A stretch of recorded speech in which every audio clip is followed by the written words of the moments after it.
Letters to Josephine. By Napoleon. 1796, February 23, Bonaparte made Commander-in-Chief of the Army of Italy. Number 1. 7 o'clock in the morning. My waking thoughts are all of thee. Your portrait and the remembrance of last night's delirium have robbed my senses of repose. Sweet and incomparable Josephine, what an extraordinary influence you have over my heart. Are you vexed? Do I see you sad? Are you ill at ease? My soul is broken with grief, and there is no rest for your lover. But is there more for me when, delivering ourselves up to the deep feelings which master me, I breathe out upon your lips, upon your heart, a flame which burns me up? It was this past night I realized that your portrait was not you. You start at noon, I shall see you in 3 hours. Meanwhile, mio dolce amor, accept 1,000 kisses, but give me none, for they fire my blood. N.B. A Madame Beauharnais. March 9th, Bonaparte marries Josephine. March 11th. Bonaparte leaves Paris to join his army. Number 2. Chanceau's Post House. March 14, 1796. I wrote you at Chatillon, and sent you a power of attorney to enable you to receive various sums of money in course of remittance to me. Every moment separates me further from you, my beloved, and every moment I have less energy to exist so far from you. You are the constant object of my thoughts, I exhaust my imagination in thinking of what you are doing. If I see you unhappy, my heart is torn, and my grief grows greater. If you are gay and lively among your friends, male and female, I reproach you with having so soon forgotten the sorrowful separation 3 days ago. Thence you must be fickle, and henceforward stirred by no deep emotions. So you see I am not easy to satisfy, but, my dear, I have quite different sensations when I fear that your health may be affected, or that you have cause to be annoyed. Then I regret the haste with which I was separated from my darling. I feel, in fact, that your natural kindness of heart exists no longer for me, and it is only when I am quite sure you are not vexed that I am satisfied. If I were asked how I slept, I feel that before replying I should have to get a message to tell me that you had had a good night. The ailments, the passions of men influence me only when I imagine they may reach you, my dear. May my good genius, which has always preserved me in the midst of great dangers, surround you, enfold you, while I will face my fate unguarded. Ah! Be not gay, but a trifle melancholy. And especially may your soul be free from worries, as your body from illness. You know what our good Ossian says on this subject. Write me, dear, and at full length, and accept the 1,001 kisses of your most devoted and faithful friend. This letter is translated from Saint Amand's La Citoyenne Bonaparte, 1892. March 27th, arrival at Nice and proclamation to the soldiers. Number 3. April 3rd, he is at Mentone. Port Maurice, April 3rd. I have received all your letters, but none has affected me like the last. How can you think, my charmer, of writing me in 5 such terms? Do you believe that my position is not already painful enough without further increasing my regrets and subverting my reason? What eloquence, what feelings you portray, they are of fire, they inflame my poor heart. My unique Josephine, away from you there is no more joy, away from thee the world is a wilderness, in which I stand alone, and without experiencing the bliss of unburdening my soul. You have robbed me of more than my soul. You are the one only thought of my life. When I am weary of the worries of my profession, when I mistrust the issue, when men disgust me, when I am ready to curse my life, I put my hand on my heart where your portrait beats in unison. I look at it, and love is for me complete happiness, and everything laughs for joy, except the time during which I find myself absent from my beloved. By what art have you learned how to captivate all my faculties, to concentrate in yourself my spiritual existence? It is witchery, dear love, which will end only with me. To live for Josephine, that is the history of my life.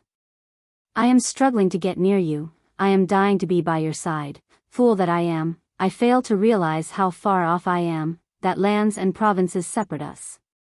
What an age it will be before you read these lines, the weak expressions of the fevered soul in which you reign. Ah, my winsome wife, I know not what fate awaits me, but if it keeps me much longer from you it will be unbearable, my strength will not last out. There was a time in which I prided myself on my strength, and, sometimes, when casting my eyes on the ills which men might do me, on the fate that destiny might have in store for me, I have gazed steadfastly on the most incredible misfortunes without a wrinkle on my brow or a vestige of surprise, but today the thought that my Josephine might be ill, and, above all, the cruel, the fatal thought that she might love me less, blights my soul, stops my blood, makes me wretched and dejected, without even leaving me the courage of fury and despair. I often used to say that men have no power over him who dies without regrets. But, today, to die without your love, to die in uncertainty of that, is the torment of hell. It is a lifelike and terrifying figure of absolute annihilation. I feel passion strangling me. My unique companion. You whom fate has destined to walk with me the painful path of life. The day on which I no longer possess your heart will be that on which parched nature will be for me without warmth and without vegetation. I stop, dear love. My soul is sad, my body tired, my spirit dazed. Men worry me, I ought indeed to detest them, they keep me from my beloved. I am at Port Maurice, near Wunel. Tomorrow I shall be at Albenga. The two armies are in motion. We are trying to deceive each other, victory to the most skillful. I am pretty well satisfied with Beaulieu. He need be a much stronger man than his predecessor to alarm me much. I expect to give him a good drubbing. Don't be anxious. Love me as thine eyes, but that is not enough, as thyself, more than thyself, as thy thoughts, thy mind, thy sight, thy all. Dear love, forgive me, I am exhausted. Nature is weak for him who feels acutely, for him whom you inspire. Kind regards to Barras, Sucy, Madame Tauline, compliments to Madame Chateau Renard, to Eugene and Hortense best love. Adieu, adieu. I lie down without thee, I shall sleep without thee, I pray thee, let me sleep. Many times I shall clasp thee in my arms, but, it is not thee. A la citoyenne Bonaparte chez la citoyenne Beauharnais. Rue Chantereine No. 6, Paris. No. 4. Albenga, April 5th. It is an hour after midnight. They have just brought me a letter.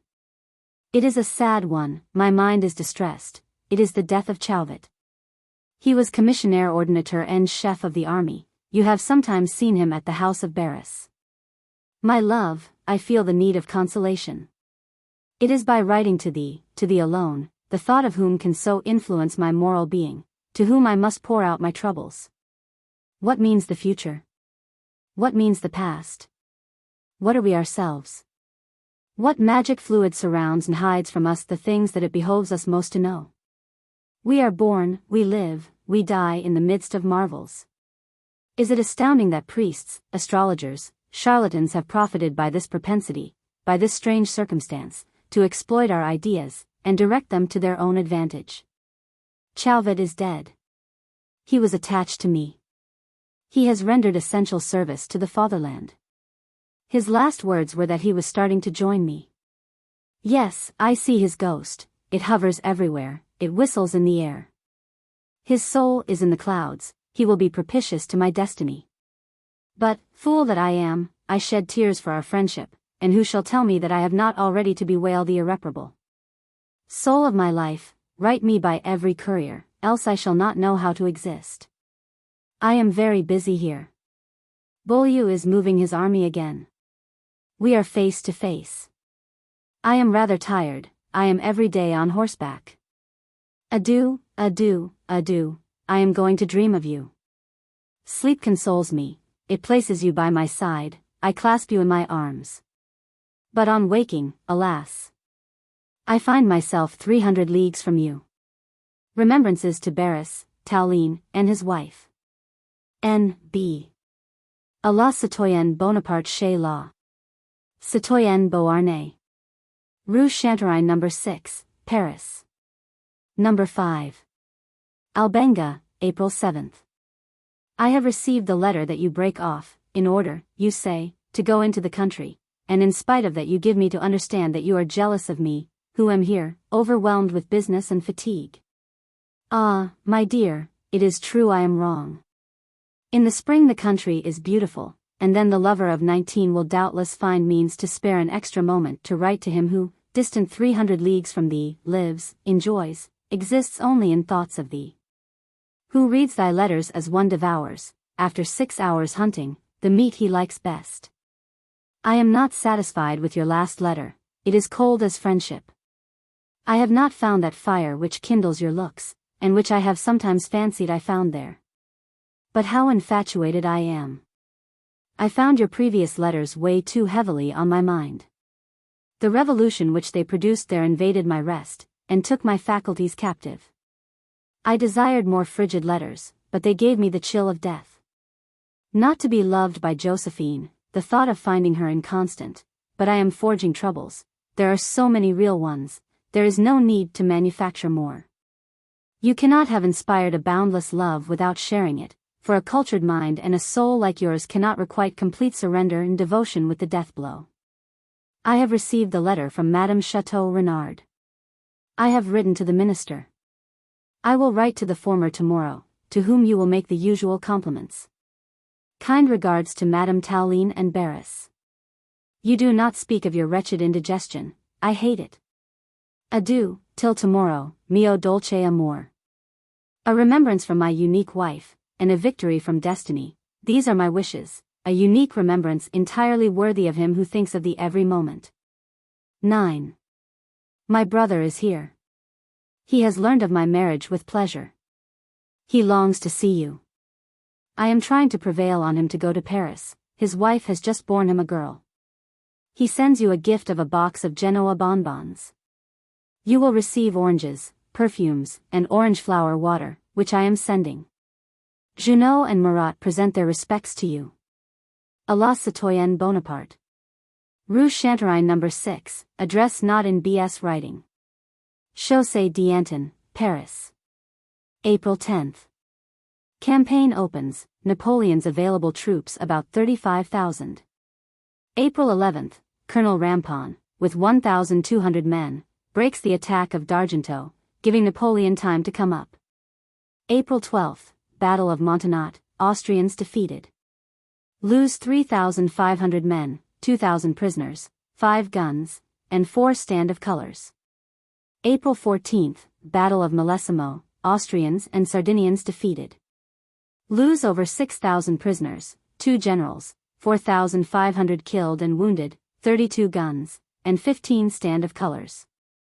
Lens made colonel on the battlefield. April 15th, Battle of Dago, the Allies defeated and separated. April 22nd. Battle of Mondovi, Sardinians defeated. Lose 3,000 men, 8 guns, 10 stand of colors. Number 6. Carew, April 24th. To my sweet love. My brother will remit you this letter. I have for him the most lively affection. I trust he will obtain yours, he merits it. Nature has endowed him with a gentle, even, and unalterably good disposition, he is made up of good qualities. I am writing Barras to help him to the consulate of some Italian port. He wishes to live with his little wife far from the great whirlwind, and from great events. I recommend him to you. I have received your letters of April, the 5th and 10th. You have been several days without writing me. 10. What are you doing then? Yes, my kind love, I am not jealous, but sometimes uneasy. Come soon. I warn you, if you tarry you will find me ill. Fatigue and your absence are too much for me at the same time. Your letters make up my daily pleasure, and my happy days are not often. Junot bears to Paris 22 flags. You ought to return with him, do you understand? Be ready, if that is not disagreeable to you. Should he not come, woe without remedy, should he come back to me alone, grief without consolation, constant anxiety. My beloved, he will see you, he will breathe on your temples. Perhaps you will accord him the unique and priceless favor of kissing your cheek, and I shall be alone and very far away, but you are about to come, are you not? You will soon be beside me, on my breast, in my arms, over your mouth. Take wings, come quickly, but travel gently. The route is long, bad, fatiguing. If you should be overturned or be taken ill, if fatigue, go gently, my beloved. I have received a letter from Hortense. She is entirely lovable. I am going to write to her. I love her much, and I will soon send her the perfumes that she wants. N.B. I know not if you want money, for you never speak to me of business. If you do, will you ask my brother for it? He has 200 louis of mine. If you want a place for anyone you can send him, I will give him one. Chateau Renard may come too. A la citoyenne Bonaparte, and April 28, Armistice of Cherasco, submission of Sardinia to France, peace signed May 15. May 7. Bonaparte passed the Pay at Placentia, and attacks Beaulieu, who has 40,000 Austrians. May 8, Austrians defeated at Fombio. Lose 2,500 prisoners, guns, and 3 standards. Skirmish of Codogno, death of General La Harpe. May 11-9. Capitulation of Parma by the Grand Duke, who pays ransom of 2 million francs, 1,600 artillery horses, food, and 20 paintings. May 10, passage of Bridge of Lodi. Austrians lose 2,000 men and 20 cannon. May 14. Bonaparte was requested to divide his command, and thereupon tendered his resignation. May 15, Bonaparte enters Milan. Lombardy pays ransom of 20 million francs, and the Duke of Modena 10 millions, and 20 pictures. May 24 to 25. Revolt of Lombardy, and punishment of Pavia by the French. May 30 to 31, Bonaparte defeats Beaulieu at Borghetto, crosses the Mincio, and makes French cavalry fight, a new feature for the Republican troops. June 3. Occupies Verona, and secures the line of the Adige. June 4, Battle of Altenkirchen, Franconia, won by Jordan. June 5, Armistice with Naples. Their troops secede from the Austrian army. Number 7. To Josephine. Tortona, noon, June 15. My life is a perpetual nightmare. A presentiment of ill oppresses me. I see you no longer. I have lost more than life, more than happiness, more than my rest. I am almost without hope. I hasten to send a courier to you. He will stay only 4 hours in Paris, and then bring me your reply. Write me 10 pages. That alone can console me a little. You are ill, you love me, I have made you unhappy, you are in delicate health, and I do not see you. That thought overwhelms me. I have done you so much wrong that I know not how to atone for it. I accuse you of staying in Paris, and you were ill there. Forgive me, my dear, the love with which you have inspired me has bereft me of reason. I shall never find it again. It is an ill for which there is no cure. My presentiments are so ominous that I would confine myself to merely seeing you, to pressing you for 2 hours to my heart, and then dying with you. Who looks 12 after you? I expect you have sent for Hortense. I love that sweet child 1,000 times more when I think she can console you a little, though for me there is neither consolation nor repose, nor hope until the courier that I have sent comes back. And until, in a long letter, you explain to me what is the nature of your illness, and to what extent it is serious. If it be dangerous, I warn you, I start at once for Paris. My coming shall coincide with your illness. I have always been fortunate, never has my destiny resisted my will, and today I am hurt in what touches me solely, uniquement. Josephine, how can you remain so long without writing to me? Your last laconic letter is dated May 22. Moreover, it is a distressing one for me, but I always keep it in my pocket. Your portrait and letters are perpetually before my eyes. I am nothing without you. I scarcely imagine how I existed without knowing you. Ah! Josephine, had you known my heart, would you have waited from May 18 to June 4 before starting? Would you have given an ear to perfidious friends who are perhaps desirous of keeping you away from me? I openly avow it to every one, I hate everybody who is near you. I expected you to set out on May 24, and arrive on June 3. Josephine, if you love me, if you realize how everything depends on your health, take care of yourself. I dare not tell you not to undertake so long a journey, and that, too, in the hot weather. At least, if you are fit to make it, come by short stages, write me at every sleeping place, and dispatch your letters in advance.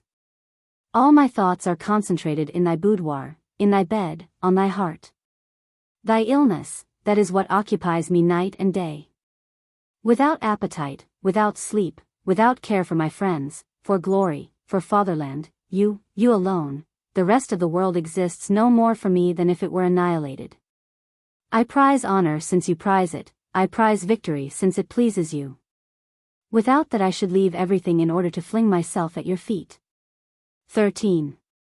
Sometimes I tell myself that I alarm myself unnecessarily, that even now she is better, that she is starting, has started, is perhaps already at Lyons.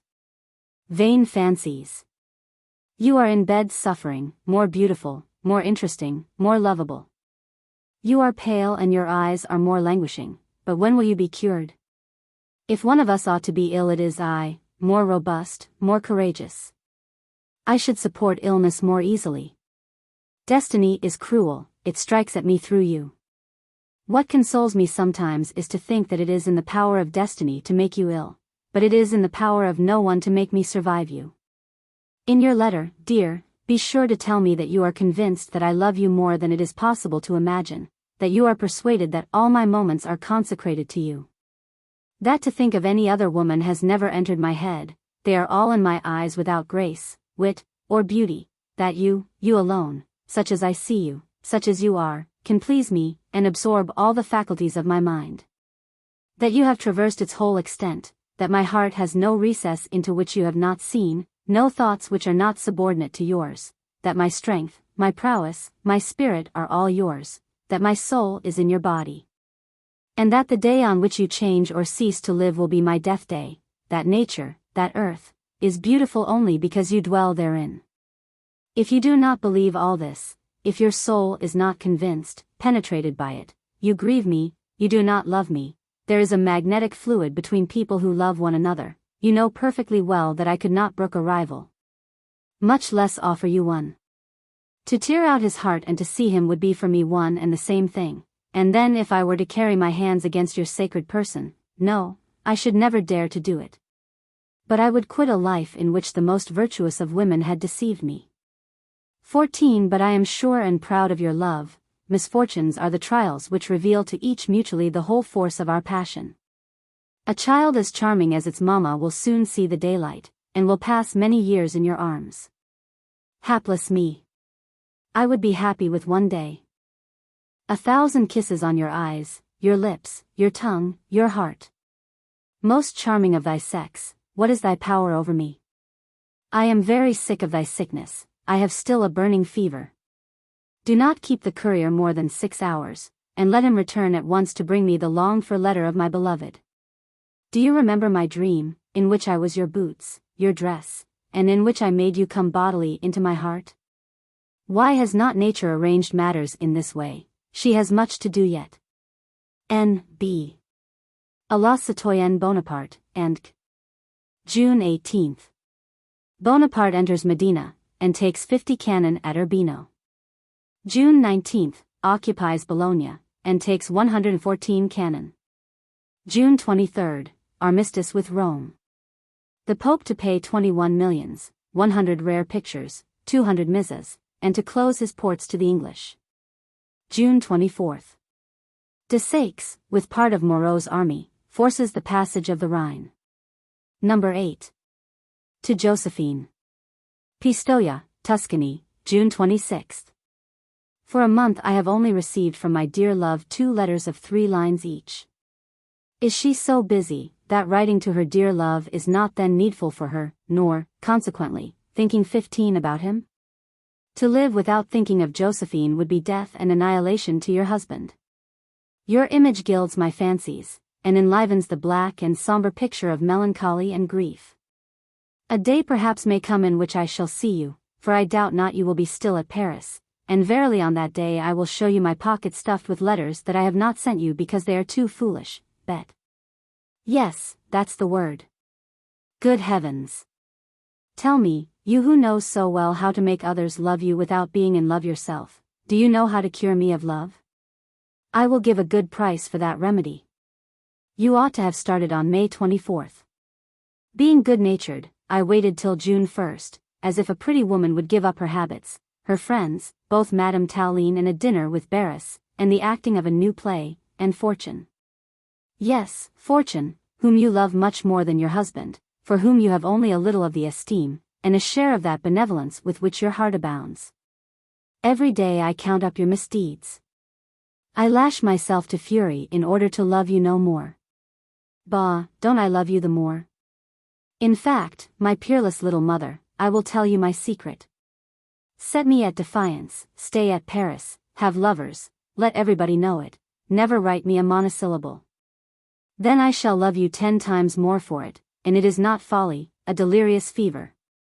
And I shall not get the better of it. Oh! Would to heaven I could get better. But don't tell me you are ill, don't try to justify yourself. Good heavens! You are pardoned. I love you to distraction, and never will my poor heart cease to give all for love. If you did not love me, my fate would be indeed grotesque. You have not written me, you are ill, you do not come. But you have passed Lyons. You will be at Turin on the 28th, at Milan on the 30th, where you will wait for me. You will be in Italy, and I shall be still far from you. Adieu, my well-beloved, a kiss on thy mouth, another on thy heart. We have made peace with Rome, who gives us money. 16 tomorrow we shall be at Leghorn, and as soon as I can in your arms, at your feet, on your bosom. A la citoyenne Bonaparte, and June 27th, Leghorn occupied by Marat and Vauboy. June 29th. Surrender of Citadel of Milan, 1,600 prisoners and 150 cannon taken. Series B. 1796-97. Des 1796, Lorsk, avec 30,000 hommes, Illinois fait la conquête de l'Italie, ils non seulement grand général, mais profond politique. Des idées Napoleoniennes.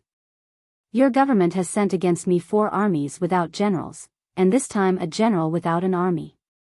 Napoleon to the Austrian plenipotentiaries, at Leoben. Series B. For subjoined notes to this series see pages --. Letter. Page. Number 1. Sortie from Mantua. Number 2. Marmarolo. Fortune. Number 3. The village of Virgil. Number 4. Achille. Number 5. Will-o'-the-wisp. Number 6. The needs of the army. Number 7. Brescia. Number 9. I hope we shall get into Trent.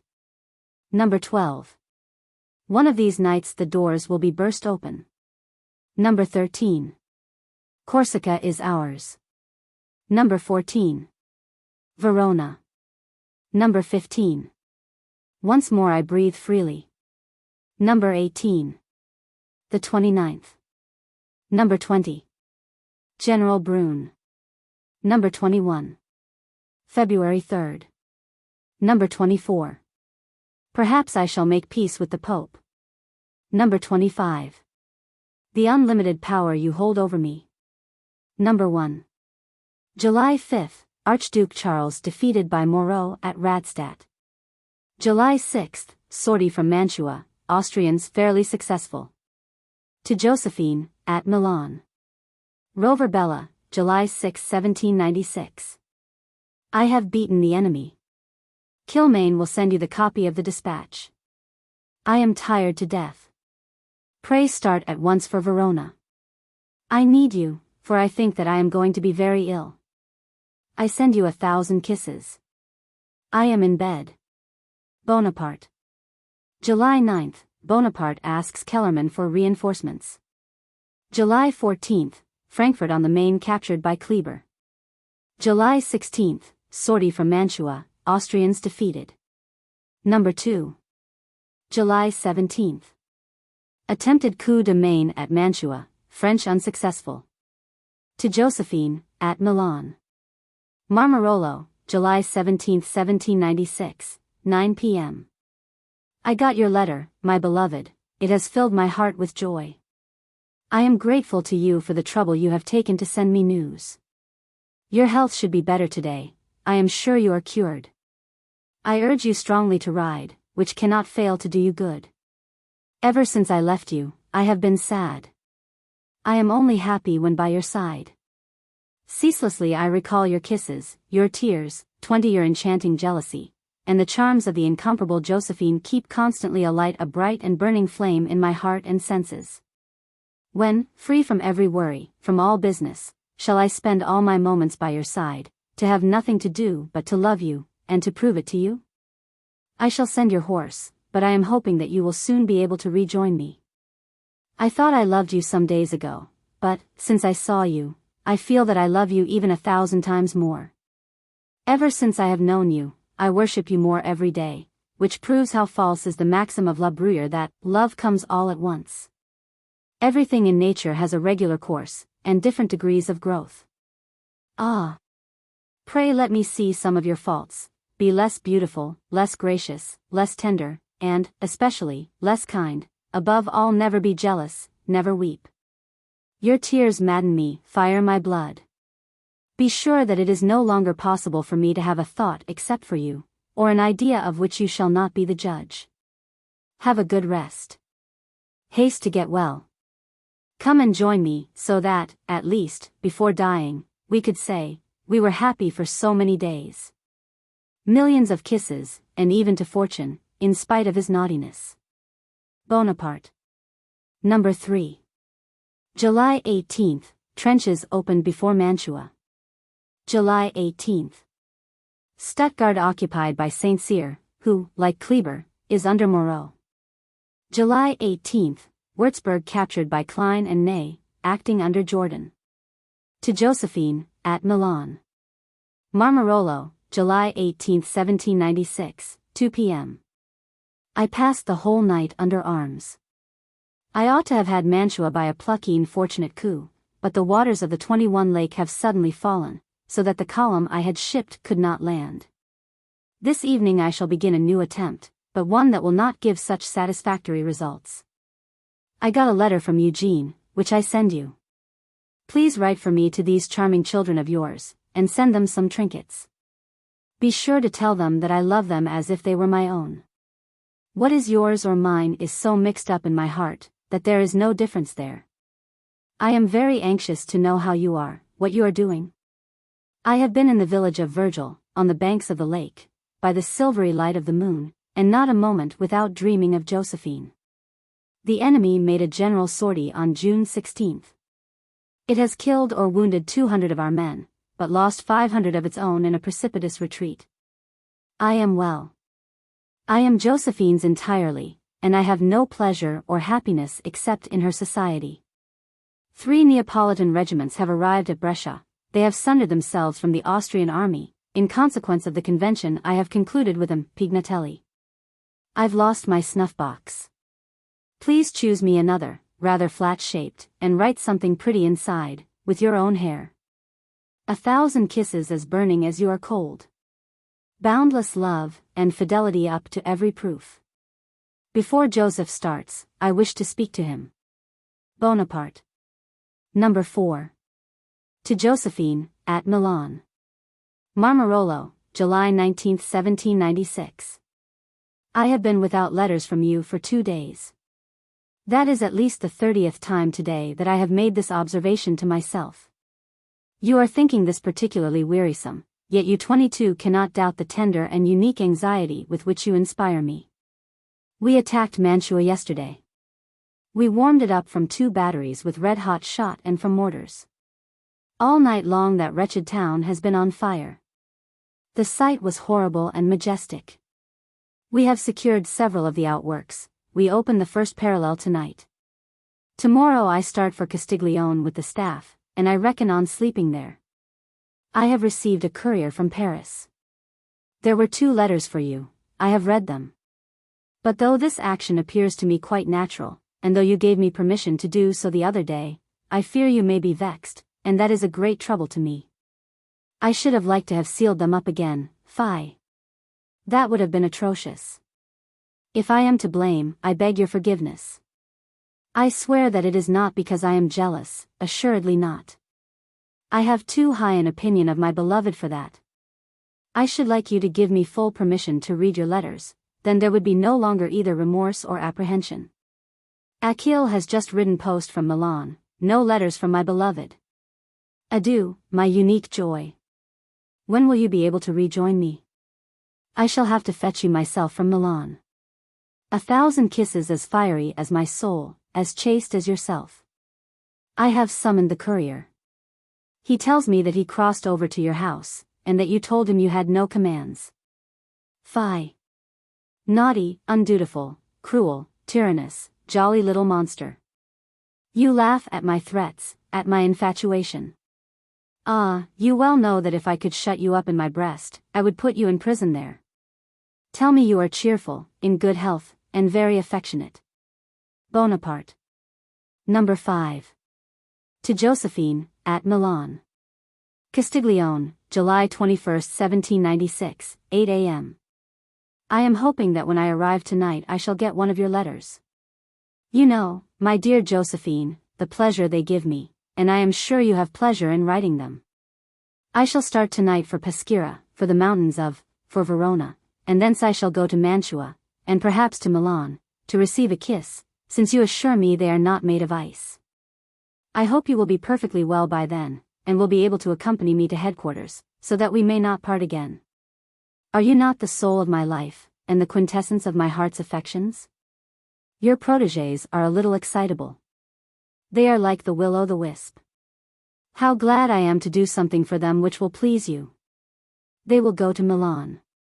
A little patience is requisite in everything. Adieu, belle et bonne, quite unequaled, quite divine. 1,000 loving kisses. Bonaparte. Number 6. To Josephine, at Milan. Castiglione, July 22, 1796.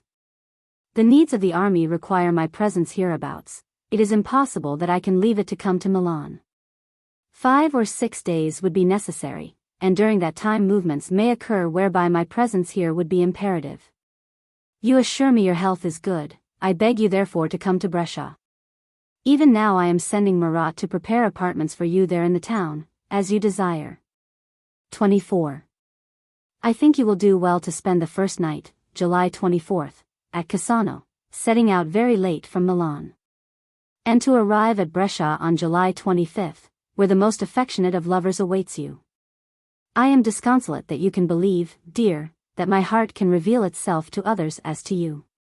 It belongs to you by right of conquest, and that conquest will be durable and forever.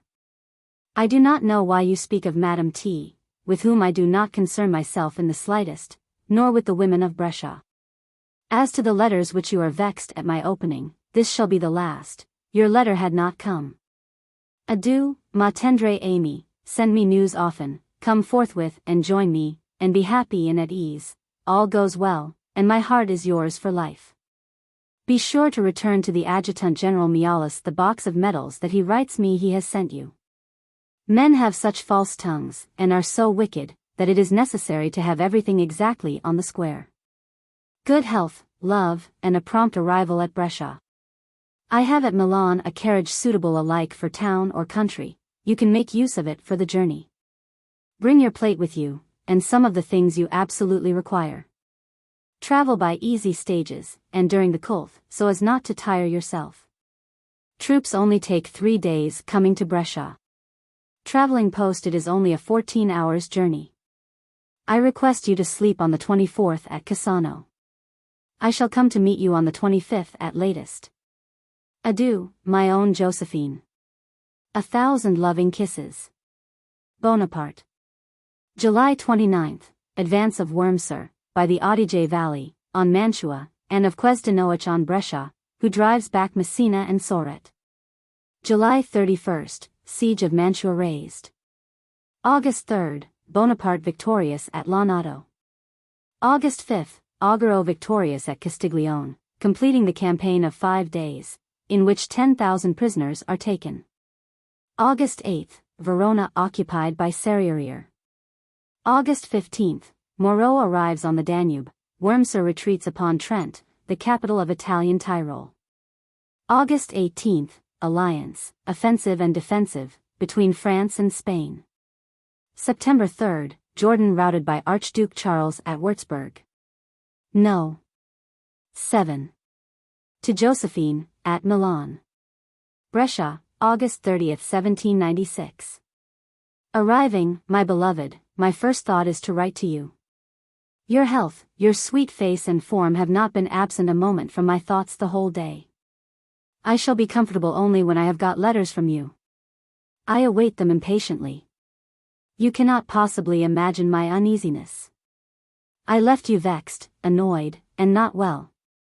If the deepest and sincerest affection can make you happy, you ought to be. I am worked to death. Adieu, my kind Josephine, love me, keep well, and often, often think of me. Bonaparte. Number 8. To Josephine, at Milan. Brescia, August 31, 1796. I start at once for Verona. I had hoped to get a letter from you, and I am terribly uneasy about you. You were rather ill when I left. I beg you not to leave me in such uneasiness. You promised me to be more regular. And, at the time, your tongue was in harmony with your heart. You, to whom nature has given a kind, genial, and wholly charming disposition, how can you forget the man who loves you with so 26 much fervor? No letters from you for 3 days. And yet I have written to you several times. To be parted is dreadful, the nights are long, stupid, and wearisome, the day's work is monotonous. This evening, alone with my thoughts, work and correspondence, with men and their stupid schemes, I have not even one letter from you which I might press to my heart. The staff has gone, I set off in an hour. Tonight I get an express from Paris. There was for you only the enclosed letter, which will please you. Think of me, live for me, be often with your well-beloved, and be sure that there is only one misfortune that he is afraid of, that of being no longer loved by his Josephine. 1,000 kisses, very sweet, very affectionate, very exclusive. Send him a Monclas at once to Verona, I will find him a place. He must get there before September 4th. Bonaparte. September 1st. Bonaparte leaves Verona and directs his troops on Trent. Wurmser, reinforced by 20,000 men, leaves his right wing at Rouvray-du, and marches via the Brenta Gorge on Verona. Number 9. To Josephine, at Milan. Arola, September 3, 1796. We are in the thick of the fight, my beloved, we have driven in the enemy's outposts. We have taken 8 or 10 of their horses with a like number of riders. My troops are good-humored and in excellent spirits. I hope that we shall do great things, and get into Trent by the 5th. No letters from you, which really makes me uneasy, yet they tell me you are well, and have even had an excursion to Lake Como. Every day I wait impatiently for the post which 27 will bring me news of you, you are well aware how I prize it. Far from you I cannot live, the happiness of my life is near my gentle Josephine. Think of me. Write me often, very often, in absence it is the only remedy, it is cruel, but, I hope, will be only temporary. Bonaparte. September 4th, Austrian right wing defeated at Rouvray-du. September 5th. Bonaparte enters Trent, cutting off Wurmser from his base. Defeats Davidovich on the Lavis and leaves Vaubois to contain this general while he follows Wurmser. September 6th. Wurmser continues his advance, his outposts occupy Vicenza and Montebello. September 7th, combat of Primilano, Austrians defeated. Austrian vanguard attack Verona, but are repulsed by General Kilmaine. September 8th. Battle of Bassano, Wurmser completely routed, and retires on Legnago. Number 10. To Josephine, at Milan. Montebello, noon, September 10, 1796. My dear, the enemy has lost 18,000 men prisoners, the rest killed or wounded. Wurmser, with a column of 1,500 cavalry, and 500 infantry, has no resource but to throw himself into Mantua. Never have we had successes so unvarying and so great. Italy, Friuli, the Tyrol, are assured to the Republic. The Emperor will have to create a second army, artillery, pontoons, baggage, everything is taken. In a few days we shall meet, it is the sweetest reward for my labors and anxieties. 1,000 fervent and very affectionate kisses. Bonaparte. September 11th, skirmish at Syria, Austrians successful. Bonaparte arrives alone, and is nearly captured. Number 11. To Josephine, at Milan. Ronco, September 12, 1796, 10 a.m. My dear Josephine, I have been here 2 days, badly lodged, badly fed, and very cross at being so far from you.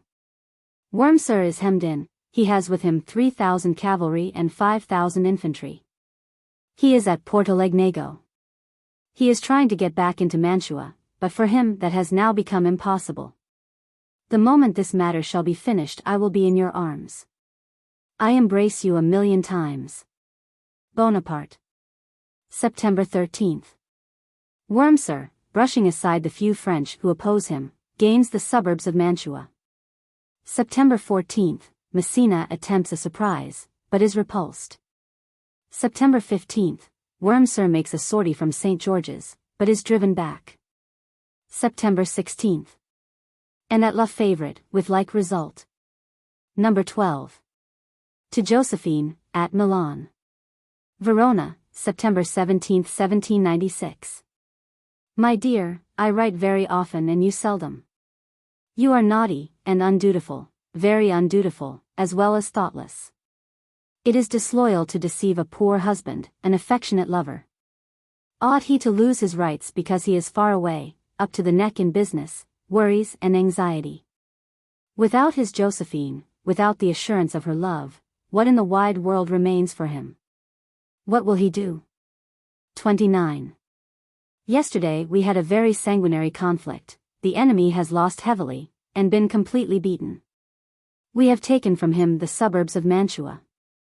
Adieu, charming Josephine, one of these nights the door will be burst open with a bang, as if by a jealous husband, and in a moment I shall be in your arms.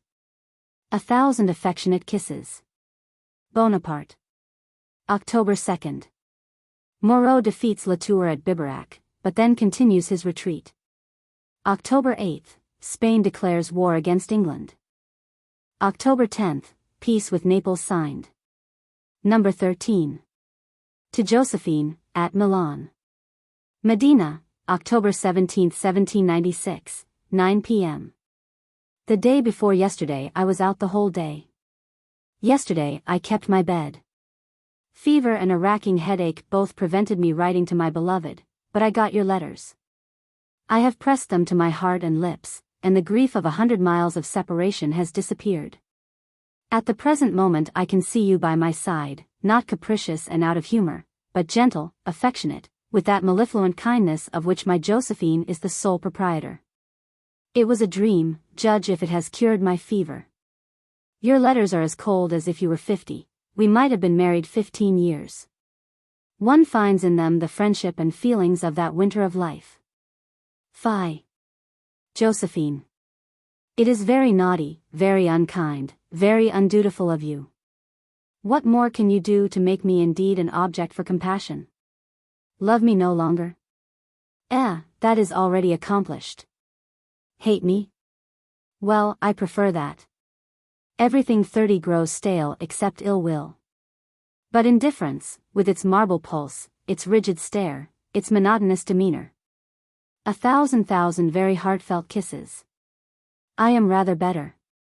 I start tomorrow. The English evacuate the Mediterranean. Corsica is ours. Good news for France, and for the army. Bonaparte. October 25th, Moreau recrosses the Rhine. November 1st, advance of Marshal Alvinzi. Vaubois defeated by Davidovich on November 5th, after 2 days' fight. November 6th. Napoleon successful, but Vaubois defeat compels the French army to return to Verona. Number 14. To Josephine, at Milan. Verona, November 9, 1796. My dear, I have been at Verona since the day before yesterday. Although tired, I am very well, very busy, and I love you passionately at all times. I am just off on horseback. I embrace you 1,000 times. Bonaparte. November 12. Combat of Caldiero, Napoleon fails to turn the Austrian position, owing to heavy rains. His position desperate. November 15, First Battle of Arola. French gain partial victory. November 16 and 17, Second Battle of Arola. French completely victorious. Lodi was nothing to Arola, Bourrienne. November 17, Death of Tsarina Catherine II. Of Russia. November 18. Napoleon victoriously re-enters Verona by the Venice Gate, having left it, apparently in full retreat, on the night of the 14th by the Milan Gate. Number 15. From Bourrienne's Life of Napoleon, Volume 1, Chapter 4. Verona, November 19, noon. My adored Josephine, once more I breathe freely. Death is no longer before me, and glory and honor are once more re-established. The enemy is beaten at Arola. Tomorrow we will repair Vaubois' blunder of abandoning Rivoli. In a week Mantua will be ours, and then your husband will clasp you in his arms, and give you 1,000 proofs of his ardent affection. I shall proceed to Milan as soon as I can. I am rather tired. I have received letters from Eugene and Hortense, charming young people. I will send them to you as soon as I find my belongings, which are at present somewhat dispersed. We have made 5,000 prisoners, and killed at least 6,000 of the enemy. Goodbye, my adored Josephine. Think of me often. If you cease to love your Achilles, if for him your heart grows cold, you will be very cruel, very unjust. But I am sure you will always remain my faithful mistress, as I shall ever remain your fond lover. Death alone can break the chain which sympathy, love, and sentiment have forged.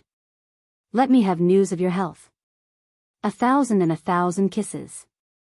Number 16. To Josephine, at Milan. Verona, November 23, 1796. I don't love you an atom, on the contrary, I detest you. You are a good-for-nothing, very ungraceful, very tactless, very tatterdemalion. You never write to me. You don't care for your husband, you know the pleasure your letters give him, and you write him barely half a dozen lines, thrown off anyhow. How, then, do you spend the livelong day, madam? What 32 business of such importance robs you of the time to write to your very kind lover? What inclination stifles and alienates love, the affectionate and unvarying love which you promised me? Who may this paragon be, this new lover who engrosses all your time, is master of your days, and prevents you from concerning yourself about your husband? Josephine, be vigilant. One fine night the doors will be broken in, and I shall be before you. Truly, my dear, I am uneasy at getting no news from you.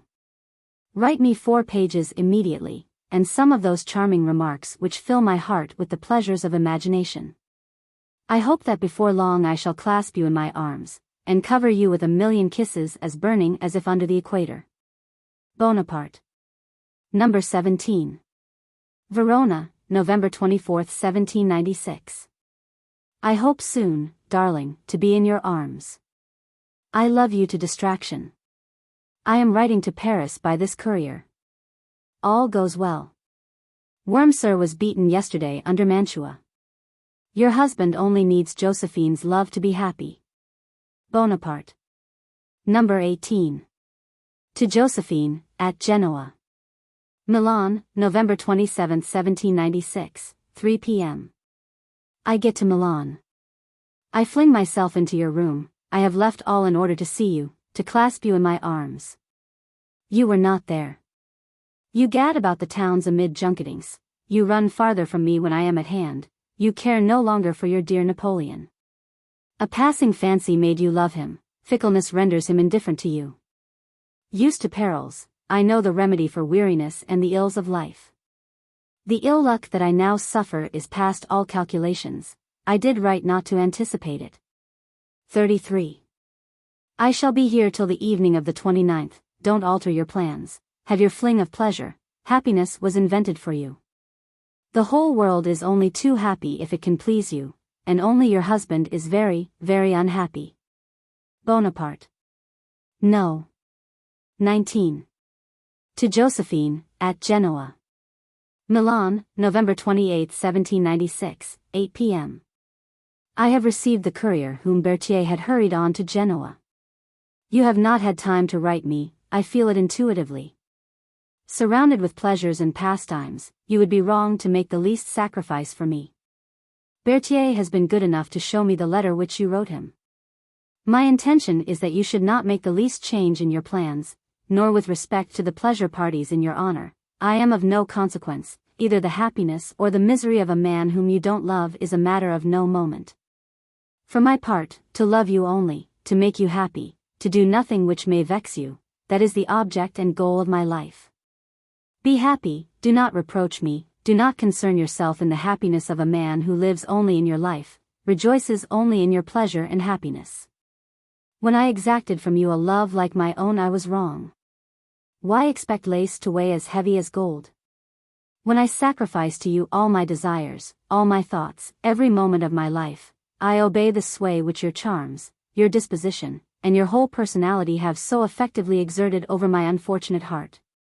I was wrong, since nature has not given me attractions with which to captivate you, but what I do deserve from Josephine is her regard and esteem, for I love her frantically and uniquely. Farewell, beloved wife, farewell, my Josephine. May fate concentrate in my breast all the griefs and troubles, but may it 34 give Josephine happy and prosperous days. Who deserves them more? When it shall be quite settled that she can love me no more, I will hide my profound grief, and will content myself with the power of being useful and serviceable to her. I reopen my letter to give you a kiss. Ah! Josephine. Josephine. Bonaparte. December 24th, French under Hoche sail for Ireland, return, foiled by the elements. January 7, 1797. Alvinzi begins his new attack on Rivoli, while Provera tries to get to Mantua with 11,000 men via Padua and Legnago. Alvinzi's total forces 48,000, but only 28,000 at Rivoli against Bonaparte's 23,000. January 9th, Kell, after 48 days' siege, surrenders to Archduke Charles. January 10th. Napoleon at Bologna advised of the advance, and hastens to make Verona, as before, the pivot of his movements. Number 20. January 12th, Combat of St. Michel, Messina defeats Austrians. To Josephine, at Milan. Verona, January 12, 1797. Scarcely set out from Roverbella, I learnt that the enemy had appeared at Verona. Messina made some dispositions, which have been very successful. We have made 600 prisoners, and have taken 3 pieces of cannon. General Brune got 7 bullets in his clothes, without being touched by one of them. This is what it is to be lucky. I give you 1,000 kisses. I am very well. We have had only 10 men killed, and 100 wounded. Bonaparte. January 13th. Joubert attacked, retires from Corona on Rivoli in the morning, joined by Bonaparte at night. January 14th, Battle of Rivoli, Austrian center defeated. Bonaparte. At close of day hurries off with Messina's troops to overtake Provera, marching 16 leagues during the night. Messina named next day Enfant Chéri de la Victoire by Bonaparte, and later Duc de Rivoli. January 15th. Joubert continues Battle of Rivoli, complete defeat of Austrians. Provera, however, has reached St. George's, outside Mantua. January 16th, sortie of Wormser at La Favorite repulsed. Provera, hurled back by Victor, named the Terrible on this day, is surrounded by skillful maneuvers of Bonaparte, and surrenders with 6,000 men. In 3 days Bonaparte had taken 18,000 prisoners and all Alvinzi's artillery. Colonel Graham gives Austrian losses at 14,000 to 15,000, exclusive of Provera's 6,000. January 26th, Combat of Carpenetolo, Messina defeats the Austrians. February 2nd. Joubert occupies Laus. Capitulation of Mantua, by Wurmser, with 13,000 men, and 6,000 in hospital, but he, his staff, and 200 cavalry allowed to return. Enormous capture of artillery, including siege train abandoned by Bonaparte before the Battle of Castiglione. Advance of Victor on Rome. Number 21. To Josephine, at Bologna. Forli, February 3, 1797. I wrote you this morning. I start tonight. Our forces are at Rimini. This country is beginning to be tranquilized. My cold makes me always rather tired. I idolize you, and send you 1,000 kisses. 1,000 kind messages to my sister. Bonaparte. February 9, capture of Ancona. Number 22. To Josephine, at Bologna. Ancona, February 10, 1797. We have been at Ancona these 2 days. We took the citadel, after a slight fusillade, and by a coup de main. We made 1,200 prisoners. I sent back the 50 officers to their homes. 36. I am still at Ancona. I do not press you to come, because everything is not yet settled, but in a few days I am hoping that it will be. Besides, this country is still discontented, and everybody is nervous. I start tomorrow for the mountains. You don't write to me at all, yet you ought to let me have news of you every day. Please go out every day, it will do you good. I send you 1,000,000 kisses. I never was so sick of anything as of this vile war. Goodbye, my darling. Think of me. Bonaparte. Number 23. To Josephine, at Bologna. Ancona, February 13, 1797. I get no news from you, and I feel sure that you no longer love me. I have sent you the papers, and various letters. I start immediately to cross the mountains. The moment that I know something definite, I will arrange for you to accompany me. It is the dearest wish of my heart. 1,000 and 1,000 kisses. Bonaparte. Number 24. To Josephine, at Bologna. February 16, 1797. You are melancholy, you are ill. You no longer write to me, you want to go back to Paris. Is it possible that you no longer love your comrade? The very thought makes me wretched. My darling, life is unbearable to me now that I am aware of your melancholy. I make haste to send you Muscati, so that he may look after you. My health is rather bad, my cold gets no better. Please 37 take care of yourself, love me as much as I love you, and write me every day. I am more uneasy than ever. I have told Muscati to escort you to Ancona, if you care to come there. I will write to you there, to let you know where I am. Perhaps I shall make peace with the Pope, then I shall soon be by your side, it is my soul's most ardent wish. I send you 100 kisses. Be sure that nothing equals my love, unless it be my uneasiness. Write to me every day yourself. Goodbye, dearest. Bonaparte. Number 25. February 19th. Peace of Tolentino with the Pope, who has to pay for his equivocal attitude and broken treaty. To Josephine, at Bologna. Tolentino, February 19, 1797. Peace with Rome has just been signed. Bologna, Ferrara, Romagna, are ceded to the Republic. The Pope is to pay us 30 millions shortly, and various works of art. I start tomorrow morning for Ancona, and thence for Rimini, Ravenna, and Bologna. If your health permit, come to Rimini or Ravenna, but, I beseech you, take care of yourself. Not a word from you, what on earth have I done? To think only of you, to love only Josephine, to live only for my wife, to enjoy happiness only with my dear one, does this deserve such harsh treatment from her? My dear, I beg you, think often of me, and write me every day. You are ill, or else you do not love me. Do you think, then, that I have a heart of stone? And do my sufferings concern you so little? You must know me very ill. I cannot believe it. You to whom nature has given intelligence, tenderness, and 38 beauty, you who alone can rule my heart, you who doubtless know only too well the unlimited power you hold over me. Write to me, think of me, and love me. Yours ever, for life. Bonaparte. March 16, Bonaparte defeats Archduke Charles on the Tagliamento. March 25, Bonaparte writes the Directory from Goritz that, up till now Prince Charles has maneuvered worse than Beaulieu and Wurmser. March 29. Klagenfurt taken by Messina. April 1, Laybach by Bernadotte. April 17, Preliminaries of Peace at Leoben signed by Bonaparte. April 18, Hoche crosses the Rhine at Neuwied. April 21, Moreau at Kehl. April 23. Armistice of two Rhine armies follows preliminaries of Leoben. May 16, Augereau enters Venice. June 28, French capture Corfu, and 600 guns. July 8, death of Edmund Burke, aged 68. July 18. Talleyrand becomes French Minister of Foreign Affairs. September 4, day of 18th Fructidor at Paris.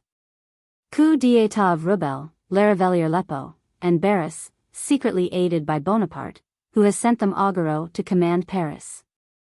September 18. Death of Lazare Hoche, aged 29, probably poisoned by the Directory, which has recalled Moreau, retired Bernadotte, and will soon launch Bonaparte on the seas, so that he may find failure and Bantry Bay at Aboukir, Montgaillard. September 30, national bankruptcy admitted in France, the sixth time in 2 centuries.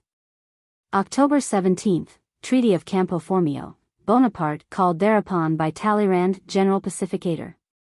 November 16, death of Frederick William II. King of Prussia, aged 53, succeeded by his son, Frederick William III, aged 27. December 1, Bonaparte Minister Plenipotentiary at Congress of Rastatt, and December 5, arrives at Paris. December 10. Bonaparte presented to the Directory by Talleyrand. December 27, riots at Rome, Joseph Bonaparte, ambassador, insulted, General Duffet, engaged to Joseph's sister-in-law, Desiree, killed. Series C. The Marengo Campaign, 1800. Letters of the First Consul Bonaparte to his wife. Third Outlaw. By the bare scalp of Robin Hood's fat friar. This fellow were a king for our wild faction. First Outlaw. We'll have him, sirs, a word. Speed. Master, be one of them. It is an honorable kind of thievery. The Two Gentlemen of Verona, Act 4, Scene I. Series C. For subjoined notes to this series see pages --. Letter. Page. Christmas Day, 1799. Number 3. Ivrea, May 29. M. S. Cherries. Number 4. Milan. The Campaign of Marengo, 1800. Events of 1798. Napoleonic History. May 20th, Napoleon sails from Toulon for Egypt. June 11th, takes Malta, sails for Egypt, June 20th. July 4th, captures Alexandria. July 21st. Defeats Mamelukes at Battle of the Pyramids, and enters Cairo the following day. August 1st, French fleet destroyed by Nelson at the Battle of the Nile. October 7th, Desaix defeats Murad Bey at Sediman, Upper Egypt. General History. January 4th, confiscation of all English merchandise in France. Commencement of Continental System. January 5th, Directory failed to float a loan of 80 millions, francs, and January 28th. Forthwith invade Switzerland, ostensibly to defend the Vaudois, under a 16th century treaty, really to revolutionize the country, and seize upon the treasure of Bern. February 15th, Republic proclaimed at Rome. French occupy the Vatican, and February 20th, drive Pope Pius VI into exile to the convent of Siena. March 5th, capture of Bern by General Brune. April 13th, Bernadotte, ambassador, attacked at the French embassy in Vienna. May 19th, Fitzgerald, a leader in the Irish Rebellion, arrested. August 22. General Humbert and 1,100 French troops land at Killala, County Mayo. September 8. Humbert and 800 men taken by Lord Cornwallis at Ballinabac. September 12. Turkey declares war with France, and forms alliance with England and Russia. November 19. Wolfe Tone commits suicide. December 5. MacDonald defeats Mack and 40,000 Neapolitans at Civita Castellana. 42 December 9. Joubert occupies Turin. December 15. French occupy Rome. December 29. Coalition of Russia, Austria, and England against France. Events of 1799. Napoleonic history. January 23. Desaix defeats Murad Bey at Samhoud, Upper Egypt. February 3. Desaix defeats Murad Bey at the Isle of Philae, near Assuan, furthest limit of the Roman Empire. Napoleon crosses Syrian desert and takes El Arish, February 20, and Gaza, February 25, captures Jaffa, March 7, and Sour, formerly Tyre, April 3. Junot defeats Turks and Arabs at Nazareth, April 8, and Kleber defeats them at Mount Tabor, April 16. Napoleon invests Acre but retires, May 21, re-enters Cairo, June 14, annihilates Turkish army at Abu Qir, July 25. Secretly sails for France, August 23, lands at Fréjus, October 9, arrives at Paris, October 13, dissolves the Directory, November 9, and Council of 500, November 10, and is proclaimed First Consul, December 24. General history. January 10, Champion Net occupies Capua. January 20, pacification of Lavade by General Hedeville. January 23, Champion Net occupies Naples. March 3, Corfu taken from the French by a Russo-Turkish force. March 7. Messina defeats the Austrians, and conquers the country of the Grisons. March 25, Archduke Charles defeats Jordan at Stockach. March 30, Cray defeats French, under Scherer, near Verona. April 5, and again at Magnano. April 14. Suwarrow takes command of Austrian army at Verona. April 22. Defeats French at Cassano, with heavy loss. April 28. French plenipotentiaries, returning from Radstadt, murdered by men in Austrian uniforms, Montgaillard thinks by creatures of the Directory. May 4, capture of Seringapatam by General Baird. May 12, Austro-Russian army checked at Bassignana. May 16, Size becomes one of the Directory. May 20, Suwarrow takes Brescia. May 24, and Milan, Citadel. June 5, Messina defeated at Zurich by Archduke Charles, and MacDonald, June 19, by Suwarrow at the Trebia. 43 June 18. Go here, Roger Ducas, and Moulin replace Trailhard, Larvaler Aleppo, and Merlin on the Directory. June 20, Turin surrenders to Austro-Russians. June 22. Turkey, Portugal, and Naples join the coalition against France. July 14. French carry their prisoner, Pope Pius VI, to Valence, where he dies, August 29. July 22. Alessandria surrenders to Austro-Russians. July 30, Mantua, after 72 days' siege, surrenders to Cray. August 15. French defeated at Novi by Suwarrow. French lose Joubert and 20,000 men. August 17, French, under Lecombe, force the St. Gothard. August 27, English army disembark at the Helder. August 30, Dutch fleet surrendered to the British admiral. September 19, Brune defeats Duke of York at Bergen.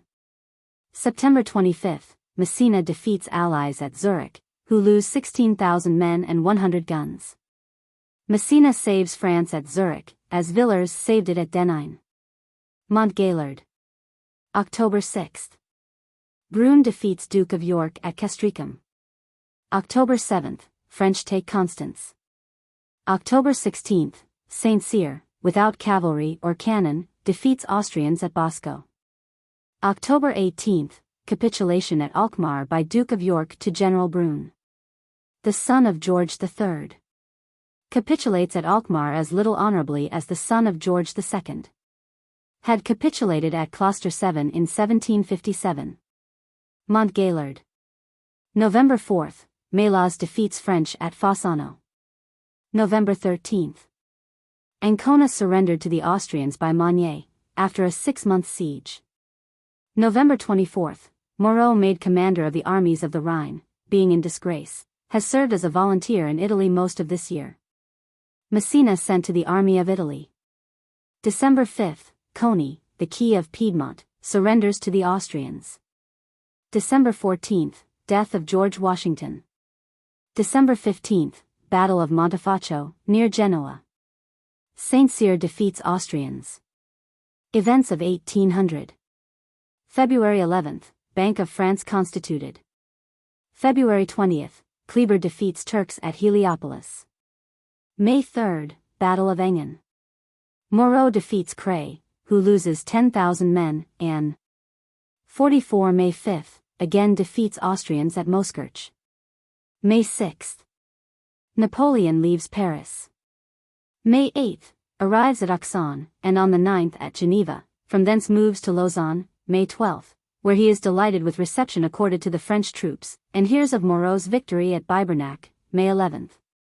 On the 14th he hears of Desaix's safe arrival at Toulon from Egypt, together with Davoust, and orders the praises of their past achievements to be sung in the Moniteur.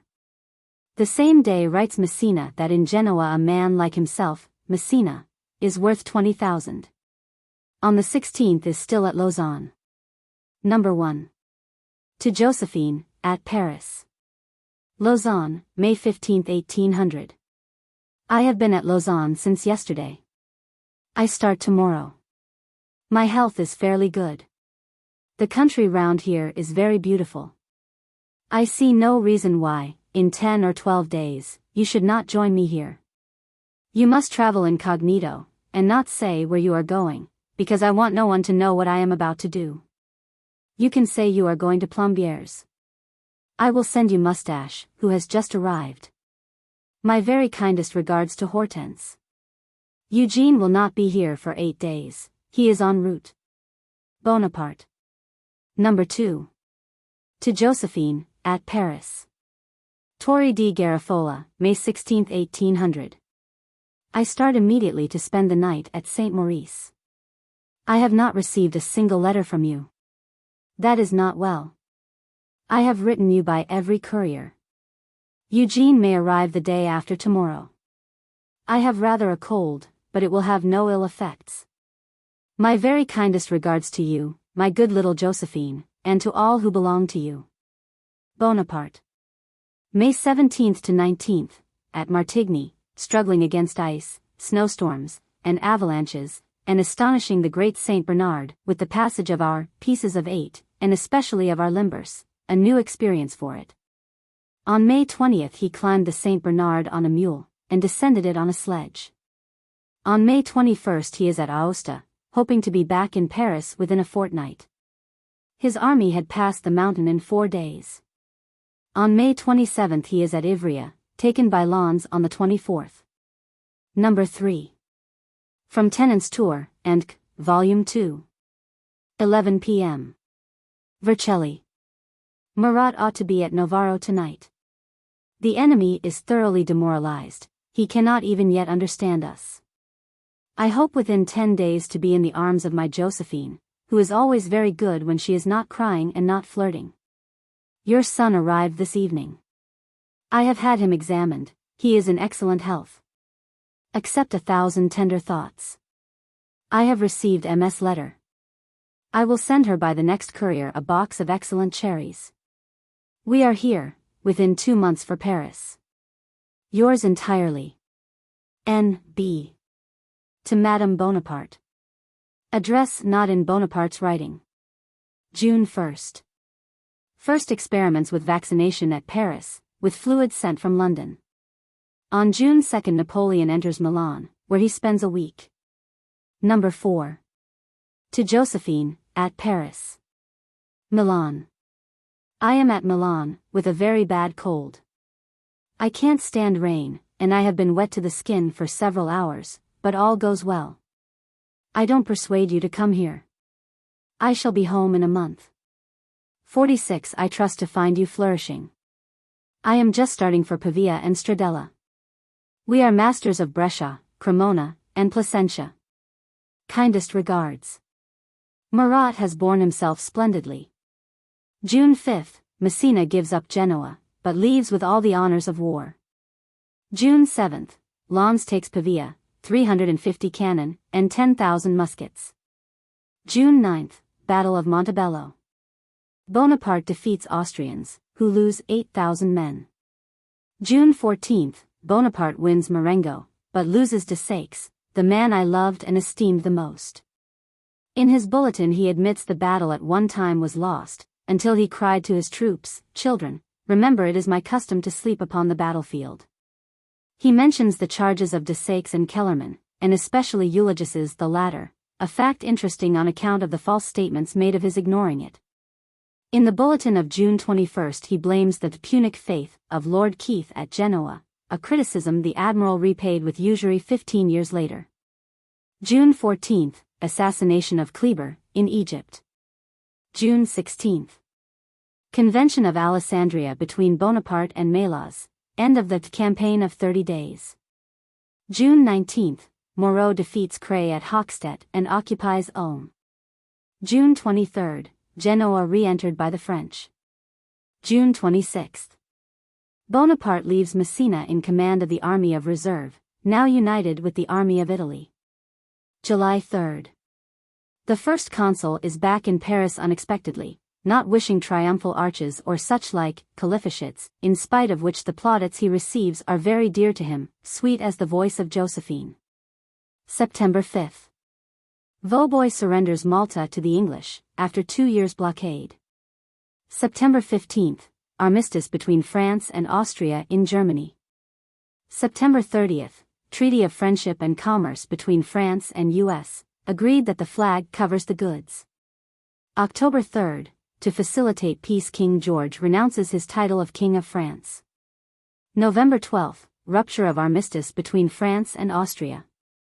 December 3, Moreau wins the Battle of Hohenlinden, Austrian loss, 16,000 men, 80 guns. French 3,000.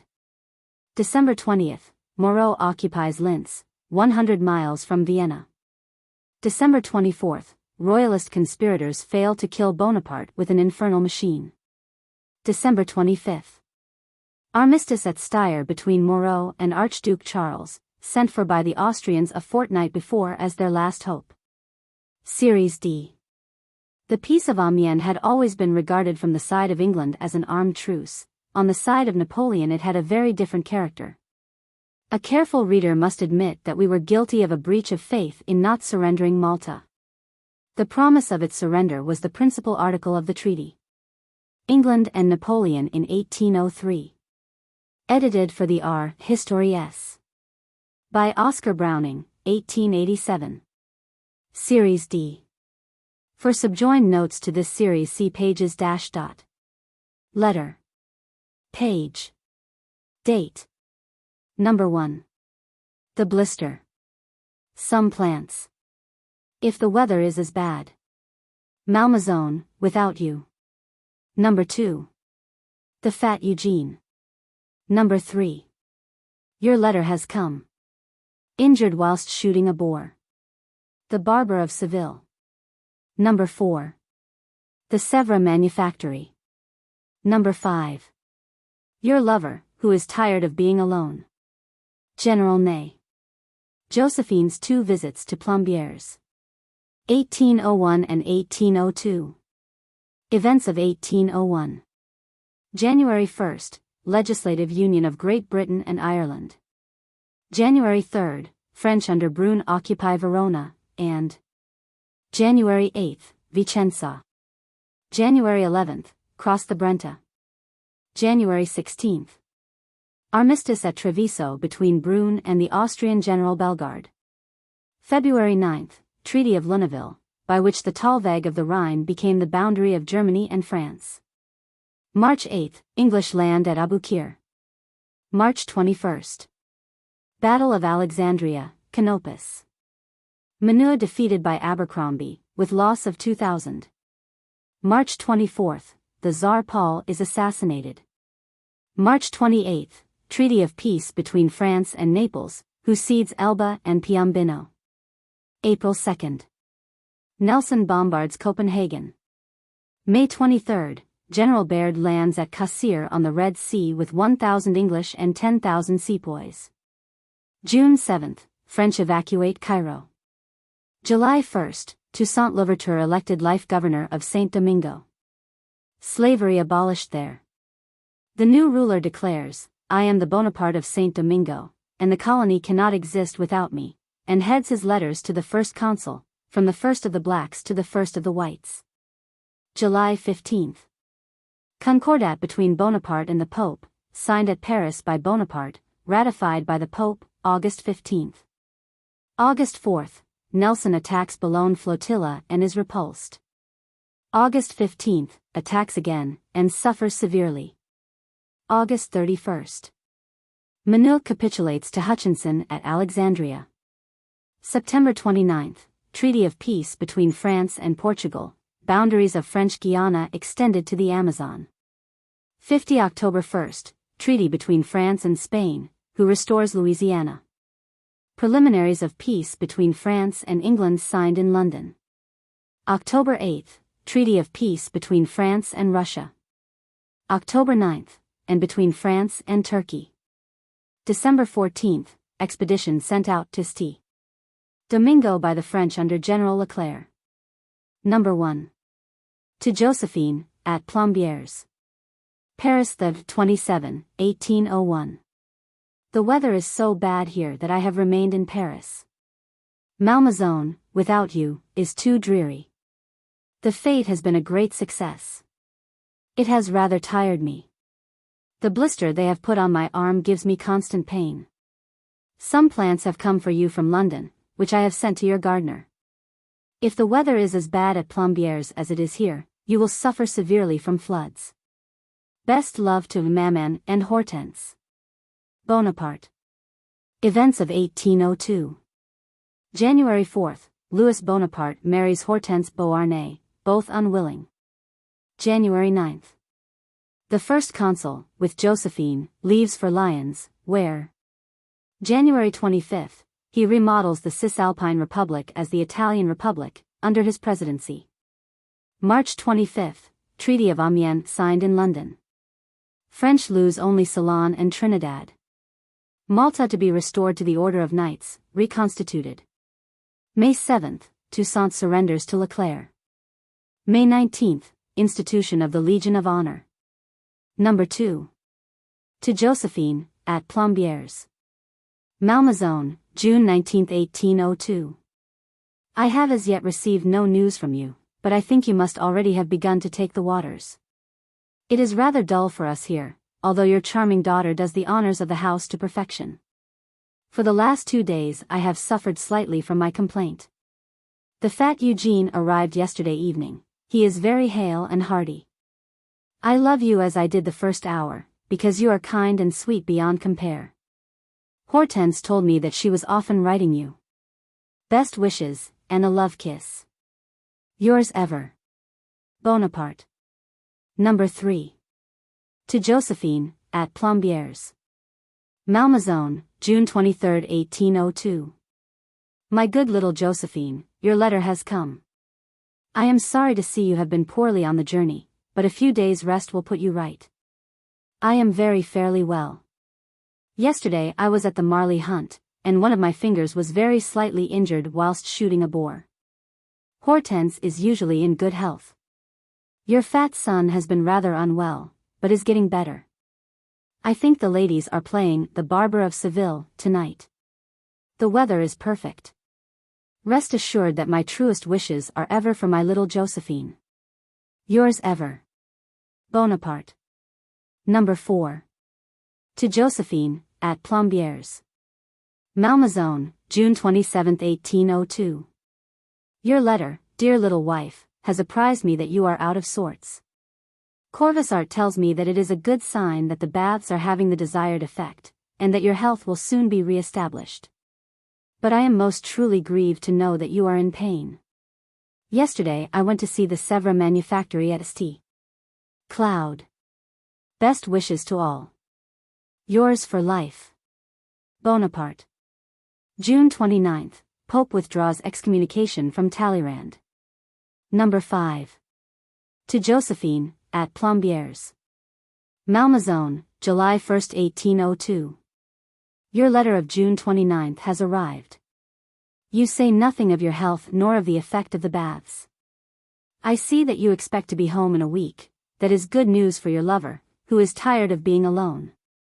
You ought to have seen General Ney, who started for Plombières. He will be married on his return. Yesterday Hortense played Rosina in The Barber of Seville with her usual skill. Rest assured of my love, and that I await your return impatiently. Without you everything here is dreary. Bonaparte. August 2nd. Napoleon Bonaparte made first consul for life. The conduct and the language of Bonaparte represents at once Augustus, Mahomet, Louis XI, Masaniello, Montgaillard, an avowed enemy. 53 September 22nd. Opening of the Ourcq waterworks for the supply of Paris. September 25th, Mass celebrated at St. Cloud for the first time. In this month Napoleon annexes Piedmont, and the next sends Ney to occupy Switzerland. October 11th. Birth of Napoleon Charles, son of Louis Bonaparte and Hortense. October 29th, Napoleon and Josephine visit Normandy, and, contrary to expectation, receive ovations everywhere. They return to Paris, November 14th. Events of 1803. February 19th. New constitution imposed by France on Switzerland. April 14th, Bank of France reorganized by Bonaparte, it alone allowed to issue notes. April 27th, death of Toussaint Louverture at Besançon. April 30th, France sells Louisiana to U.S. for £4 million, $15 million. May 22nd. France declares war against England, chiefly respecting Malta. England having seized all French ships in British harbors previous to war being declared, Napoleon seizes all British tourists in France. May 31st, his soldiers occupy Electorate of Hanover. June 14th, he visits north of France and Belgium, accompanied by Josephine, and returns to Paris August 12th. September 27th, press censorship established in France. November 30th. French evacuate Street Domingo. Series E. Everywhere the king of the earth found once more, to put a bridle on his pride. The inevitable lords of the sea. Bignon, v. 130. Series E. For subjoined notes to this series see pages --. Letter. Page. Number 1. Madam. Pont de Brix. The wind having considerably freshened. Number 2. The waters. All the vexations. Eugene has started for Blois. Number 3. AIX La Chapelle. Number 4. During the past week. The day after tomorrow. Hortense. I am very well satisfied. Number 5. Its authenticity. Arras, August 29th. I am rather impatient to see you. Number 6. T. B. Letters of the Emperor Napoleon to the Empress Josephine during his journey along the coast, 1804. Events of 1804.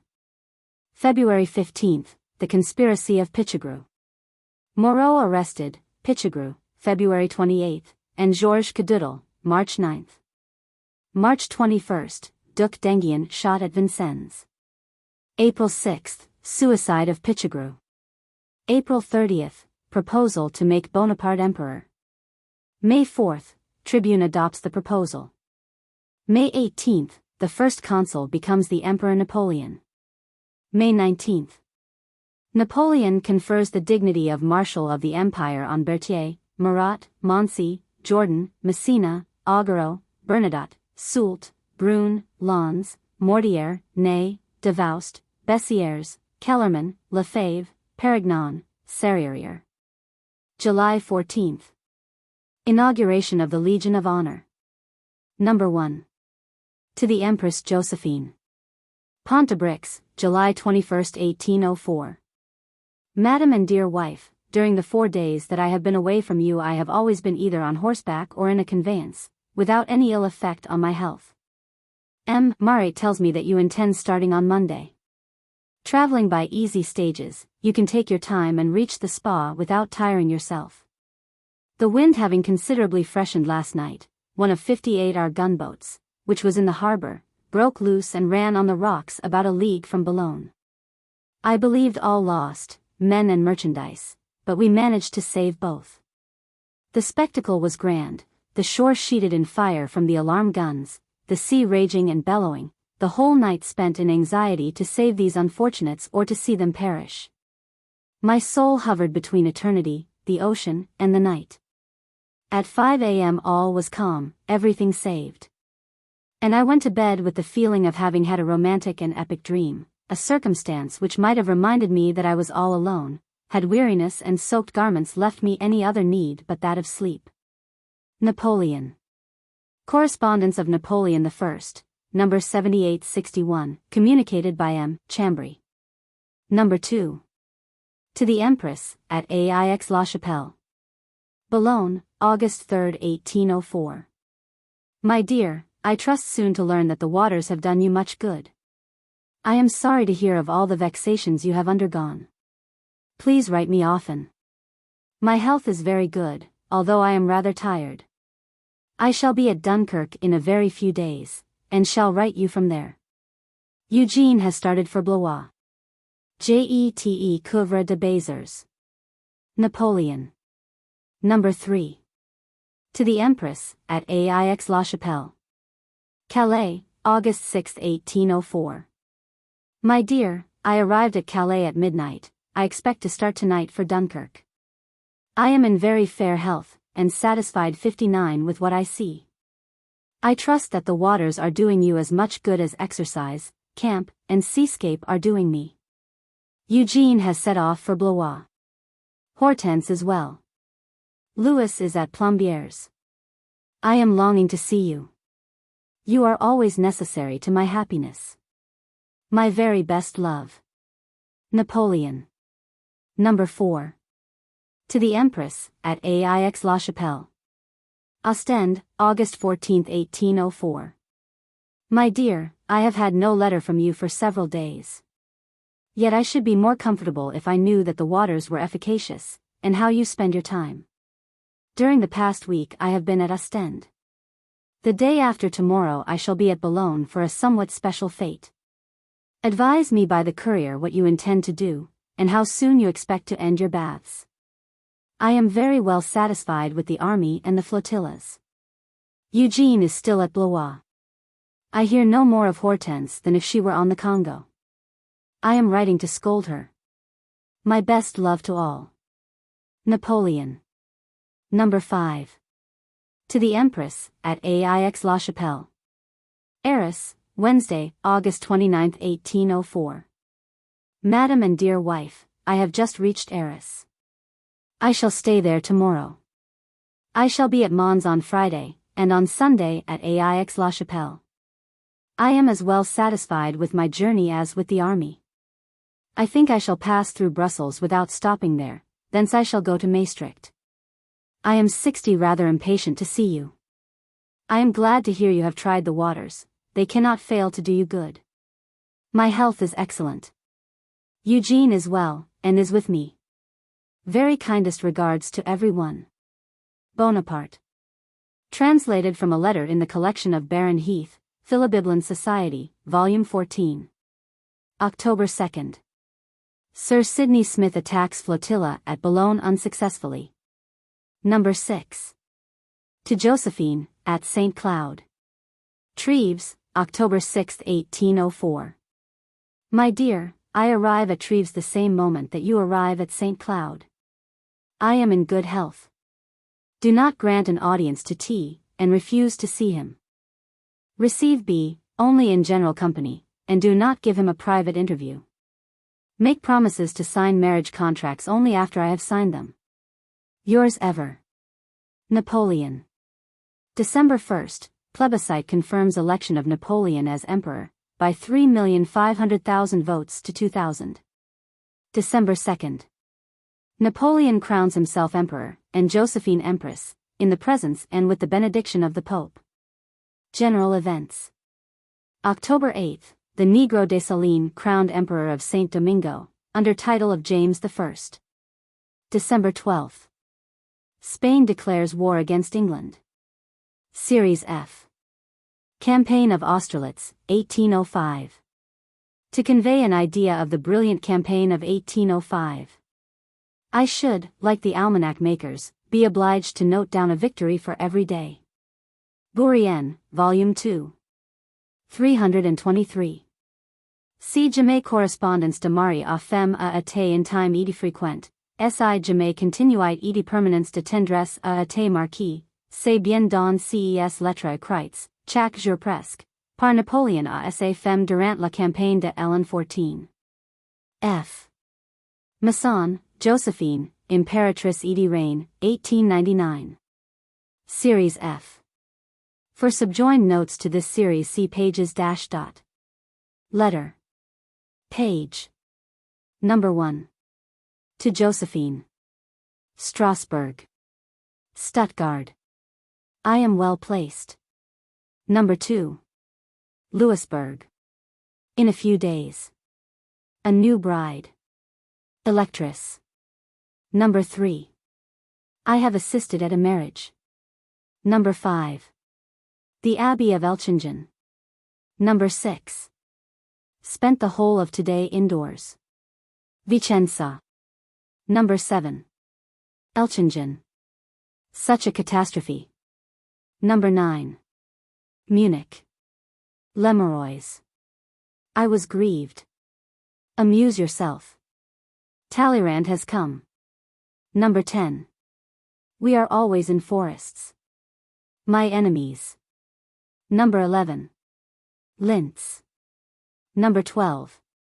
Schönbrunn. Number 13. They owe everything to you.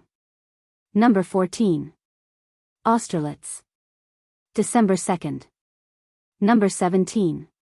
A long time since I had news of you. Number 19. I await events. I, for my part, am sufficiently busy. Letters of the Emperor Napoleon to the Empress Josephine, during the Austerlitz campaign, 1805. Events of 1805. March 13th, Napoleon proclaimed King of Italy. May 26th, crowned at Milan. June 8th, Prince Eugene named Viceroy of Italy. June 23rd, Lucca made a principality, and given to Elisa Bonaparte. July 22nd. Naval battle between Villeneuve and Sir Robert Calder, which saves England from invasion. August 16th, Napoleon breaks up Camp of Boulogne. September 8th, Third Continental Coalition, Russia, Austria, and England against France.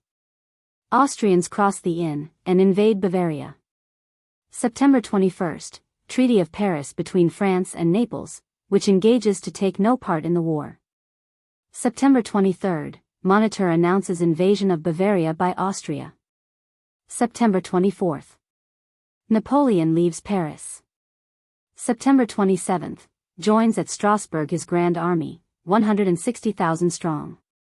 October 1st, arrives at Ettlingen. October 2nd. Arrives at Louisbourg. Hostilities commence. Number 1. To Josephine, at Strasbourg. Imperial Headquarters, Ettlingen. October 2nd, 1805, 10 a.m. I am well, and still here. I am starting for Stuttgart, where I shall be tonight. Great operations are now in progress. The armies of Württemberg and Baden have joined mine. I am well placed for the campaign, and I love you. Napoleon. Number 2. To Josephine, at Strasbourg. Louisbourg, October 4, 1805, noon. I am at Louisbourg. I start tonight. There is as yet nothing new. My whole army is on the march. The weather is splendid. My junction with the Bavarians is effected. I am well. I trust in a few days to have something interesting to communicate. Keep well, and believe in my entire affection. There is a brilliant court here, a new bride who is very beautiful, and upon the whole some very pleasant people, even our electress, who appears extremely kind, although the daughter of the King of England. Napoleon. Number 3. To Josephine, at Strasbourg. Louisbourg, October 5, 1805. I continue my march immediately. You will, my dear, be 5 or 6 days without hearing from me. Don't be uneasy, it is connected with operations now taking place. All goes well, and just as I could wish. I have assisted at a marriage between the son of the Elector and a niece of the King of Prussia. I wish to give the young princess a wedding present to cost 36,000 to 40,000 francs. Please attend to this, and send it to the bride by one of my chamberlains, when they shall come to rejoin me. This matter must be attended to immediately. Adieu, dear, I love you and embrace you. Napoleon. October 6 to 7th. French crossed the Danube and turned Mack's army. October 8, Battle of Wertingen. Murat defeats the Austrians. October 9, Battle of Günzburg. Ney defeats Mack. Number 4. October 10, French enter Augsburg. To Josephine, at Strasbourg. Augsburg, Thursday, October 10, 1805, 11 a.m. I slept last night with the former Elector of Treves, who is very well lodged. For the past week I have been hurrying forward. The campaign has been successful enough so far. I am very well, although it rains almost every day. Events crowd on us rapidly. I have sent to France 4,000 prisoners, 8 flags, and have 14 of the enemy's cannon. Adieu, dear, I embrace you. Napoleon. October 11th, Battle of Haslach. Dupont holds his own against much superior forces. Number 5. October 12th, French enter Munich. To Josephine, at Strasbourg. October 12, 1805, 11 p.m. My army has entered Munich. On one side the enemy is beyond the inn. I hold the other army, 60,000 strong, blocked on the Iller, between Ulm and Memmingen. The enemy is beaten, has lost its head, and everything points to a most glorious campaign, the shortest and most brilliant which has been made. In an hour I start for Burgos-sur-l'Iller. I am well, but the weather is frightful. It rains so much that I change my clothes twice a day. I love and embrace you. Napoleon. October 14th, capture of Memmingen and 400 Austrians by Soult. October 15th, Battle of Elchingen. Ney defeats Laudon. October 17th, capitulation of Ulm. Number 6. October 19th, Werneck and 8,000 men surrender to Murat. To Josephine, at Strasbourg. Abbaye d'Elchingen, October 19, 1805. My dear Josephine, I have tired myself more than I ought. Soaked garments and cold feet every day for a week have made me rather ill, but I have spent the whole of today indoors, which has rested me. My design has been accomplished. I have destroyed the Austrian army by marches alone. I have made 60,000 prisoners, taken 120 pieces of cannon, more than 90 flags, and more than 30 generals. I am about to fling myself on the Russians. They are lost men. I am satisfied with my army. I have only lost 1,500 men, of whom 2/3 are but slightly wounded. Prince Charles is on his way to cover Vienna. I think Messina should be already at Vicenza. The moment I can give my thoughts to Italy, I will make Eugene win a battle. Very best wishes to Hortense. Adieu, my Josephine, kindest regards to every one. Napoleon. October 20th, Mack and his army defile before Napoleon. Number 7. October 21st, Battle of Trafalgar. Franco-Spanish fleet destroyed after a 5 hours fight. The result of the Battle of Trafalgar compensates, for England, the results of the operations of Ulm. It has been justly observed that this power alone, of all those who fought France from 1793 to 1812, never experienced a check in her political or military combinations without seeing herself compensated forthwith by a signal success in some other part of the world. Montgaillard. To the Empress, at Strasbourg. Elchingen, October 21, 1805, noon. I am fairly well, my dear. I start at once for Augsburg. I have made 33,000 men lay down their arms. I have from 60,000 to 70,000 prisoners, more than 90 flags, and 200 pieces of cannon. Never has there been such a catastrophe in military annals. Take care of yourself. I am rather jaded. The weather has been fine for the last 3 days. The first column of prisoners files off for France today. Each column consists of 6,000 men. Napoleon. Number 8. October 25. The Emperor of Russia and King of Prussia swear, at the tomb of the great Frederick, to make implacable war on France. Convention signed November 3. To the Empress, at Strasbourg. Augsburg, October 25, 1805. The 2 past nights have thoroughly rested me, and I am going to start tomorrow for Munich. I am sending word to M. de Talleyrand and M. Murray to be near at hand. I shall see something of them, and I am going to advance upon the Inn in order to attack Austria in the heart of her hereditary states. I should much have liked to see you. But do not reckon upon my sending for you, unless there should be an armistice or winter quarters. Adieu, dear, 1,000 kisses. Give my compliments to the ladies. Napoleon. Number 9. To the Empress, at Strasbourg. Munich, Sunday, October 27, 1805. I received your letter per Lemeroy's. I was grieved to see how needlessly you have made yourself unhappy. I have heard 68 particulars which have proved how much you love me, but you should have more fortitude and confidence. Besides, I had advised you that I should be 6 days without writing you. Tomorrow I expect the Elector. At noon I start to support my advance on the Inn. My health is fair. You need not think of crossing the Rhine for 2 or 3 weeks. You must be cheerful, amuse yourself, and hope that before the end of the month we shall meet. I am advancing against the Russian army. In a few days I shall have crossed the Inn. Adieu, my dear. Kindest regards to Hortense, Eugene, and the 2 Napoleons. Keep back the wedding present a little longer. Yesterday I gave a concert to the ladies of this court.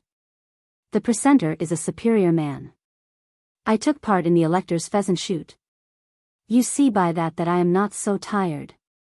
M. de Talleyrand has come. Napoleon. October 28, Grand Army crossed the Inn. Lens occupies Braunau.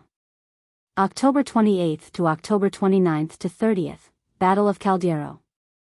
Messina with 55,000 men attacks Archduke Charles entrenched with 70,000, after 2 days' fight French repulsed at this place, previously disastrous to their arms. Number 10. To the Empress, at Strasbourg. Hague, November 3, 1805, 10 p.m. I am in full march, the weather is very cold, the earth covered with a foot of snow. This is rather trying. Luckily there is no want of wood, here we are always in forests. I am 69 fairly well. My campaign proceeds satisfactorily. My enemies must have more anxieties than I. I wish to hear from you and to learn that you are not worrying yourself. Adieu, dear, I am going to lie down. Napoleon. November 4th, Combat of Emstetten. Lens and Murat drive back the Russians. Davoust occupies Steyr. Army of Italy takes Vicenza. Number 11. To the Empress, at Strasbourg. Tuesday, November 5, 1805. I am at Linz. The weather is fine. We are within 70 miles of Vienna. The Russians do not stand, they are in full retreat. The House of Austria is at its wits' end, and in Vienna they are removing all the court belongings. It is probable that something new will occur within 5 or 6 days. I much desire to see you again. My health is good.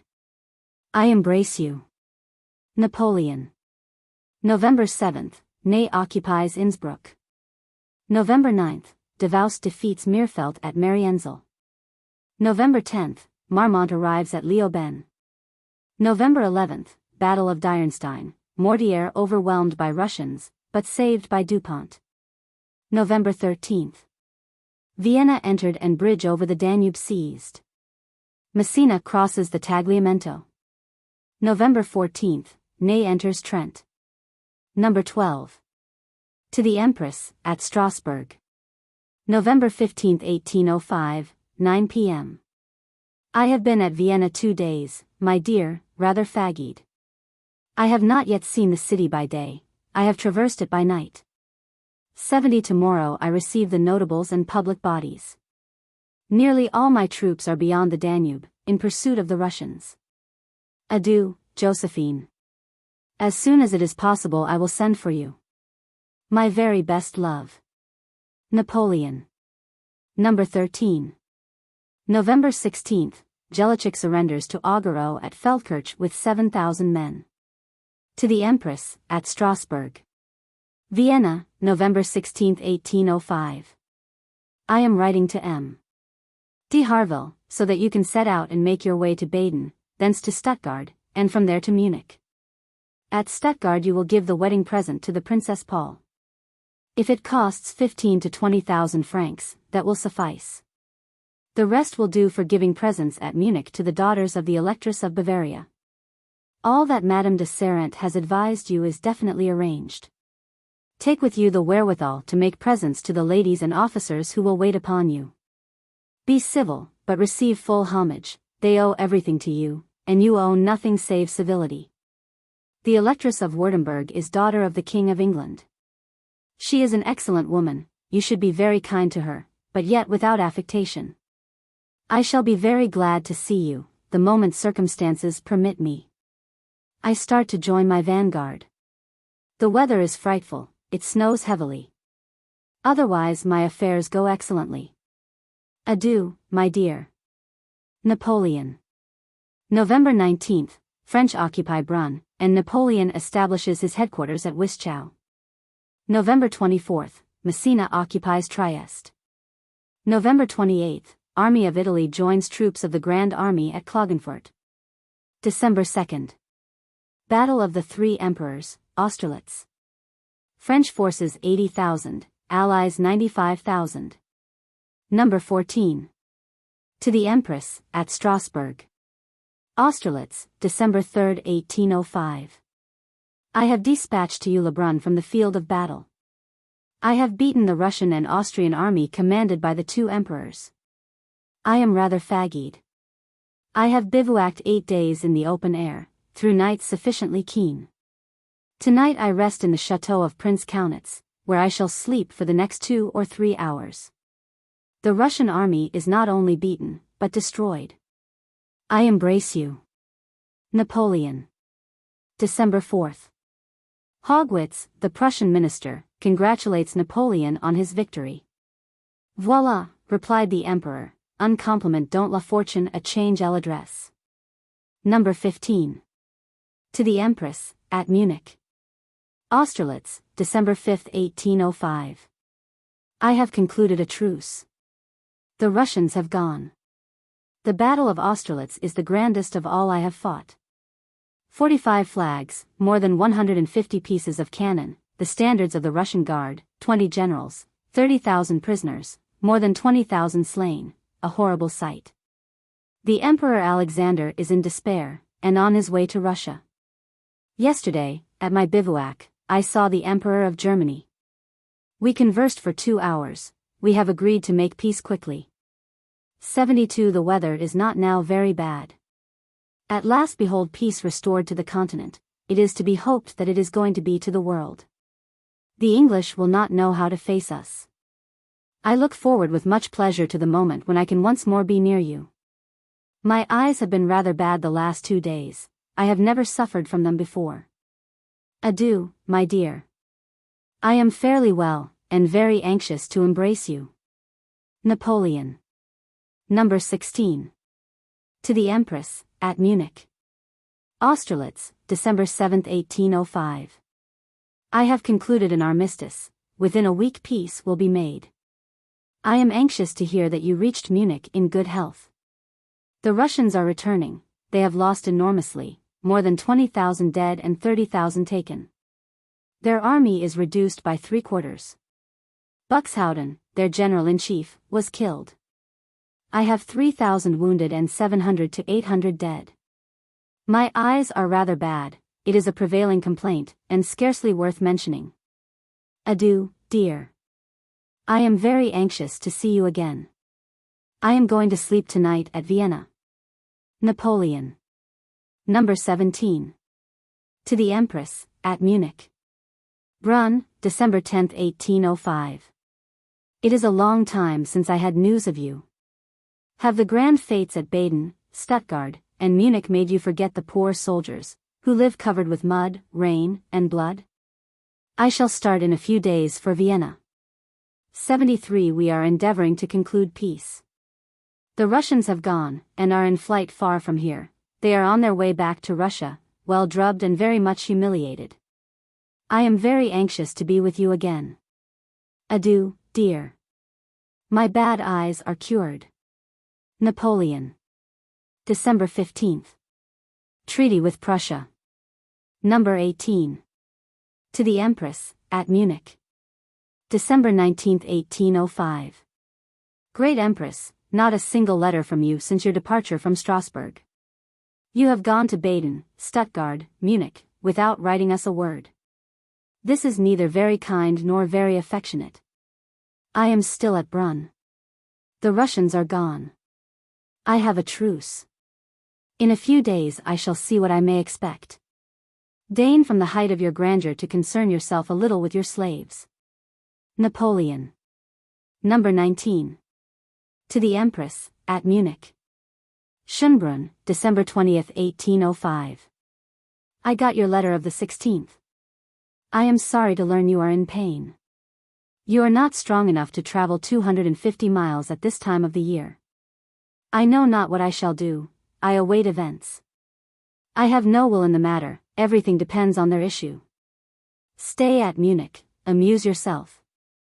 That is not difficult when you have so many kind friends and so beautiful a 74 country. I, for my part, am sufficiently busy. In a few days my decision will be made. Adieu, dear. Kindest and most affectionate regards. Napoleon. December 27th, Peace of Pressburg. December 31st. Napoleon arrives outside Munich, and joins Josephine the next morning. Series G. Battles then lasted a few hours, campaigns a few days.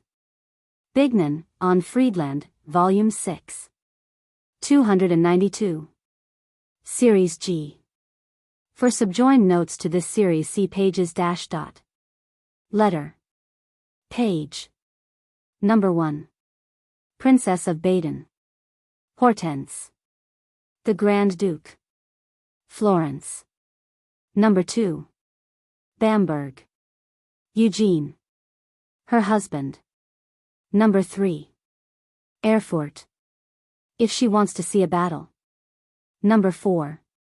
I nearly captured him and the Queen. I have bivouacked. Number 5.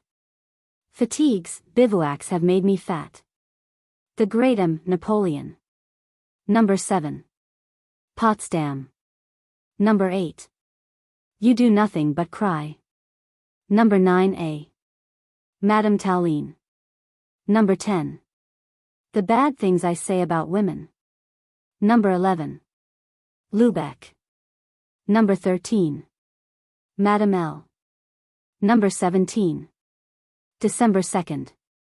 Number 18. Jealousy.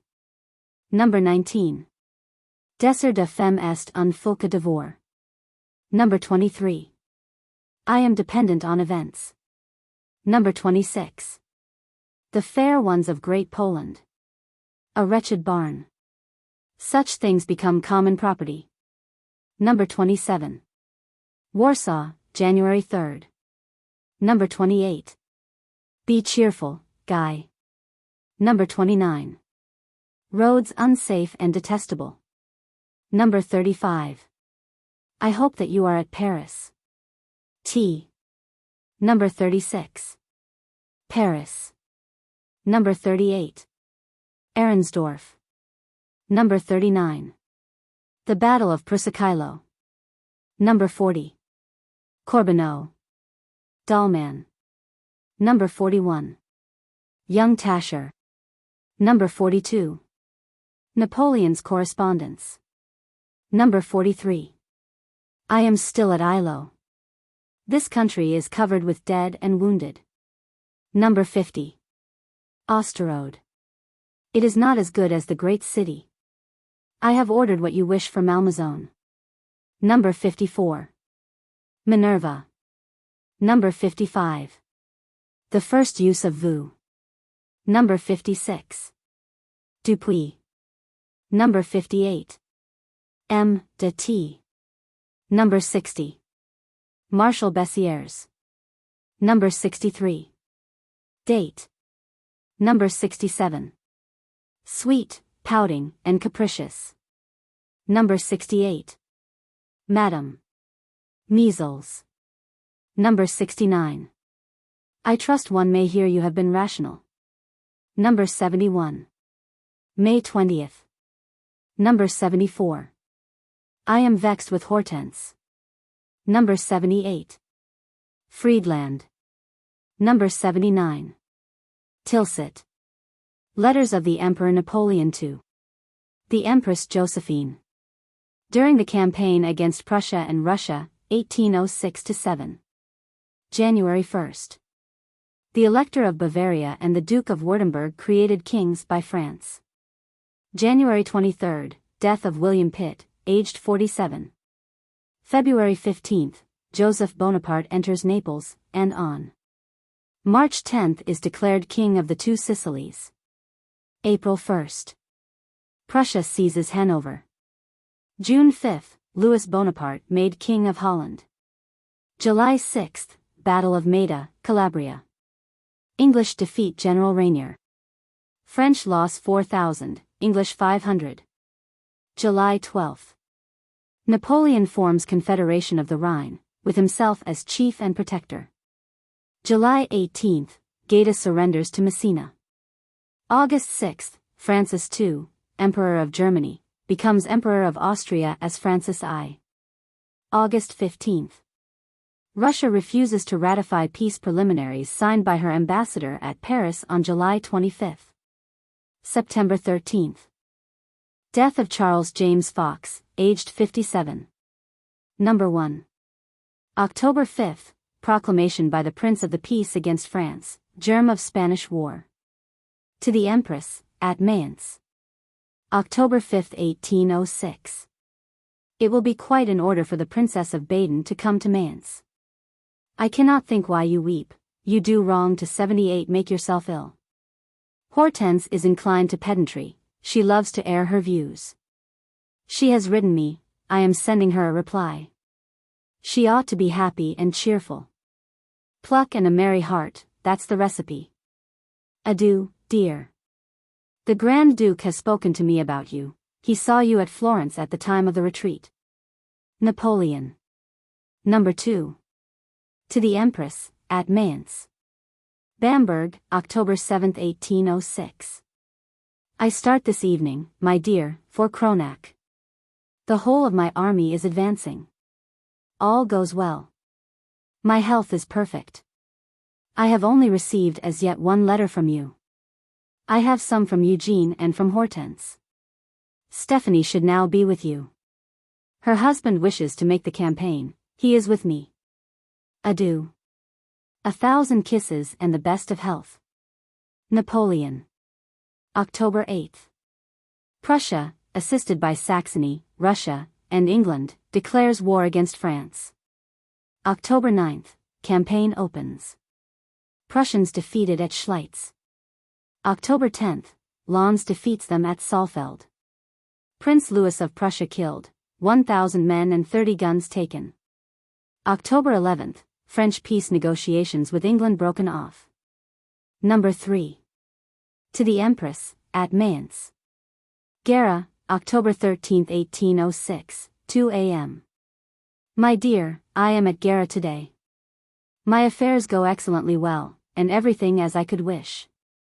With the aid of God, they will, I believe, in a few days have taken a terrible course for the poor King of Prussia, whom I am sorry for personally, because he's 79 is a good man. The Queen is at Erfurt with the King. If she wants to see a battle, she shall have that cruel pleasure. I am in splendid health. I have already put on flesh since my departure. Yet I am doing, in person, 20 and 25 leagues a day, on horseback, in my carriage, in all sorts of ways. I lie down at 8, and get up at midnight. I fancy at times that you have not yet gone to bed. Yours ever, Napoleon. October 14th, Battles of Jena and Auerstadt. Number 4. October 15th, Napoleon at Weimar, he releases 6,000 Saxon prisoners, which soon causes peace with Saxony. To the Empress, at Mayence. Jena, October 15, 1806, 3 a.m. My dear, I have made excellent maneuvers against the Prussians. Yesterday I won a great victory. They had 150,000 men. I have made 20,000 prisoners, taken 100 pieces of cannon and flags. I was in presence of the King of Prussia, and near to him. I nearly captured him and the Queen. For the past 2 days I have bivouacked. I am in excellent health. Adieu, dear. Keep well, and love me. If Hortense is at Mayence, give her a kiss, also to Napoleon and to the little one. Napoleon. Number 5. October 16th, Soult routs Cockruth at Grussen, Erfurt and 16,000 men capitulate to Murat. To the Empress, at Mayence.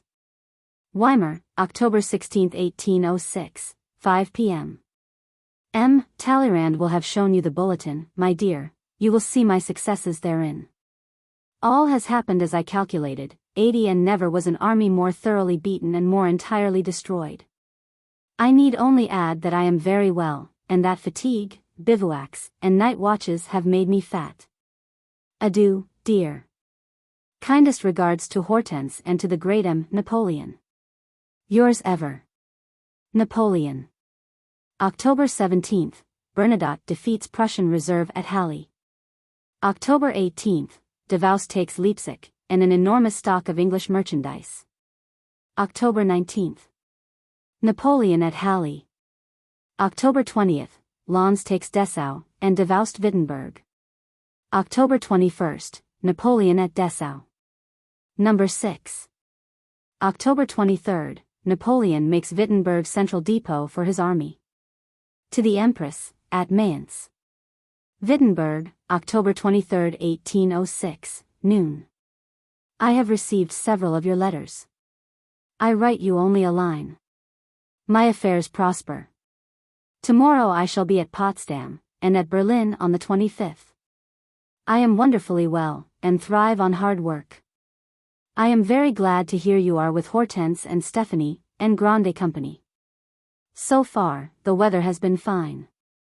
Kind regards to Stephanie, and to everybody, not forgetting Napoleon. Adieu, dear. Yours ever, Napoleon. Number 7. October 24th.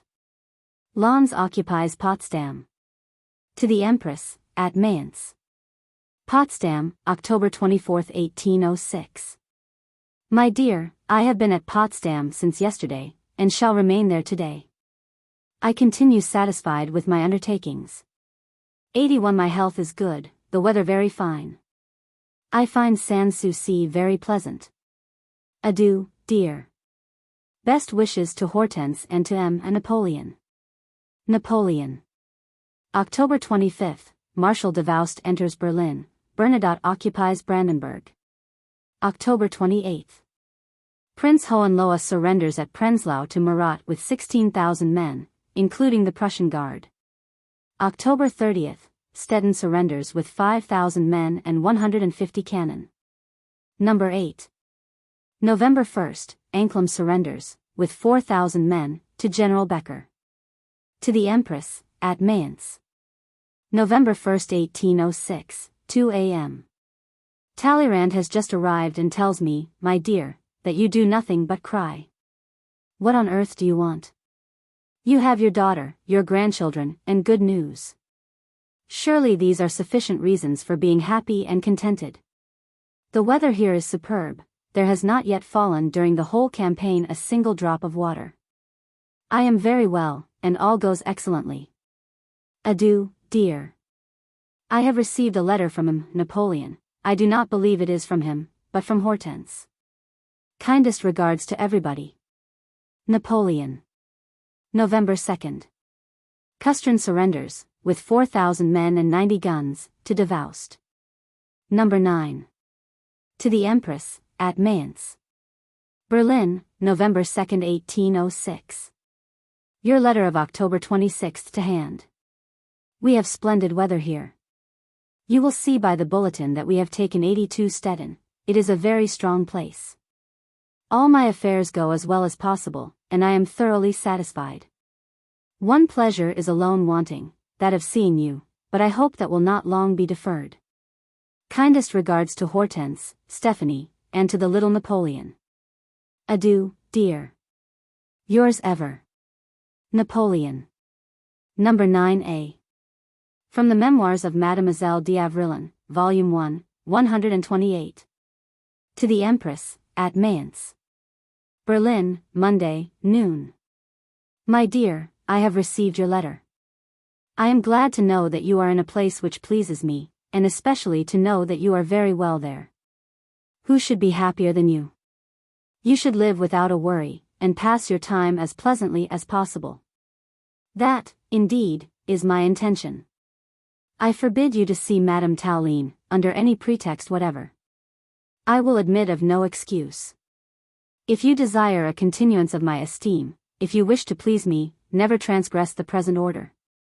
She may possibly come to your apartments, to enter them by night. Forbid your porter to admit her. I shall soon be at Malmaison. I warn you to have no lovers there that night. I should be sorry to disturb them. Adieu, dear. I long to see you and assure you of my love and affection. Napoleon. Number 10. To the Empress, at Mayence. November 6, 1806, 9 p.m.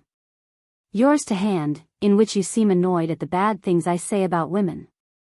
It is true that I hate intriguing women 83 more than anything. I am used to kind, gentle, persuasive women. These are the kind I like. If I have been spoilt, it is not my fault, but yours. Moreover, you shall learn how kind I have been to one who showed herself sensible and good, Madame de Hatzfeld. When I showed her husband's letter to her, she admitted to me, amid her sobs, with profound emotion, and frankly, ah. It is indeed his writing. While she was reading, her voice went to my heart. It pained me. I said, well, madam, throw that letter on the fire. I shall then have no longer the power to punish your husband. She burnt the letter, and seemed very happy. Her husband now feels at ease. 2 hours later he would have been a dead man. You see then how I like kind, frank, gentle women, but it is because such alone resemble you. Adieu, dear, my health is good. Napoleon. November 6th and 7th, Blücher and his army, 17,000 men, surrender at Lübeck to Soult, Murat, and Bernadotte. November 8th, Magdeburg surrenders to Ney, with 20,000 men, immense stores, and nearly 800 cannon. Number 11. November 9th. Napoleon levies a contribution of 150 million francs on Prussia and her allies. To the Empress, at Mayence. Berlin, November 9, 1806. My dear, I am sending good news. Magdeburg has capitulated, and on November 7 I took 20,000 men at Lübeck who escaped me last week. The whole Prussian army, therefore, is captured. Even beyond the Vistula there does not remain to 84 Prussia 20,000 men. Several of my army corps are in Poland. I am still at Berlin. I am very fairly well. Adieu, dear, heartiest good wishes to Hortense, Stephanie, and the two little Napoleons. Yours ever. Napoleon. November 10th, Davoust occupies Posen. Hanover occupied by Marshal Mortier. Number 12. To the Empress, at Mainz. Berlin, November 16, 1806. I received your letter of November 11th. I note with satisfaction that my convictions give you pleasure. You are wrong to think flattery was intended. I was telling you of yourself as I see you. I am grieved to think that you are tired of Mainz. Were the journey less long, you might come here, for there is no longer an enemy, or, if there is, he is beyond the Vistula, that is to say, more than 300 miles away. I will wait to hear what you think about it. I should also be delighted to see M. Napoleon. Adieu, my dear. Yours ever. Napoleon. I have still too much business here for me to return to Paris. November 17th, suspension of arms signed at Charlottenburg. November 19th. French occupy Hamburg. November 20th, French occupy Hameln. November 21st, French occupy Bremen. Berlin decree. Napoleon interdicts trade with England. Number 13. To the Empress, at Mainz. November 22, 1806, 10 p.m. Your letter received. I am sorry to find you in the dumps, yet you have every reason to be cheerful. You are wrong to 85 show so much kindness to people who show themselves unworthy of it. Madame L. is a fool. Such an idiot that you ought to know her by this time, and pay no heed to her. Be contented, happy in my friendship, and in the great influence you possess. In a few days I shall decide whether to summon you hither or send you to Paris. Adieu, dear. You can go at once, if you like, to Darmstadt, or to Frankfurt. That will make you forget your troubles. Kindest regards to Hortense. Napoleon. November 25th, Napoleon leaves Berlin. Number 14. To the Empress, at Mainz. Custrin, November 26, 1806. I am at Custrin, making a tour and spying out the land a little. I shall see in a day or two whether you should come. You can keep ready. I shall be very pleased if the Queen of Holland be of the party. The Grand Duchess of Baden must write to her husband about it. It is 2 a.m. I am just getting up. It is the usage of war. Kindest regards to you and to every one. Napoleon. Number 15. November 27th, Napoleon arrives at Posen. To the Empress, at Mainz. Meseritz, November 27, 1806, 2 a.m. I am about to make a tour in Poland. This is the first town there. Tonight I shall be at Posen, after which I shall send for you to come to Berlin, so that you can arrive there the same day 86 as I. My health is good, the weather rather bad. It has rained for the past 3 days. My affairs prosper. The Russians are in flight. Adieu, dear. Kindest regards to Hortense, Stephanie, and the little Napoleons. Napoleon. November 28th, Murat enters Warsaw. French occupy Duchies of Mecklenburg. Number 16. To the Empress, at Mainz. Posen, November 29, 1806, noon. I am at Posen, capital of Great Poland. The cold weather has set in. I am in good health. I am about to take a circuit round Poland. My troops are at the gates of Warsaw. Adieu, dear. Very kindest regards, and a hearty embrace. Number 17. December 2nd. Glogau surrenders to Vandamme. To the Empress, at Mainz. Posen, December 2nd, 1806. Today is the anniversary of Austerlitz. I have been to a city ball. It is raining. I am in good health. I love you and long for you. My troops are at Warsaw. So far the cold has not been severe. All these fair Poles are French women at heart, but there is only one woman for me. Would you know her? I could draw her portrait very well, but I should have to flatter it too much for you to recognize yourself. Yet, to tell the truth, my heart would only have nice things to say to you. These nights are long, all alone. Yours ever, Napoleon. Number 18. To the Empress, at Mayence. December 3, 1806, noon. Yours of November 26 received. I notice two things in it. You say I do not read your letters. It is an unkind thought. I take your bad opinion anything but kindly. You tell me that perhaps it is a mere fantasy of the night, and you add that you are not jealous. I found out long ago that angry persons always assert that they are not angry, that those who are afraid keep on repeating that they have no fear. You therefore are convinced of jealousy. I am delighted to hear it. Nevertheless, you are wrong. I think of nothing less, and in the desert plains of Poland one thinks little about beauties. I had yesterday a ball of the provincial nobility, the women good-looking enough, rich enough, dowdy enough, although in Paris fashions. Adieu, dear, I am in good health. Yours ever, Napoleon. Number 19. To the Empress, at Mayence. Posen, December 3, 1806, 6 p.m. Yours of November 27 received, from which I see that your little head is quite turned. I am reminded of the verse. Desser de femme est un folka devoir. Still you must calm yourself. I wrote you that I was in Poland, that, when we were established in winter quarters, you could come. You will have to wait a few days. The greater one becomes, the less one can consult one's wishes, being dependent on events and circumstances. You can come to 88 Frankfurt or Darmstadt. I am hoping to send for you in a few days, that is, if circumstances will permit. The warmth of your letter makes me realize that you, like other pretty women, know no bounds. What you will, must be. But, as for me, I declare that of all men I am the greatest slave. My master has no pity, and this master is the nature of things. Adieu, dear, keep well. The person that I wish to speak to you about is Madame L., of whom every one is speaking ill. They assure me that she is more Prussian than French woman. I don't believe it, but I think her an idiot who talks nothing but trash. Napoleon. December 6, Thorn, on the Vistula, occupied by Ney. Number 20. To the Empress, at Mayence. Posen, December 9, 1806. Yours of December 1 received.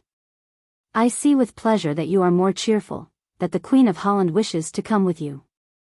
I long to give the order, but you must still wait a few days. My affairs prosper. Adieu, dear, I love you and wish to see you happy. Napoleon. Number 21. To the Empress, at Mayence. Posen, December 10, 1806, 5 p.m. An officer has just brought me a rug, a gift from you. It is somewhat short and narrow, but I thank you for it nonetheless. I am in fair health. The weather is very changeable. My affairs prosper pretty well. I love you and long for you much. 89. Adieu, dear, I shall write for you to come with at least as much pleasure as you will have in coming. Yours ever, Napoleon. A kiss to Hortense, Stephanie, and Napoleon. December 11th, Davoust forces the passage of the bug. Number 22. December 12th, Treaty of Peace and Alliance between France and Saxony signed at Posen. To the Empress, at Mayence. Posen, December 12, 1806, 7 p.m. My dear, I have not received any letters from you, but know, nevertheless, that you are well. My health is good, the weather very mild. The bad season has not begun yet, but the roads are bad in a country where there are no highways. Hortense will come then with Napoleon. I am delighted to hear it. I long to see things shape themselves into a position to enable you to come. I have made peace with Saxony. The Elector is king and one of the Confederation. Adieu, my well-beloved Josephine. Yours ever, Napoleon. A kiss to Hortense, Napoleon, and Stephanie. Payer, the famous musician, his wife, a virtuoso whom you saw at Milan 12 years ago, and Brizzi are here.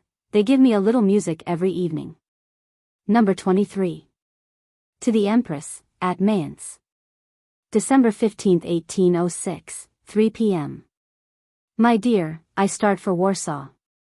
In a fortnight I shall be back. I hope then to be able to send for you.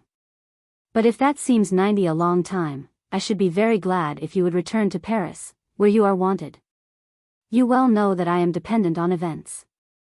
All my affairs go excellently. My health is very good, I am as well as possible.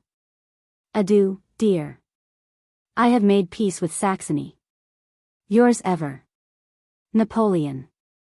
December 17th, Turkey declares war on Russia. So Montgaillard, but Napoleon refers to it in the 39th Bulletin, dated December 7th, while Haydn dates it January 7th. Number 24. To the Empress, at Mayence. Warsaw, December 20th, 1806, 3 p.m. I have no news from you, dear. I am very well. The last 2 days I have been at Warsaw. My affairs prosper. The weather is very mild, and even somewhat humid. It has as yet barely begun to freeze. It is October weather. Adieu, dear. I should much have liked to see you, but trust that in 5 or 6 days I shall be able to send for you. Kindest regards to the Queen of Holland and to her little Napoleons. Yours ever, Napoleon. December 22nd. Napoleon crosses the Narew, and the next day defeats Russians at Zarnowo, also. December 24th, at Nazielsk. December 26th, Ney defeats Lestock at Solda, Lons defeats Benningsen at Pultusk. December 28th. And Augereau defeats Buxhowden at Galliman. Number 25. To the Empress, at Mayence. Galliman, December 29, 1806, 5 a.m. I write you only a line, my dear. I am in a wretched barn. I have beaten the Russians, taken 30 pieces of cannon, their 91 baggage, and 6,000 prisoners, but the weather is frightful. It is raining, we have mud up to our knees. In 2 days I shall be at Warsaw, whence I shall write you. Yours ever, Napoleon. Number 26. To the Empress, at Mayence. Pultusk, December 31st, 1806. I have had a good laugh over your last letters. You idealize the fair ones of Great Poland in a way they do not deserve. I have had for 2 or 3 days the pleasure of hearing Payer and 2 lady singers, who have given me some very good music. I received your letter in a wretched barn, having mud, wind, and straw for my only bed. Tomorrow I shall be at Warsaw. I think all is over for this year. The army is entering winter quarters.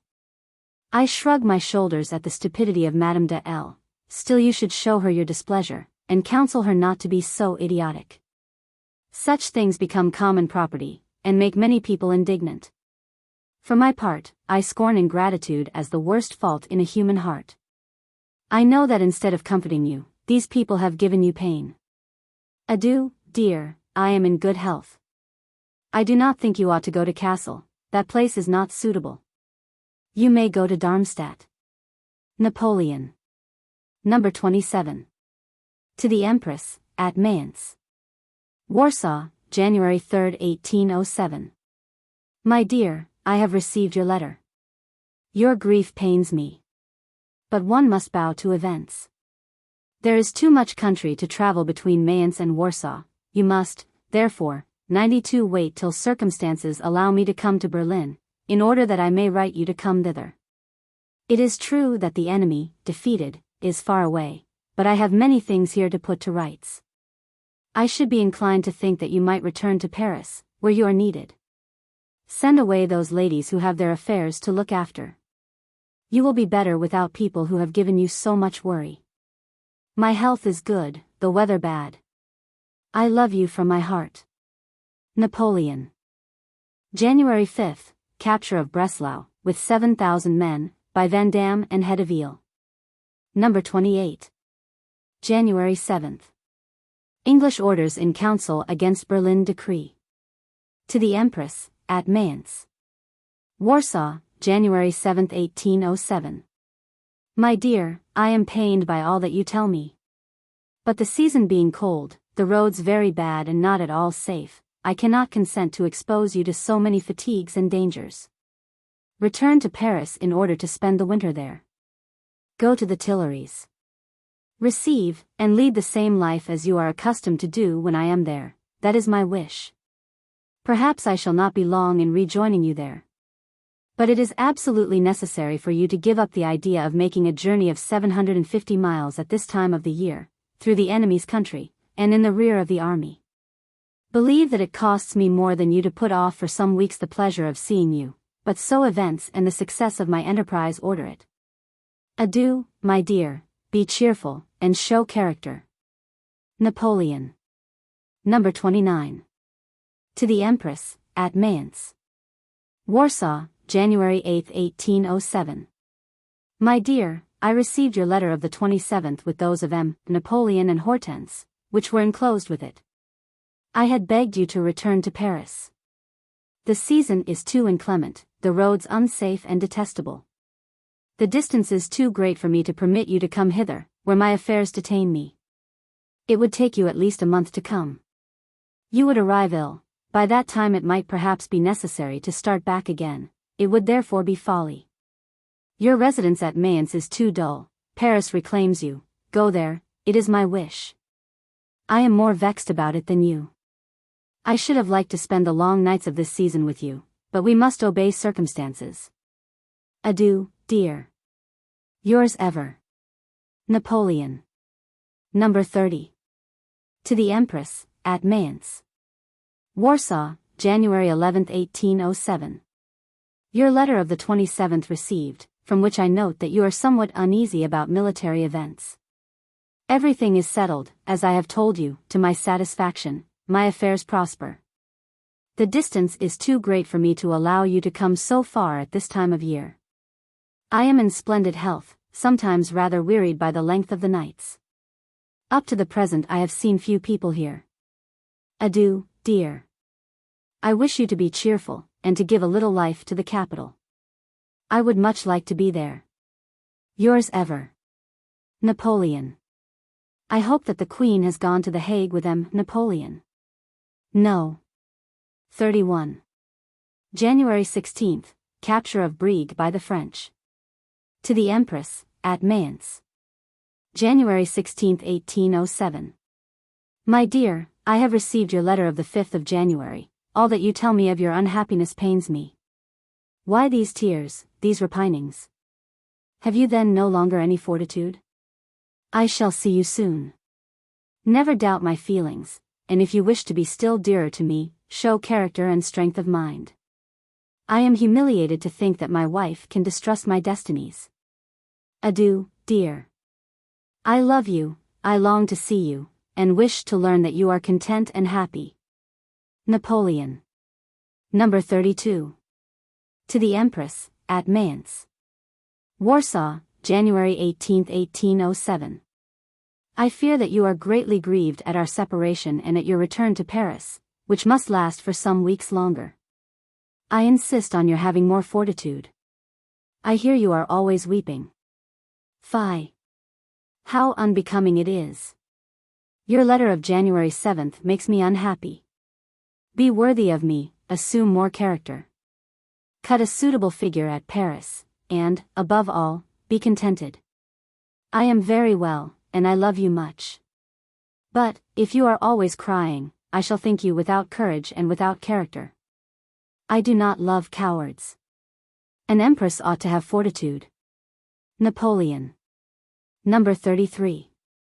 To the Empress, at Mayence. Warsaw, January 19, 1807. My dear, your letter to hand. I have laughed at your fear of fire. I am in despair at the tone of your letters and at what I hear.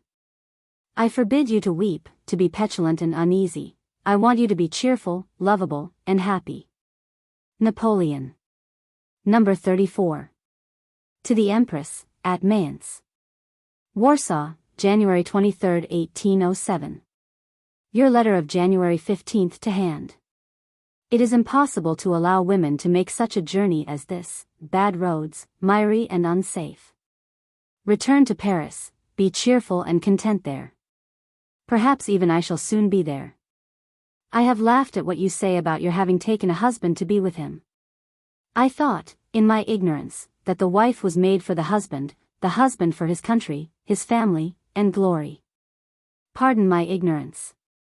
One is always learning from our fair ladies. Adieu, my dear. Think how much it costs me not to send for you.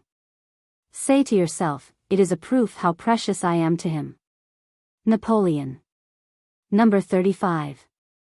January 25th, Russians defeated at Marengo by Bernadotte.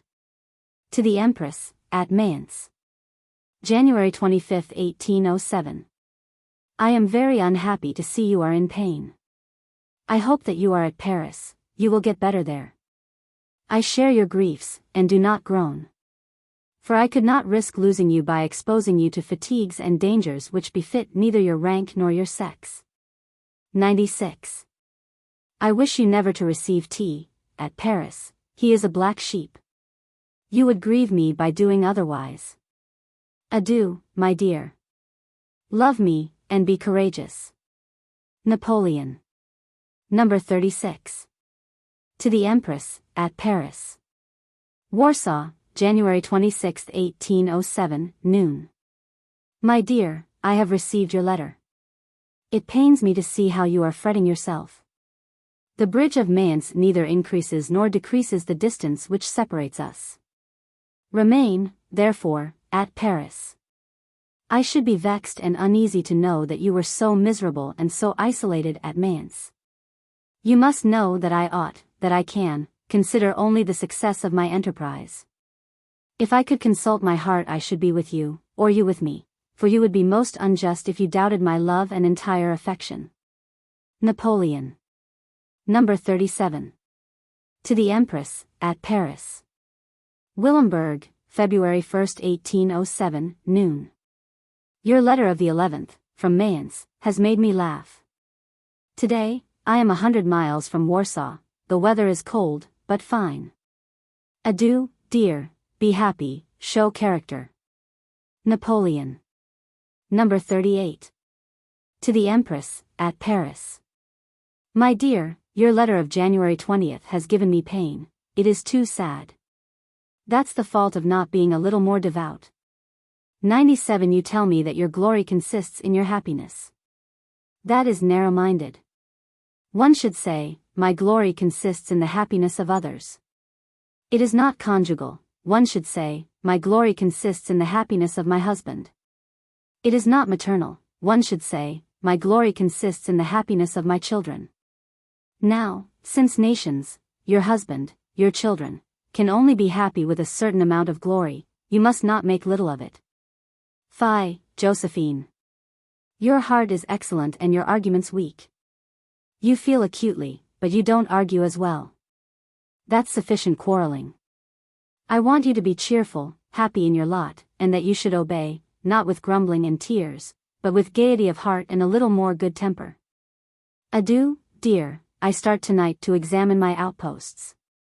Napoleon. February 5th, combats of Bergfried, Waltersdorf, and Deppen, Russians forced back. February 6th, combat of Hof. Murat victorious. February 8th, Battle of Eylau, retreat of Russians. Number 39. To the Empress, at Paris. Eylau, February 9, 1807, 3 a.m. My dear, yesterday there was a great battle, the victory has remained with me, but I have lost many men. The loss of the enemy, which is still more considerable, does not console me. To conclude, I write you these 2 lines myself, although I am very tired, to tell you that I am well and that I love you. Yours ever. Napoleon. Number 40. To the Empress, at Paris. Eylau, February 9, 1807, 6 p.m. My dear, I write you a line in order that you may not be uneasy. The enemy has lost the battle, 40 pieces of cannon, 98 10 flags, 12,000 prisoners, he has suffered frightfully. I have lost many, 1,600 killed, 3,000 or 4,000 wounded. Your cousin Tascher conducts himself well, I have summoned him near me with the title of orderly officer. Corbeneau has been killed by a shell. I was singularly attached to that officer, who had much merit. I am very unhappy about him. My mounted guard has covered itself with glory. Dalman is dangerously wounded. Adieu, dear. Yours ever, Napoleon. Number 41. To the Empress, at Paris. Ilo, February 11, 1807, 3 a.m. My dear, I write you a line. You must have been very anxious. I have beaten the enemy in a fight to be remembered, but it has cost many brave lives. The bad weather that has set in forces me to take cantonments. Do not afflict yourself, please.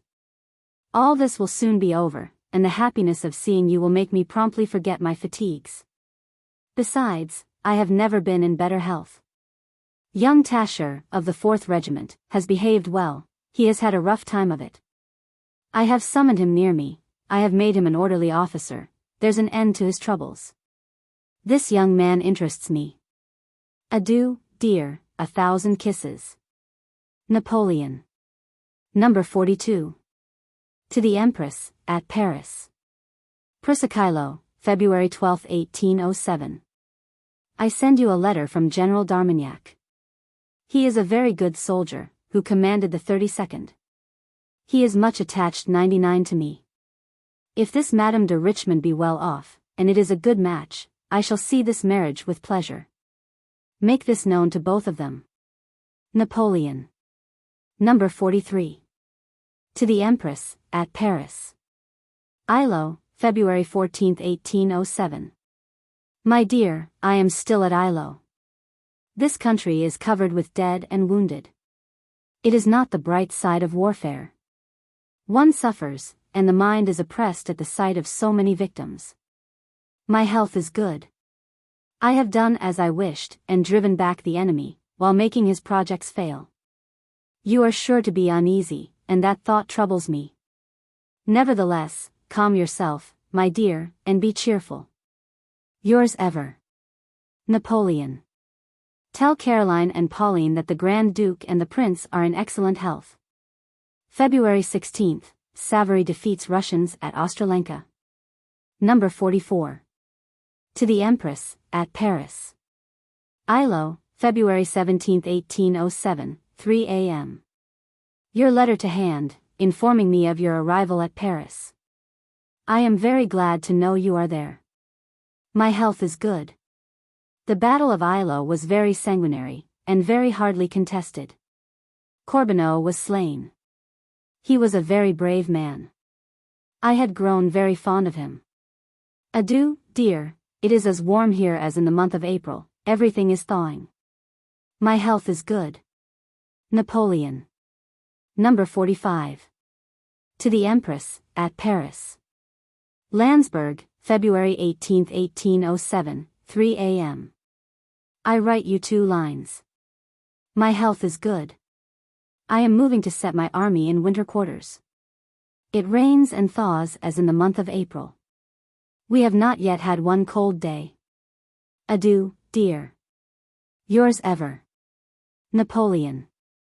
Number 46. To the Empress, at Paris. Liebstadt, February 20, 1807, 2 a.m. I write you 2 lines, dear, in order that you may not be uneasy. My health is very good, and my affairs prosper. I have again put my army into cantonments. The weather is extraordinary. It freezes and thaws, it is wet and unsettled. Adieu, dear. Yours ever, Napoleon. Number 47. To the Empress, at Paris. Liebstadt, February 21, 1807, 2 a.m.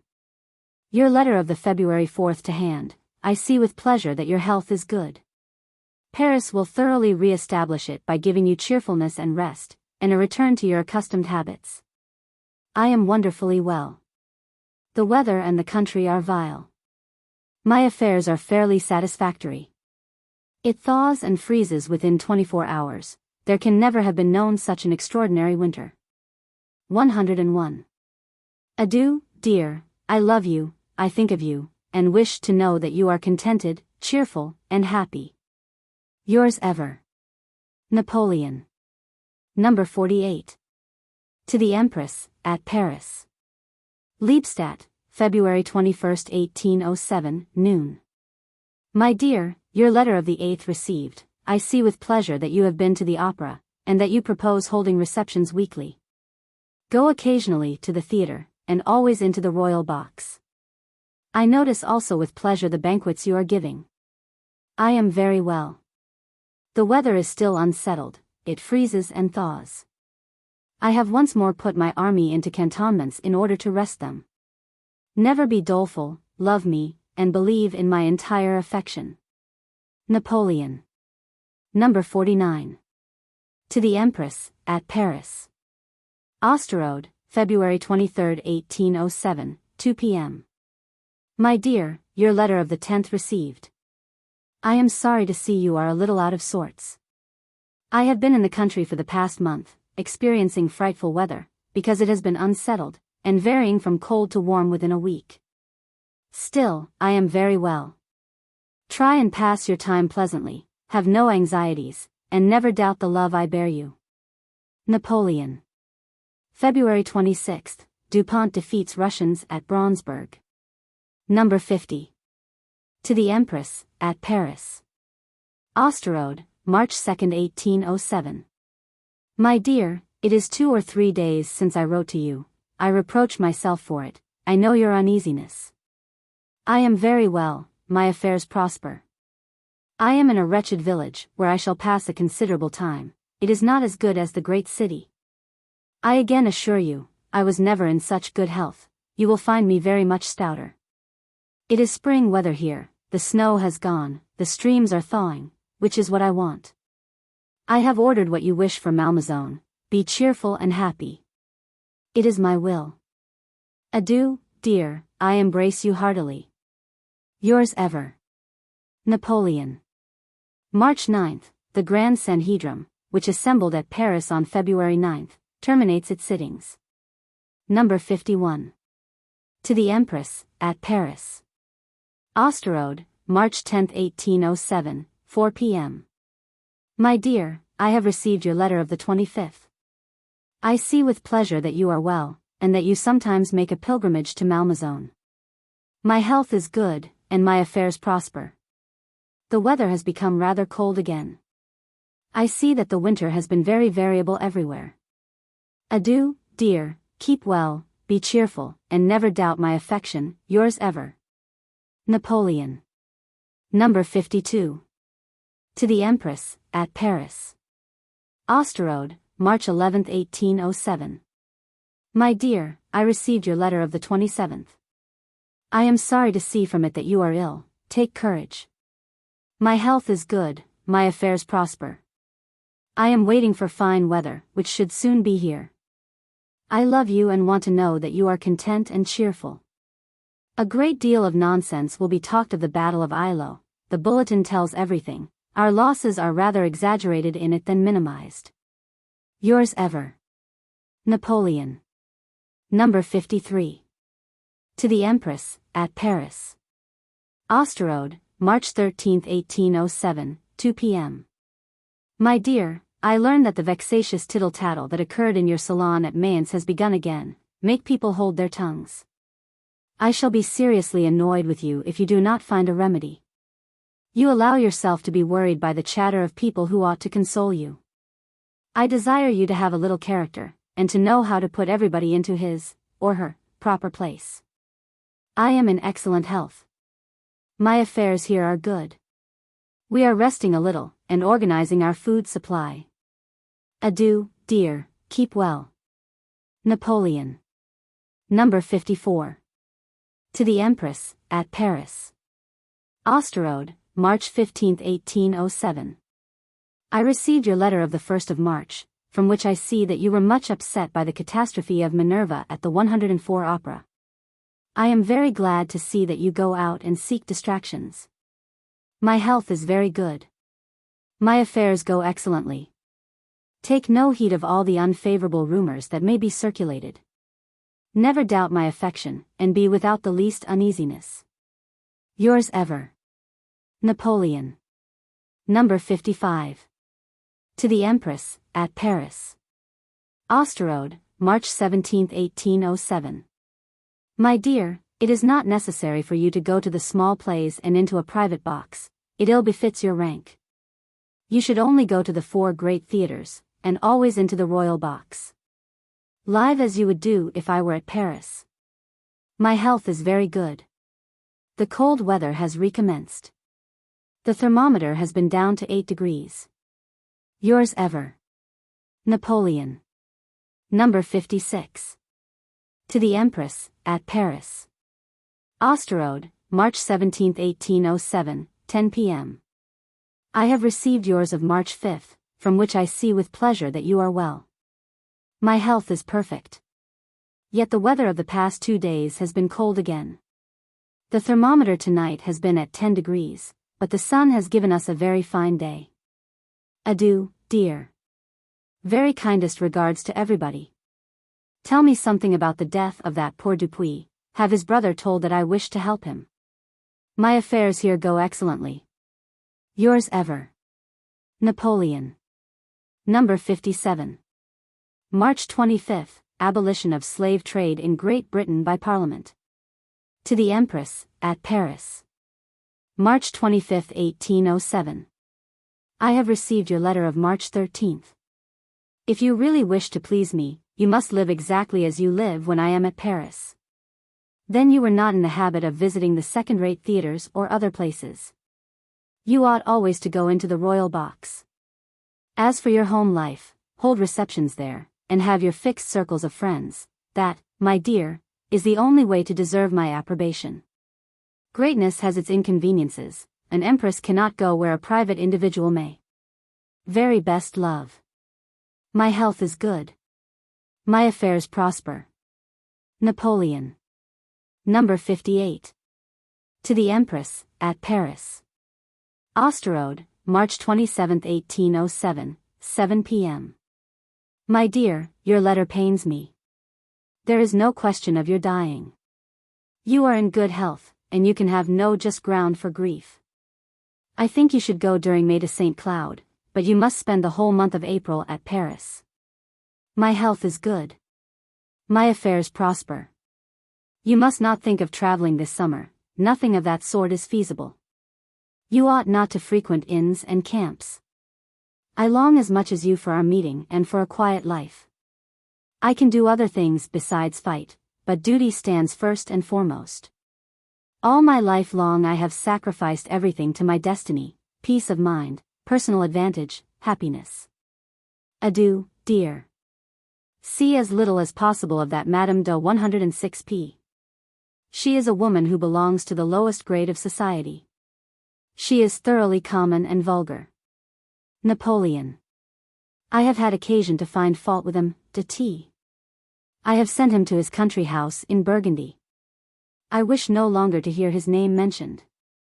Number 59. To the Empress, at Paris. Austerlitz, April 1, 1807. My dear, I have just got your letter of the 20th. I am sorry to see you are ill. I wrote you to stay at Paris the whole month of April, and to go to St. Cloud on May 1st. You may go and spend the Sundays, and a day or two, at Malmaison. At St. Cloud you may have your usual visitors. My health is good. It is still quite cold enough here. All is quiet. I have named the little Princess Josephine. Eugene should be well pleased. Yours ever, Napoleon. Number 60. To the Empress, at Paris. Finkenstein, April 2, 1807. My dear, I write you a line. I have just moved my headquarters into a very fine chateau, after the style of Bessieres, where I have several fireplaces, which is a great comfort to me. Getting up often in the night, I like to see the fire. My health is perfect. The weather is fine, but still cold. The thermometer is at 4 to 5 degrees. Adieu, dear. Yours ever, Napoleon. Number 61. To the Empress, at Paris. Finkenstein, April 6, 1807, 3 p.m. My dear, I have received your letter, from which I see you have spent Holy Week at Malmaison, and that your health is better. I long to hear that you are thoroughly well. I am in a fine chateau, where there are fireplaces, which I find a great comfort. It is still very cold here, everything is frozen. You will have seen that I have good news from Constantinople. My health is good. There is nothing fresh here. Yours ever, Napoleon. Number 62. To the Empress, at Paris. Finkenstein, April 10, 1807, 6 p.m. My dear, my health is excellent. Here spring is beginning, but as yet there is no vegetation. I wish you to be cheerful and contented, and never to doubt my attachment. Here all goes well. Napoleon. Number 63. To the Empress, at Paris. Finkenstein, April 14, 1807, 7 p.m. I have received your letter of April 3rd. I see from it that you are well, and that it has been very cold in Paris. The weather here is very unsettled, still I think the spring has come at length, already the ice has almost gone. I am in splendid health. Adieu, dear. I ordered some time ago for Malmaison all that you ask for, yours ever, Napoleon. Number 64. To the Empress, at Paris. Finkenstein, April 18, 1807. I have received your letter of April 5th. I am sorry to see from it that you are grieved at what I have told you. As usual, your little Creole head becomes flurried and excited in a moment. Let us not, therefore, speak of it again. I am very well, but yet the weather is rainy. Savary is very ill of a bilious fever, before Danzig. I hope it will be nothing serious. Adieu, dear, my very best wishes to you. Napoleon. Number 65. To the Empress, at Paris. Finkenstein, April 24, 1807, 7 p.m. I have received your letter of the 12th. I see from it that your health is good, and that you are very happy at the thought of going to Malmaison. The weather has changed to fine, I hope it may continue so. There is nothing fresh here. I am very well. Adieu, dear. Yours ever, Napoleon. Number 66. To the Empress, at Paris. Finkenstein, May 2, 1807, 4 p.m. My dear, I have just received your letter of the 23rd. I see with pleasure that you are well, and that you are as fond as ever of Malmaison. I hear the Arch-Chancellor is in love. Is this a joke, or a fact? It has amused me, you might have given me a hint about it. 109 I am very well, and the fine season commences. Spring shows itself at length, and the leaves begin to shoot. Adieu, dear, very best wishes. Yours ever, Napoleon. Number 67. To the Empress, at Paris. Finkenstein, May 10, 1807. I have just received your letter. I know not what you tell me about ladies in correspondence with me. I love only my little Josephine, sweet, pouting, and capricious, who can quarrel with grace, as she does everything else, for she is always lovable, except when she is jealous, then she becomes a regular shrew. But let us come back to these ladies. If I had leisure for any among them, I assure you that I should like them to be pretty rosebuds. Are those of whom you speak of this kind? I wish you to have only those persons to dinner who have dined with me. That your list be the same for your assemblies, that you never make intimates at Malmaison of ambassadors and foreigners. If you should do the contrary, you would displease me. Finally, do not allow yourself to be duped too much by persons whom I do not know, and who would not come to the house, if I were there. Adieu, dear. Yours ever, Napoleon. Number 68. To the Empress, at Paris. Finkenstein, May 12, 1807. I have just received your letter of May 2nd, in which I see that you are getting ready to go to St. Cloud. I was sorry to see the bad conduct of Madame. Might you not speak to 110 her about mending her ways, which at present might easily cause unpleasantness on the part of her husband?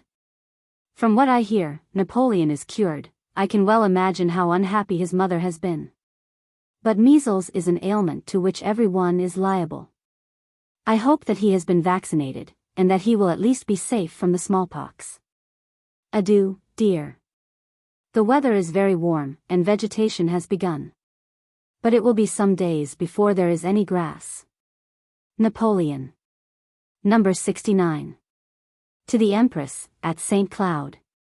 Finkenstein, May 14, 1807. I realize the grief which the death of this poor Napoleon must cause you. You can imagine what I am enduring. I should like to be by your side, in order that your sorrow might be kept within reasonable bounds. You have had the good fortune never to lose children, but it is one of the pains and conditions attached to our miseries here below. I trust one may hear you have been rational in your sorrow, and that your health remains good. Would you willingly augment my grief? Adieu, dear. Napoleon. Number 70. To the Empress, at St. Cloud. Finkenstein, May 16, 1807. I have just received your letter of May 6. I see from it how ill you are already, and I fear that you are not rational, and that you are making yourself too wretched about the misfortune which has come upon us. Adieu, dear. Yours ever. Napoleon. Number 71. To the Empress, at Laeken. Finkenstein, May 20, 1807. I have just received your letter of May 10. I see that you have gone to Laeken. I think you might stay there a fortnight. It would please the Belgians and serve to distract you. I am sorry to see that you have not been rational. Grief has bounds which should not be passed. Take care of yourself for the sake of your friend, and believe in my entire affection. Napoleon. Number 72. May 24. Danzig surrenders to Lefebvre after 2 months' siege, with 800 guns and immense stores. To the Empress, at Laeken. Finkenstein, May 24, 1807. Your letter from Laeken just received. I am sorry to see your grief undiminished, and that Hortense has not yet come. She is unreasonable, and does not deserve our love, since she only loves her children. Try to calm her, and do not make me wretched. For every ill without a remedy consolations must be found. Adieu, dear. Yours ever. Napoleon. Number 73. To the Empress, at Laeken. Finkenstein, May 26, 1807. I have just received your letter of the 16th. I have seen with pleasure that Hortense has arrived at Laeken. I am annoyed at what you tell me of the state of stupor in which she still is. She must have more courage, and force herself to have it. 112 I cannot imagine why they want her to go to take the waters. She will forget her trouble much better at Paris, and find more sources of consolation. Show force of character, be cheerful, and keep well. My health is excellent. Adieu, dear. I suffer much from all your griefs. It is a great trouble to me not to be by your side. Napoleon. May 28, Lefebvre made Duke of Danzig by Napoleon. May 29, Selim III. Deposed in Turkey by Mustafa IV, his nephew. June 1. 22,000 Spanish troops, sent by Charles IV, joined the French army in Germany. Number 74. To the Empress, at Malmaison. Danzig, June 2, 1807. My dear, I note your arrival at Malmaison. I have no letters from you. I am vexed with Hortense, she has never written me a line. All that you tell me about her grieves me. Why have you not found her some distractions? Weeping won't do it. I trust you will take care of yourself in order that I may not find you utterly woebegone. I have been the 2 past days at Danzig. The weather is very fine, my health excellent. I think more of you than you are thinking of a husband far away. Adieu, dear, very kindest regards. Pass on this letter to Hortense. Napoleon. Number 75. To the Empress, at St. Cloud. Marienburg, June 3, 1807. This morning I slept at Marienburg. Yesterday I left Danzig. My health is very good. Every letter that comes from 113 St. Cloud tells me you are always weeping. That is not well. It is necessary for you to keep well and be cheerful. Hortense is still unwell. What you tell me of her makes me very sorry for her. Adieu, dear. Think of all the affection I bear for you. Napoleon. June 5th, Russians defeated at Spanden, Bernadotte wounded. Number 76. June 6th, Russians defeated at Dieppe by Soult. To the Empress, at St. Cloud.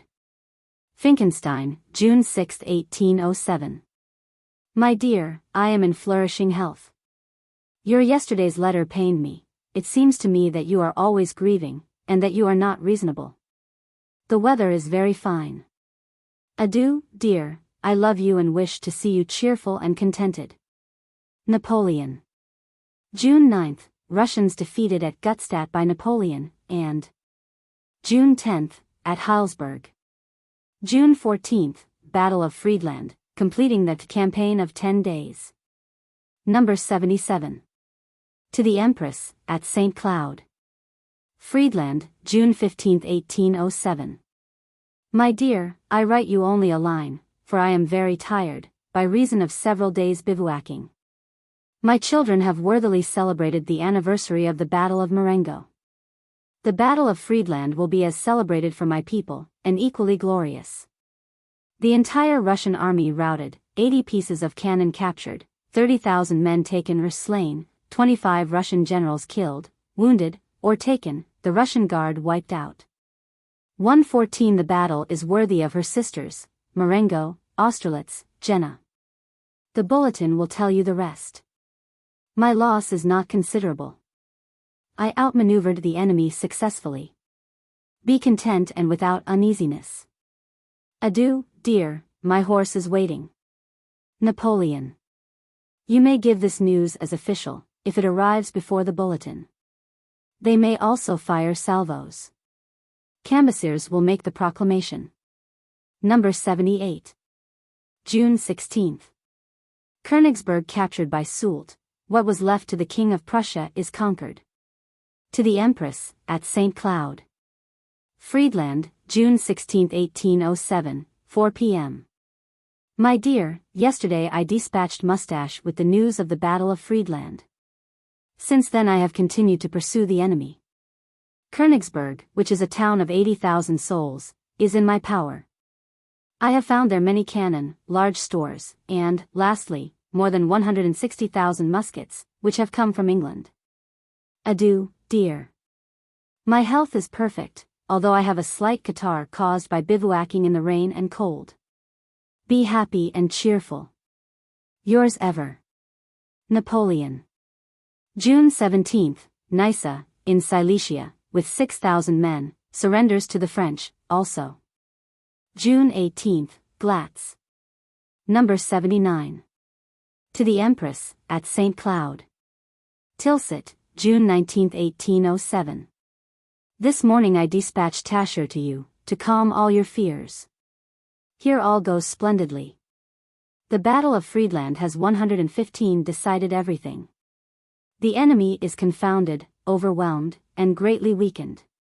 My health is good, and my army is superb. Adieu, dear. Be cheerful and contented. Napoleon. June 21st, armistice concluded at Tilsit. Number 80. To the Empress, at St. Cloud. Tilsit, June 22, 1807. My dear, I have your letter of June 10th. I am sorry to see you are so depressed. You will see by the bulletin that I have concluded a suspension of arms, and that we are negotiating peace. Be contented and cheerful. I dispatched Borghese to you, and, 12 hours later, Mustache, therefore you should have received in good time my letters and the news of the grand battle of Friedland. I am wonderfully well, and wish to hear that you are happy. Yours ever. Napoleon. Number 81. To the Empress, at St. Cloud. Tilsit, June 25, 1807. My dear, I have just seen the Emperor Alexander. I was much pleased with him. He is a very handsome, young, and kind-hearted emperor. He has more intelligence than people usually give him credit for. Tomorrow he will lodge in the town of Tilsit. Adieu, dear. I am very anxious to hear that you are well and happy. My health is very good. Napoleon. Number 82. To the Empress, at St. Cloud. Tilsit, July 3, 1807. My dear M. de Turenne will give you full details of all that has occurred here. Everything goes excellently. I think I told you that the Emperor of Russia drinks your health with much cordiality. He, as well as the King of Prussia, dines with me every day. I sincerely trust that you are happy. Adieu, dear. 1,000 loving remembrances. Napoleon. Number 83. To the Empress, at St. Cloud. Tilsit, July 6, 1807. I have your letter of June 25. I was grieved to see that you were selfish, and that the success of my arms should have no charm for you. The beautiful Queen of Prussia is to come tomorrow to dine with me. I am well, and am longing to see you again, when destiny shall so order it. Still, it may be sooner than we expect. Adieu, dear, 1,000 loving remembrances. Napoleon. Number 84. July 7th, peace signed between France and Russia. To the Empress, at St. Cloud. Tilsit, July 7, 1807. My dear, yesterday the Queen of Prussia dined with me. I had to be on the defense against some further concessions she 117 wished me to make to her husband. But I was very polite, and yet held firmly to my policy. She is very charming. I shall soon give you the details, which I could not possibly give you now unless at great length. When you read this letter, peace with Prussia and Russia will be concluded, and Jerome acknowledged King of Westphalia, with a population of 3 millions. This news is for yourself alone. Adieu, dear. I love you, and wish to know that you are cheerful and contented. Napoleon. Number 85. To the Empress, at St. Cloud. Tilsit, July 8, 1807. The Queen of Prussia is really charming. She is full of coquetry for me, but don't be jealous. I am an oilcloth over which all that can only glide. It would cost me too much to play the lover. Napoleon. Number 12,875 of the correspondence, taken from Las Cases. July 9th. Peace signed between France and Prussia, the latter resigning all its possessions between the Rhine and the Elbe. Number 86. To the Empress, at St. Cloud. Dresden, July 18, 1807, noon. My dear, yesterday I arrived at Dresden at 5 p.m. In excellent health, although I remained 100 hours in the carriage without getting out. I am staying here with the King of Saxony, with whom I am highly pleased. I have now therefore traversed more than half the distance that separates us. It is very likely that one of these fine nights I may descend upon St. Cloud like a jealous husband, so beware. Adieu, dear, I shall have great pleasure in seeing you. Yours ever. Napoleon. July 25. Plot of Prince Ferdinand of Asturias against his parents, the King and Queen of Spain. July 27. Napoleon arrives at St. Cloud, 5 a.m. August 19. Napoleon suppresses the French tribunate. August 20. Marshal Brune captures Stralsund from the Swedes. September 1. The Ionian Isles become part of the French Empire. September 5 to 7. Bombardment of Copenhagen by the English. September 7. Occupation of Rügen by Marshal Brune. October 6. War between Russia and Sweden. October 16. Treaty of alliance between France and Denmark. October 17. Junot with 27,000 men starts for Portugal, with whom France has been nominally at war since 1801. October 27. Treaty of Fontainebleau signed between France and Spain. Plot of Prince Ferdinand against his father discovered at Madrid the same day. November 8. Russia declares war against England. November 15. Napoleon constitutes the Kingdom of Westphalia, with his brother Jerome as king. November 26, Junot enters Abrantes, and on. November 30th, enters Lisbon. December 9th.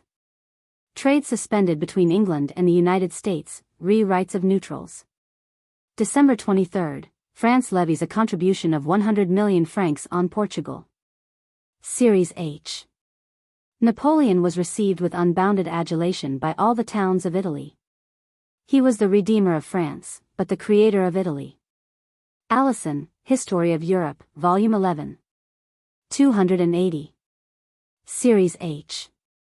For subjoined notes to this series see pages --. Letter. Page. Number 1. Milan. Mont Cenis. Eugene. Number 2. Venice. November 30th. Number 3. Udine. I may soon be in Paris. Letters of the Emperor Napoleon to the Empress Josephine. During the journey he made in Italy, 1807. November 16th, Napoleon leaves Fontainebleau. November 22nd to 25th. At Milan. Number 1.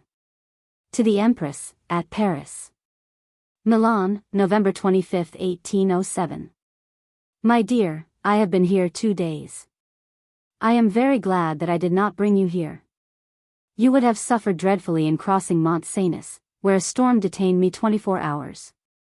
I found Eugene in good health. I am very pleased with him. The princess is ill. I went to see her at Monza. She has had a miscarriage. She is getting better. Adieu, dear. Napoleon. November 29th to December 7th, at Venice, writes Talleyrand, this land is a phenomenon of the power of commerce. Number 2. To the Empress, at Paris. Venice, November 30th, 1807. I have your letter of November 22nd. The last 2 days I have been at Venice. The weather is very bad, which has not 122 prevented me from sailing over the lagoons in order to see the different forts. I am glad to see you are enjoying yourself at Paris. The King of Bavaria, with his family, as well as the Princess Eliza, are here. I am spending December 2nd here, and that past I shall be on my way home, and very glad to see you. Adieu, dear. Napoleon. Number 3. To the Empress, at Paris. Udine, December 11, 1807. My dear, I have your letter of December 3rd, from which I note that you were much pleased with the Jardin de Plantes. Here I am at the extreme limit of my journey. It is possible I may soon be in Paris, where I shall be very glad to see you again. The weather has not as yet been cold here, but very rainy. I have profited by this good season up to the last moment, for I suppose that at Christmas the winter will at length make itself felt. Adieu, dear.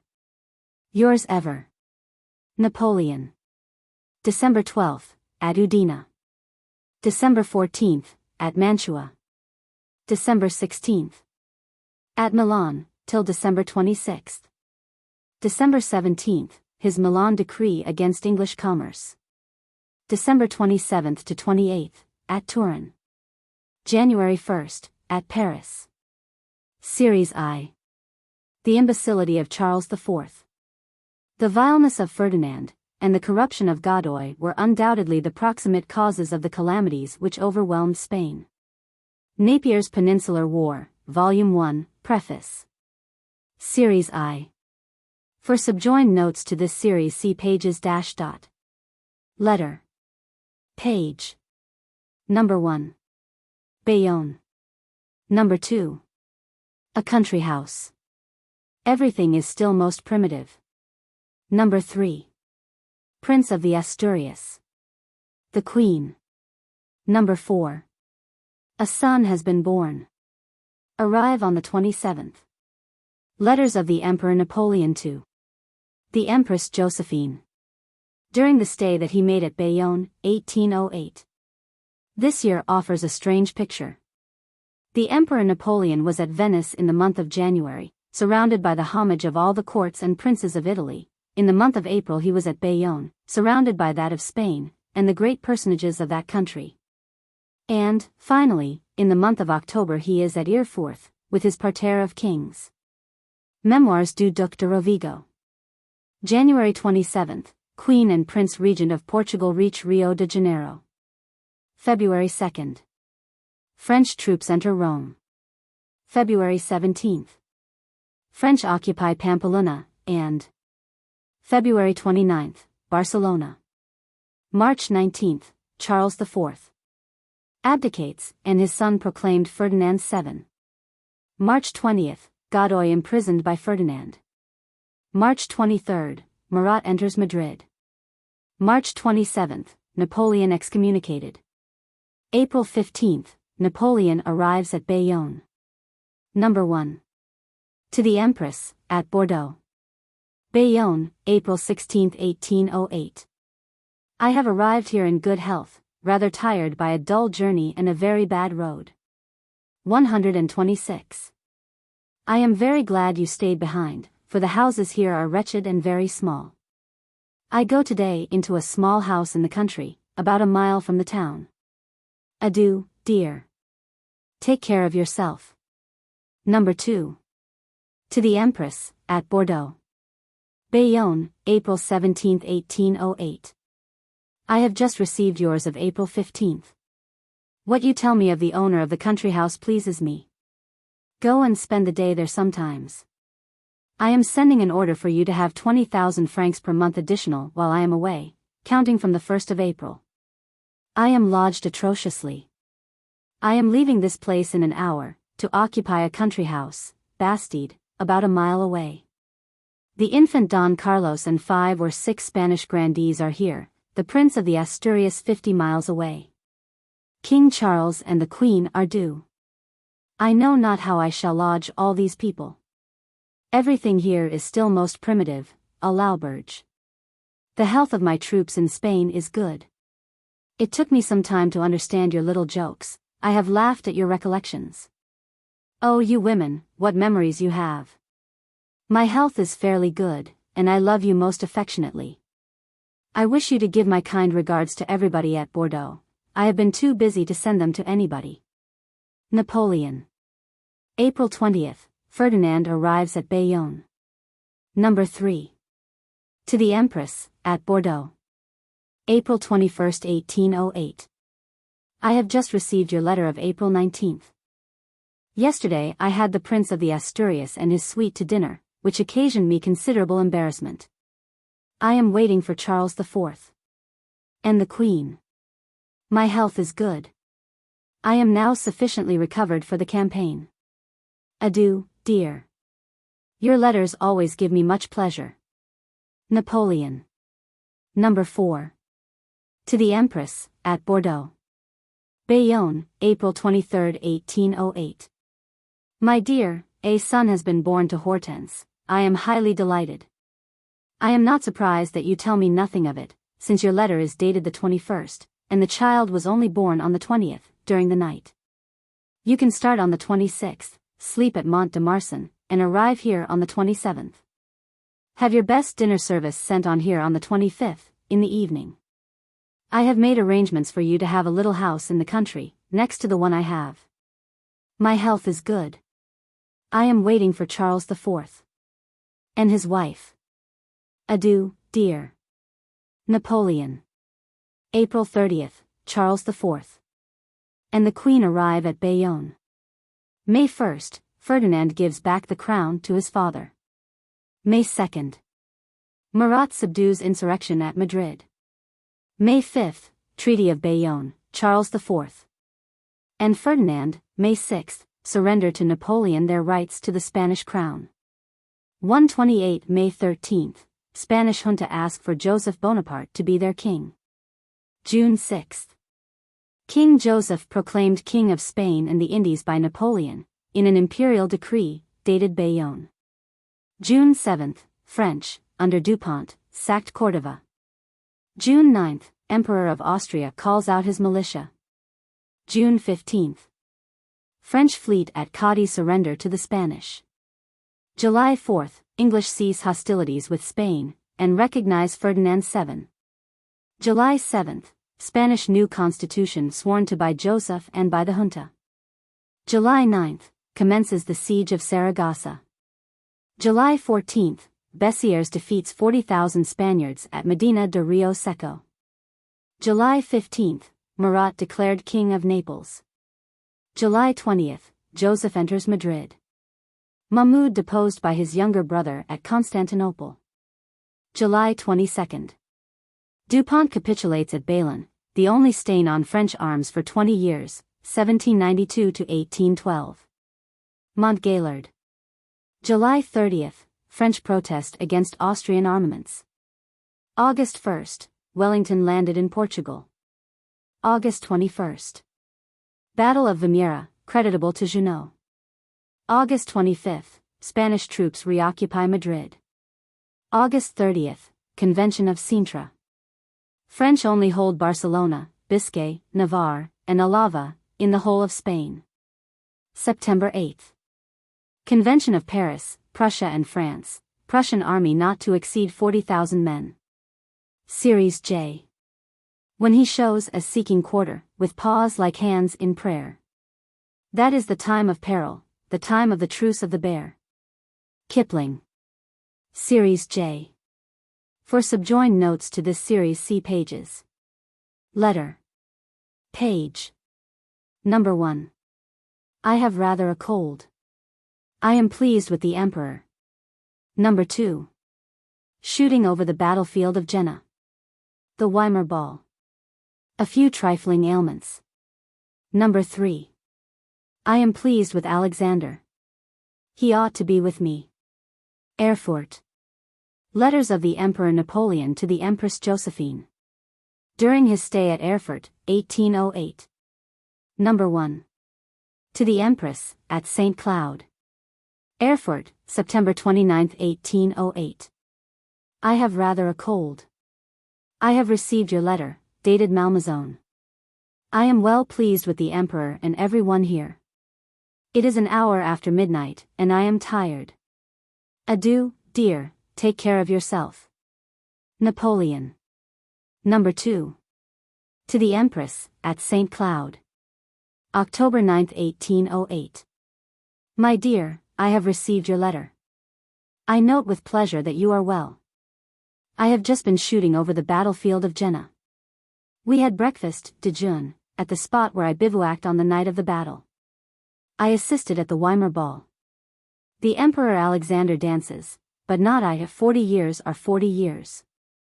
My health is really sound, in spite of a few trifling ailments.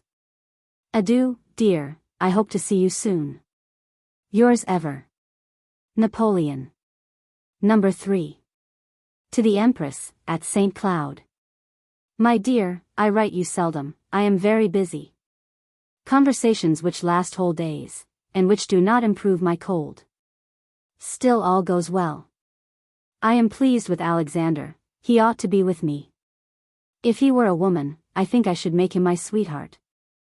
I shall be back to you shortly, keep well and let me find you plump and rosy. Adieu, dear. Napoleon. Series K. The winter campaign commenced on the 1st of November 1808, and terminated on the 1st of March 1809, to the advantage of the French, who, for that reason, denominate it the Imperial Campaign. The Spaniards were long before they could recover from the terror caused by the defeat of their armies, the capture of Madrid, the surrender of Saragossa, and the departure of the English from Corunna. Sarrazin's History of the War in Spain and Portugal, 1815. Series K. For subjoined notes to this series, see pages --. Letter.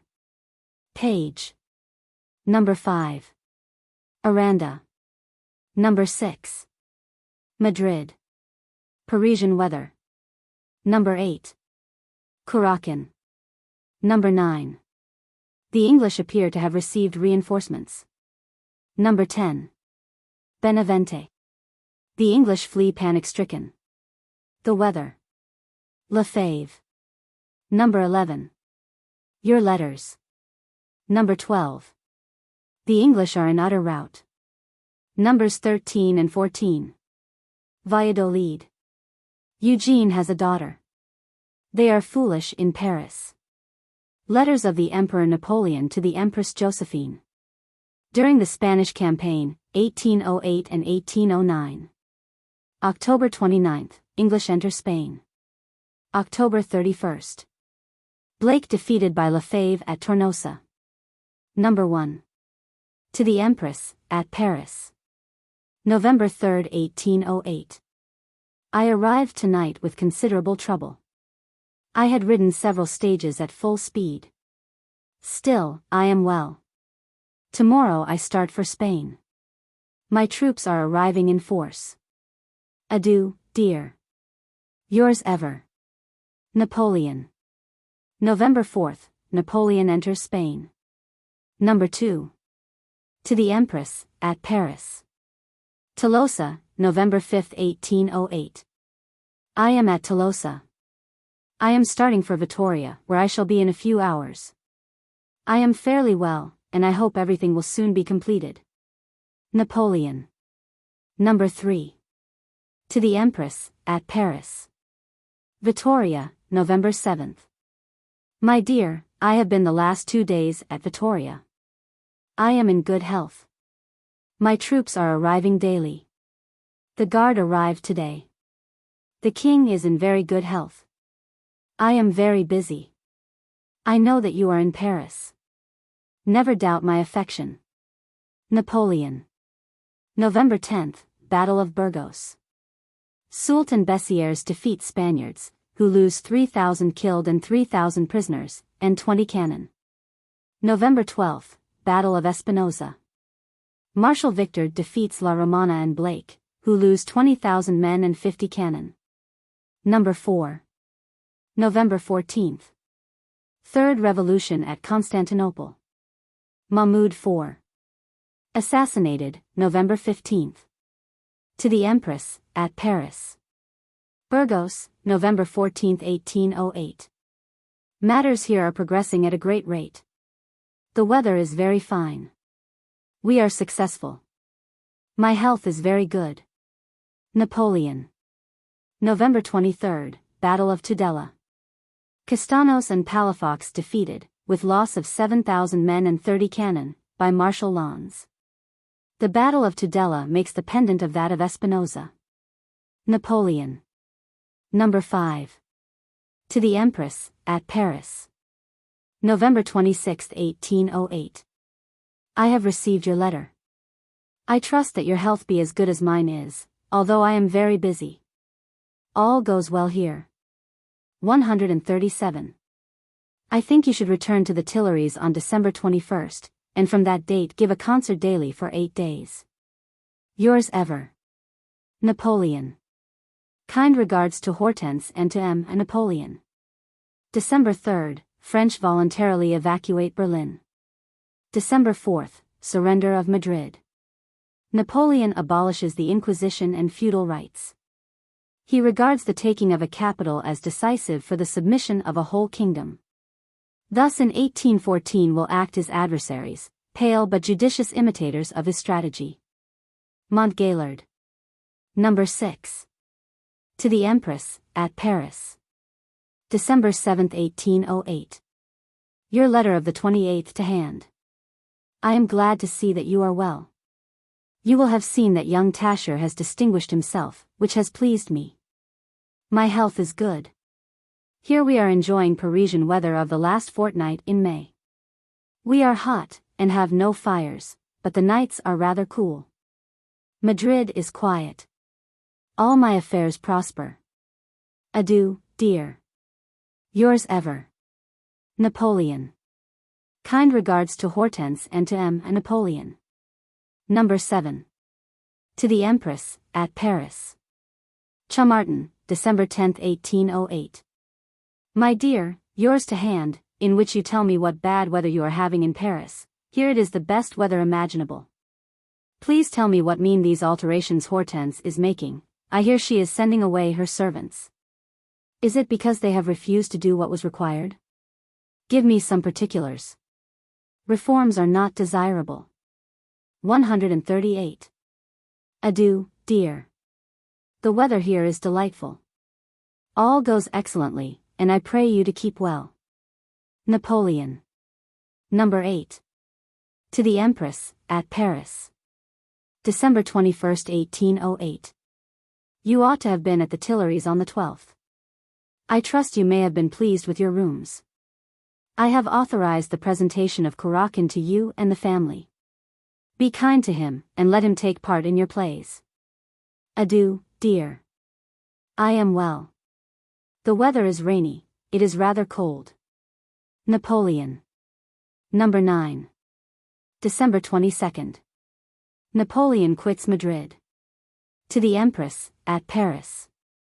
Madrid, December 22, 1808. I start at once to outmaneuver the English, who appear to have received reinforcements and wish to look big. The weather is fine, my health perfect, don't be uneasy.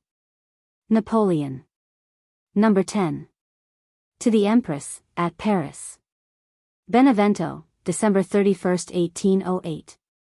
My dear, the last few days I have been in pursuit of the English, but they flee panic-stricken. They have pusillanimously abandoned the remnant of La Romana's army in order not to delay its retreat a single half-day. More than 100 wagons of their baggage have already been taken. The weather is very bad.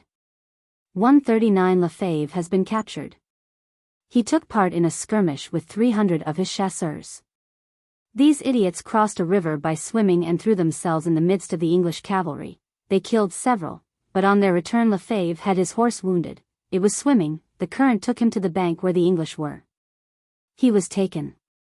Console his wife. Adieu, dear. Bessieres, with 10,000 cavalry, is at Astorga. Napoleon. A happy new year to everybody. Number 11. To the Empress, at Paris. January 3, 1809. My dear, I have received your letters of the 18th and 21st. I am close behind the English. The weather is cold and rigorous, but all goes well. Adieu, dear. Yours ever. Napoleon. A happy new year, and a very happy one, to my Josephine. Number 12. To the Empress, at Paris. Benevento, January 5, 1809. My dear, I write you a line. The English are in utter rout. I have instructed the Duke of Dalmatia to pursue them closely, la paix dans les reins. I am well, the weather bad. Adieu, dear. Napoleon. Number 13. To the Empress, at Paris. January 8, 1809. I have received yours of the 23rd and 26th. I am sorry to see you have toothache. I have been here 2 days. The 140 weather is what we must expect at this season. The English are embarking. I am in good health. Adieu, dear. I am writing Hortense. Eugene has a daughter. Yours ever. Napoleon. Number 14. To the Empress, at Paris. January 9, 1809. Mustache brings me your letter of December 31st. I see from it, dear, that you are sad and have very gloomy disquietudes. Austria will not make war on me. If she does, I have 150,000 men in Germany and as many on the Rhine, and 400,000 Germans to reply to her. Russia will not separate herself from me. They are foolish in Paris, all goes well. I shall be at Paris the moment I think it worthwhile. I advise you to beware of ghosts, one fine day, at 2 o'clock in the morning. But adieu, dear, I am well, and am yours ever. Napoleon. Series L. Berthier, incapable of acting a principal part, was surprised, and making a succession of false movements that would have been fatal to the French army, if the Emperor, journeying night and day, had not arrived at the very hour when his lieutenant was on the point of consummating the ruin of the army. But then was seen the supernatural force of Napoleon's genius. In a few hours he changed the aspect of affairs, and in a few days, maugre their immense number, his enemies, baffled and flying in all directions, proclaimed his mastery in an art which, up to that moment, was imperfect. For never, since troops first trod a field of battle, was such a display of military genius made by man. Napier. Series L. For subjoined notes to this series, see pages dash dot. Letter. Page. Napoleon's position in Europe. Number 1. Donauwörth. The Ratisbon Proclamation, and first successes of the campaign up to April 23. Number 2. May 6. The ball that touched me. Number 3. Baron Marbot's foray, and memories of Richard Coeur de Lion. Number 4. Schönbrunn. May 12. Number 5. Ebersdorf. Eugene has completely performed the task. Number 6. May 29. Number 7. I have ordered the 2 princes. The Duke of Montebello. Thus everything ends. Number 9. Eugene won a battle. No. 11.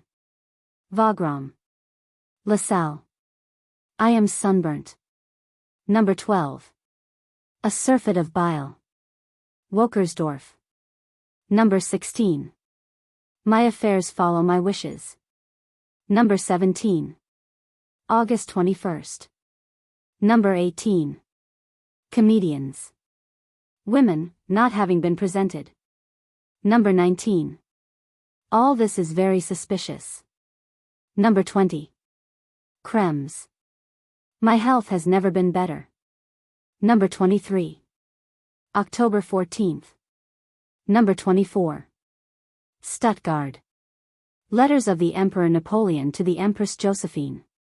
During the Austrian campaign, 1809. Events of 1809. January 7th, King and Queen of Prussia visit Alexander at St. Petersburg.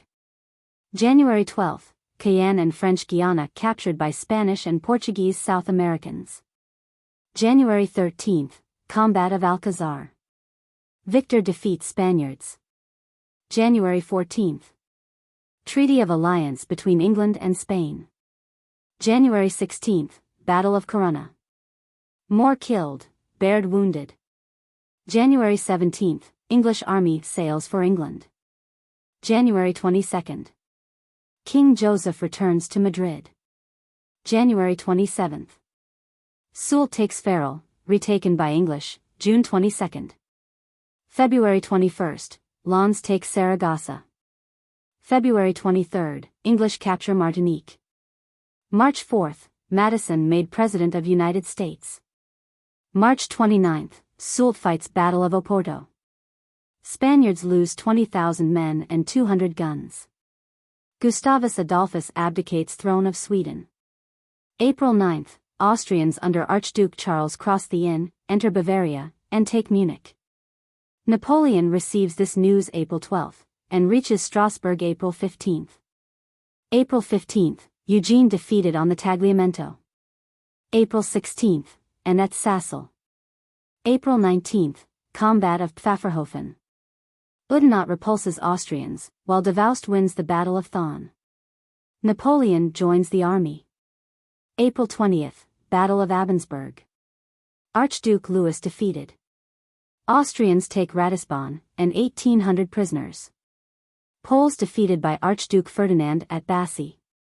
April 21st, Combat of Landshut, heavy Austrian losses.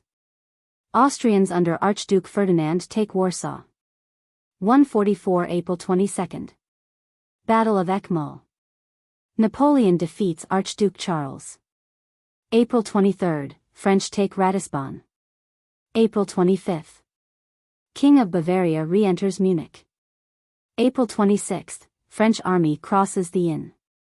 April 28th to 30th, French force the Salza, and cut in two the main Austrian army, one of the most beautiful maneuvers of modern tactics, Montgellard. April 29th. Combat of Caldiero. Eugene defeats Archduke John. May 3rd, Russia declares war on Austria and enters Galicia. May 4th, Combat of Ebersberg. Messina defeats Austrians, but loses a large number of men. Number 1. To the Empress, at Strasbourg. Donauwörth, April 17, 1809. I arrived here yesterday at 4 a.m., I am just leaving it. Everything is underway. Military operations are in full activity. Up to the present, there is nothing new. My health is good. Yours ever, Napoleon. Number 2. To the Empress, at Strasbourg. Ends, May 6, 1809, noon. My dear, I have received your letter. The ball that touched me has not wounded me, it barely grazed the tendon Achilles. My health is very good. You are wrong to be uneasy. My affairs here go excellently. Yours ever, Napoleon. Kind regards to Hortense and the Duc de Berg. May 8, Eugene crosses the Piave and defeats Archduke John. Number 3. To the Empress, at Strasbourg. St. Polten, May 9, 1809. My dear, I write you from St. Polten. Tomorrow I shall be before Vienna. It will be exactly a month to the day after the Austrians crossed the Inn and violated peace. My health is good, the weather splendid, and the soldiery very cheerful. There is wine here. Keep well.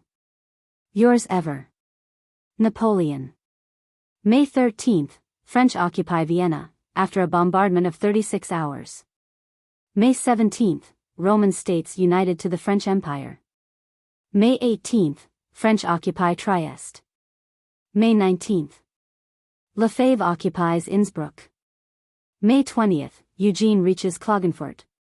May 21st to 22nd. Battle of Essling. A drawn battle, unfavorable to the French, who lose Marshal Lannes, 3 generals killed, and 500 officers and 18,000 men wounded.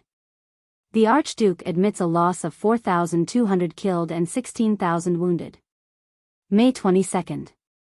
Meervelt with 4,000 men surrenders at Laybach to MacDonald. May 25th, Eugene reaches Leoben in Styria, and captures most of the corps of Jelichik. May 26th. Eugene joins the army of Germany, at Bruck in Styria. Number 4. May 12th, Soult evacuates Portugal. Wellington crosses the Douro, and enters Spain. To the Empress, at Strasbourg. Schönbrunn, May 12, 1809. I am dispatching the brother of the Duchess of Montebello to let you know that I am master of Vienna, and that everything here goes perfectly. My health is very good. Napoleon. Number 5. To the Empress, at Strasbourg. Ebersdorf, May 27, 1809. I am dispatching a page to tell you that Eugene has rejoined me with all his army, that he has completely performed the task that I entrusted him with, and has almost entirely destroyed the enemy's army opposed to him. I send you my proclamation to the army of Italy, which will make you understand all this. I am very well. Yours ever, Napoleon. P.S. You can have this proclamation printed at Strasbourg, and have it translated into French and German, in order that it may be scattered broadcast over Germany. Give a copy of the proclamation to the page who goes on to Paris. May 28th. Hofer defeats Bavarians at Innsbruck. Number 6. To the Empress, at Strasbourg. Ebersdorf, May 29, 1809, 7 p.m. My dear, I have been here since yesterday. I am stopped by the river. The bridge has been burnt. I shall cross at midnight. Everything here goes as I wish it, viz., very well. The Austrians have been overwhelmed, frappes de la Faudree. Adieu, dear. Yours ever, Napoleon. Number 7. To the Empress, at Strasbourg. Ebersdorf, May 31, 1809. Your letter of the 26th to hand. I have written you that you can go to Plombières. I do not care for you to go to Baden. 147 It is not necessary to leave France. I have ordered the 2 princes to re-enter France. The loss of the Duke of Montebello, who died this morning, has grieved me exceedingly. Thus everything ends. Adieu, dear, if you can help to console the poor Merkel, do so. Yours ever, Napoleon. June 1st, Archduke Ferdinand evacuates Warsaw.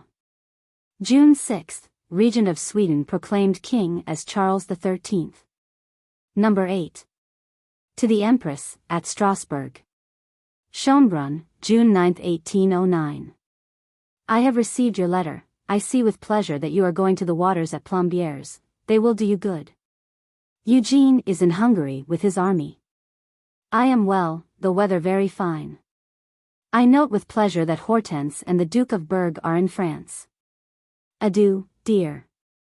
Yours ever. Napoleon. June 10, Union of the Papal States to France promulgated in Rome. June 11, Napoleon and all his abettors excommunicated. June 14, Eugene, aided by MacDonald and Lauriston, defeats Archduke Ferdinand at Robb. Number 9. To the Empress, at Plombières. Schönbrunn, June 16, 1809. I dispatch a page to tell you that, on the 14th, the anniversary of Marengo, Eugene won a battle against the Archduke 148 John and the Archduke Palatine, at Robb, in Hungary. That he has taken 3,000 men, many pieces of cannon, 4 flags, and pursued them a long way on the road to Budapest. Napoleon. June 18, Combat of Belchite. Blake defeated by Suchet near Saragossa. Number 10. To the Empress, at Plombières. Schönbrunn, June 19, 1809, noon. I have your letter, which tells me of your departure for Plombières. I am glad you are making this journey, because I trust it may do you good. Eugene is in Hungary, and is well. My health is very good, and the army in fighting trim. I am very glad to know that the Grand Duke of Berg is with you. Adieu, dear. You know my affection for my Josephine, it never varies. Yours ever. Napoleon. July 4 to 5. French cross Danube, and win Battle of Enzersdorf. July 5 to 6, Pope Pius VII. Carried off from Rome by order of Murat, eventually kept at Savona. July 6, Battle of Wagram. The most formidable artillery battle ever fought up to this date, 900 guns in action.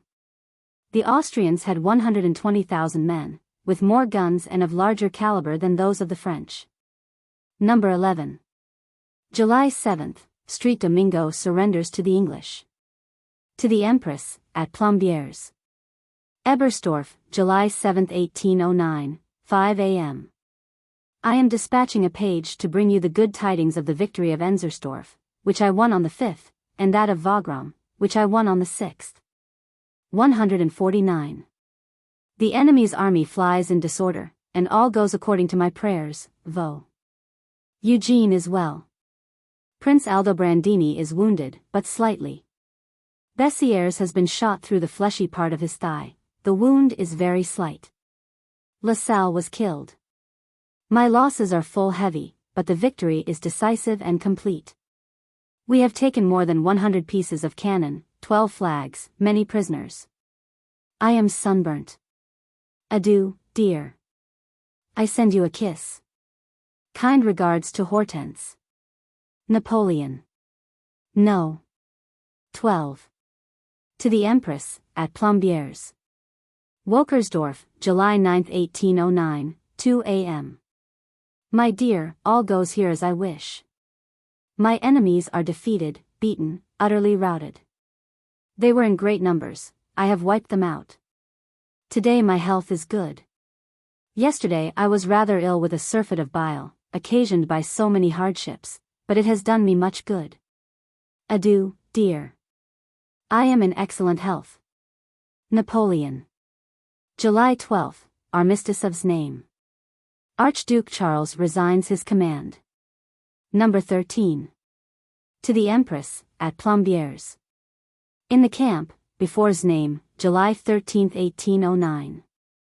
I send you the suspension of arms concluded yesterday with the Austrian general.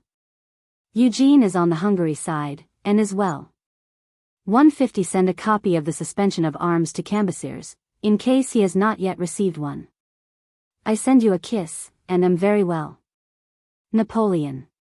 You may cause this suspension of arms to be printed at Nancy. July 14, English seize Senegal. Oudinot, Marmont, MacDonald made marshals. Number 14. To the Empress, at Plombières. Schönbrunn, July 17, 1809. My dear, I have sent you one of my pages. You will have learnt the result of the Battle of Wagram, and, later, of the suspension of arms of Znaim. My health is good. Eugene is well, and I long to know that you, as well as Hortense, are the same. Give a kiss for me to Monsieur, the Grand Duke of Berg. Napoleon. Number 15. To the Empress, at Plombières. Schönbrunn, July 24, 1809. I have just received yours of July 18. I note with pleasure that the waters are doing you good. I see no objection to you going back to Malmaison after you have finished your treatment. It is hot enough here in all conscience. My health is excellent. Adieu, dear. Eugene is at Vienna, in the best of health. Yours ever. Napoleon. July 28. Battle of Talavera. Wellington repulses Victor, who attacks by King Joseph's order, without waiting for the arrival of Soult with the main army. Wellington retires on Portugal. July 29 to 31st, Walcheren expedition, 17,000 English land in Belgium. Number 16. To the Empress, at Plombières. Schönbrunn, August 7, 1809. I see from your letter that you are at Plombières, and intend to stay there. You do well, the waters and the fine climate can only do you good. I remain here. My health and my affairs follow my wishes. Please give my kind regards to Hortense and the Napoleons. Yours ever. Napoleon. August 8, Combat of Arzobispo. Soult defeats the Spaniards. August 15, Flushing surrenders to the English. Number 17. To the Empress, at Paris. Schönbrunn, August 21, 1809. I have received your letter of August 14, from Plombières. I see from it that by the 18th you will be either at Paris or Malmaison. The heat, which is very great here, will have upset you. Malmaison must be very dry and parched at this time of year. My health is good. The heat, however, has brought on a slight catarrh. Adieu, dear. Napoleon. Number 18. To the Empress, at Malmaison. Schönbrunn, August 26, 1809. I have your letter from Malmaison. They bring me word that you are plump, florid, and in the best of health. I assure 152 you Vienna is not an amusing city. I would very much rather be back again in Paris. Adieu, dear. Twice a week I listen to the comedians, bouffons. They are but very middling. It, however, passes the evenings. There are 50 or 60 women of Vienna, but outsiders, au parterre, as not having been presented. Napoleon. Number 19. To the Empress, at Malmaison. Schönbrunn, August 31, 1809. I have had no letter from you for several days. The pleasures of Malmaison, the beautiful greenhouses, the beautiful gardens, cause the absent to be forgotten. It is, they say, the rule of your sex. Every one speaks only of your good health. All this is very suspicious. Tomorrow I am off with Eugene for 2 days in Hungary. My health is fairly good. Adieu, dear. Yours ever. Napoleon. Number 20. To the Empress, at Malmaison. Krems, September 9, 1809. My dear, I arrived here yesterday at 2 a.m. I have come here to see my troops. My health has never been better. I know that you are very well. I shall be in Paris at a moment when nobody will expect me. Everything here goes excellently and to my satisfaction. Adieu, dear. Napoleon. Number 21. To the Empress, at Malmaison. Schönbrunn, September 23, 1809. I have received your letter of the 16th, and note that you are well. The old maid's house is only worth 120,000 francs. They will never get more for it. Still, I leave you mistress to do what you like, since it amuses you. Only, once purchased, don't pull it down to put a rockery there. Adieu, dear. Napoleon. Number 22. To the Empress, at Malmaison. Schönbrunn, September 25, 1809. I have received your letter. Be careful, and I advise you to be vigilant, for one of these nights you will hear a loud knocking. My health is good. I know nothing about the rumors, I have never been better for many a long year. Corvisart was no use to me. Adieu, dear. Everything here prospers. Yours ever. Napoleon. September 26, Battle of Silistria, Turks defeat Russians. Number 23. October 14, Treaty of Vienna, between France and Austria. To the Empress, at Malmaison. Schönbrunn, October 14, 1809. My dear, I write to advise you that peace was signed 2 hours ago between Champagne and Prince Metternich. Adieu, dear. Napoleon. October 19, Mortier routs Spaniards at Ocana. Number 24. To the Empress, at Malmaison. Nymphenburg, near Munich, October 21, 1809. I arrived here yesterday in the best of health, but shall not start till tomorrow.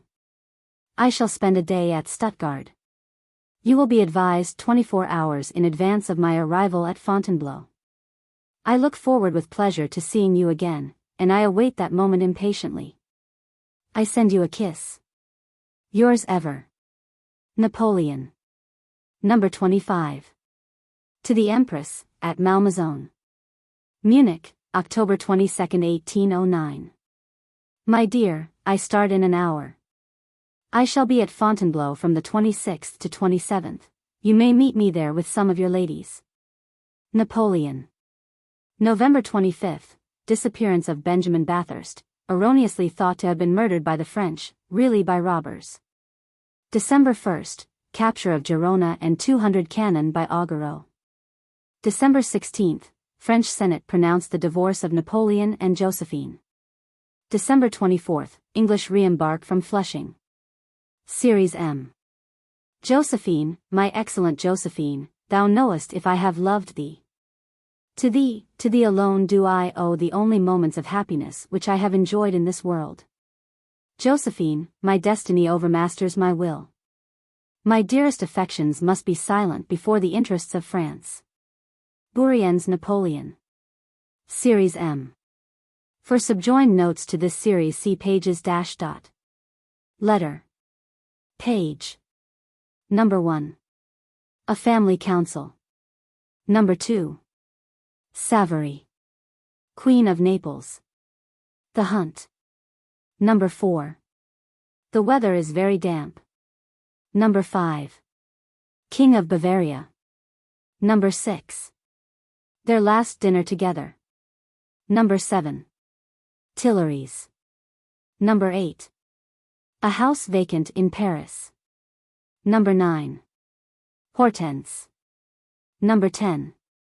A visit to Josephine. Number 11. What charms your society has. Number 12. King of Westphalia. Number 13. Sensible. Number 14. Dodinard. Number 16. The choosing of a bride. Number 17. Date. Numbers 18 and 19. L'Elysée. Number 20. Bessieres country house. Number 21. Rambouillet. Adieu. Letters of the Emperor Napoleon to the Empress Josephine after the divorce and before his marriage. With Marie-Louise. December, 1809, to April 2, 1810. Number 1. To the Empress, at Malmaison. December 1809, 8 p.m. My dear, I found you today weaker than you ought to be. You have shown courage, it is necessary that you should maintain it and not give way to a doleful melancholy. You must be contented and take special care of your health, which is so precious to me. If you are attached to me and if you love me, you should show strength of mind and force yourself to be happy. You cannot question my constant and tender friendship, and you would know very imperfectly all the affection I have for you if you imagined that I can be happy if you are unhappy, and contented if you are ill at ease. Adieu, dear.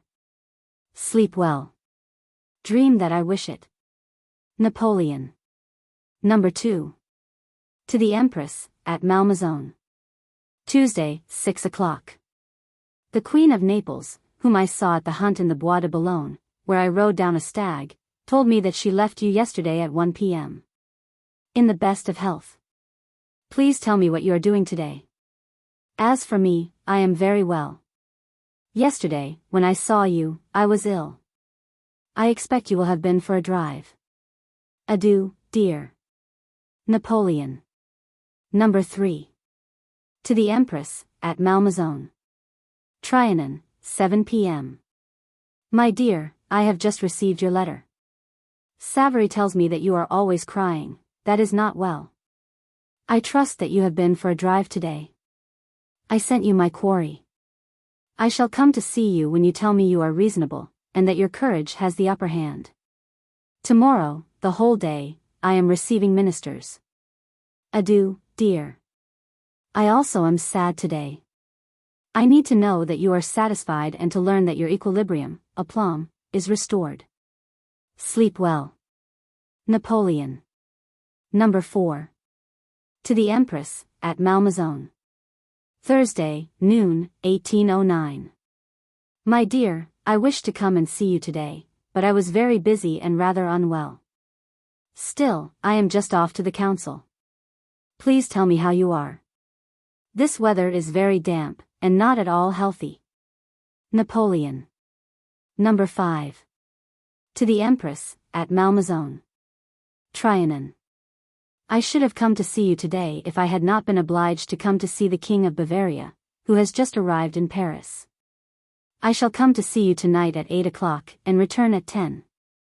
I hope to see you tomorrow, and to see you cheerful and placid. Adieu, dear. Napoleon. Number 6. To the Empress, at Malmaison. Trianon, Tuesday. My dear, I lay down after you left me yesterday. I am going to Paris. I wish to hear that you are cheerful. I shall come to see you during the week. I have received your letters, which I am going to read in the carriage. Napoleon. Number 7. To the Empress, at Malmaison. Paris, Wednesday, noon, December 27, 1809. Eugene told me that you were very miserable all yesterday. That is not well, my dear. It is contrary to what you promised me. I have been thoroughly tired in revisiting the Tuileries. That great palace seemed empty to me, and I felt lost in it. Adieu, dear. Keep well. Napoleon. Number 8. To the Empress, at Malmaison. Paris, Sunday, December 31st, 10 a.m., 1809. My dear, today I have a grand parade. I shall see all my old guard and more than 60 artillery trains. The King of Westphalia is returning home, which will leave a house vacant in Paris. I am sad not to see you. If the parade finishes before 3 o'clock, I will come, otherwise, tomorrow. Adieu, dear. Napoleon. Number 9. To the Empress, at Malmaison. Thursday evening, 1810. My dear, Hortense, whom I saw this afternoon, has given me news of you. I trust that you will have been able to see your plants today, the weather having been fine. I have only been out for a few minutes at 3 o'clock to shoot some hares. Adieu, dear, sleep well. Napoleon. Number 10. To the Empress, at Malmaison. Friday, 8 p.m., 1810. I wish to come and see you today, but I cannot.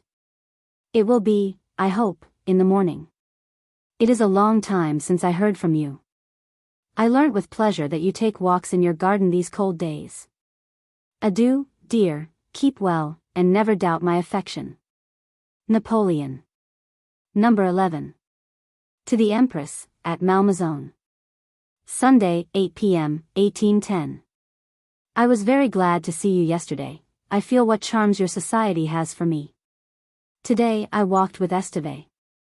I have allowed £4,000 for 1810, for the extraordinary expenses at Malmaison. You can therefore do as much planting as you like, you will distribute that sum as you may require. I have instructed Esteve to send £8,000 the moment the contract for the Maison Julian shall be made. I have ordered them to pay for your parure of rubies, which will be valued by the department, for I do not wish to be robbed by jewelers. So, there goes the £16,000 that this may cost me. I have ordered them to hold the million which the civil list owes you for 1810 at the disposal of your man of business, in order to pay your debts. You should find in the coffers of Malmaison 20 to 25,000 pounds. You can take them to buy your plate and linen. I have instructed them to make you a very fine porcelain service. They will take your commands in order that it may be a very fine one. Napoleon. Number 12. To the Empress, at Malmaison. Wednesday, 6 p.m.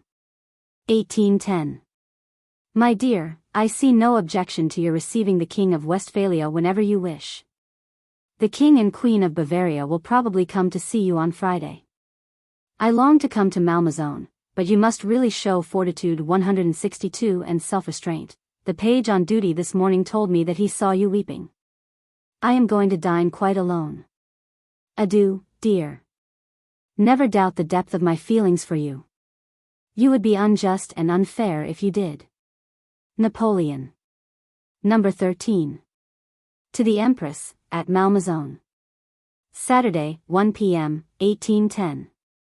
My dear, yesterday I saw Eugene, who told me that you gave a reception to the kings. I was at the concert till 8 o'clock, and only dined, quite alone, at that hour. I long to see you. If I do not come today, I will come after Mass. Adieu, dear. I hope to find you sensible and in good health. This weather should indeed make you put on flesh. Napoleon. January 9th. The clergy of Paris annul the religious marriage of Napoleon with Josephine, so Biographie Universelle, Michaud, Montgaillard gives January 18th. Confirmed by the Metropolitan Officialite, January 12th, Pusquier. Number 14. To the Empress, at Malmaison. Trianon, January 17, 1810. My dear, Dodinard, whom I sent to you this morning, tells me that since you have been at Malmaison you have no longer any courage. Yet that place is full of our happy memories, which can and ought never to change, at least on my side. I want badly to see you, but I must have some assurance that 163 you are strong and not weak. I too am rather like you, and it makes me frightfully wretched. Adieu, Josephine, good night. If you doubted me, you would be very ungrateful. Napoleon. Number 15. To the Empress, at Malmaison. January 20th, 1810. My dear, I send you the box that I promised you the day before yesterday, representing the island of Loba. I was rather tired yesterday. I work much, and do not go out. Adieu, dear. Napoleon. Number 16. To the Empress, at Malmaison. Noon, Tuesday, 1810. I hear that you are making yourself miserable. This is too bad. You have no confidence in me, and all the rumors that are being spread strike you. This is not knowing me, Josephine. I am much annoyed, and if I do not find you cheerful and contented, I shall scold you right well. Adieu, dear. Napoleon. Number 17. To the Empress, at Malmaison. Sunday, 9 p.m., 1810. My dear, I was very glad to see you the day before yesterday. I hope to go to Malmaison during the week. I have had all your affairs looked after here, and ordered that everything be brought to the Élysée. Napoleon. Please take care of yourself. Adieu, dear. Napoleon. Number 18. To the Empress, at Malmaison. January 30th, 1810. My dear, your letter to hand. I hope the walk you had yesterday, in order to show people your conservatories, has done you good. I will gladly see you at the Élysée, and shall be very glad to see you oftener, for you know how I love you. Napoleon. Number 19. To the Empress, at Malmaison. Saturday, 6 p.m., 1810.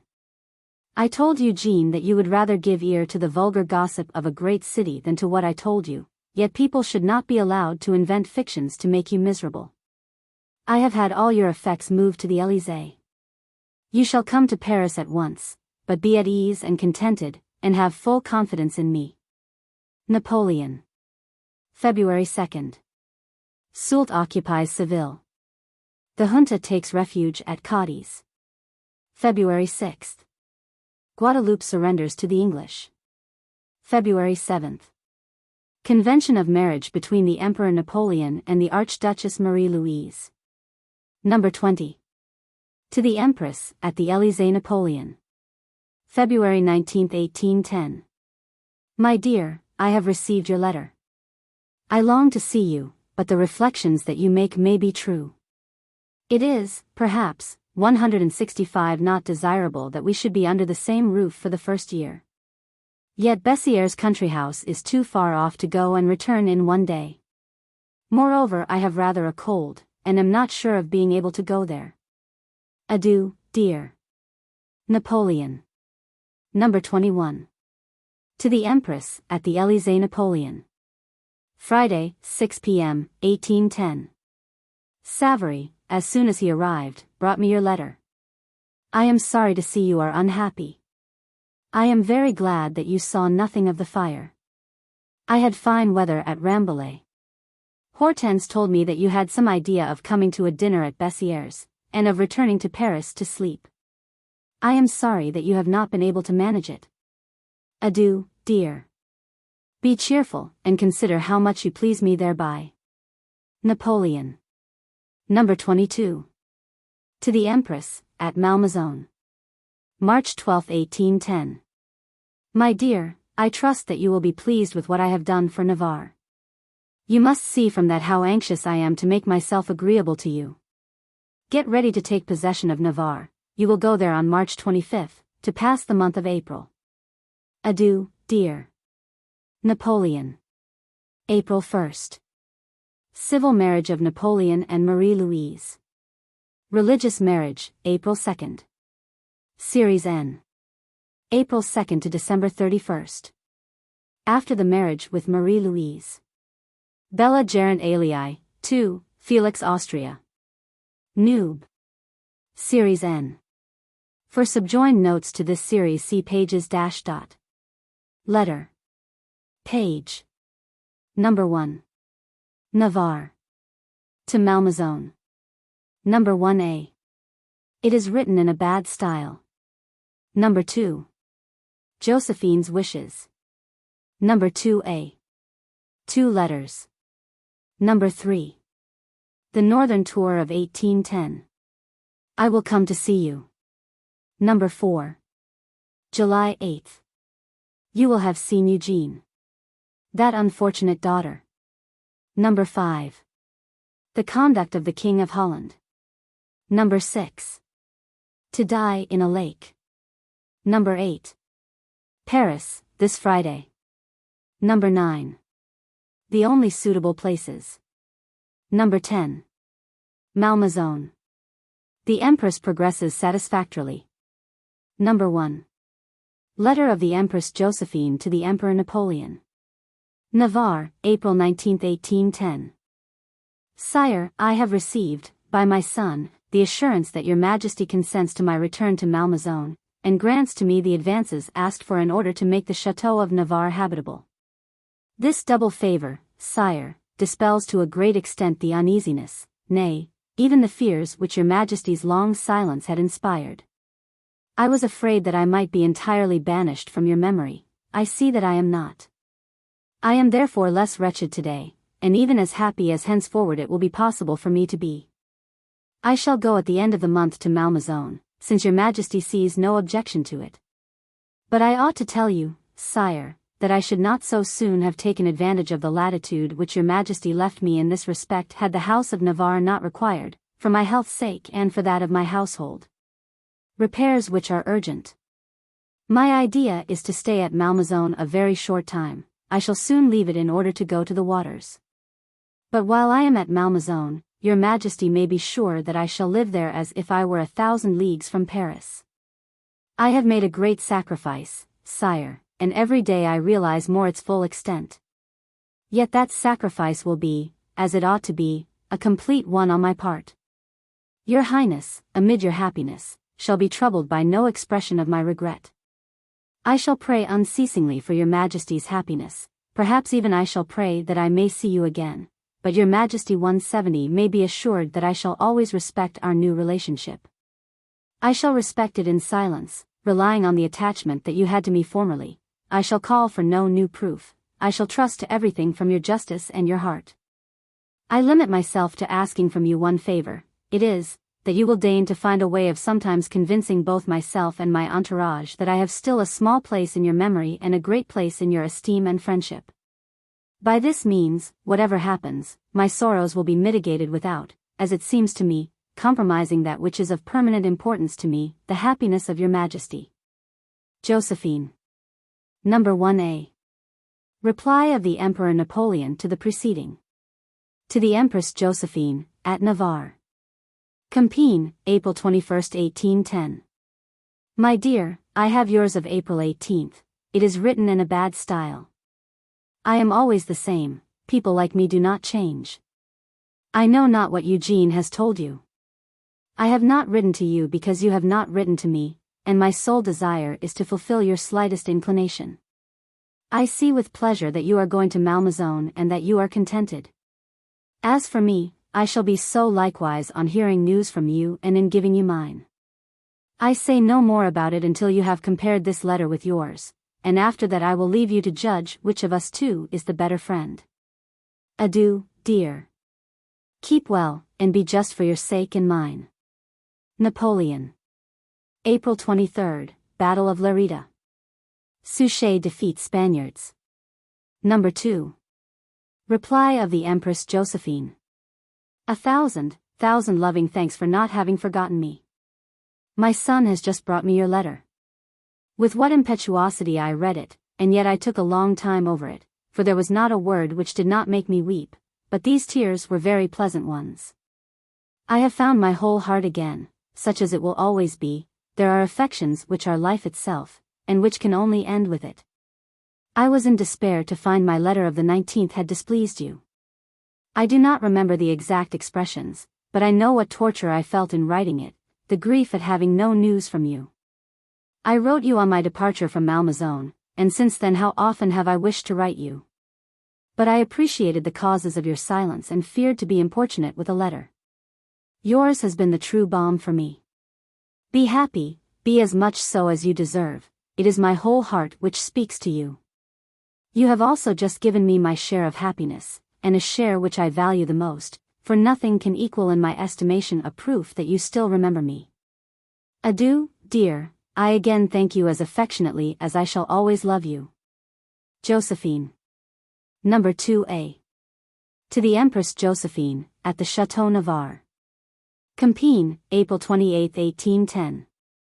My dear, I have just received 2 letters from you. I am writing to Eugene. I have ordered that the marriage of Tascher with the Princess de Lalayan shall take place.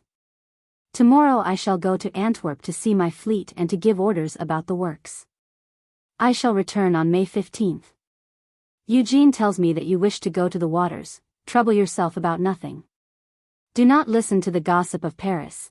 It 172 is idle and far from knowing the real state of things. My affection for you does not change, and I long to know that you are happy and contented. Napoleon. Number 3. To the Empress Josephine, at Malmaison. My dear, I have your letter. Eugene will give you tidings of my journey and of the Empress. I am very glad that you are going to the waters. I trust they may do you good. I wish very much to see you. If you are at Malmaison at the end of the month, I will come to see you. I expect to be at St. Cloud on the 30th of the month. My health is very good, it only needs to hear that you are contented and well. Let me know in what name you intend to travel. Never doubt the whole truth of my affection for you, it will last as long as I. You would be very unjust if you doubted it. Napoleon. July 1st, Louis Bonaparte, King of Holland, abdicates in favor of his son. Number 4. To the Empress Josephine, at the waters of Aix, in Savoy. Rambouillet, July 8, 1810. My dear, I have your letter of July 8. You will have seen Eugene, and his presence will have done you good. I learn with pleasure that the waters are beneficial to you. The King of Holland has just abdicated the throne, while leaving the regency, according to the Constitution, in the hands of the Queen. He has quitted Amsterdam and left the Grand Duke of Berg behind. I have reunited Holland to France, which has, however, the advantage of setting the Queen at liberty, and that unfortunate 173 girl is coming to Paris with her son the Grand Duke of Berg, that will make her perfectly happy. My health is good. I have come here to hunt for a few days. I shall see you this autumn with pleasure. Never doubt my friendship, I never change. Keep well, be cheerful, and believe in the truth of my attachment. Napoleon. July 9th. Holland incorporated with the French Empire. July 10th, Ney takes Ciudad Rodrigo, after 25 days open trenches. Number 5. To the Empress Josephine, at the waters of Aix, in Savoy. St. Cloud, July 20th, 1810. My dear, I have received your letter of July 14th, and note with pleasure that the waters are doing you good, and that you like Geneva. I think that you are doing well to go there for a few weeks. My health is fairly good. The conduct of the King of Holland has worried me. Hortense is shortly coming to Paris. The Grand Duke of Berg is on his way, I expect him tomorrow. Adieu, dear. Napoleon. Number 6. To the Empress Josephine, at the waters of Aix, in Savoy. Trianon, August 10, 1810. Your letter to hand. I was pained to see what a risk you had run. For an inhabitant of the Isles of the Ocean to die in a lake would have been a fatality indeed. 170 for the Queen is better, and I hope her health will be re-established. Her husband is in Bohemia, apparently not knowing what to do. I am fairly well, and beg you to believe in my sincere attachment. Napoleon. August 21st. Swedes elect Marshal Bernadotte Crown Prince of Sweden. August 27th, Messina takes Almeida. Number 7. To the Empress Josephine, at the waters of Aix, in Savoy. St. Cloud, September 14, 1810. My dear, I have your letter of September 9th. I learn with pleasure that you keep well. There is no longer the slightest doubt that the Empress has entered on the 4th month of her pregnancy. She is well, and is much attached to me. The young Princes Napoleon are very well. They are in the Pavilion d'Italy, in the Park of St. Cloud. My health is fairly good. I wish to learn that you are happy and contented. I hear that one of your entourage has broken a leg while going on the glacier. Adieu, dear. Never doubt the interest I take in you and the affection that I bear towards you. Napoleon. September 27th, Battle of Busaco. Like Ebersberg, another of Messina's expensive and unnecessary frontal attacks. He loses 5,000 men, but next day turns the position of Wellington, who continues to retire. Number 8. To the Empress, at Malmaison. Paris, this Friday. My dear, yours to hand. I am sorry to see that you have been ill, I fear it must be this bad weather. Madame de Laty is one of the most foolish women of the Faubourg. I have borne her cackle for a very long time, am sick of it, and have ordered that she does not come again to Paris. There are 5 or 6 other old women that I equally wish to send away from Paris. They are spoiling the young ones by their follies. I will name Madame de Macau Baroness since you wish it, and carry out your other commissions. My health is pretty good. The conduct of B appears to me very ridiculous. I trust to hear that you are better. Adieu, dear. Napoleon. Number 9. To the Empress Josephine, at Geneva. Fontainebleau, October 1st, 1810. I have received your letter. Hortense, whom I have seen, will have told you what I think. Go to see your son this winter, come back to the waters of Aix next year, or, still better, wait for the spring at Navarre. I would advise you to go to Navarre at once, if I did not fear you would get tired of it. In my view, the only suitable places for you this winter are either Milan or Navarre. After that, I approve of whatever you may do, for I do not wish to vex you in anything. Adieu, dear. The Empress is as I told you in my last letter. I am naming Madame de Montesquieu governess of the children 176 of France. Be contented, and do not get excited, never doubt my affection for you. Napoleon. October 6, Wellington reaches the lines of Torres Vedras. November 9, opening of St. Quentin Canal at Paris. Number 10. To the Empress Josephine, at Navarre. Fontainebleau, November 14, 1810. My dear, I have received your letter. Hortense has spoken to me about it. I note with pleasure that you are contented. I hope that you are not very tired of Navarre. My health is very good. The Empress progresses satisfactorily. I will do the various things you ask regarding your household. Take care of your health, and never doubt my affection for you. Napoleon. Number 11. To the Empress Josephine, at Navarre. I have your letter. I see no objection to the marriage of Macaw with Wadier, if he wishes it. This general is a very brave man. I am in good health. I hope to have a son. I shall let you know immediately. Adieu, dear. I am very glad that Madame d'Arbourg has told you things which please you. When you see me, you will find me with my old affection for you. Napoleon. December 3, English take Mauritius. Series O. Nun steht das Reich gesichert, wie gegründet. Nun fühlt froh im Sohn sich gegründet. Und sei durch sie dies letzt Glück beschieden. Der alles wallen kann, will auch den Frieden. Goethe, Ibro der Kaiserin von Frankreich Magstadt. Series O. For subjoined notes to this series see pages --. Letter. Page. Number 1. The New Year. More women than men. Keep well. Number 2. Birth of the King of Rome. Eugene. Number 4. As fat as a good Normandy farmeress. Number 1. To the Empress Josephine, at Navarre. Paris, January 8, 1811. I have your New Year's letter. I thank you for its contents. I note with pleasure that you are well and happy. I hear that there are more women than men at Navarre. My health is excellent, though I have not been out for a fortnight. Eugene appears to have no fears about his wife. He gives you a grandson. Adieu, dear, keep well. Napoleon. February 19. Soult defeats Spaniards at the Gebra, near Badajoz. February 28, French occupy Duchy of Oldenburg, to complete the line of the North Sea blockade against England. This occupation embitters the Emperor of Russia and his family. March 10. Mortier captures Badajoz after a siege of 54 days. March 20, birth of the King of Rome, a pompous title buried in the tomb of the Ostrogoths. Number 2.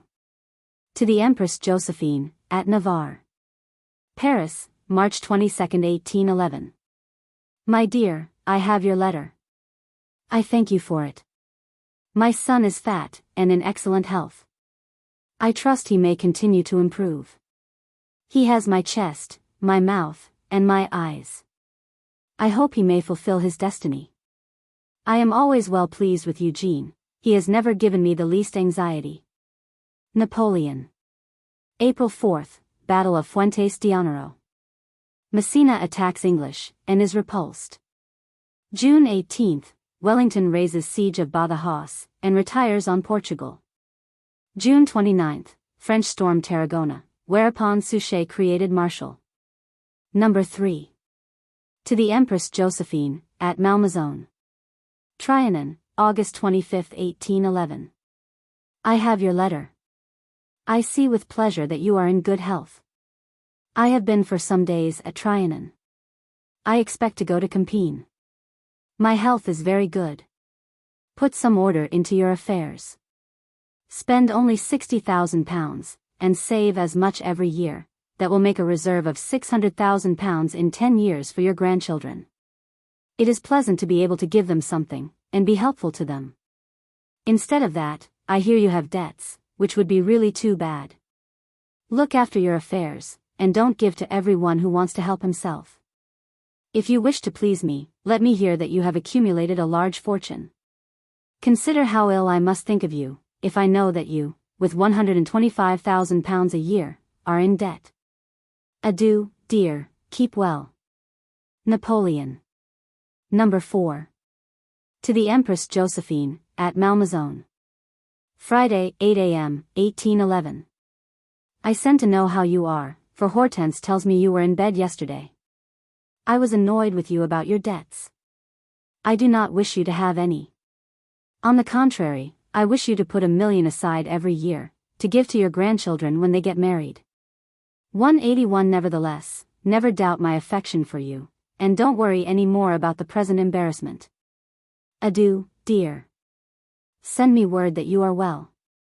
They say that you are as fat as a good Normandy farmeress. Napoleon. October 25 to 26, Battle of Merviedro and capture of Sagunta, Blake and O'Donnell heavily defeated by Suchet. December 20th. Senatus Consultus puts 120,000 conscripts, born in 1792, at disposal of government for 1812. December 26, Suchet defeats Spanish and crosses Guadalquivir. Series P. 'Tis the same landscape which the modern Mars saw. Who marched to Moscow, led by Fame, the siren. To lose by 1 month's frost, some 20 years.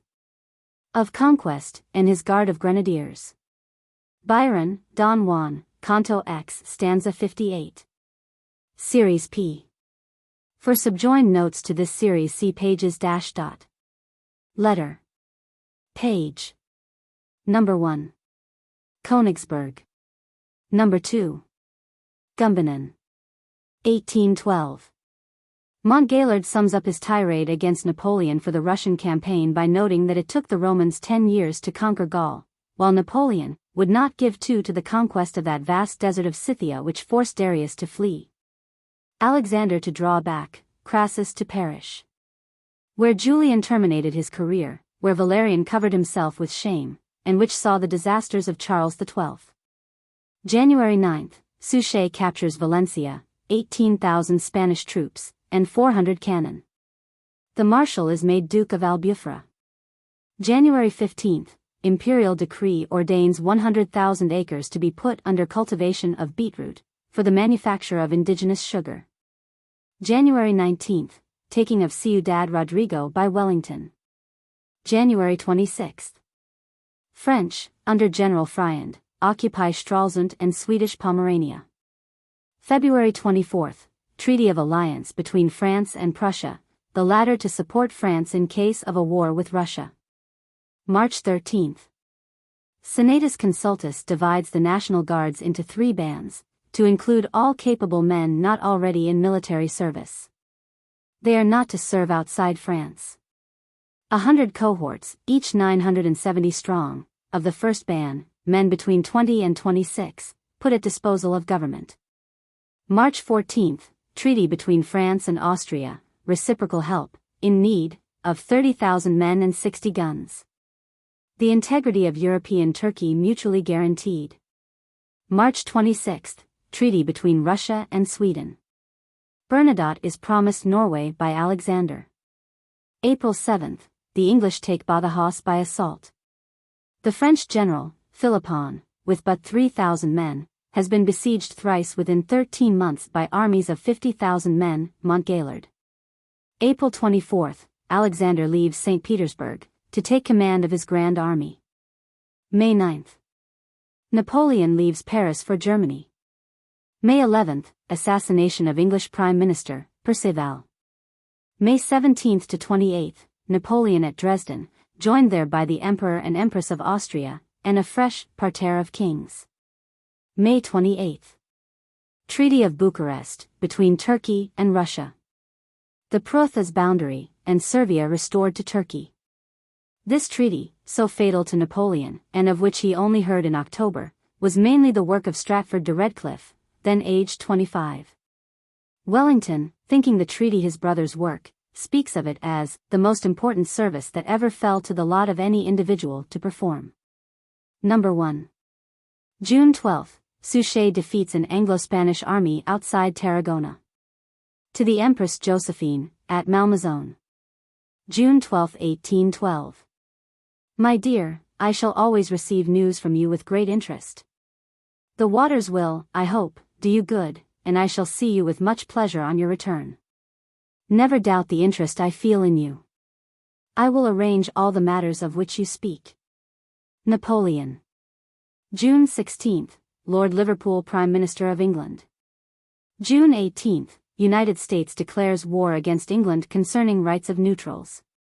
June 19, the captive Pope, Pius VII, brought to Fontainebleau. Number 2. To the Empress Josephine, at Malmaison. Gumbinnen, June 20, 1812. I have your letter of June 10. I see no obstacle to your going to Milan, to be near the vicereine. You will do well to go incognito. You will find it very hot.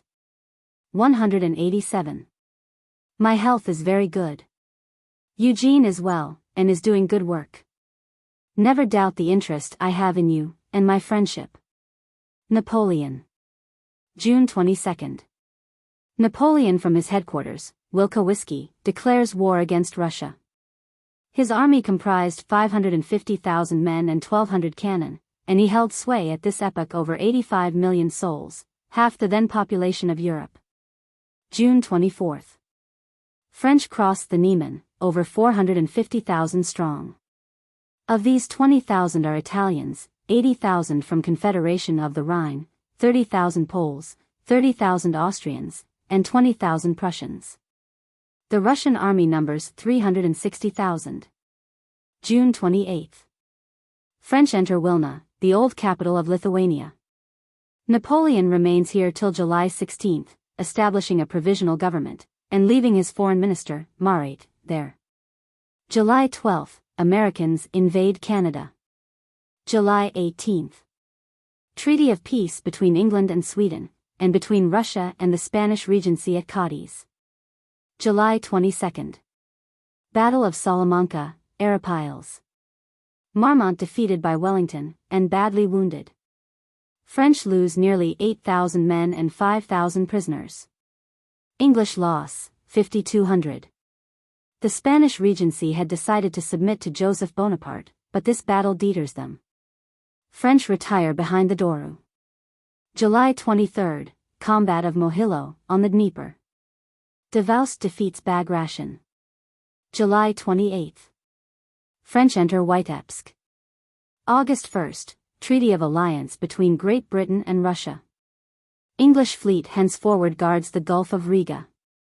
Combat of Obiarzma, on the bank of the Drissa. Marshal Oudinot defeats Wittgenstein. Russians lose 5,000 men and 14 guns. August 9, Battle of Brownstown, near Toronto. Americans defeated, surrender August 16 with 2,500 men and 33 guns to General Brock. August 12, Wellington enters Madrid. August 17 to 18. Battle and capture of Smolensk. Napoleon defeats Barclay de Tolly, Russians lose 12,000, French less than half. 188 August 18, Battle of Polotsk, 50 miles from Vitebsk, down the Dwina. St. Cyr defeats Wittgenstein's much larger army, and takes 20 guns. St. Cyr made marshal for this battle, August 27. August 19, Combat of Valentino Kova, beyond Smolensk. Ney defeats Russians. August 27. Norway guaranteed Sweden in lieu of Finland by Russia. August 28, interview at Abo, in Finland, between Alexander, Bernadotte, and Lord Cathcart, English ambassador.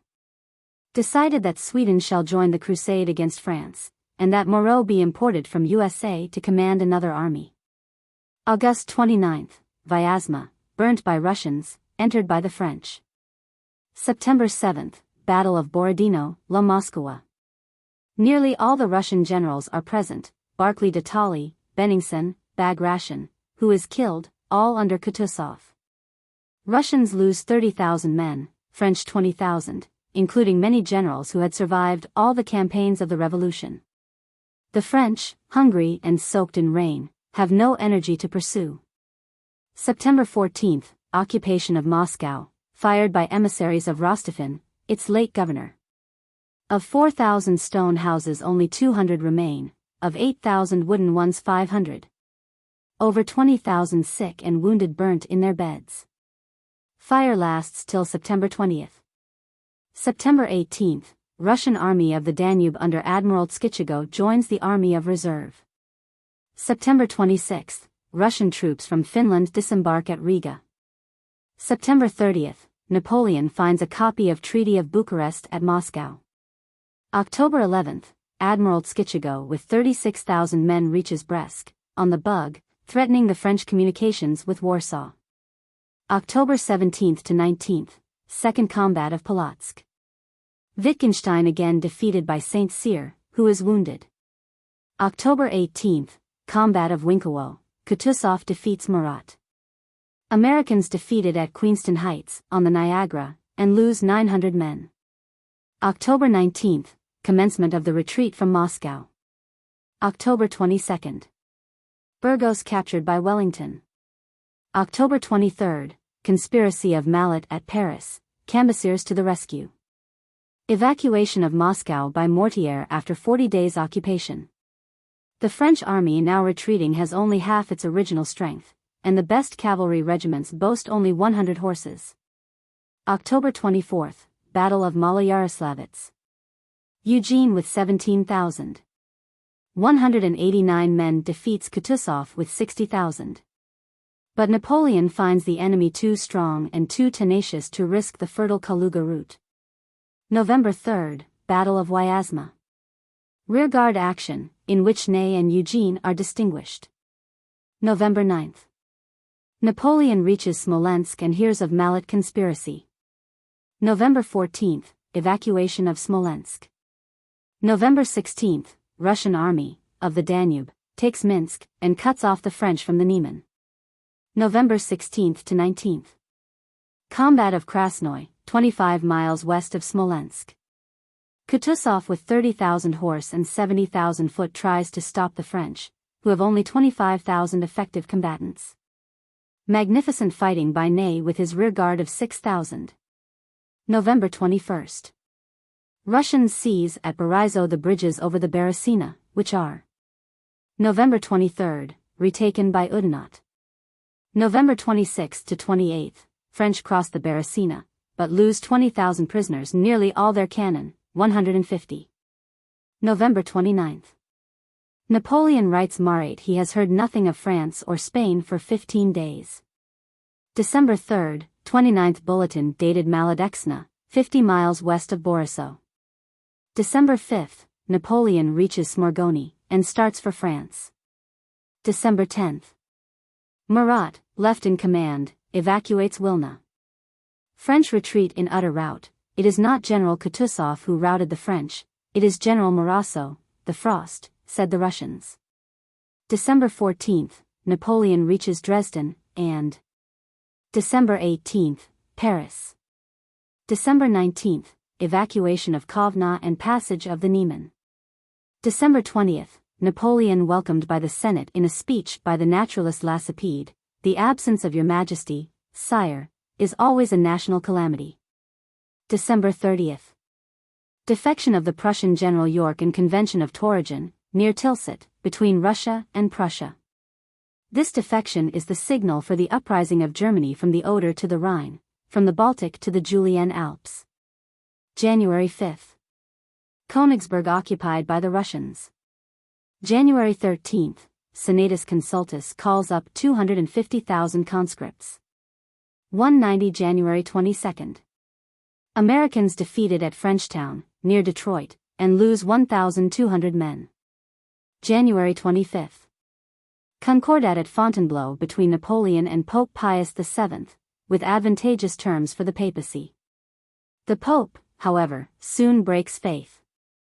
January 28, Murat deserts the French army for Naples, and leaves Posen. Your husband is very brave on the battlefield, but he is weaker than a woman or a monk when he is not face to face with an enemy. He has no moral courage. Napoleon to his sister Caroline, January 24, 1813. Breton, 1032. Replaced by Eugene, Napoleon's letter dated January 22. February 1, proclamation of Louis XVIII. To the French people, dated London. February 8, Warsaw surrenders to Russia. February 10. Proclamation of Emperor Alexander calling on the people of Germany to shake off the yoke of one man. February 28, Sixth Continental Coalition against France. Treaty signed between Russia and Prussia at Kalisz. March 3. New treaty between England and Sweden at Stockholm. Sweden to receive a subsidy of £1,000,000 and the island of Guadeloupe in return for supporting the coalition with 30,000 men. March 4, Cossacks occupy Berlin. Madison inaugurated President USA. March 9, Eugene removes his headquarters to Leipzig. March 12, French evacuate Hamburg. March 21, Russians and Prussians take new town of Dresden. April 1, France declares war on Prussia. April 10. Death of Lagrange, mathematician, greatly bemoaned by Napoleon, who considered his death as a presentiment, de Brantes. April 14, Swedish army lands in Germany. April 15, Napoleon leaves Paris, arrives Erfurt, April 25. Americans take Mobile. April 16, Thorn, garrisoned by 900 Bavarians, surrenders to the Russians. Fort York, now Toronto, and April 27, Upper Canada taken by the Americans. May 1, death of the Abbé Delille, poet. Opening of campaign. French forces scattered in Germany, 166,000 men, Allies forces ready for action, 225,000 men. Marshal Bessieres killed by a cannonball at Pizerna. May 2. Napoleon with 90,000 men defeats Prussians and Russians at Lutzen, Großgirchen, with 110,000, French loss, 10,000. Battle won. 191 chiefly by French artillery. Emperor of Russia and King of Prussia present. May 8. Napoleon and the French reoccupy Dresden. May 18, Eugene reaches Milan, and enrolls an Italian army 47,000 strong. May 19 to 21, combats of Königswartha, Bautzen, Hochkirch, Werschen. Napoleon defeats Prussians and Russians. French loss, 12,000, Allies, 20,000. May 23, Duroc, shot on May 22, dies. Duroc, said the Emperor, there is another life. It is there you will go to await me, and there we shall meet again some day. May 27. Americans capture Fort George, Lake Ontario, and May 29, defeat English at Sackett's Harbor. May 30, French re-enter Hamburg and June 1, occupy Breslau. British frigate Shannon captures Chesapeake in 15 minutes outside Boston Harbor. June 4, armistice of Pleswitz, between Napoleon and the Allies. June 6, Americans, 3,500, surprised at Burlington Heights by 700 British. June 15. Siege of Tarragona raised by Suchet, English re-embark, leaving their artillery. If I had had two marshals such as Suchet, I should not only have conquered Spain, but I should have kept it. Napoleon in Campann's Memoirs. June 21. Battle of Vittoria, total rout of the French under Marshal Jourdan and King Joseph. In retreat the army is much more harassed by the guerrillas than by the English. June 23, Admiral Cockburn defeated at Craney Island by Americans. June 24. 500 Americans surrender to 200 Canadians at Beaver's Dams. June 25, Combat of Tolosa. Foy stops the advance of the English right wing. June 30, Convention at Dresden. Napoleon accepts the mediation of Austria. Armistice prolonged to August 10. July 1, Soult sent to take chief command in Spain. July 10, alliance between France and Denmark. July 12, Congress of Prague. Austria, Prussia, and Russia decide that Germany must be independent, and the French Empire bounded by the Rhine and the Alps. But to reign over 36 million men did not appear to Napoleon a sufficiently great destiny. Montgaillard. Congress breaks up July 28. 192 July 26, Moreau arrives from U.S., and lands at Gothenburg. July 31, Soult attacks Anglo-Spanish army near Roncesvalles in order to succor Pamplona. Is repulsed, with loss of 8,000 men. August 12. Austria notifies its adhesion to the Allies. August 15, Jomini, the Swiss tactician, turns traitor and escapes to the Allies. He advises them of Napoleon's plans to seize Berlin and relieve Danzig. See letter to Ney, No. 19,714, 20,006, and especially 20,360, August 12, in correspondence. On August 16 Napoleon writes to Cambyses, Jomini, Ney's chief of staff, has deserted. It is he who published some volumes on the campaigns and who has been in the pay of Russia for a long time. He has yielded to corruption. He is a soldier of little value, yet he is a writer who has grasped some of the sound principles of war. August 17, renewal of hostilities in Germany. Napoleon's army, 280,000, of whom half recruits who had never seen a battle, the Allies 520,000, excluding militia. In his counter-manifesto to Austria, dated Bautzen, Napoleon declares Austria, the enemy of France, and cloaking her ambition under the mask of a mediation, complicated everything. But Austria, our avowed foe, is in a truer guise, and one perfectly obvious. Europe is therefore much nearer peace. There is one complication the less. August 18, Suchet, having blown up fortifications of Tarragona, evacuates Valencia. August 21, opening of the campaign in Italy. Eugene, with 50,000 men, commands the Franco-Italian army. August 23, combats of Grossbeeren and Arensdorf, near Berlin. Bernadotte defeats Oudinot with loss of 1,500 men and 20 guns. Berlin is preserved to the Allies. Oudinot replaced by Ney. Lauriston defeats army of Silesia at Goldberg with heavy loss. August 26 to 27, Battle of Dresden. Napoleon marches 100 miles in 70 hours to the rescue. With less than 100,000 men he defeats the Allied army of 180,000 under Schwarzenberg, Wittgenstein, and Kleist. Austrians lose 20,000 prisoners and 60 guns. Moreau is mortally wounded, dies September 1. Combat of the Katzbach, in Silesia. Blücher defeats MacDonald with heavy loss, who loses 10,000 to 12,000 men in his retreat. August 30, Combat of Culm. Vandamme enveloped in Bohemia, and surrenders with 12,000 men. August 31, Combat of Iron. Soult attacks Wellington to save San Sebastian, but is repulsed. Graham storms San Sebastian. September 6, Combat of Dennowitz, near Berlin. Ney, routed by Bülow and Bernadotte, loses his artillery, baggage, and 12,000 men. 193 September 10, Americans capture the English flotilla on Lake Erie. September 12, Combat of Villafranca, near Barcelona. Suchet defeats English General Bentinck. October 7, Wellington crosses the Bidasoa into France. It is on the frontier of France itself that ends the enterprise of Napoleon on Spain. The Spaniards have given the first conception of a people's war versus a war of professionals. For it would be a mistake to think that the battles of Salamanca, July 22, 1812, and Vittoria, June 21, 1813, forced the French to abandon the peninsula. It was the daily losses, the destruction of man by man, the drops of French blood falling one by one, which in 5 years aggregated a death roll of 150,000 men. As to the English, they appeared in this war only as they do in every world crisis, to gather, in the midst of general desolation, the fruits of their policy, and to consolidate their plans of maritime despotism.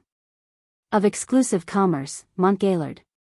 October 15, Bavarian army secedes and joins the Austrians. October 16 to 19, Battles of Leipzig. Allied army 330,000 men, Schwarzenberg, Bernadotte, Blücher, Benningsen, Napoleon 175,000. 26 battalions and 10 squadrons of Saxon and Württemberg men leave Napoleon and turn their guns against the French. Napoleon is not defeated, but determines to retreat. The rearguard, 20,000 men, and 200 cannon taken. Poniatowski drowned. Rainier and Lauriston captured. October 20, Blücher made field marshal. October 23, French army reach Erfurt. October 30, Combat of Hanau. Napoleon defeats Reed with heavy loss. October 31, Combat and capture of Bassano by Eugene. English capture Pampeluna. November 2. Napoleon arrives at Mayence, where typhus carries off 40,000 French, and is. November 9, at St. Cloud. November 10, Wellington defeats Soult at St. Jean Delaware Lose. November 11. Surrender of Dresden by Gouvion St. Cyr, its French soldiers to return under parole to France. Austrians refuse to ratify the convention, and 1,700 officers and 23,000 men remain prisoners of war. November 14.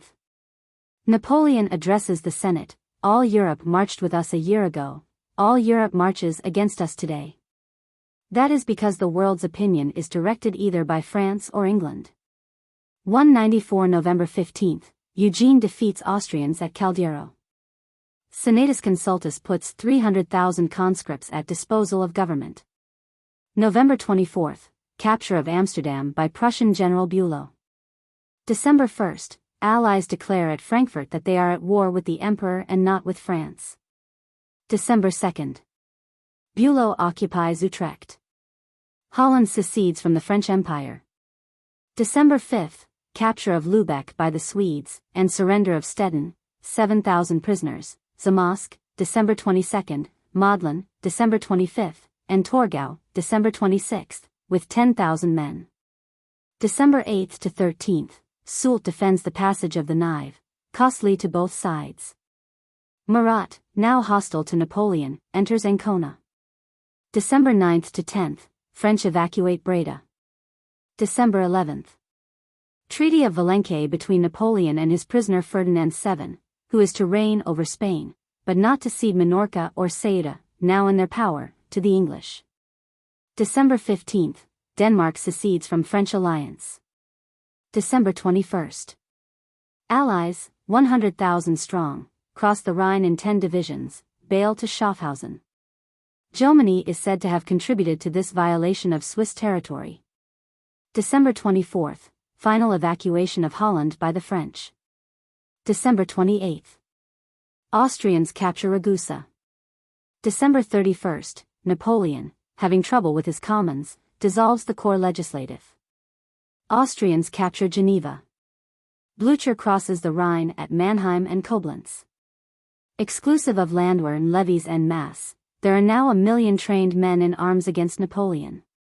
The Allied powers having proclaimed that the Emperor Napoleon was the sole obstacle to the re-establishment of the peace of Europe, the Emperor Napoleon, faithful to his oath, declares that he renounces, for himself and his heirs, the thrones of France and Italy, and that there is no personal sacrifice, even that of life itself, that he will not be ready to make for the sake of France. Act of abdication. January 1, capitulation of Danzig, which General Rapp had defended for nearly a year, having lost 20,000, out of 30,000, men by fever. Russians, who had promised to send the French home, break faith, following the example of Schwarzenberg at Dresden. January 2.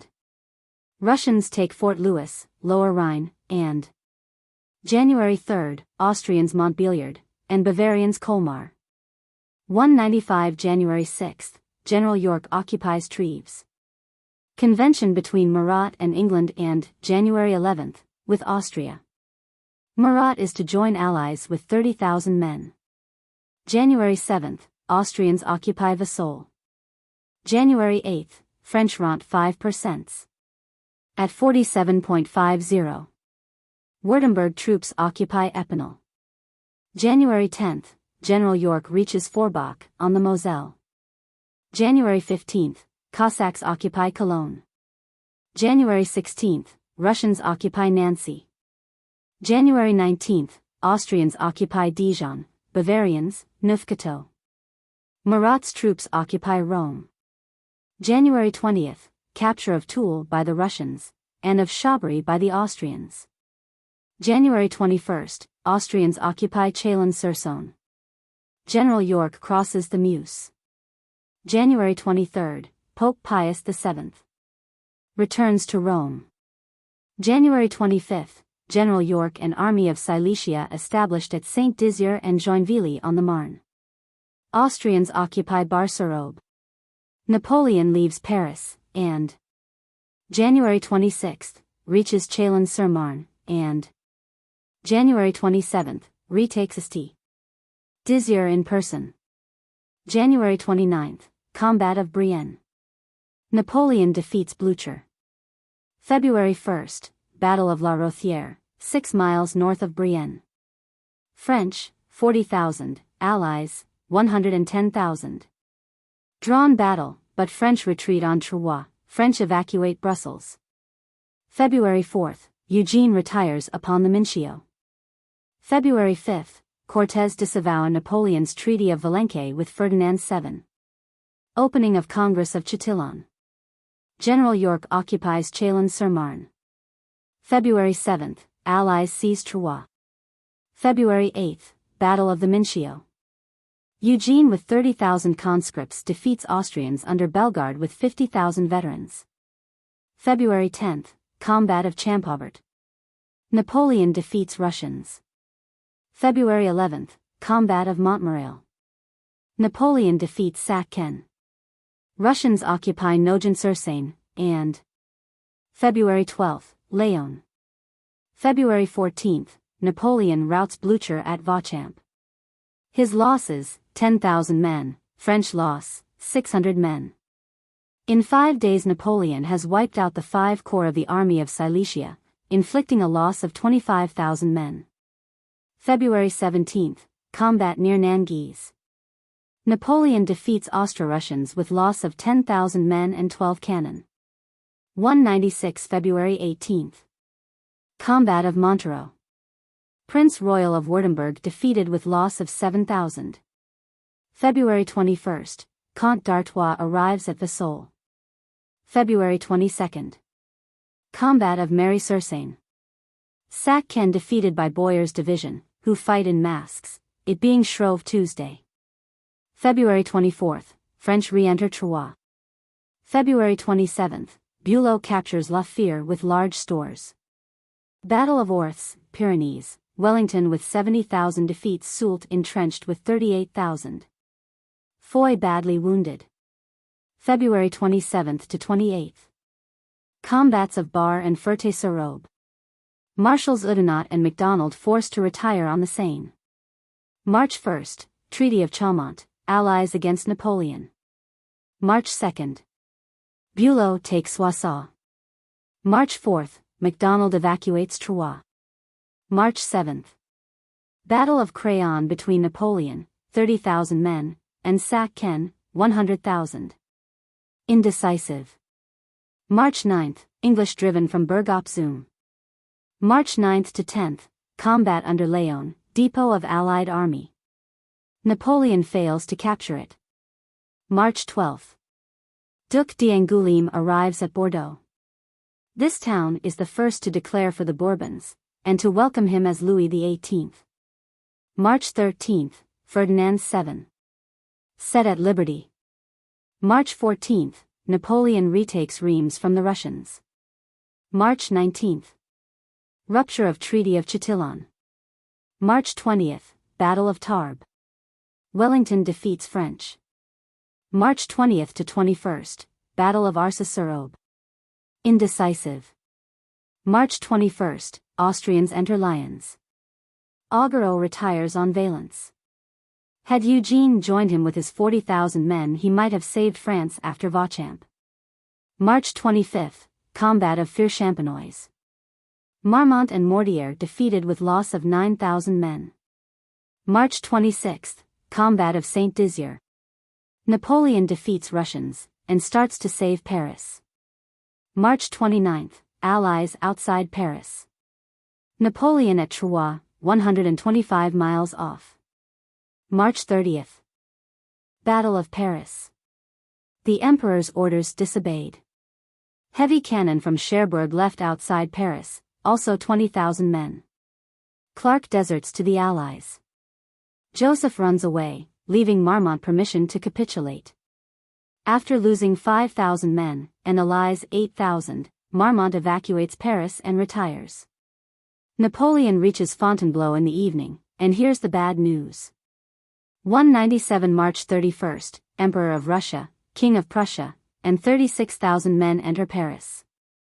Stocks and shares advance.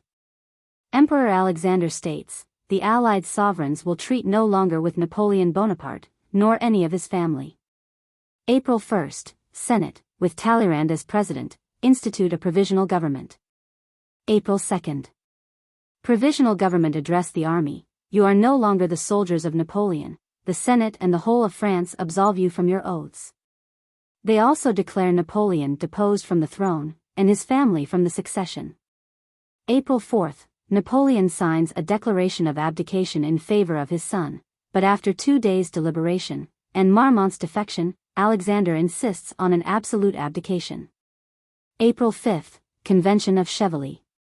Marmont agrees to join the provisional government, and disband his army under promise that Allies will guarantee life and liberty to Napoleon Bonaparte. Funds on March 29 at 45, now at 63.75. April 6, new constitution decreed by the Senate. The National Guard ordered to wear the white cockade in lieu of the tricolor. April 10, Battle of Toulouse. Hotly contested, almost a defeat for Wellington. April 11, Treaty of Paris between Napoleon and Allies, Austria, Russia, and Prussia. Isle of Elba reserved for Napoleon and his family, with a revenue of £200,000, the duchies of Parma and Placentia for Marie Louise and her son. England accedes to this treaty. Act of abdication of the Emperor Napoleon. April 12. Count d'Artois enters Paris. April 16, Convention between Eugene and Austrian General Bellegarde. Emperor of Austria sees Marie Louise at the Little Trianon, and decides upon his daughter's return to Vienna. April 18. Armistice of Soult and Wellington. April 20, Napoleon leaves Fontainebleau, and bids adieu to his old guard. Do not mourn over my fate, if I have determined to survive, it is in order still to dedicate myself to your glory. I wish to write about the great things we have done together. April 24, Louis XVIII. Lands at Calais, and May 3, enters Paris. May 4, Napoleon reaches Elba. May 29, death of Josephine, aged 51. May 30, Peace of Paris. Notes. The Italian Campaigns, 1796–97. Series A. The numbers correspond to the numbers of the letters. Number 1. Bonaparte made commander-in-chief of the Army of Italy. Marmont's account of how this came to pass is probably substantially correct, as he has less interest in distorting the facts than any other writer as well fitted for the task. The winter had rolled by in the midst of pleasures, soirees at the Luxembourg, dinners of Madame Tallien, nor, he adds, were we hard to please. The Directory often conversed with General Bonaparte about the Army of Italy, whose general, Scherer, was always representing the position as difficult, and never ceasing to ask for help in men, victuals, and money. General Bonaparte showed, in many concise observations, that all that was superfluous. He strongly blamed the little advantage taken from the victory at Loano, and asserted that, even yet, all that could be put right. Thus a sort of controversy was maintained between Scherer and the Directory, counselled and inspired by Bonaparte. At last, when Bonaparte drew up plans, afterwards followed, for the invasion of Piedmont, Scherer replied roughly that he who had drawn up the plan of campaign had better come and execute it. They took him at his word, and Bonaparte was named General-in-Chief of the Army of Italy, Volume 1, 93. 7 a.m. Probably written early in March. Leaving Paris on March 11, Napoleon writes Letourneur, president of the 199 Directory, of his marriage with the citoyenne Tascher Beauharnais, and tells him that he has already asked Barras to inform them of the fact. The confidence which the Directory has shown me under all circumstances makes it my duty to keep it advised of all my actions. It is a new link which binds me to the fatherland. It is one more proof of my fixed determination to find safety only in the Republic. Number 2. Our Good Ossian. The Italian translation of Ossian by Cesarotti was a masterpiece, better, in fact, than the original. He was a friend of Macpherson, and had learnt English in order to translate his work. Cesarotti lived till an advanced age, and was sought out in his retirement in order to receive honors and pensions from the Emperor Napoleon. Our Good Ossian speaks, like Homer, of the joy of grief. Number 4. Chauvet is dead. Chauvet is first mentioned in Napoleon's correspondence in a letter to his brother Joseph, August 9, 1795. Me. Junot, Memoirs, I. 138, tells us that Bonaparte was very fond of him, and that he was a man of gentle manners and very ordinary conversation. She declares that Bonaparte had been a suitor for the hand of her mother shortly before his marriage with Josephine, and that because the former rejected him, the general had refused a favor to her son. This had caused a quarrel which Chauvet had in vain tried to settle. On March 27 Bonaparte had written Chauvet from Nice that every day that he delayed joining him, takes away from my operations one chance of probability for their success. No. 5. Saint Amand notes that Bonaparte begins to suspect his wife in this letter, while the previous ones, especially that of April 3, show perfect confidence. Napoleon is on the eve of a 200 serious battle, and has only just put his forces into fighting trim. On the previous day, April 6, he wrote to the Directory that the movement against Genoa, of which he does not approve, has brought the enemy out of their winter quarters almost before he has had time to make ready. The army is in a state of alarming destitution. I have still great difficulties to surmount, but they are surmountable. Misery has excused want of discipline, and without discipline never a victory. I hope to have all in good trim shortly. There are signs already. In a few days we shall be fighting. The Sardinian army consists of 50,000 foot, and 5,000 horse. I have only 45,000 men at my disposal, all told. Chauvet, the commissary general, died at Genoa. It is a heavy loss to the army. He was active and enterprising. 2 days later Napoleon, still at Albenga, reports that he has found royalist traitors in the army, and complains that the treasury had not sent the promised pay for the men, but in spite of all, we shall advance. Messina, 11 years older than his new commander-in-chief, had received him coldly, but soon became his right-hand man, always genial, and full of good ideas. Messina's men are ill with too much salt meat, they have hardly any shoes, but, as in 1800, he has never a doubt that Bonaparte will make a good campaign, and determines to loyally support him. Poor La Harpe, so soon to die, is a man of a different stamp, one of those, doubtless, of whom Bonaparte thinks when he writes to Josephine, men worry me. The Swiss, in fact, was a chronic grumbler, but a first-rate fighting man, even when his men were using their last cartridges. The lovers of 19. The illusion is lost. Aubenas, who reproduces 2 or 3 of these letters, makes a comment to this sentence. Nous en avons pu trouver un nom à mettre sous cette fantasque imagination, Volume 1, 317. My brother, viz. Joseph. He and Junot reached Paris in 5 days, and had a great ovation. Carnot, at a dinner party, showed Napoleon's portrait next to his heart, because, I foresee he will be the savior of France, and I wish him to know that he has at the Directory only admirers and friends. Number 6. Unalterably good. C'est Josephine d'un seul trait. Aubenas, Volume 1, 320. If you want a place for anyone, you can send him here. I will give him one. Bonaparte was beginning to feel firm in the saddle, while at Paris Josephine was treated like a princess. Under date April 25, Letourneur, as one of the Directory, writes him, a vast career opens itself before you. The Directory has measured the whole extent of it. They little knew. The letter concludes by expressing confidence that their general will never be reproached with the shameful repose of Capua. In a further letter, bearing the same date, Letourneur insists on a full and accurate account of the battles being sent, as they will be necessary for the history of the triumphs of the Republic. In a private letter to the Directory, number 220, volume I, of the Correspondence, 1858, dated Cairo, April 24, Bonaparte tells them that when he returns to camp, worn out, he has to work all night to put matters straight and repress pillage. Soldiery without bread work themselves into an excess of frenzy which makes one blush to be a man. I intend to make terrible examples. I shall restore order, or cease to command these brigands. The campaign is not yet decided. The enemy is desperate, numerous, and fights well. He knows I am in want of everything, and trusts entirely to time.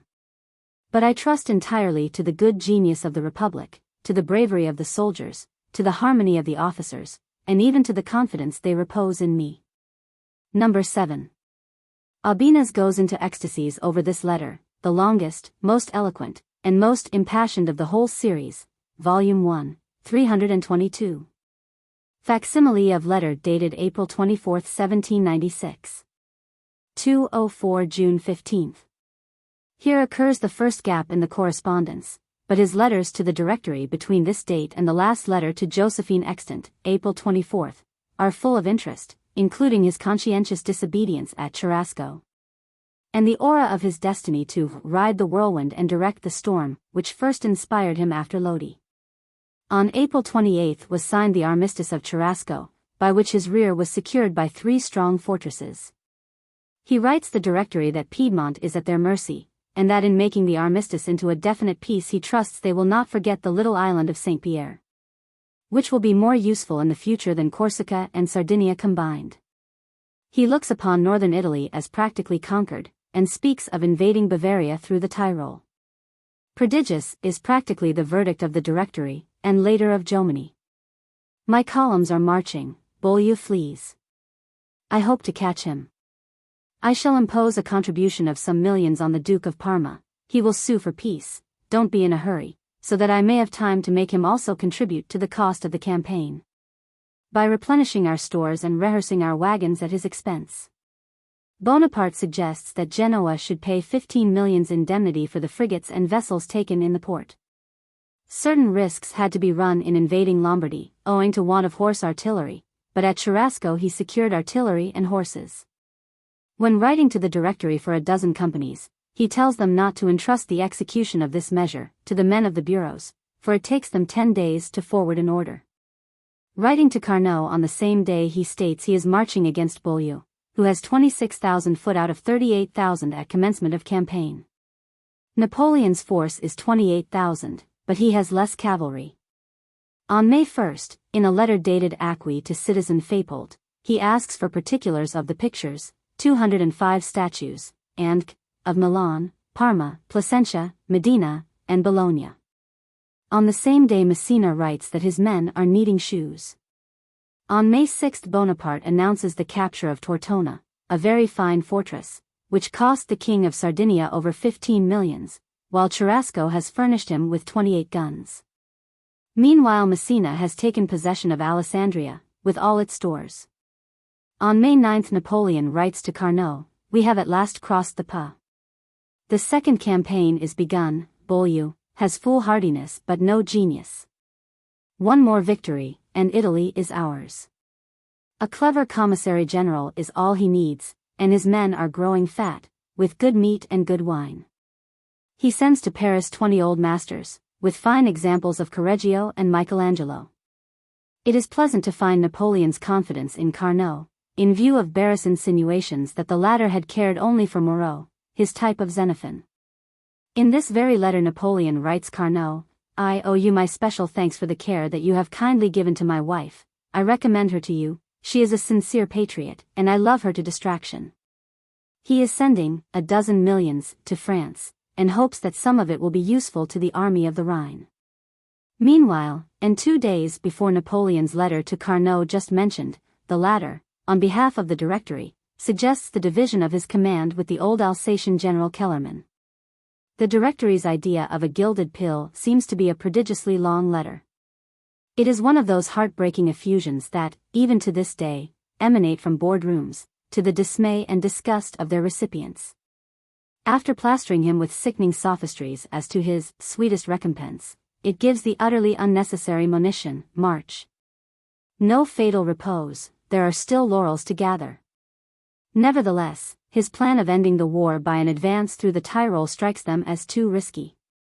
He is to conquer the Milanese, and then divide his army with Kellerman, who is to guard the conquered province, while he goes south to Naples and Rome. As an implied excuse for not sending adequate reinforcements, Carnot adds, the exaggerated rumors that you have skillfully disseminated as to the numbers of the French troops in Italy will augment the fear of our enemies and almost double your means of action. The 206 Milanese is to be heavily mulcted, but he is to be prudent. If Rome makes advances, his first demand should be that the Pope may order immediate public prayers for the prosperity and success of the French Republic. The sending of old masters to France to adorn her national galleries seems to have been entirely a conception of Napoleon's. He has given sufficiently good reasons, from a patriotic point of view. For money is soon spent, but a masterpiece may encourage art among his countrymen a generation later. The plunderers of the Parthenon of 1800 could not henceforward throw stones at him in this respect. But his real object was to win the people of Paris by thus sending them glory personified in unique works of genius. The Directory, already jealous of his fame, endeavored to neutralize the effect of his initiative by hearty concurrence, and right, Italy has been illumined and enriched by their possession. But the time is now come when their reign should pass to France to establish and beautify that of liberty. The dispatch adds somewhat naively that the effects of the vandalism committed during their own republican orgies would be obliterated by this glorious campaign, which should join to the splendor of military trophies the charm of beneficent and restful arts. The Directory ends by inviting him to choose one or two artists to select the most valuable pictures and other masterpieces. Meanwhile, the Directory's supineness in pushing on the war on the Rhine is enabling the Austrians to send large reinforcements against Napoleon Bonaparte, who has recently suffered, Jomini, Volume 8.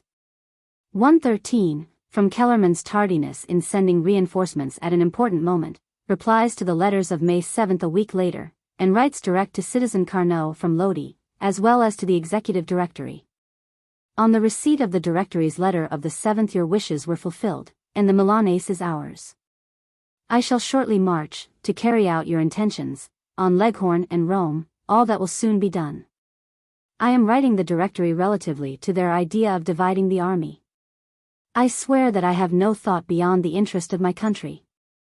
Moreover, you will always find me straight, dans la ligne droite.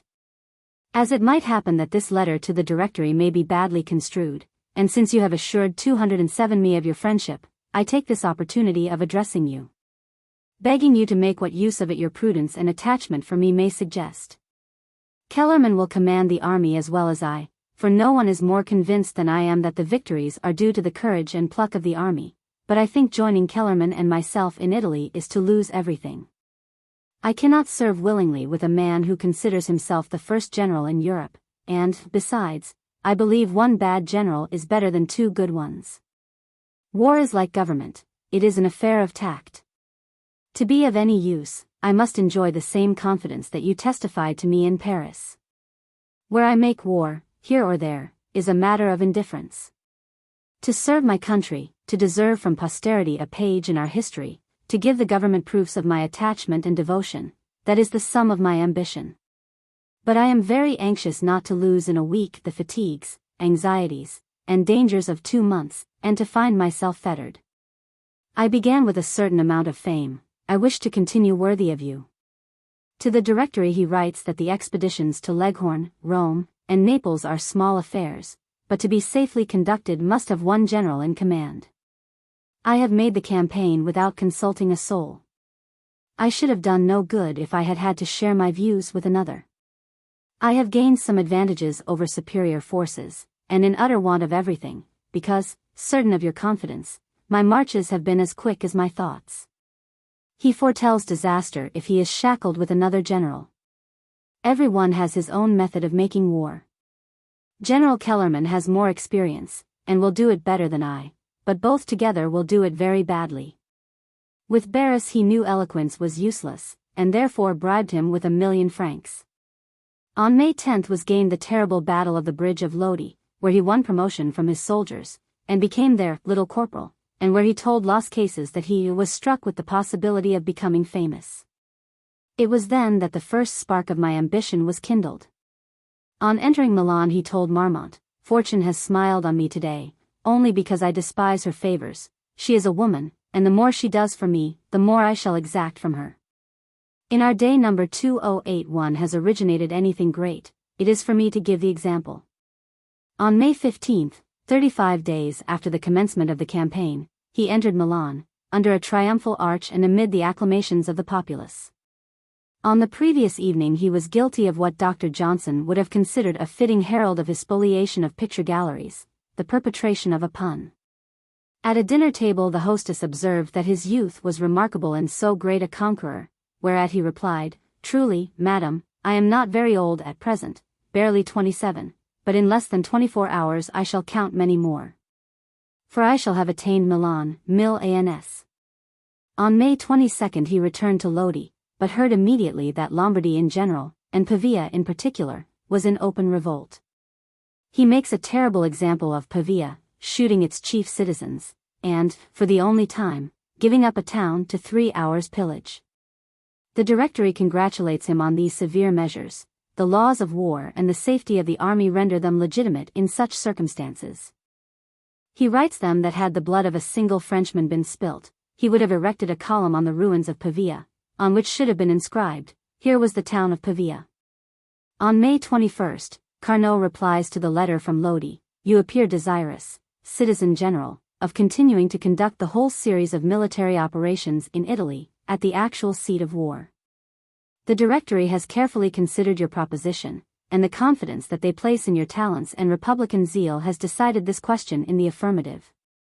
The rest of the military operations towards the Austrian frontier and round Mantua are absolutely dependent on your success against Beaulieu.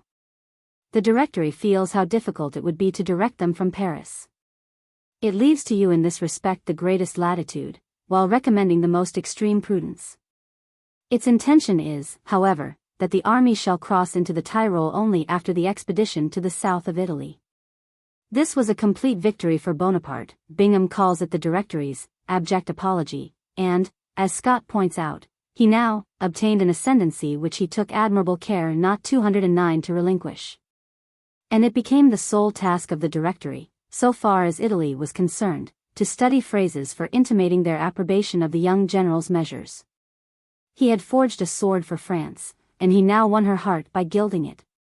On May 16 the Directory had asked him to supply Kellerman with money for the Army of the Alps, and by May 22 he is able to write that 6 or 8 million francs in gold, silver, ingots, or jewels is lying at their disposal with one of the best bankers in Genoa, being superfluous to the needs of the army. If you wish it, I can have 1,000,000 sent to Bale for the Army of the Rhine. He has already helped Kellerman, and paid his men. He also announces a further 1,000,000 requisition from Medina. As it has neither fortresses nor muskets, I could not ask for them. Henceforth he lubricates the manifold wheels of French policy with Italian gold, and gains thereby the approbation and gratitude of the French armies and people. Meanwhile he does not neglect those who might bear him a grudge. To Kellerman and to all the directors he sends splendid chargers. From Parma he has the 5 best pictures chosen for Paris, the Saint Jerome and the Madonna della Scodella, both by Correggio, the Preaching of St. John in the Desert, a Paul Veronese, and a Van Dyck, besides fine examples of Raphael, Carracci, and K. The Directory is anxious that he shall chastise the English at Leghorn, as the fate of Corsica is somewhat dependent on it, whose loss will make London tremble. They secretly dread a war in the Tyrol, forgetting that Bonaparte is a specialist in mountain fighting, educated under Paoli. They remind him that he has not sent the plans of his battles. You ought not to lack draftsmen in Italy. What are your young engineer officers doing? On May 31 Carnot writes to urge him to press the siege of Mantua, reasserting that the reinforcements which Beaulieu has received will not take from that army its sense of inferiority, and that 10 battalions of Hoche's army are on the way. It approves and confirms the generous fraternity with which Bonaparte offers 1,000,000 francs to the armies on the Rhine. 2:10 On June 7 he tells the Directory that Rome is about to fulminate a bull against the French royalists, but that he thinks the expedition to Naples should be deferred, and also a quarrel with Venice, at least till he has beaten his other enemies. It is not expedient to tackle every one at once. On June 6 he thanks Carnot for a kind letter, adding that the best reward to sweeten labor and perils is the esteem of the few men one really admires. He fears the hot weather for his men. We shall soon be in July, when every march will cost us 200 sick.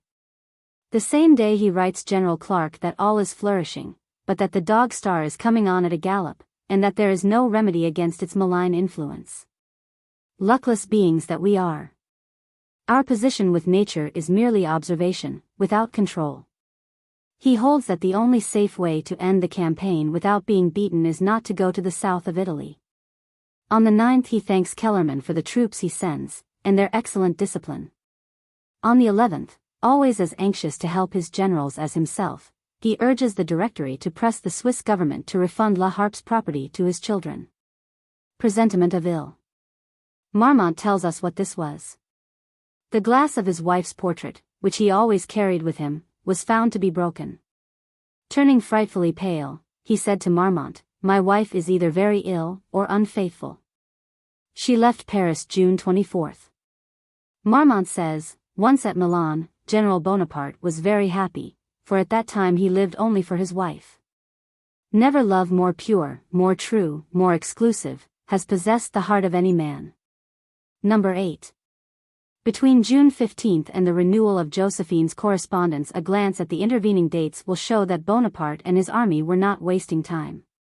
The treaty with Rome was a masterpiece, as in addition to money and works of art, he obtained the port of Ancona, siege guns with which to bombard Mantua, and best of all, a letter from the Pope to the faithful of France, recommending submission to the new government there.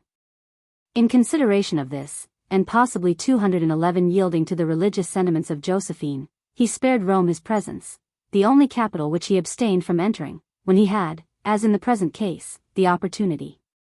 It was not, however, until February 1797 that the Pope fulfilled his obligations under this treaty, and then under new compulsion. Fortune. Josephine's dog, see note to letter 2, Series B. Series B. Number 1.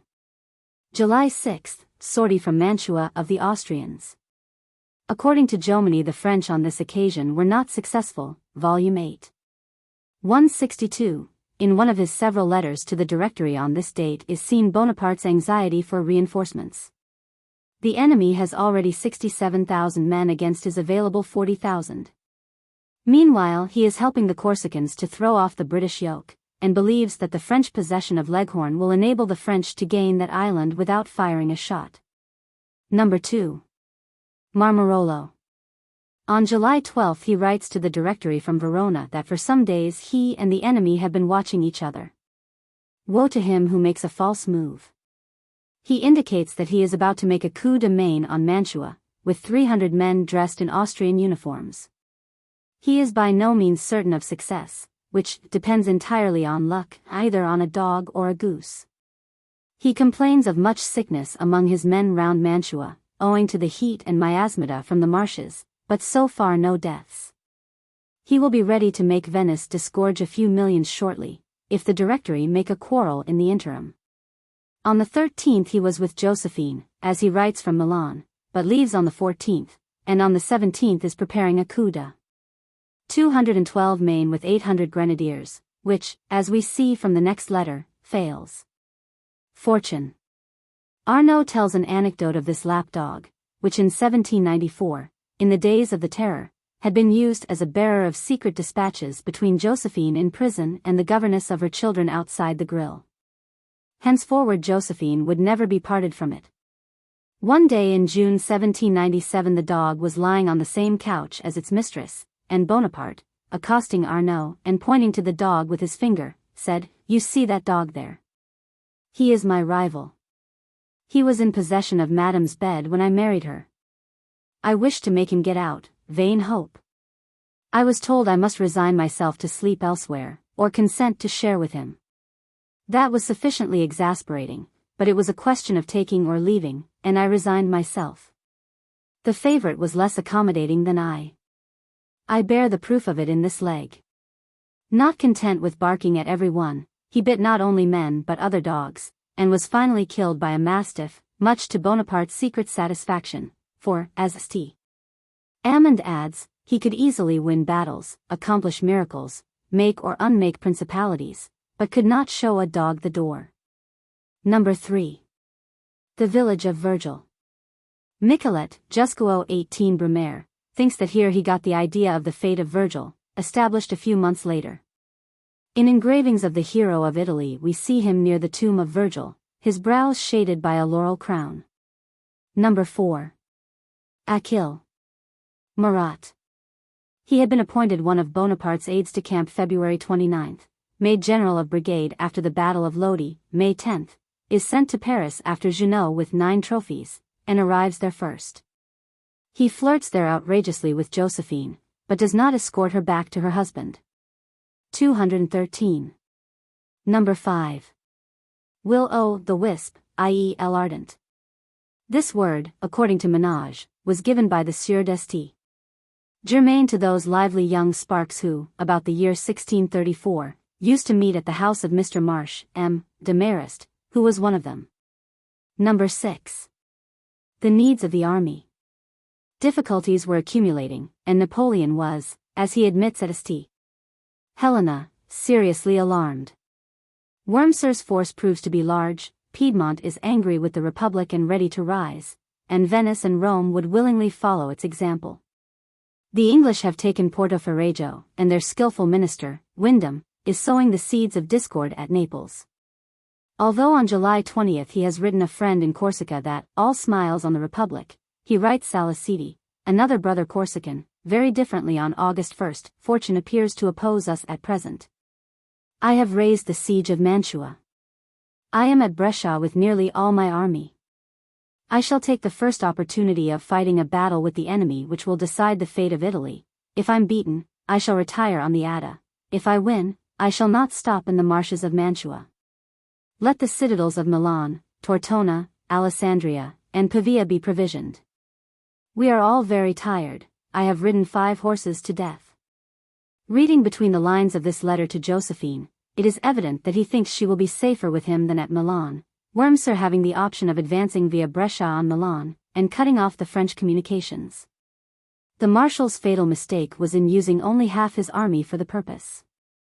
This raising of the siege of Mantua, July 31, was heartrending work for Bonaparte, but, as Jomini shows, he had no artillery horses, and it was better to lose the siege train, consisting of guns taken from the enemy, than to jeopardize the whole army.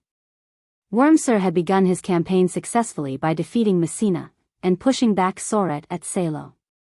The Austrians, wrote Messina, are drunk with brandy, and fight furiously, while his men are famished and can only hang on by 214 their teeth. Bonaparte calls his first war council, and thinks for a moment of retreat, but Augereau insists on fighting, which is successfully accomplished while Wurmser is basking himself among the captured artillery outside Mantua. Bonaparte had been perfectly honest in telling the Directory his difficulties, and sends his brother Louis to the Directory for that purpose on the eve of battle. He is complimented in a letter from the Directory dated August 12, a letter probably the more genuine as they had just received a further dispatch announcing a victory. On August 3 Bonaparte won a battle at Lonato, and the next day Augereau gained great laurels at Castiglione. In later years the emperor often incited Augereau by referring to those fine days of Castiglione. Between July 29 and August 12 the French army took 15,000 prisoners, 70 guns, and wounded or killed 25,000, with little more than half the forces of the Austrians. Bonaparte gives his losses at 7,000, exclusive of the 15,000 sick he has in hospital. From July 31 to August 6 he never changed his boots or lay down in a bed. Nevertheless, Jomini thinks that he showed less vigor in the execution of his plans than in the earlier part of the campaign. But, as an opinion per contra, we may note that the French grenadiers made their little corporal sergeant at Castiglione. Doubtless the proximity of his wife at the commencement, July 31st, made him more careful, and therefore less intrepid. On August 18 he wrote Kellerman with an urgent request for troops. On August 17 Colonel Graham, after hinting at the frightful excesses committed by the Austrians in their retreat, adds in a postscript, "From generals to subalterns the universal language of the army is that we must make peace, as we do not know how to make war." On August 13 Bonaparte sent to the Directory his opinion of most of his generals, in order to show that he required some better ones. Some of his criticisms are interesting. Berthier, talents, activity, courage, character, he has them all. Augereau, much character, courage, firmness, activity, is 215 accustomed to war, beloved by the soldiers, lucky in his operations. Messina, active, indefatigable, has boldness, grasp, and promptitude in making his decisions. Serrurier, fights like a soldier, takes no responsibility, determined, has not much opinion of his troops, is often ailing. Despinois, flabby, inactive, slack, has not the genius for war, is not liked by the soldiers, does not fight with his head. Has nevertheless good, sound political principles, would do well to command in the interior. Soret, a good, very good soldier, not sufficiently enlightened to be a general, unlucky. Of 8 more he has little good to say, but the Directory in acknowledging his letter of August 23 remarks that he has forgotten several officers, and especially the Irish General Kilmaine. About the same time Colonel Graham, Lord Lyndoch, was writing to the British government from Trent that the Austrians, despite their defeats, were undoubtedly brave fine troops, and an able chief would put all to rights in a little time. On August 18 he adds, "When the wonderful activity, energy, and attention that prevail in the French service, from the commander-in-chief downward, are compared to the indecision, indifference, and indolence universal here, the success of their rash but skillful maneuvers is not surprising." Number 7. Brescia. Napoleon was here on July 27, meeting Josephine about the date arranged, July 25, and she returned with him. On July 29 they were nearly captured by an Austrian ambuscade near Seronione, and Josephine wept with fright. "Wormser," said Napoleon, embracing her, "shall pay dearly for those tears." She accompanies him to Castelnova, and sees a skirmish at Verona. But the sight of wounded men makes her leave the army, and, finding it impossible to reach Brescia, she flees via Ferrara 216 and Bologna to Lucca. She leaves the French army in dire straits and awaits news anxiously, while the Senate of Lucca presents her with the oil kept exclusively for royalty. Thence she goes via Florence to Milan. By August 7 the Austrian army was broken and in full retreat, and Bonaparte conducts his correspondence from Brescia from August 11 to 18. On the 25th he is at Milan, where he meets his wife after her long pilgrimage, and spends 4 days. By August 30 he is again at Brescia, and reminds her that he left her vexed, annoyed, and not well. From a letter to her aunt, Madame de Renaudin, at this time, quoted by Albinaz, we can see her real feelings. "I am fate wherever I go. All the princes of Italy give me fates, even the Grand Duke of Tuscany, brother of the Emperor. Ah, well, I prefer being a private individual in France. I care not for honors bestowed in this country. I get sadly bored. My health has undoubtedly a great deal to do with making me unhappy. I am often out of sorts. If happiness could assure health, I ought to be in the best of health. I have the most amiable husband imaginable. I have no time to long for anything. My wishes are his. He is all day long in adoration before me, as if I were a divinity. There could not possibly be a better husband. M. Serbelloni will tell you how he loves me. He often writes to my children, he loves them dearly. He is sending Hortense, by M. Serbelloni, a lovely repeater, jeweled and enameled, to Eugene a splendid gold watch. Number 9. I hope we shall get into Trent by the 5th. He entered the city on that day. In his pursuit of Wormser, He and his army cover 60 miles in 2 days, through the terrific Val Seguna and Brenta gorges, brushing aside opposition by the way. Number 12. One of these nights the doors will be burst open with a bang. Apparently within 2 or 3 days, for Bonaparte is at Milan on September 21st, and stays with his wife till October 12, 217. On October 1st he writes to the Directory that his total forces are only 27,900. And that the Austrians, within 6 weeks, will have 50,000. He asks for 26,000 more men to end the war satisfactorily. If the preservation of Italy is dear to you, citizen directors, send me help. On the 8th they reply with the promise of 10,000 to 12,000, to which he replies, October 11th, that if 10,000 have started only 5,000 will reach him. The Directory at this time are very poverty-stricken, and ask him once more to pay Kellerman's army of the Alps, as being, to some extent part of that which you command. This must have been nuts and wine for the general who was to have been superseded by Kellerman a few months earlier. On October 1st they advise him that Wurmser's name is on the list of emigrants, and that if the marshal will surrender Mantua at once he need not be sent to Paris for trial. If, however, Bonaparte thinks that this knowledge will make the old marshal more desperate, he is not to be told. Bonaparte, of course, does not send the message. For some time these letters had been signed by the President Larvaler Aleppo, but on September 19 there was a charming letter from Carnot, although accustomed to unprecedented deeds on your part. Our hopes have been surpassed by the victory of Bassano. What glory is yours, immortal Bonaparte! Moreau was about to effect a juncture with you when that wretched reculate of Jordan upset all our plans. Do not forget that immediately the armies go into winter quarters on the Rhine the Austrians will have forces available to help Wurmser. At Milan Bonaparte advises the Directory that he is dealing with unpunished friponneries in the Commissariat Department. Here he receives from young Kellerman, afterwards the hero of Marengo, a précis of the condition of the Brescia fever hospitals, dated October 6, a wretched mattress, dirty and full of vermin, a coarse sheet to each bed, rarely washed. No counterpanes, much dilatoriness, such is the spectacle that the fever hospitals of Brescia present. It is heart-rending. The soldiers justly complain that, having conquered opulent Italy at the cost of their life-blood, they might, without enjoying comforts, at least find the help and attention which their situation demands. Bread and rice are the only passable foods, but the meat is hard. 2:18 I beg that the General-in-Chief will immediately give attention to his companions in glory, who wish for restored health only that they may gather fresh laurels. Thus Bonaparte had his Bloemfontein, and perhaps his Burdett-Coutts. On October 12 he tells the Directory that Mantua will not fall till February, the exact date of its capitulation. One is tempted to wonder if Napoleon was human enough to have inserted one little paragraph of his dispatch of October 12 from Milan with one eye on its perusal by his wife.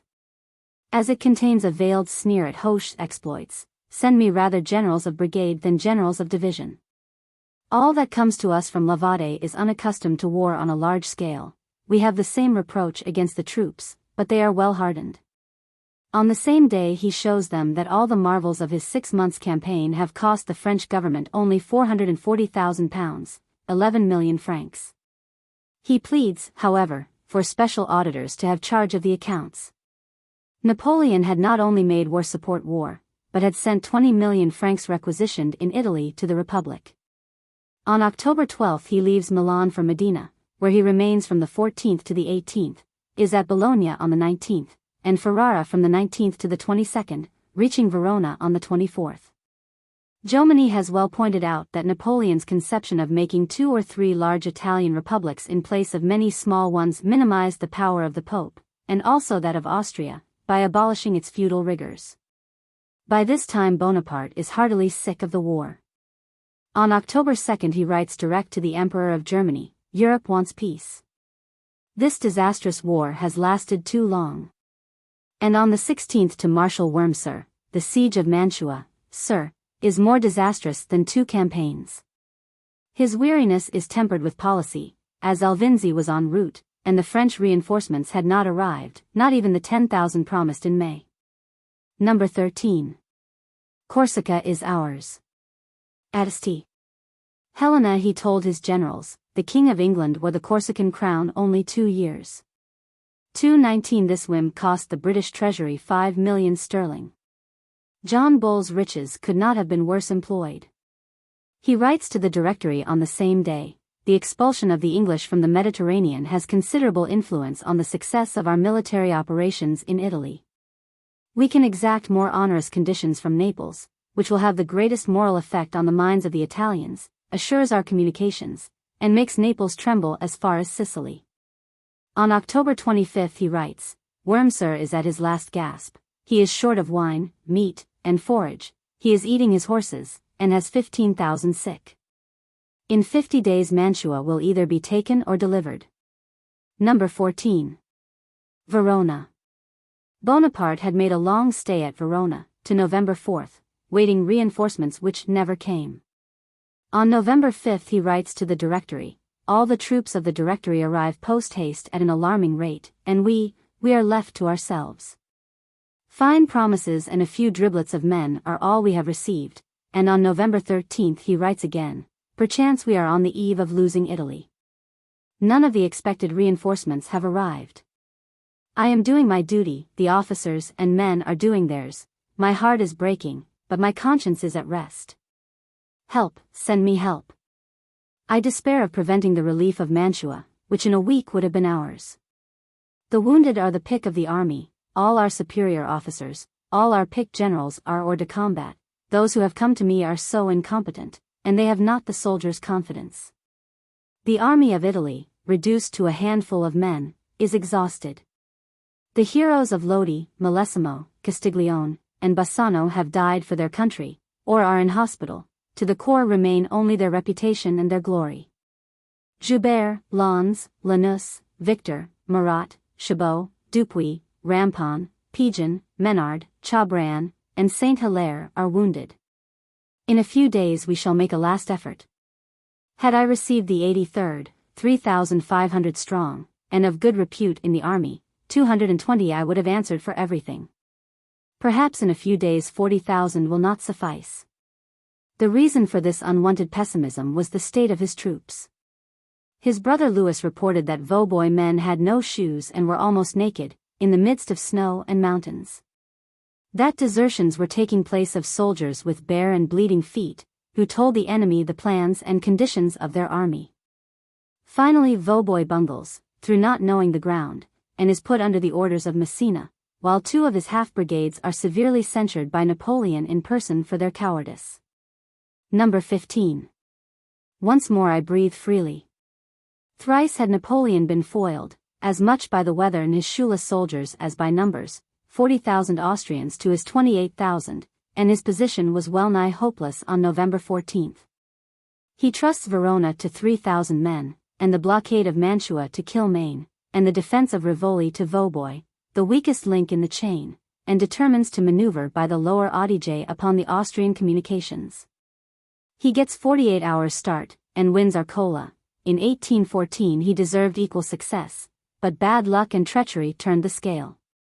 The Battle of Arola lasted 72 hours, and for 48 hours was in favor of the Austrians. Pending the arrival of the promised reinforcements, the battle was bought too dear, and weakened Bonaparte more than the Austrians, who received new troops almost daily. He replaced Vaubois by Joubert. Number 18. The 29th. But he is at Milan from November 27 to December 16. Most people know, from some print or other, the picture by Gros of Bonaparte, flag in hand, leading his men across the murderous bridge of Arola. It was during this visit to Milan that his portrait was taken, and Lavalette has preserved for us the domestic rather than the dignified manner of the sitting accorded. He refused to give a fixed time, and the artist was in despair, 221 until Josephine came to his aid by taking her husband on her knees every morning after breakfast, and keeping him there a short time.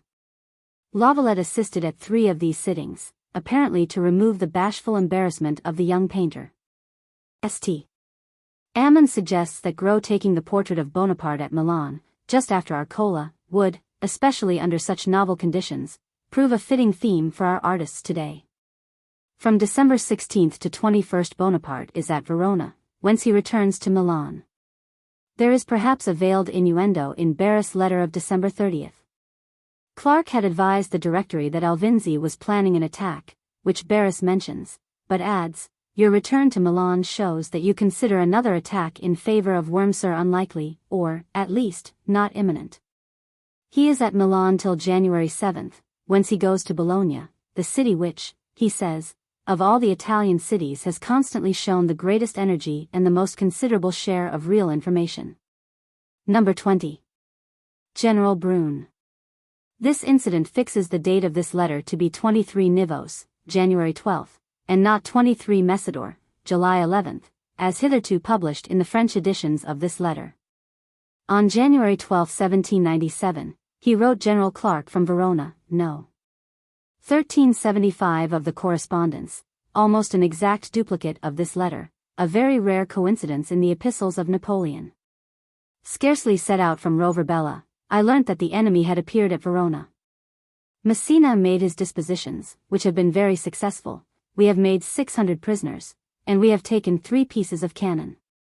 General Brune has had 7 bullets in his clothes, without having been touched by one of them. This is what it is to be lucky. We have had only 10 men killed, and 100 wounded.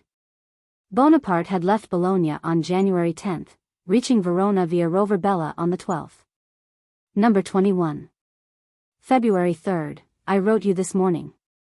This and probably other letters describing Rivoli, La Favorite, and the imminent 222 fall of Mantua, are missing. In summing up the campaign, Thiers declares that in 10 months 55,000 French, all told, including reinforcements, had beaten more than 200,000 Austrians, taken 80,000 of them prisoners, killed and wounded 20,000. They had fought 12 pitched battles, and 60 actions. These figures are probably as much above the mark as those of Napoleon's detractors are below it. One does not know which to admire most, Bonaparte's absence from Marshal Wurmser's humiliation, or his abstention from entering Rome as a conqueror. The first was the act of a perfect gentleman, worthy of the best traditions of chivalry. The second was the very quintessence of far-seeing sagacity, not balking the end half-won, for an instant dole of praise. As he told me, de Remusat at Pesuriano, I conquered the Pope better by not going to Rome than if I had burned his capital. Scott has compared his treatment of Wurmser to that of the Black Prince with his royal prisoner, King John of France. Wurmser was an Alsatian on the list of émigrés, and Bonaparte gave the Marshal his life by sending him back to Austria, a fact which Wurmser requited by warning Bonaparte of a conspiracy to poison him in Romagna, which Napoleon thinks would otherwise have been successful. Number 24. Perhaps I shall make peace with the Pope. On February 12 the Pope had written to his dear son, General Bonaparte, to depute plenipotentiaries for a peace, and ends by assuring him of our highest esteem, and concluding with the paternal apostolic benediction. Meanwhile Napoleon, instead of sacking Faenza, has just invoked the monks and priests to follow the precepts of the Gospel. Number 25. The unlimited power you hold over me. There seems no question that during the Italian campaigns he was absolutely faithful to Josephine, although there was scarcely a beauty in 223 Milan who did not aspire to please him and to conquer him. In his fidelity there was, says St. Amand, much love and a little calculation. As Napoleon has said himself, his position was delicate in the extreme. He commanded old generals, every one of his movements was jealously watched, his circumspection was extreme. His fortune lay in his wisdom. He would have to forget himself for 1 hour, and how many of his victories depended upon no more. The celebrated singer, La Grassini, who had all Italy at her feet, cared only for the young general who would not at that time vouchsafe her a glance. Series C. The Campaign of Marengo, 1800. Elected to the joint consulate by the events of the 18th Brumaire, November 9, 1799. Napoleon spent the first Christmas Day after his return from Egypt in writing personal letters to the King of England and Emperor of Austria, with a view to peace. He asks King George how it is that the 2 most enlightened nations of Europe do not realize that peace is the chief need as well as the chief glory, and concludes by asserting that the fate of all civilized nations is bound up in the conclusion of a war, which embraces the entire world. His efforts fail in both cases. On December 27 he makes the Moniteur the sole official journal. On February 7, 1800, he orders 10 days military mourning for the death of Washington, that great man who, like the French, had fought for equality and liberty. On April 22 he urges Moreau to begin his campaign with the Army of the Rhine, an order reiterated on April 24 through Carnot, again made Minister of War. A diversion to save the Army of Italy was now imperative. On May 5 he congratulated Moreau on the Battle of Stockac, but informs him that Messina's position is critical, shut up in Genoa, and with food only till May 25. He advises Messina the same day that he leaves Paris that night to join the army of 224 reserve, that the cherished child of victory must hold out as long as possible, at least until May 30. At Geneva he met M. Necker. On May 14 he writes General Mortier, commandant of Paris, to keep that city quiet, as he will have still to be away a few days longer, which he trusts will not be indifferent to M. de Malaz. Number 3. This letter was written from Ivrea, May 29, 1800. On the 30th Napoleon is at Vercelli, on June 1 at Navarre, and on June 2 in Milan. Eugene served under Murat at the passage of the Ticino, May 31. MS, probably Maman, i.e. his mother.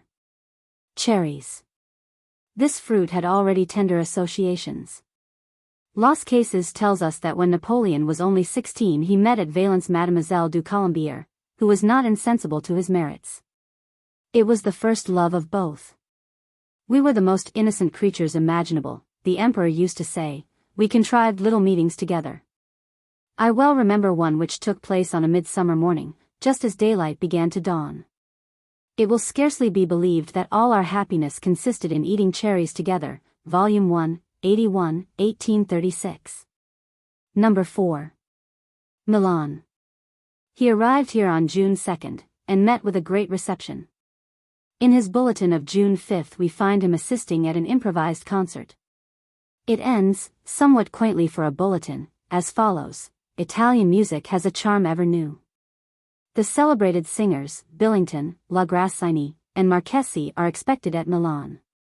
They say they are about to start for Paris to give concerts there. According to M. Frederick Masson, this Paris visit masked ulterior motives, and was arranged at a déjeuner on the same day, where La Grassini, Napoleon, and Berthier breakfasted together. Henceforward to Marengo Napoleon spends every 225 spare day listening to the marvelous songstress, and as at Ilo, 7 years later, runs great risks by admitting Venus into the camp of Mars. At St. Helena he declares that from June 3 to 8 he was busy receiving deputations, and showing himself to people assembled from all parts of Lombardy to see their liberator. The Austrians had declared that he had died in Egypt. The date of No. 4 should probably be June 9, on which day the rain was very heavy. He reached Stradella the next day. Series D. Number 1. The date is doubtless 27 Messidor, July 16, and the fate alluded to that of July 14.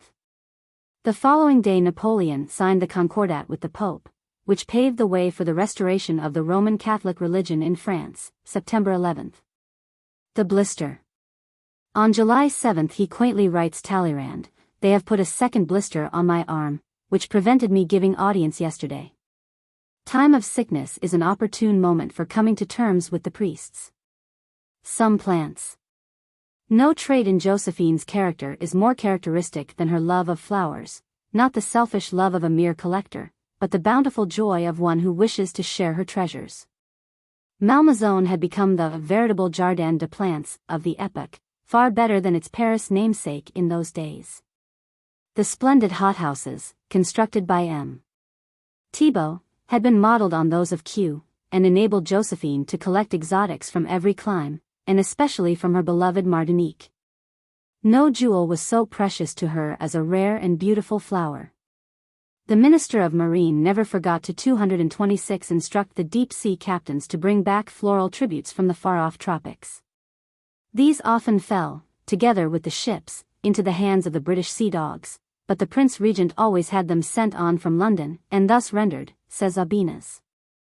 The gallant homage of a courtly enemy to the charming tastes and to the popularity already acquired by this universally beloved woman. Her curator, M. Bonpland, was an accomplished naturalist, who had been with Humboldt in America, and brought thence 6,000 new plants. On his return in 1804 he was nominated by Josephine manager of the gardens of Malmaison and Navarre. In the splendid work, Le Jardin de la Malmaison, in 3 volumes, are plates, with descriptions of 184 plants, mostly new, collected there from Egypt, Arabia, the United States, the Antilles, Mexico, Madeira, the Cape of Good Hope, Mauritius, the East Indies, New Caledonia, Australia, and China. To Josephine we owe the camellia, and the catalpa, from the flora of Peru, whilst her maiden name, La Pagerie, was perpetuated by Messrs. Pavon and Ruiz in the Lapageria. If the weather is as bad. As we shall see later, Bourrienne was invaluable to Josephine's court for his histrionic powers, and he seems to have been a prime favorite. On the present occasion he received the following account of the journey to Plombières. To the inhabitants of Malmaison, probably the work of Count Rapp, touched up by Hortense, Bourrienne's Napoleon, Volume 2. 85. Bentley, 1836. The whole party left Malmaison in tears, which brought on such dreadful headaches that all the amiable company were quite overcome by the idea of the journey. Madame Bonaparte, Mère, supported the fatigues of this memorable day with the greatest courage, but Madame Bonaparte, Consulate, did not show any. The 2 young ladies who sat in the dormeuse, Mademoiselle Hortense and Madame Lavalette, were rival candidates for a bottle of eau de Cologne, and every now and then the amiable M. Rapp made the carriage stop for the comfort of his poor little sick heart, which overflowed with bile. In fact, he was obliged to take to bed on arriving at Epernay, while the rest of the amiable party tried to drown their sorrows 227 in champagne. The second day was more fortunate on the score of health and spirits, but provisions were wanting, and great were the sufferings of the stomach. The travelers lived on in the hope of a good supper at Toul, but despair was at its height when on arriving there they found only a wretched inn, and nothing in it. We saw some odd-looking folks there, which indemnified us a little for spinach dressed with lamp oil, and red asparagus fried with curdled milk. Who would not have been amused to see the Malmaison gourmands seated at a table so shockingly served? In no record of history is there to be found a day passed in distress so dreadful as that on which we arrived at Plombières. On departing from Toul we intended to breakfast at Nancy, for every stomach had been empty for 2 days, but the civil and military authorities came out to meet us, and prevented us from executing our plan. We continued our route, wasting away, so that you might see us growing thinner every moment. To complete our misfortune, the dormeuse, which seemed to have taken a fancy to embark on the Moselle for Metz, barely escaped an overturn. But at Plombières we have been well compensated for this unlucky journey, for on our arrival we were received with all kinds of rejoicings. The town was illuminated, the cannon fired, and the faces of handsome women at all the windows gave us reason to hope that we shall bear our absence from Malmaison with the less regret. With the exception of some anecdotes, which we reserve for chit-chat on our return, you have here a correct account of our journey, which we, the undersigned, hereby certify. Josephine Bonaparte. Beauharnais Lavalette. Hortense Beauharnais. Rapp. Bonaparte, Mère. The company ask pardon for the blots. 21 Messidor, July 10th. It is requested that the person who receives this journal will show it to all who take an interest in the fair travelers. 228. At this time Hortense was madly in love with Napoleon's favorite general, Duroc, who, however, loved his master more, and preferred not to interfere with his projects, especially as a marriage with Hortense would mean separation from Napoleon. Hortense and Bourrienne were both excellent billiard players, and the latter used this opportunity to carry letters from Hortense to her lukewarm lover. Malmaison, without you, is too dreary. Although Madame la Grassini had been specially summoned to sing at the Fête de la Concorde the day before. Number 2. This is the 3rd pilgrimage Josephine has made, under the doctor's orders, to Plombières. But the longed-for air will have to be sought for elsewhere, by fair means or foul. Lucien, who as Spanish ambassador had vainly spent the previous year in arranging the divorce and remarriage of Napoleon to a daughter of the King of Spain, suggests adultery at Plombieres, or a warming pan conspiracy, as the last alternatives. Josephine complains to Napoleon of his brother's poisonous suggestions, and Lucien is again disgraced. In a few months an heir is found in Hortense's firstborn, Napoleon Charles, born October 10. The fat Eugene had come partly to be near his sister in her mother's absence, and partly to receive his colonelcy. Josephine is wretched to be absent, and writes to Hortense, June 16, I am utterly wretched, my dear Hortense, to be separated from you, and my mind is as sick as my body. I feel that I was not born, my dear child, for so much grandeur. By now Eugene should be with you, that thought consoles me. Aubenas has found in the Tascher archives a charming letter from 229 Josephine to her mother in Martinique, announcing how soon she may hope to find herself a great-grandmother. Number 3. Your letter has come. Possibly the one to Hortense quoted above, as Josephine was not fond of writing many letters.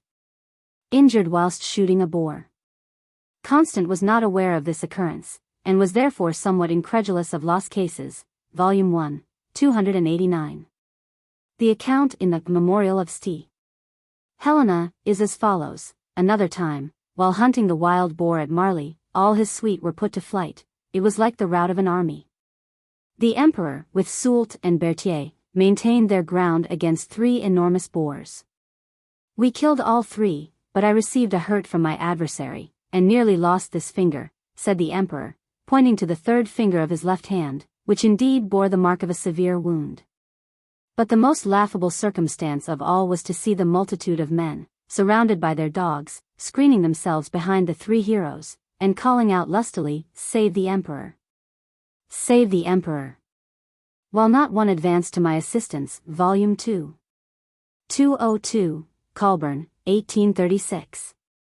The Barber of Seville. This was their best piece, and spectators, except Lucien, agree that in it the little theatre at Malmaison and its actors were unsurpassed in Paris. Bourrienne as Bartholo, Hortense as Rosina, carried off the palm. According to the Duchesse d'Abrantz, Wednesday was the usual day of representation, when the first consul was wont to ask 40 persons to dinner, and 150 for the evening. As the Duchess had reason to know, Bonaparte was the severest of critics. Lauriston made a noble lover, says the Duchess, rather heavy, being Bourrienne's more professional comment. Eugene, says Méneval, excelled in footman's parts. Michet, from the Théâtre Français, was stage manager, and Bonaparte 230 provided what Constant has called the Malmaison troupe, with their dresses and a collection of dramas. He was always spurring them on to more ambitious flights, and by complimenting Bourrienne on his prodigious memory, would stimulate him to learn the longest parts. Lucien, who refused to act, declares that Bonaparte quoted the saying of Louis XVI concerning Marie Antoinette and her company, that the performances were royally badly played. Junot, however, even in these days played the part of a drunkard only too well. Jung, Volume 2. 256. Number 4. The Sèvres Manufactory. After his visit, he wrote Duroc, This morning I gave, in the form of gratuity, a week's wages to the workmen of the Sèvres Manufactory. Have the amount given to the director. It should not exceed 1,000 écus. Number 5. Your lover, who is tired of being alone. So much so that he got up at 5 o'clock in the morning to read his letters in a young bride's bedchamber. The story is brightly told by the lady in question, Madame d'Abrantz, Volume 2. Ch. 19. A few days before the Marly hunt, mentioned in No. 3, the young wife of 17, whom Bonaparte had known from infancy, and whose mother, Madame Perman, he had wished to marry, found the first consul seated by her bedside with a thick packet of letters, which he was carefully opening and making marginal notes upon. At 6 he went off singing, pinching the lady's foot through the bedclothes as he went. The next day the same thing happened, and the 3rd day she locked herself in, and prevented her maid from finding the key. In vain, the unwelcome visitor fetched a master key. As a last resource, she wheedled her husband, General Junot, into breaking orders and spending the night with her.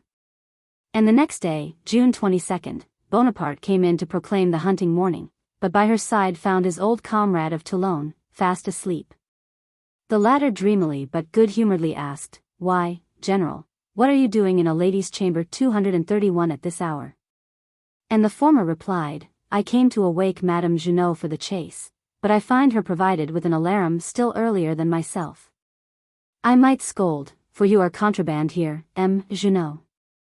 He then withdrew, after offering Junot a horse for the hunt. The husband jumped up, exclaiming, "Faith! That is an amiable man. What goodness! Instead of scolding, instead of sending me sneaking back to my duty in Paris. Confess, my Laura, that he is not only an admirable being, but above the sphere of human nature." Laura, however, was still dubious. Later in the day she was taken to task by the first consul, who was astounded when she told him that his action might compromise her. "I shall never forget," she says, "Napoleon's expression of countenance at this moment. It displayed a rapid succession of emotions, none of them evil." Josephine heard of the affair, and was jealous for some little time to come. General Ney. Bonaparte had instructed Josephine to find him a nice wife, and she had chosen Louise Augui, the intimate friend and schoolfellow of Hortense, and daughter of a former Receiver General de Finances. To the latter Ney goes fortified with a charming letter from Josephine, dated May 30th, the month which the Encyclopaedia Britannica has erroneously given for that of the marriage, which seems to have taken place at the end of July. Biographie Universelle, Michaud, Vol. XXX, Napoleon, who stood godfather to all the children of his generals, and Hortense were sponsors for the firstborn of this union, Napoleon Joseph, born May 8, 1803. The Duchess d'Obrance describes her first meeting with Madame Ney at the Boulogne fete of August 15, 1802. Her simplicity and timidity were the more attractive inasmuch as they formed a contrast to most of the ladies by whom she was surrounded at the court of France. The softness and benevolence of Madame Ney's smile, together with the intelligent expression of her large dark eyes, rendered her a very beautiful woman, and her lively manners and accomplishments enhanced her personal graces. Volume 3. 31. The brave way in which she bore her husband's execution won the admiration of Napoleon, who at St. Helena coupled her with Mme. de Lavalette and Mme. Labadoyer. Series E. Number 1. Madam. Napoleon became emperor on May 18, and this was the first letter to his wife since imperial etiquette had become de rigueur, and the first letter to Josephine signed Napoleon. Méneval gives a somewhat amusing description of the fine gradations of instructions he received on this head from his master. This would seem to be a reason for this uncommon form of salutation, but, per contra, Las Cases, Volume 1. 276, mentions some so-called letters beginning Madame Edie Chere Pause, which Napoleon declares to be spurious. Pont de Brix, a little village about a mile from Boulogne. On his first visit to the latter he was met by a deputation of farmers, of whom one read out the following address: "General, here we are, 20 farmers, and we offer you a score of big, sturdy lads, who are, and always shall be, at your service. Take them along with you, General, they will help you to give England a good thrashing. As for ourselves, we have another duty to fulfill, with our arms we will till the ground, so that bread be not wanting to the brave fellows who are destined to destroy the English." Napoleon thanked the honest yeoman, and determined to make the only habitable dwelling there his headquarters. The place is called from the foundations of bricks found there, the remains of one of Caesar's camps. The wind having considerably freshened. Constant tells a good story of the emperor's obstinacy, but also of his bravery, a few days later. Napoleon had ordered a review of his ships, which Admiral Bruix had ignored, seeing a storm imminent. Napoleon sends off Bruix to Holland in disgrace, and orders the review to take place. But when, amid the wild storm, he sees more than 20 gunboats run aground, and no succor vouchsafed to the drowning men, he springs into the nearest lifeboat, crying, "We must save them somehow." A wave breaks over the boat. He is drenched and nearly carried overboard, losing the hat he had worn at Marengo. Such pluck begets enthusiasm, but, in spite 233 of all they could do, 200 lives were lost. This is Constant's version, probably his loss is exaggerated. The emperor, writing Talleyrand on August 1st, speaks only of 3 or 4 ships lost, and un quinzaine de hommes. Number 2. The waters. Mlle d'Avrilon describes them and their effect, the sulfur baths giving erysipelas to people in poor health. Corvisart had accompanied the empress, to superintend their effect, which was as usual nil. All the vexations. Constant, Volume 1, 230, and 1896, is of use to explain what these were, having obtained possession of a diary of the tour by one of Josephine's ladies-in-waiting, which had fallen into Napoleon's hands. In the first place, the roads, where there were any, were frightful, especially in the Ardennes forest, and the diary for August 1st concludes by stating that some of the carriages were so battered that they had to be bound together with ropes. One ought not to expect women to travel about like a lot of dragoons. The writer of the diary, however, preferred to stay in the carriage, and let Josephine and the rest get wet feet, thinking the risk she ran the least. Another vexation to Josephine was the published report of her gift to the mayoress of Reims of a malachite medallion set in brilliants, and of her saying as she did so, "It is the color of hope." Although she had really used this expression, it was the last thing she would like to see in print, taking into consideration the reason for her yearly peregrinations to Plombières, and now to Aix, and their invariable inefficiency. Under the date August 14th, the writer of the diary gives a severe criticism of Josephine. She is exactly like a 10-year-old child, good-natured, frivolous, impressionable, in tears at one moment, and comforted the next. She has just wit enough not to be an utter idiot. Ignorant, as are most Creoles, she has learned nothing, or next to nothing, except by conversation. But, having passed her life in good society, she has got good manners, grace, and a mastery 234 of that sort of jargon which, in society, sometimes passes for wit. Social events constitute the canvas which she embroiders, which she arranges, and which give her a subject for conversation. She is witty for quite a whole quarter of an hour every day. Her diffidence is charming. Her temper very sweet and even, it is impossible not to be fond of her. I fear that this need of unbosoming, of communicating all her thoughts and impressions, of telling all that passes between herself and the emperor, keeps the latter from taking her into his confidence. She told me this morning that, during all the years she had spent with him, never once had she seen him let himself go. Eugene has started for Blois, where he became the head of the Electoral College of Loire-et-Cher, having just been made Colonel General of the Chasseurs by Napoleon. The Beauharnais family were originally natives of Blois. Number 3. Aix La Chapelle.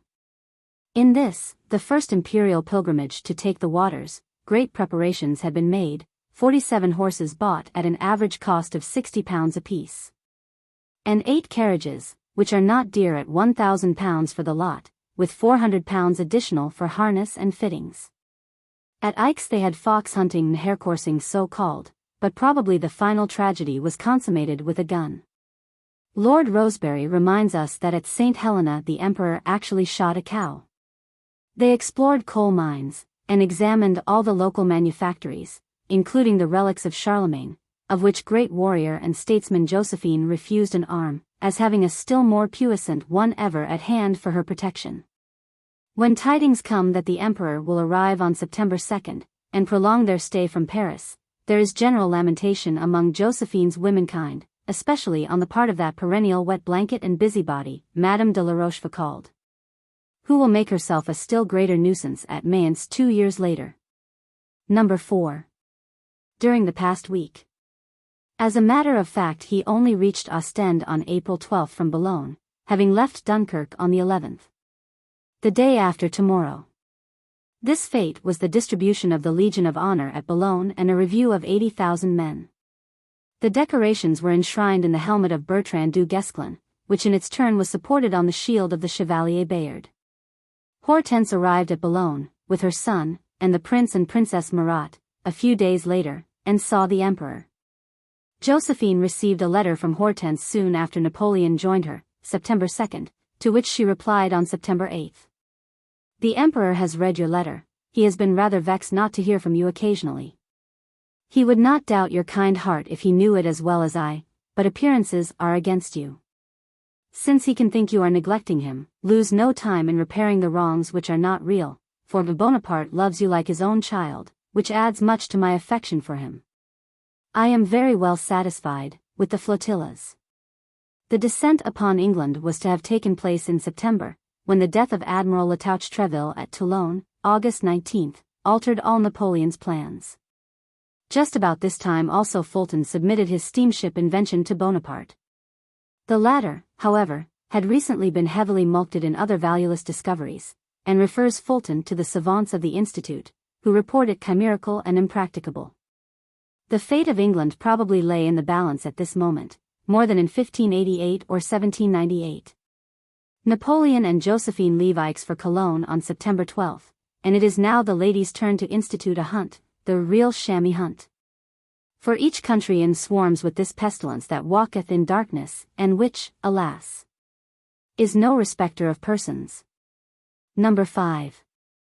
2 points are noteworthy in this letter. 1. That like number 1 of this series, see note, it commences Madam and Dear Wife. And, 2. It is signed Bonaparte and not Napoleon, which somewhat militates against its authenticity. Arras, August 29.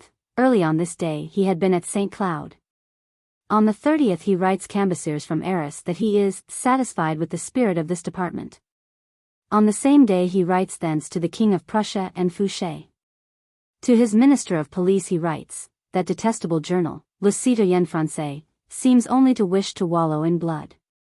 For 8 days running we have been entertained with nothing but the St. Bartholomew. Who on earth is the editor, redactor, of this paper? With what gusto this wretch relishes the crimes and misfortunes of our fathers. My intention is that you should put a stop to it. Have the editor, directeur, of this paper changed, or suppress it. On Friday he is at Mons, writing interesting letters respecting the removal of church ruins, and reaches his wife on the Sunday, September 2, as his letter foreshadowed. I am rather impatient to see you. The past few months had been an anxious time for Josephine.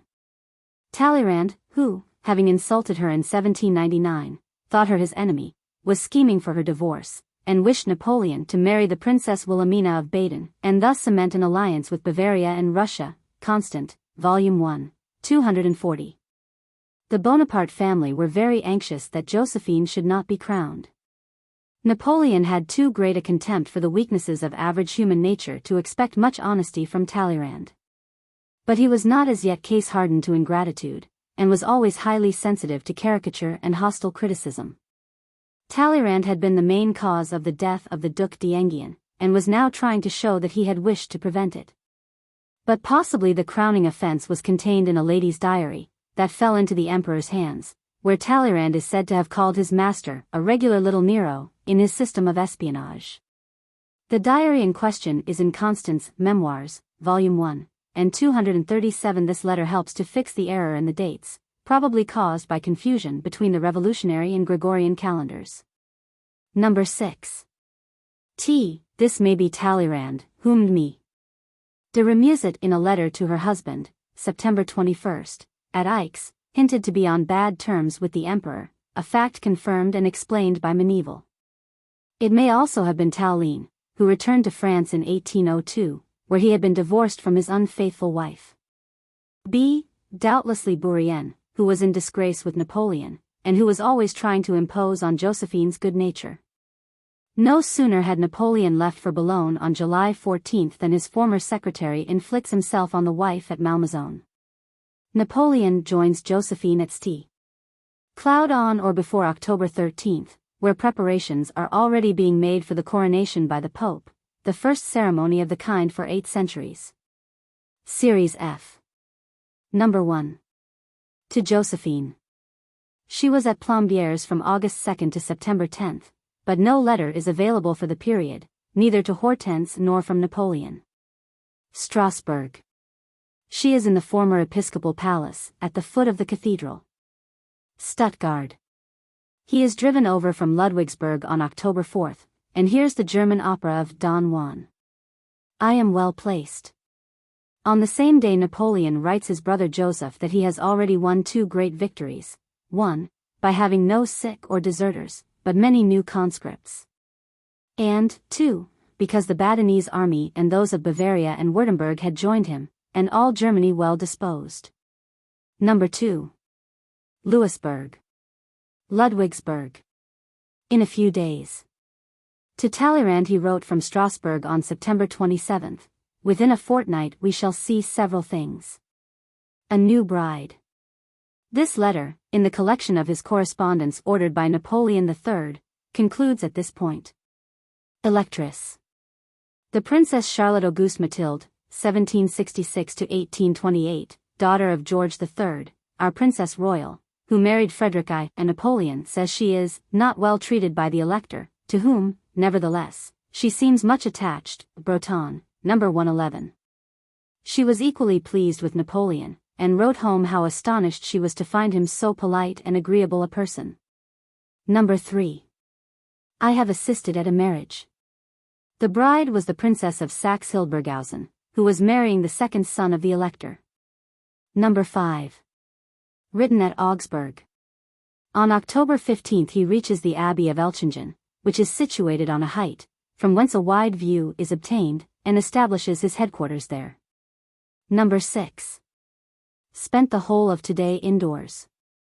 This is also mentioned in his 7th bulletin, dated the same day, which adds, "But repose is not compatible with the direction of this immense army." Vicenza. Messina did not, however, reach this place till November 3. The French editions have Vienna, but Vicenza is evidently meant. Number 7. He is still at Elchingen, but at Augsburg the next day. On the 21st he issues a decree to his army that Vendemiaire, of 239, which this was the last day but one, should be counted as a campaign for pensions and military services. Elchingen. Meneval speaks of this village rising in an amphitheater above the Danube, surrounded by walled gardens, and houses rising one above the other. From it Napoleon saw the city of Ulm below, commanded by his cannon. Marshal Ney won his title of Duke of Elchingen by capturing it on October 14, and fully deserved it. The emperor used to leave the abbey every morning to go to the camp before Ulm, where he used to spend the day, and sometimes the night. The rain was so heavy that, until a plank was found, Napoleon sat in a tent with his feet in water. Savary, Volume 2. 196. Such a catastrophe. At Ulm General Mack, with 8 field marshals, 7 lieutenant generals, and 33,000 men surrender. Napoleon had despised Mack even in 1800, when he told Bourrienne at Malmaison, "Mack is a man of the lowest mediocrity I ever saw in my life. He is full of self-sufficiency and conceit, and believes himself equal to anything. He has no talent. I should like to see him some day opposed to one of our good generals. We should then see fine work. He is a boaster, and that is all. He is really one of the most silly men existing, and besides all that, he is unlucky." Volume 1, 304. Napoleon stipulated for Mack's life in one of the articles of the Treaty of Pressburg. Number 9. Munich. Napoleon arrived here on October 24. Lemeroys. A trusty aide-de-camp, who had witnessed Napoleon's civil marriage in March 1796, at 10 p.m. I was grieved. They had no news from October 12 to 21 in Paris, where they learnt daily that Strasbourg was in the same predicament. Me. De Remusat, at Paris, was equally anxious, and such women, in the emperor's absence, tended by their presence or even by their correspondence to increase the alarms of Josephine. Amuse yourself. M. Masson, Josephine, Imperatrice Edie Reign, has an interesting note of how she used to attend lodge at 240 the Orient in Strasbourg, to preside at a loge d'adoption sous la direction de Madame de Dietrich, Grande Maîtresse titulaire. Talleyrand has come. He was urgently needed to help in the correspondence with the King of Prussia, concerning the French violation of his Anspach territory, with whom Napoleon's relations were becoming more strained. Number 10. We are always in forests. Baron Lejeune, with his artist's eye, describes his impressions of the Amstetten forest as he traveled through it with Murat the following morning, November 4. Those of us who came from the south of Europe had never before realized how beautiful nature can be in the winter. In this particular instance everything was robed in the most gleaming attire, the silvery rime softening the rich colors of the decaying oak leaves, and the somber vegetation of the pines. The frozen drapery, combined with the mist, in which everything was more or less enveloped, gave a soft, mysterious charm to the surrounding objects, producing a most beautiful picture. Lit up by the sunshine, thousands of long icicles, such as those which sometimes droop from our fountains and water wheels, hung like shining lustres from the trees. Never did ballroom shine with so many diamonds. The long branches of the oaks, pines, and other forest trees were weighed down by the masses of hoarfrost, while the snow converted their summits into rounded roofs, forming beneath them grottos resembling those of the Pyrenean mountains. With their shining stalactites and graceful columns, Volume I, 24. My enemies.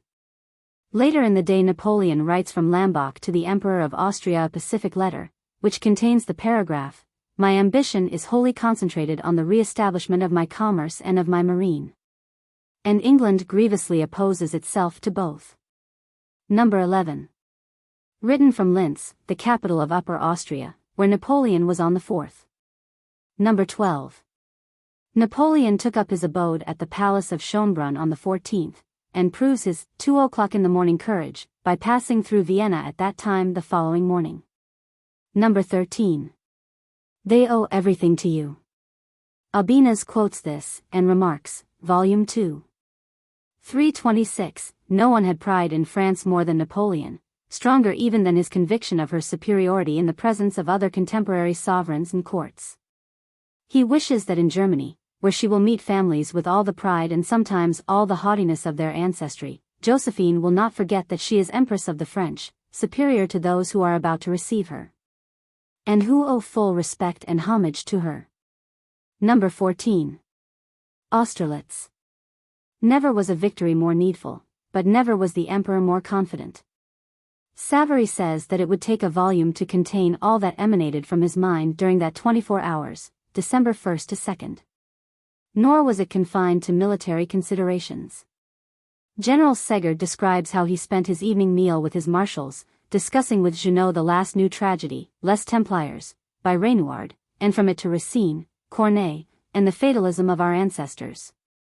December 2nd was a veritable Black Monday for the coalition in general, and for Russia in particular, where Monday is always looked upon as an unlucky day.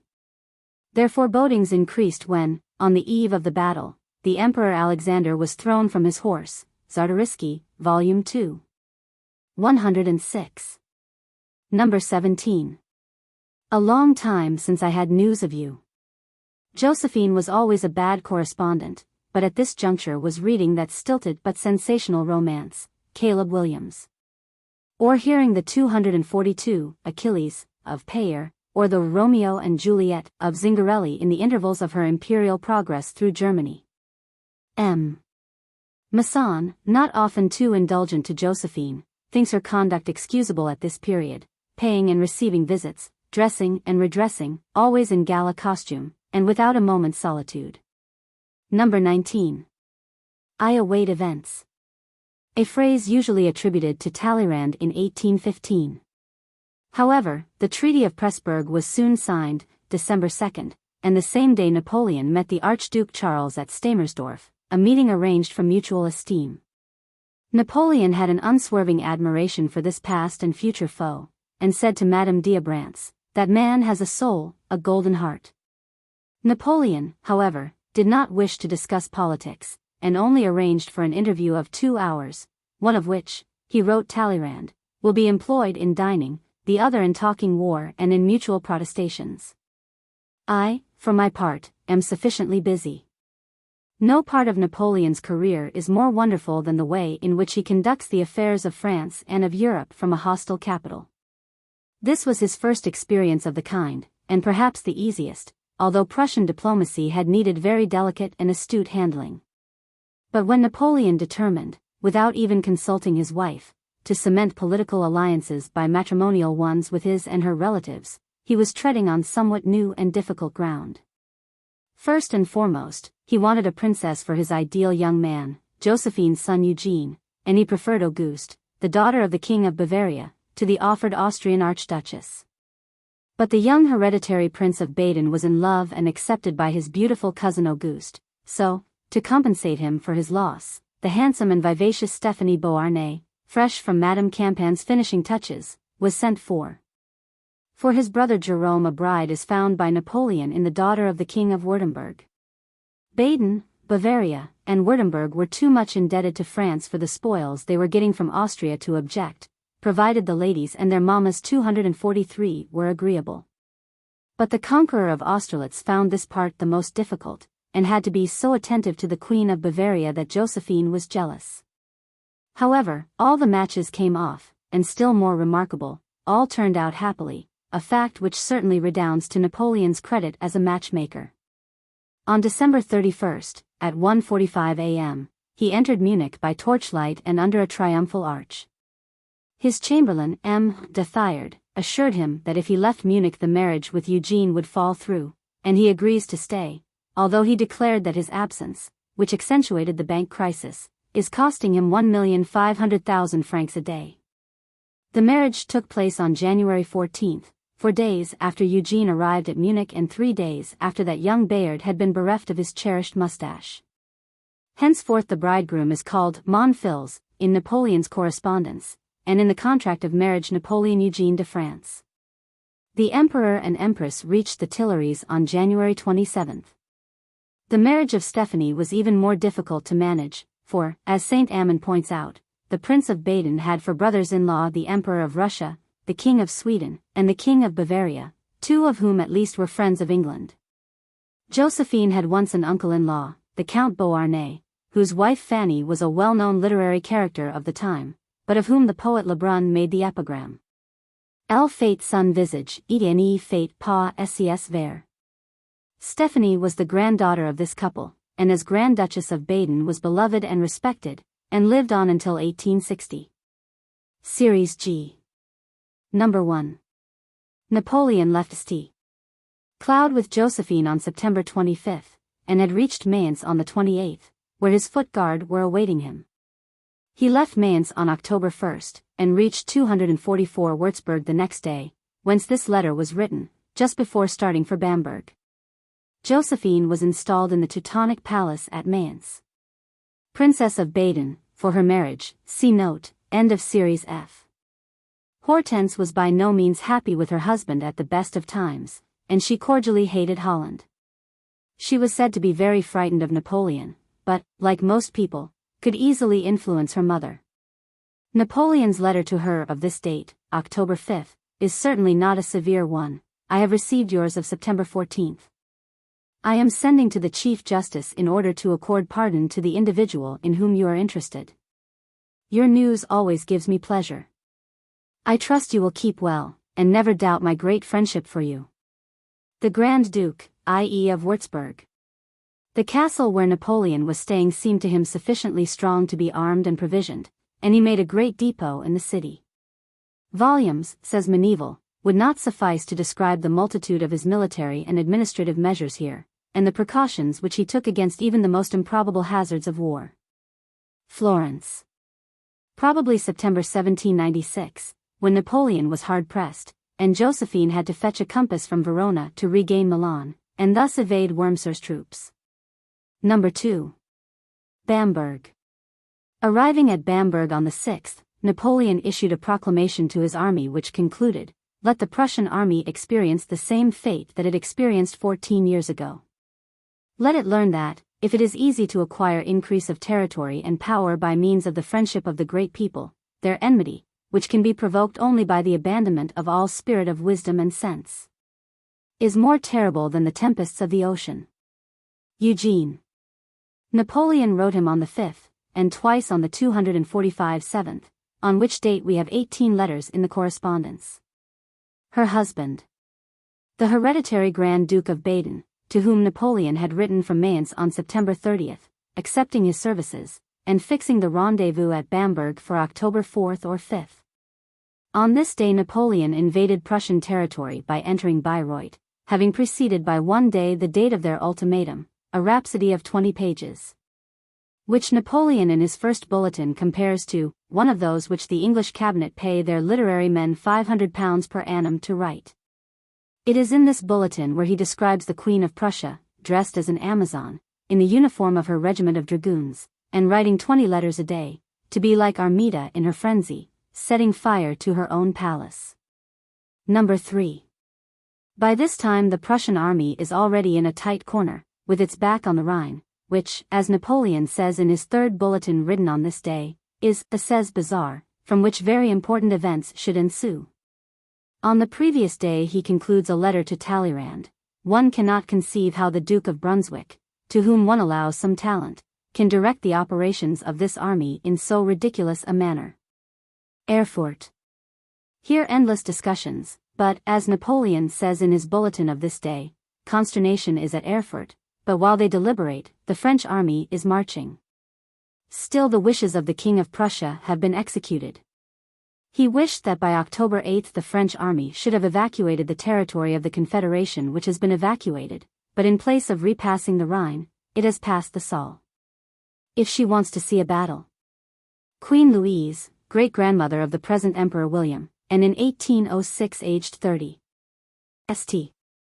Ammon says that, when she rode on horseback before her troops, with her helmet of polished steel, shaded by a plume, her gleaming golden cuirass, her tunic of cloth of silver, her red buskins with golden spurs, she resembled, as the bulletin said, one of the 246 heroines of Tasso. She hated France, and especially Napoleon, as the child of the French Revolution. Number 4. I nearly captured him and the Queen. They escaped only by an hour, Napoleon writes Berthier. Blücher aided their escape by telling a French general about an imaginary armistice, which the latter was severely reprimanded by Napoleon for believing. No battle was more beautifully worked out than the Battle of Jena, Davoust performing specially well his move in the combinations by which the Prussian army was hopelessly entangled, as Mack at Ulm a year before. Bernadotte alone, and as usual, gave cause for dissatisfaction. He had a personal hatred for his chief, caused by the knowledge that his wife, Desirée Clary, had never ceased to regret that she had missed her opportunity of being the wife of Napoleon. Bernadotte, therefore, was loath to give initial impetus to the victories of the French emperor, though, when success was no longer doubtful, he would prove that it was not want of capacity but want of will that had kept him back. He was the Talleyrand of the camp, and had an equal aptitude for fishing in troubled waters. I have bivouacked. Whether the issue of a battle was decisive, or, as at Eylau, only partially so, Napoleon never shunned the disagreeable part of battle, the tending of the wounded and the burial of the dead. Savary tells us that at Jena, as at Austerlitz, the emperor rode round the field of battle, alighting from his horse with a little brandy flask, constantly refilled, putting his hand to each unconscious soldier's breast. And when he found unexpected life, giving way to a joy impossible to describe, Volume 2, 184.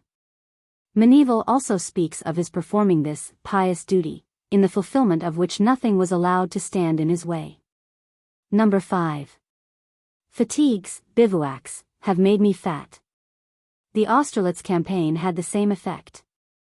See a remarkable letter to Count Maillet de Melito on January 30, 1806. The campaign I have 247 just terminated, the movement, the excitement have made me stout.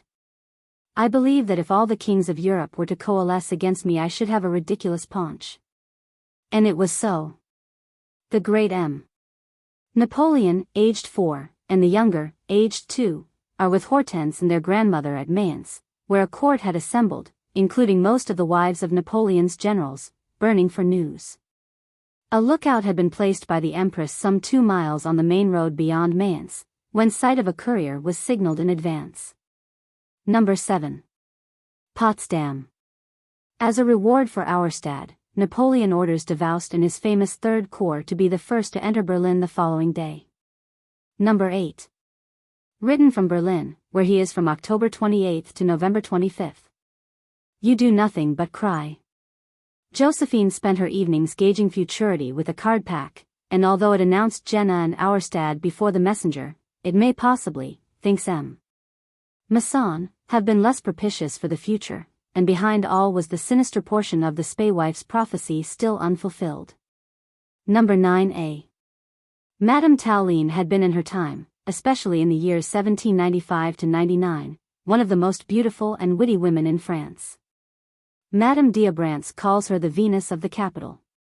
And Lucien Bonaparte speaks of the court of the voluptuous director, Barras, where the beautiful Tauline was the veritable Calypso.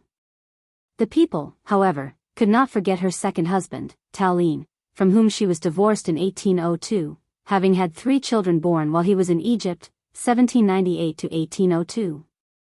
And whilst they called Josephine Notre Dame de Victoires, they called Madame Tauline Notre Dame de Septembre. 248. The latter was, however, celebrated both for her beauty and her intrigues. And when, in 1799, Bonaparte seized supreme power, the fair lady invaded Barras in his bath to inform him of it, but found her indolent Ulysses only capable of ejaculating, "What can be done? That man has taken us all in." Napoleon probably remembered this, and may refer to her rather than to the Queen of Prussia in the next letter, where he makes severe strictures on intriguing women.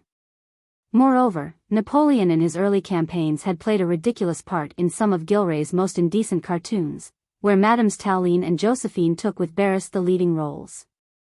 And as Madame Tauline was not considered respectable in 1796, she was hardly a fit friend for the Empress of the French 10 years later. In the interval this lady, divorced a second time, had married the Prince de Chimay, Caraman.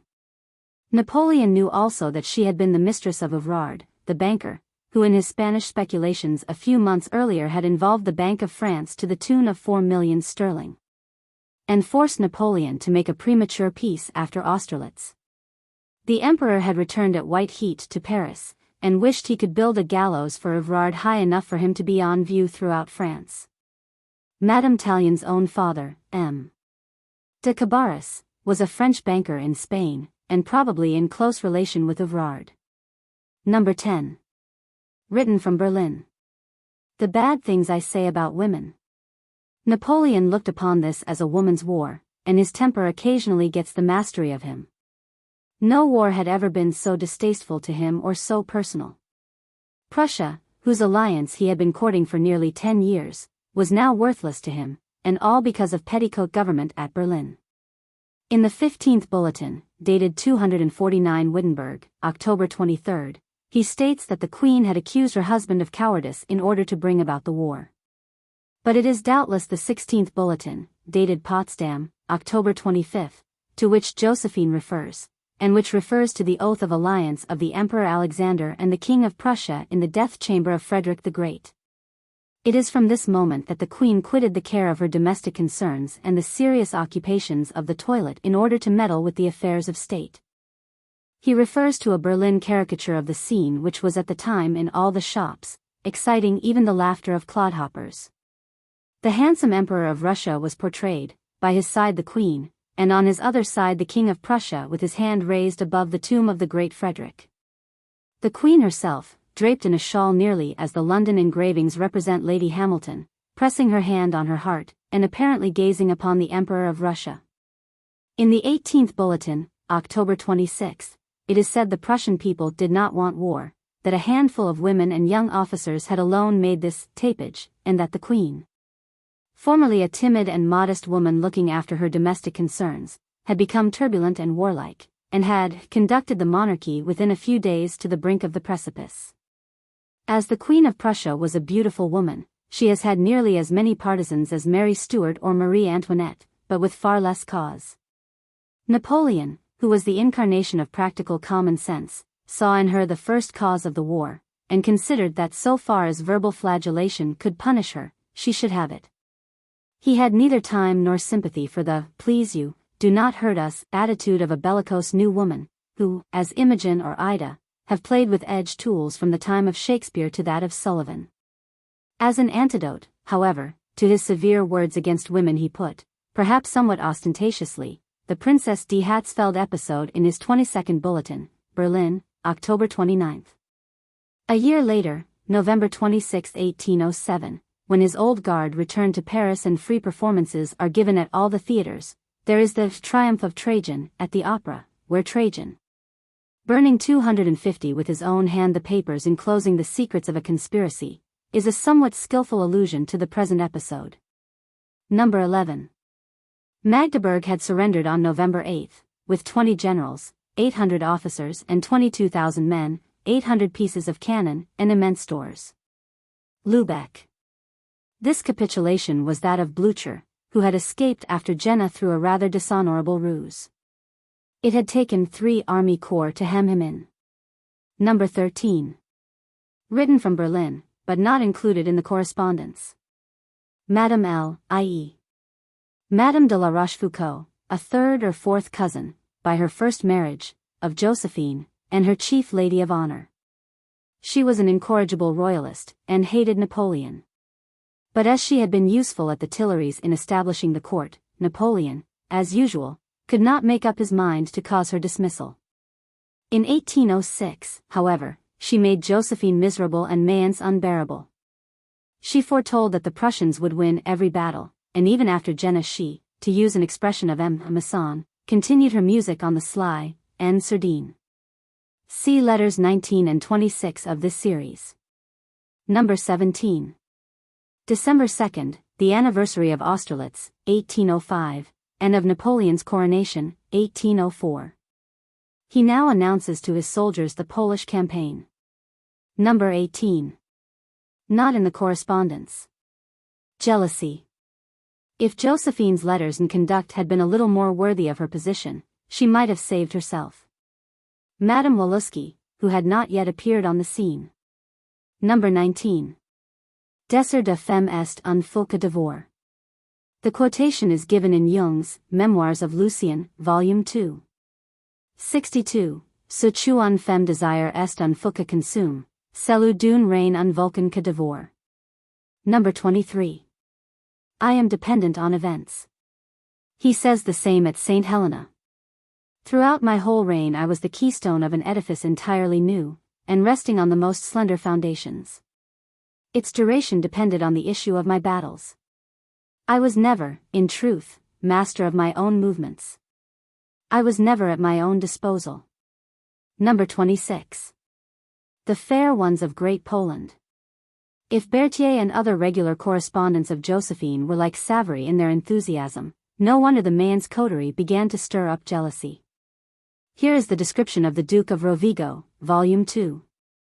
17. The stay at Warsaw had for us something of witchery. Even with regard to amusements it was practically the same life as at Paris. The Emperor had his concert twice a week, at the end of which he held a reception, where many of the leading people met. A great number of ladies from the best families were admired alike for the brilliancy of their beauty, and for their wonderful amiability. One may rightly say that the Polish ladies inspired with jealousy the charming women of every other civilized clime. They united, for the most part, to the manners of good society a fund of information which is not commonly found even among French women, and is very far above anything we see in towns, where the custom of meeting in public has become a necessity. It seemed to us that the Polish ladies, compelled to spend the greater part of the year in their country houses, applied themselves there to reading as well as to the cultivation of their talents, and it was thus that in the chief towns, where they went to pass the winter, they appeared successful over all their rivals. Saint Amand says, in the intoxication of their enthusiasm and admiration, the most beautiful among them, and Poland is the country of beauty, lavished 252 on him, like sirens, their most seducing smiles. Josephine was right to be jealous, for, as the artist Baron Lejeune adds, they were, moreover, as graceful as the Creole women so often are. A wretched barn, reached over still more wretched roads. The Emperor and his horse had nearly been lost in the mud, and Marshal Duroc had a shoulder put out by his carriage being upset. Such things become common property. So was another event, much to Josephine's chagrin. On this date Napoleon heard of a son, Lyon, born to him by Eleanor, a former schoolfellow of Madame Murat. Masson thinks this event epoch-making in the life of Napoleon. Henceforth the charm is broken, and the Emperor assured of having an heir of his own blood. Number 27. Warsaw, January 3rd. On his way from Pultusk on January 1st, he had received a Polish ovation at Brony, where he first met Madame Walewski. The whole story is well told by Masson in Napoleon et les Femmes, but here we must content ourselves with the mere facts, and first, for the sake of comparison, cite his love letters to the lady in question. 1.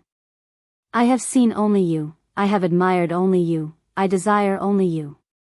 A very prompt answer to calm the impatient ardor of N. 2. Have I displeased you? I have still the right to hope the contrary. Have I been mistaken? Your eagerness diminishes, while mine augments. You take away my rest. Oh, give a little joy, a little happiness to a poor heart all ready to worship you. Is it so difficult to get a reply?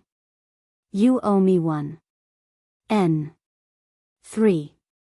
There are moments when too high rank is a burden, and that is what I feel. How can I satisfy the needs of a heart hopelessly in love, which would fling itself at your feet, and which finds itself stopped by the weight of lofty considerations paralyzing the most lively desires? Oh, if you would! Only you could remove the obstacles that lie between us. My friend Duroc will clear the way. Oh, come! Come! All your wishes shall be gratified. Your native land will be dearer to me when you have had pity on my poor heart. N. 4. Marie, my sweet Marie. My 253 first thought is for you, my first desire to see you again. You will come again, will you not? You promised me to do so. If not, the eagle will fly to you. I shall see you at dinner, a friend tells me. Deign, then, to accept this bouquet. Let it become a mysterious link which shall establish between us a secret union in the midst of the crowd surrounding us. Exposed to the glances of the crowd, we shall still understand each other. When my hand presses my heart, you will know that it is full of thoughts of you, and in answer you will press closer your bouquet. Love me, my bonnie Marie, and never let your hand leave your bouquet. N. In this letter, in which he has substituted tu for vous, there is more passion than we have seen since 1796. The fair lady now leaves her decrepit old husband, nearly 50 years her senior, and takes up her abode in Finkenstein Castle, for nearly 2 months of the interval between Eylau and Friedland. In order, says Pusquier, that nothing should be lacking to characterize the calm state of his mind and the security of his position. It was soon known that he had seen fit to enjoy a pleasurable relaxation by calling to him a Polish gentlewoman of excellent birth, with whom he had contracted a liaison while passing through Warsaw, and who, as a consequence of this journey, had the honor of bearing him a son. Repudiated by her husband, she came to Paris, where she was very kindly treated by Josephine, who, having once seen her, found in her no rival, but an enthusiastic patriot, sacrificed to Plutus. As Napoleon told Lucien at Mantua a few months later, adding that her soul was as beautiful as her face. Number 28. Be cheerful, Guy. This adjective is a favorite one in letters to his wife, and dates from 1796. Number 29. Roads unsafe and detestable. The French troops used to say that the 4 following words constituted the whole language of the Poles: Chleba, Niema, Voda, Sara. Some bread? There is none. Some water? We will go and fetch it. 254 Napoleon one day passed by a column of infantry suffering the greatest privations on account of the mud, which prevented the arrival of provisions. Papa, Chleba, exclaimed a soldier. Niema, replied the emperor. The whole column burst into a fit of laughter. They asked for nothing more. Baron Lejeune, Constant, and Meneval have variants of the same story. Number 35. Written from Warsaw, and omitted from the correspondence. I hope that you are at Paris. Madame Junot hints that her husband, as governor of Paris, was being sounded by Bonaparte's sister, Murat's wife, with whom Junot was in love, if he would make Murat Napoleon's successor, in lieu of Eugene, if the emperor were killed. If Napoleon had an inkling of this, he would wish Josephine to be on the spot. T. is probably Tallien, who had misconduct himself in Egypt. Madame Junot met him at Madrid, but she and others had not forgotten the September massacres. The wretch! How did he drag on his loathsome existence, she exclaims. Number 36. Paris. Josephine arrived here January 31st, Queen Hortense going to The Hague and the Princess Stephanie to Mannheim. Number 38. probably written from Arnsdorf, on the eve of the Battle of Eylau, February 9, on which day a great ball took place in Paris, given by the Minister of Marine. Number 39. Eylau. The Battle of Prussian was splendidly fought on both sides, but the Russian general, Bennigsen, had all the luck. 1. His Cossacks capture Napoleon's letter to Bernadotte, which enables him to escape all Napoleon's plans, which otherwise would have destroyed half the Russian army. 2. A snowstorm in the middle of the day in the faces of the French ruins Augereau's 255 corps and saves the Russians from a total rout. 3. The arrival of a Prussian army corps, under General Lestock, robbed Davoust of his glorious victory on the right, and much of the ground gained, including the village of Kuschnitten. 4. The night came on just in time to save the rest of the Russian army, and to prevent Ney taking any decisive part in the battle.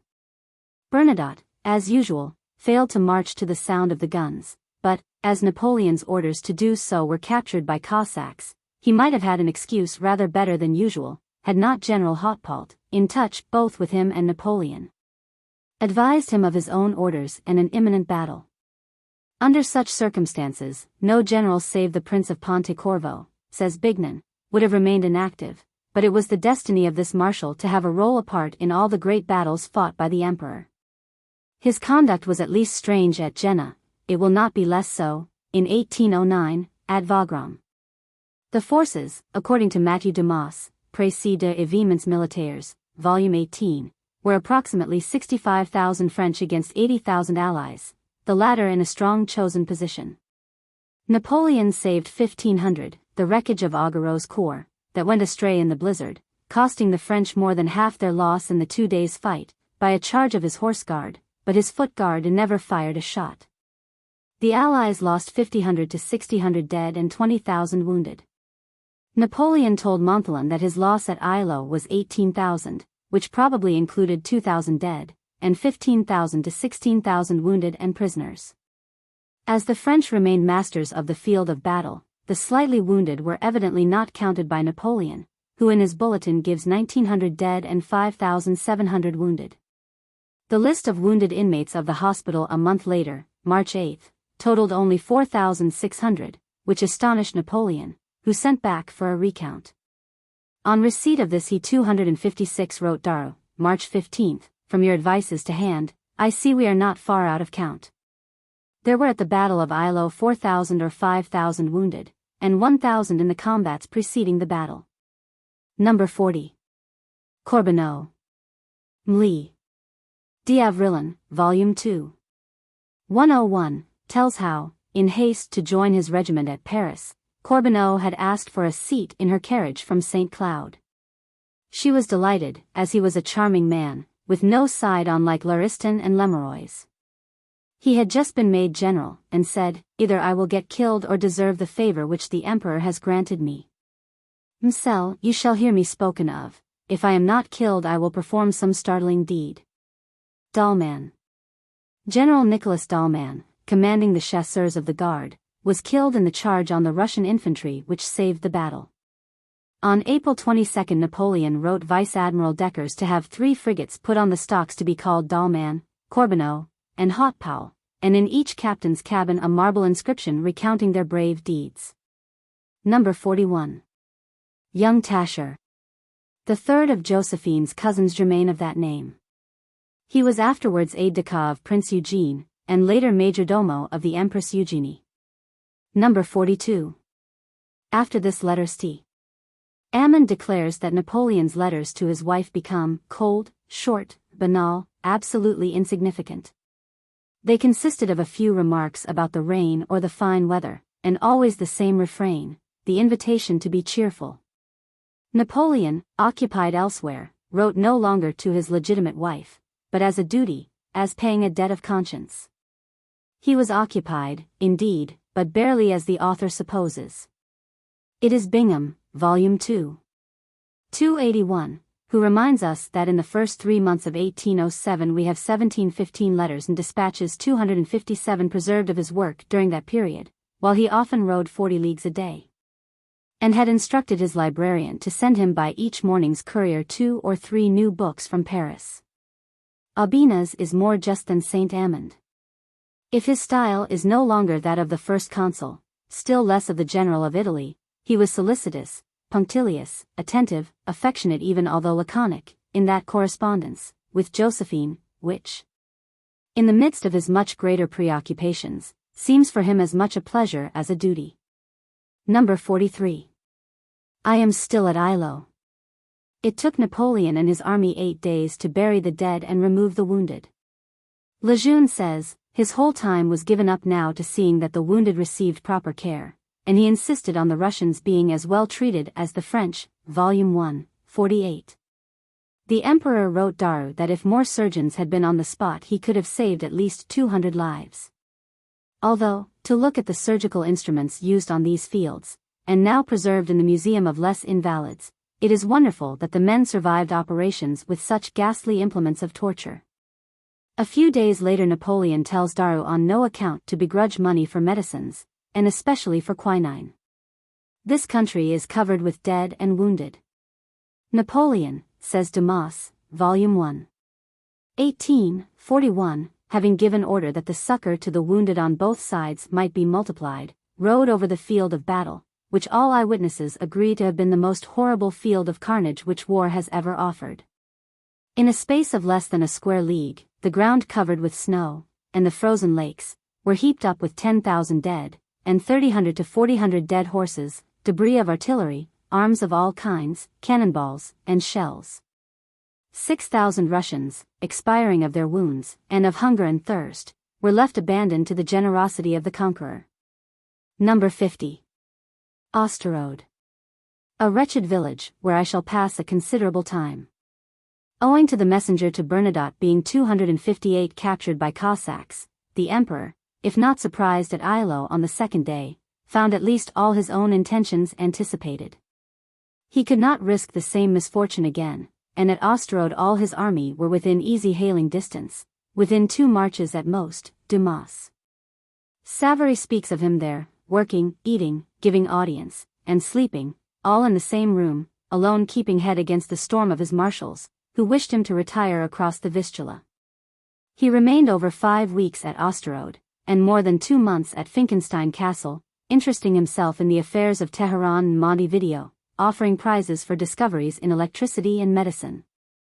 Giving advice as to the most scientific modes of teaching history and geography, while objecting to the creation of poet laureates or Caesarians whose exaggerated praises would be sure to awaken the ridicule of the French people, even if it attained its object of finding a place of emolument for poets. Bignon says, Volume 6. 227, from Osterode or from Finkenstein he supervised, as from Paris or St. Cloud, the needs of France.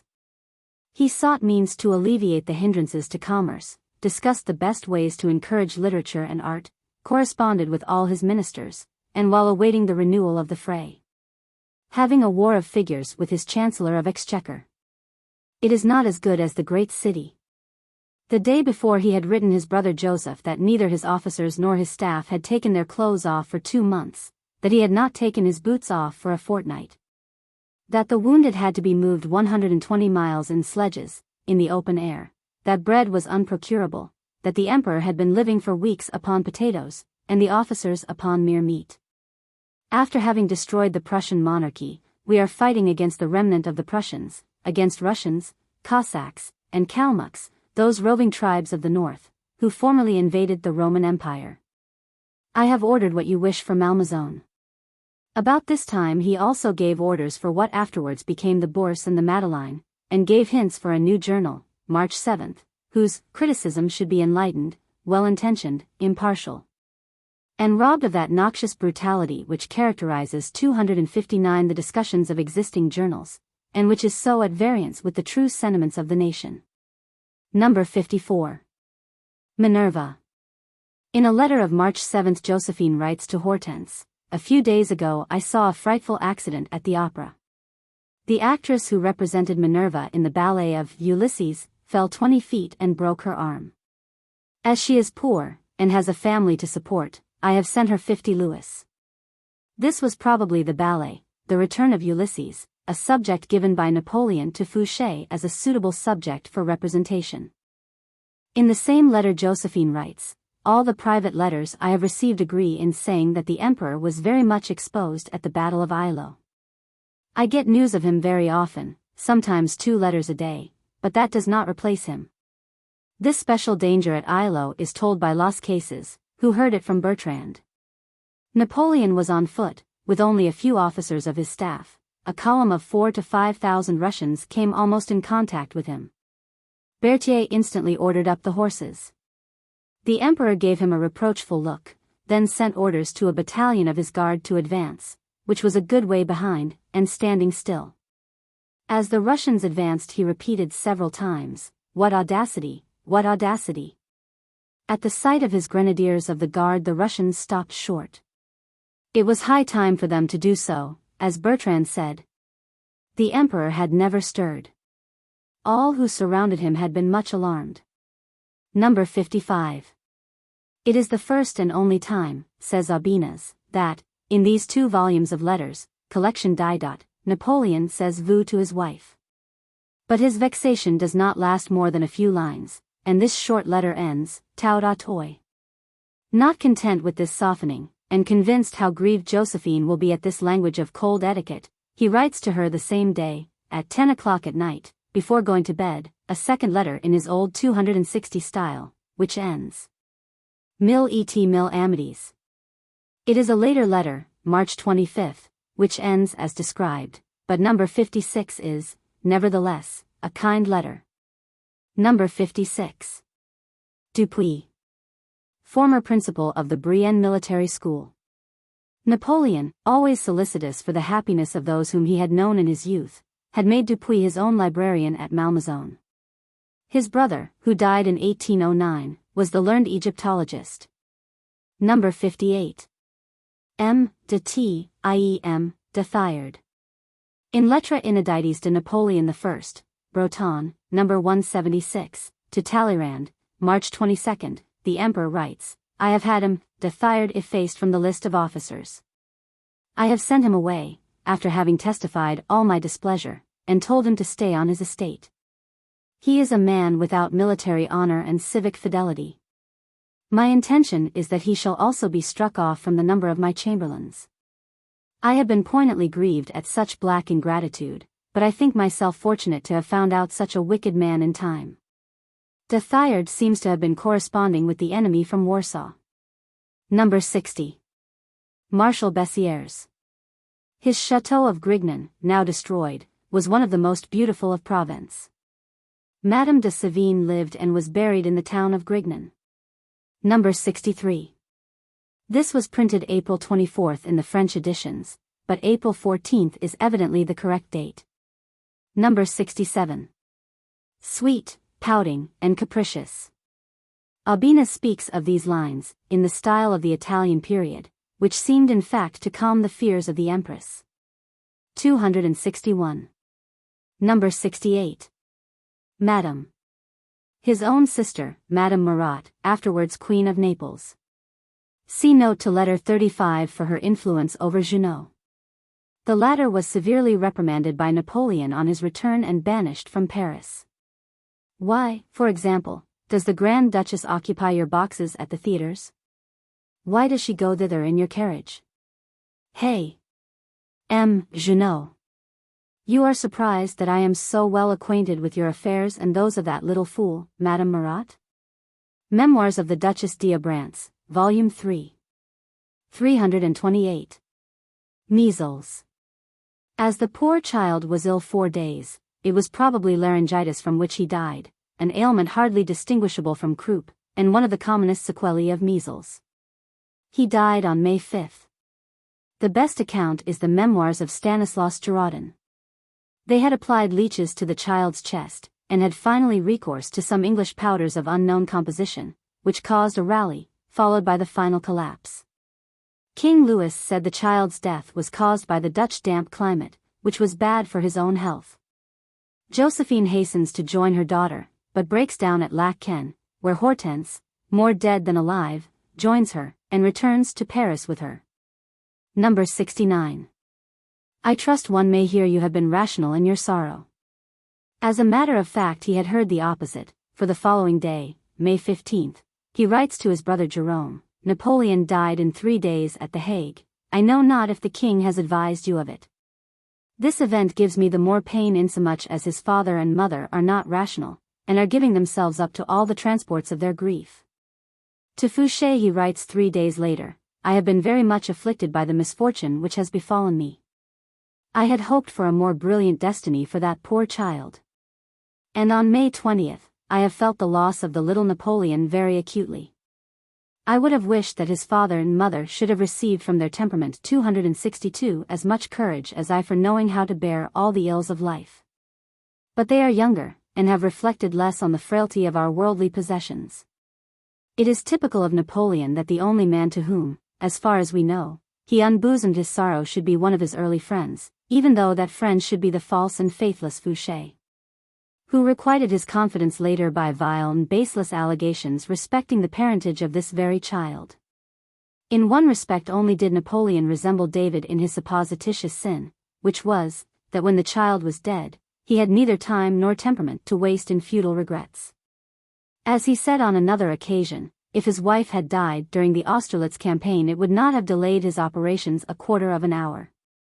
But he considers practical succor to the living as the most fitting memorial to the dead, and writes on June 4 to de Champagny, 20 years ago a malady called croup showed itself in the north of Europe. Some years ago it spread into France. I require you to offer a prize of £500, 12,000 francs, to be given to the doctor who writes the best essay on this malady and its mode of treatment. Commenting on this letter Bignon, Volume 6.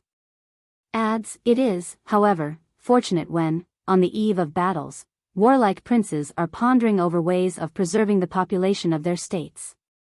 Number 71. May 20th. On this date he writes Hortense, my daughter, all the news I get from The Hague tells me that you are not rational. However legitimate your grief, it must have limits, never impair your health. Seek distractions, and know that life is strewn with so many rocks, and may be the source of so many miseries, that death is not the greatest of all. Your affectionate father, Napoleon. Number 74. I am vexed with Hortense. The same day he encloses with this a letter to Hortense. My daughter, you have not written me a line during your great and righteous grief. You have forgotten everything, as if you had nothing more to lose. They 263 say you care no longer for anyone, that you are callous about everything. I note the truth of it by your silence. This is not well, Hortense, it is not what you promised me. Your son was everything for you. Are your mother and myself nothing? Had I been at Malmaison I should have shared your grief, but I should have wished you at the same time to turn to your best friends. Goodbye, my daughter, be cheerful, it is necessary to be resigned. Keep well, in order to fulfill all your duties. My wife is utterly miserable about your condition, do not increase her sorrow. Your affectionate father, Napoleon. Hortense had been on such bad terms with her husband for several months past that Napoleon evidently thinks it wiser not to allude to him. Although he had written Louis a very strong letter on his treatment of his wife 2 months earlier, see letter 12,294 of the correspondence, April 4.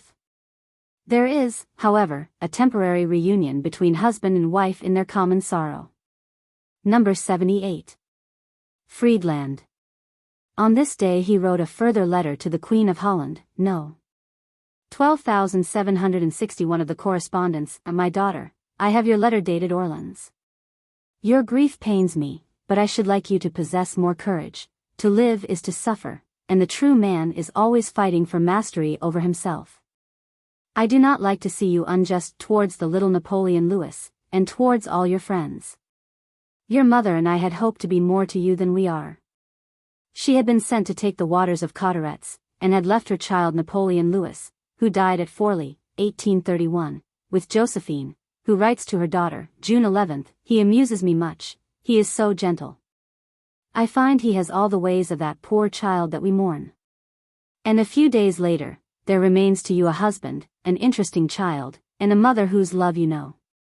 Josephine had with women the same tact that her husband had with men, but the Bonaparte family, with all its good qualities, strained the tact and tempers of both to the utmost. Number 79. Tilsit. Referring to Napoleon and Alexander at Tilsit, Michaud says, both full of wiles and devices, they affected nevertheless the most perfect sentiments of generosity, which at the bottom they scarcely dreamed of practicing. Reunited, they were the masters of the world, but such a union seemed impossible, they would rather share it among themselves. Allies and rivals, friends and enemies, all were sacrificed. Henceforth there were to be only two powers, that of the East and that of the West. Bonaparte at this time actually ruled from the Niemen to the Straits of Gibraltar, from the North Sea to the base of the Italian peninsula. Series H. Number 1. Milan. Magnificent public works were set on foot by Napoleon at Milan, and the cathedral daily adorned with fresh marvels of sculpture. Arriving here on the morning of the 22nd, Napoleon goes first to hear the Te Deum at the cathedral, then to see Eugene's wife at the Monza Palace. In the evening to the La Scala Theatre, and finishes the day, to use an Irishism, by working most of the night. Mont Cenis. The roads of the Simplon and Mont Cenis were kept in the finest order, and daily attracted fresh crowds of strangers to the Italian plains. So says Alison, but on the present occasion Napoleon was overtaken by a storm which put his life in danger. He was fortunate enough to reach a cave in which he took refuge. This cave appeared to him, as he afterwards said, a cave of diamonds, medieval. Eugene. The writer in Biog, University, Art. Josephine, says, during a journey that Napoleon made in Italy, November 1807, he wished, while loading Eugene with favors, to prepare his mind for his mother's divorce. The decree of Milan, by which, in default of male and legitimate children of the direct 265 line, he adopted Eugene for his son and his successor to the throne of Italy, gave to those who knew how to read the secret thoughts of the emperor in his patent acts the proof that he had excluded him from all inheritance in the imperial crown of France, and that he dreamed seriously of a new alliance himself. Number 2. Venice. The Venetians gave Napoleon a wonderful ovation, many nobles spending a year's income on the fêtes. Innumerable gondolas glittering with 1,000 colors and resounding with the harmony of instruments, escorted the barges which bore, together with the master of the world, the viceroy and the vice-queen of Italy, the king and queen of Bavaria, the princess of Lucca, the king of Naples, Joseph, who stayed 6 days with his brother, the Grand Duke of Berg, the Prince of Neuchâtel, and the greater part of the generals of the old army of Italy, Thiers. While at Venice Napoleon was in easy touch with the Porte, of which he doubtless made full use, while, per contra, he was expected to give Greece her independence. November 30th. Leaving Milan, Napoleon came straight through Brescia to Verona, where he supped with the king and queen of Bavaria. The next morning he started for Vicenza through avenues of vine-encircled poplars and broad yellow wheat fields which lay all golden in the sunlight and the breeze, constant. The emperor went to the theatre at Vicenza, and left again at 2 a.m. Spending the night at Stra, he met the Venetian authorities early the next morning at Fusina. Number 3. Budina. He is here on the 12th, and then hastens to meet his brother Lucien at Mantua, the main but secret object of his journey to Italy. It is most difficult to gauge the details. Was it a political or a conjugal question that made the interview a failure? Madame de Brantes, voicing the rumors of the day, thinks the former. Lucien, writing memoirs for his wife and children, declares it to be the latter. Napoleon was prepared to legalize 266 the children of his first wife, and marry the eldest to Prince Ferdinand, the heir to the Spanish crown. But Lucien considers the Bourbons to be enemies of France and of the Bonapartes. These memoirs of Lucien are not perhaps very trustworthy, especially where his prejudices overlap his memory or his judgment, but always instructive and very readable. When the account of this interview was written, early in 1812, Lucien was an English prisoner, furious that his brother has just refused to exchange him for some English lords. Speaking of Josephine, the emperor tells him that in spite of her reputation for good nature, she is more malicious than generally supposed, although for her husband, she has no nails. But he adds that rumors of impending divorce have made life between them very constrained. Only imagine, continued the emperor, that wife of mine weeps every time she has indigestion, because she says she thinks herself poisoned by those who wish me to marry someone else. It is perfectly hateful. He said that Joseph also thought of a divorce, as his wife gave him only daughters, and that the three brothers might be remarried on the same day.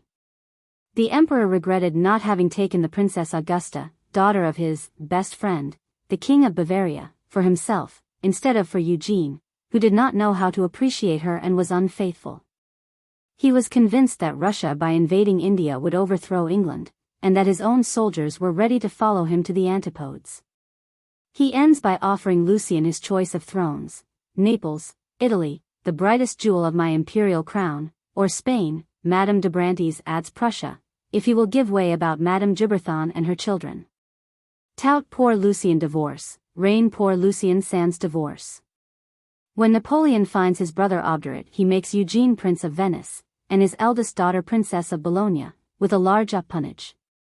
Lucien is in fresh disgrace within less than 3 months of the Mantuan interview, for on March 11, 1808, Napoleon writes brother Joseph, Lucien is misconducting himself at Rome, and is more Roman than 267 the Pope himself. His conduct has been scandalous, he is my open enemy, and that of France. I will not permit a Frenchman, and one of my own brothers, to be the first to conspire and act against me, with a rabble of priests. I may soon be in Paris. After leaving Milan he visits the fortifications at Alessandria, and is met by a torchlight procession at Marengo. Letters for 2 days, December 27-28th, are dated Turin, although Constant says he did not stop there. Crossing Mont Cenis on December 30th he reaches the Tuileries on the evening of New Year's Day, 1808. Series I. Number 1. Bayonne is halfway between Paris and Madrid, nearly 600 miles from each. Napoleon arrived here April 15th, and left July 21st, returning with Josephine via Pau, Tarbes, Auch, Montauban, Agen, Bordeaux, Rochefort, Nantes. Everywhere he received a hearty welcome, even, and especially, in Lombardy. He arrives at Paris August 14th, hearing on August 3rd at Bordeaux of, what he calls, the horrible catastrophe of General Dupont at Bayonne. Number 2. A country house. The Chateau of Marac. Marbot had stayed there in 1803 with Augereau. Bosset informs us that this chateau had been built either for the Infanta Marie Victoire engaged to Louis XV, or for the Dowager Queen of Charles II, the Bewitched, when she was packed off from Madrid to Bayonne, see Hume, Spain, 1479-1788. Everything is still most primitive. Nevertheless he enjoyed the pamperouk which was danced before the chateau by 7 men and 10 maidens, gaily dressed, the women armed with tambourines and the men with castanets. Saint Amand speaks of 13 performers, 7 men and 6 maidens, chosen from 268 the leading families of the town, to render what for time immemorial had been considered fit homage for the most illustrious persons. Number 3. Prince of the Asturias. The emperor had received him at the Chateau of Marac, paid him all the honors due to royalty, while evading the word majesty, and insisting the same day on his giving up all claim to the crown of Spain. Constant says he was heavy of gait, and rarely spoke. The Queen. A woman of violent passions. The Prince of the Asturias had designs on his mother's life, while the Queen openly begged Napoleon to put the prince to death. On May 9 Napoleon writes Talleyrand to prepare to take charge of Ferdinand at Valencia, adding that if the latter were to become attached to some pretty woman, whom we are sure of, it would be no disadvantage. A new experience for a Montmorency to become the keeper of a Bourbon, rather than his constable. Pusquier, with his usual Malvolian decorum, gives fuller details. Napoleon, he says, enumerates with care, to Talleyrand, all the precautions that are to be taken to prevent his escape, and even goes so far as to busy himself with the distractions which may be permitted him. And, be it noted, the principal one thrown in his way was given him by a young person who lived at the time under M. de Talleyrand's roof. This liaison, of which Ferdinand soon became distrustful, did not last as long as it was desired to. Number 4. A son has been born. By a plebiscite of the year 1804-5, the children of Louis and Hortense were to be the heirs of Napoleon, and in conformity with this the child born on April 20th at 17 Rue Lafitte, now the residence of the Turkish ambassador, was inscribed on the register of the civil list destined for princes of the blood. His 2 elder brothers had not been so honored, but in due course the King of Rome was entered thereon. Had Louis accepted the crown of Spain which Napoleon had in vain 269 offered to him, and of which Hortense would have made an ideal queen, the chances are that Napoleon would never have divorced Josephine. St. Ammon shows at length that the future Napoleon III is truly the child of Louis, and neither of Admiral Verhuell nor of the Duc de Cazes. Louis and Hortense in the present case are sufficiently agreed to insist that the father's name be preserved by the child, who is called Charles Louis Napoleon, and not Charles Napoleon, which was the emperor's first choice. In either case the name of the croup-stricken firstborn had been preserved. On April 23 Josephine had already 2 letters from Cambyses respecting mother and child, and on this day the empress writes her daughter, "I know that Napoleon is consoled for not having a sister." Arrive on the 27th. Josephine, always wishful to humor her husband's love of punctuality, duly arrived on the day fixed, and took up her abode with her husband in the chateau of Méric. Ferdinand wrote to his uncle in Madrid to beware of the cursed Frenchman, telling him also that Josephine had been badly received at Bayonne. The letter was intercepted, and Napoleon wrote Murat that the writer was a liar, a fool, and a hypocrite. The emperor, in fact, never trusted the prince henceforward. Bossuet, who translated the letter, tells how the emperor could scarcely believe that the prince would use so strong an adjective, but was convinced on seeing the word malditos, which he remarked was almost the Italian, maledetto. Series J. Leaving St. Cloud September 22, Napoleon is at Metz on the 23rd, at Kaiserslautern on the 24th, where he sends a message to the empress in a letter to Cambyses, and on the 27th is at Erfurt. On the 28th the emperors of France and Russia sign a convention of alliance. Napoleon leaves Erfurt October 14, the anniversary of Jena, travels incognito, and arrives St. Cloud October 18. Number 1.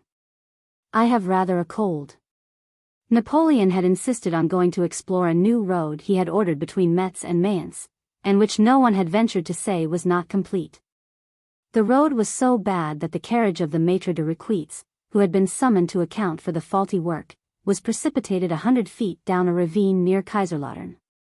I am pleased with the emperor and every one here. Which included what he had promised Talma for his audience, a parterre of kings. Besides the 2 emperors, the King of Prussia was represented by his brother Prince William, Austria by General Vincent, and there were also the kings of Saxony, Bavaria, Württemberg, Westphalia, and Naples, the Prince Primate, the princes of Anhalt, Coburg, Saxe-Weimar, Darmstadt, Baden, and Nassau. Talleyrand, Champagne, Marat, Duroc, Berthier, and Caulaincourt, with generals Oudinot, Soult, and Lauriston accompanied Napoleon. Literature was represented by Goethe, Wieland, Müller. And feminine attractions by the Duchess of Saxe-Weimar and the wily Princess of Tours and Taxis, sister of the Queen of Prussia. Pusquier and others have proved that at Erfurt Talleyrand did far more harm than good to his master's cause, and in fact intended to do so. On his arrival he spent his first evening with the Princess of Tours and Taxis, in order to meet the Emperor Alexander, and said, "Sire, it is for you to save Europe, and the only way of attaining this object is by resisting Napoleon.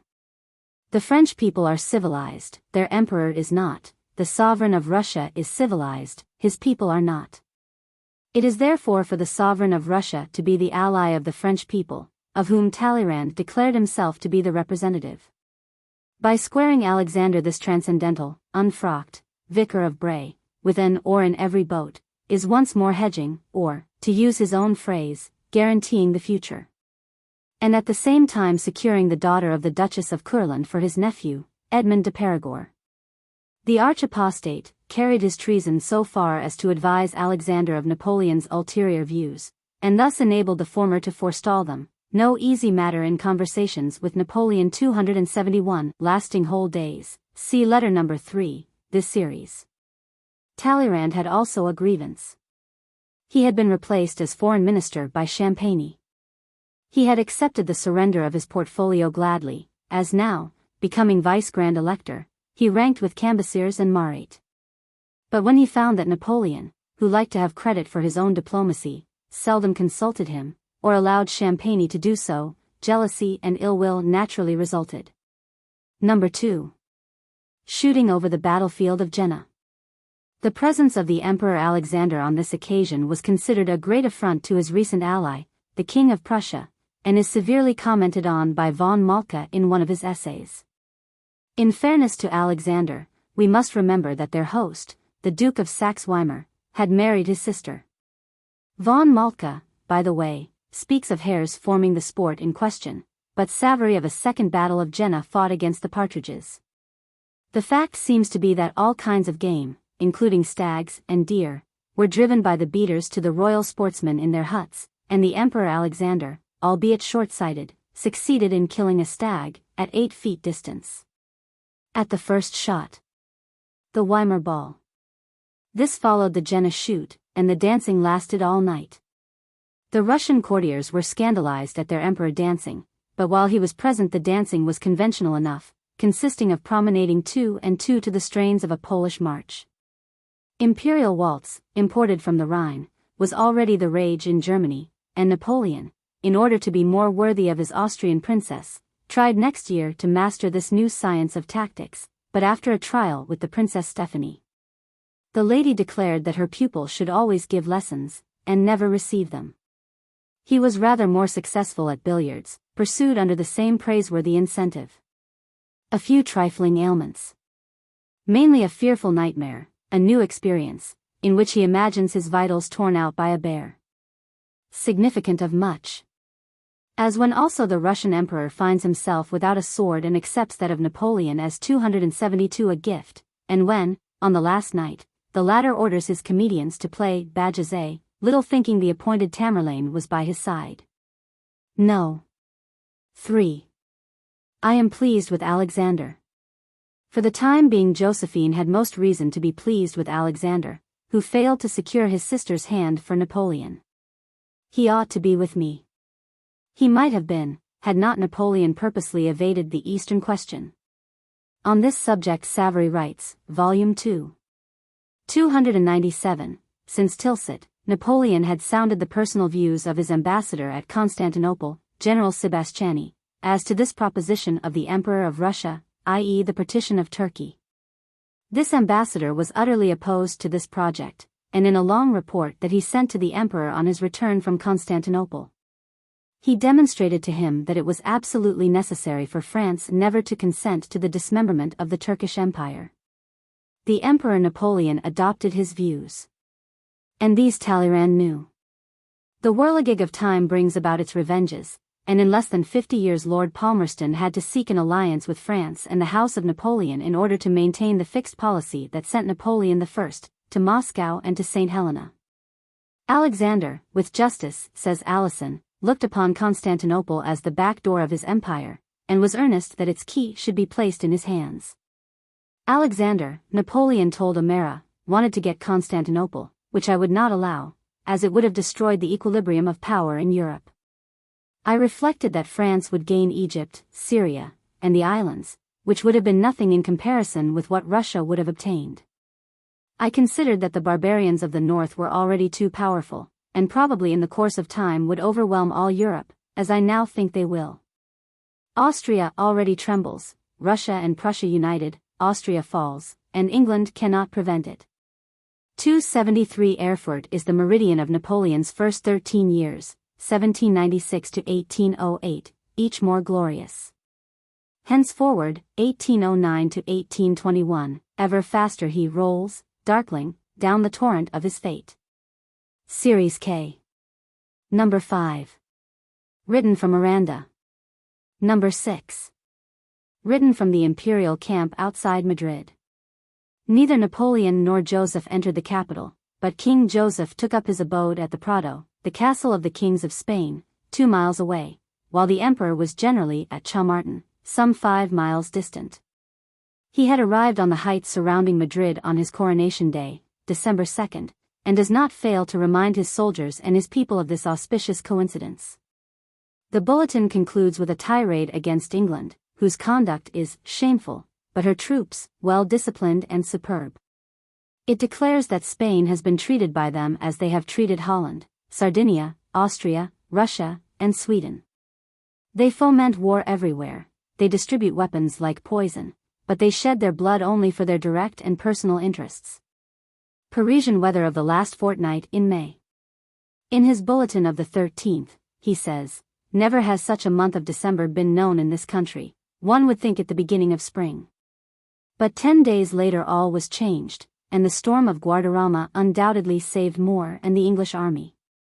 Was it then decreed, groans Thiers, that we, who were always successful against combined Europe, should on no single occasion prevail against those implacable foes?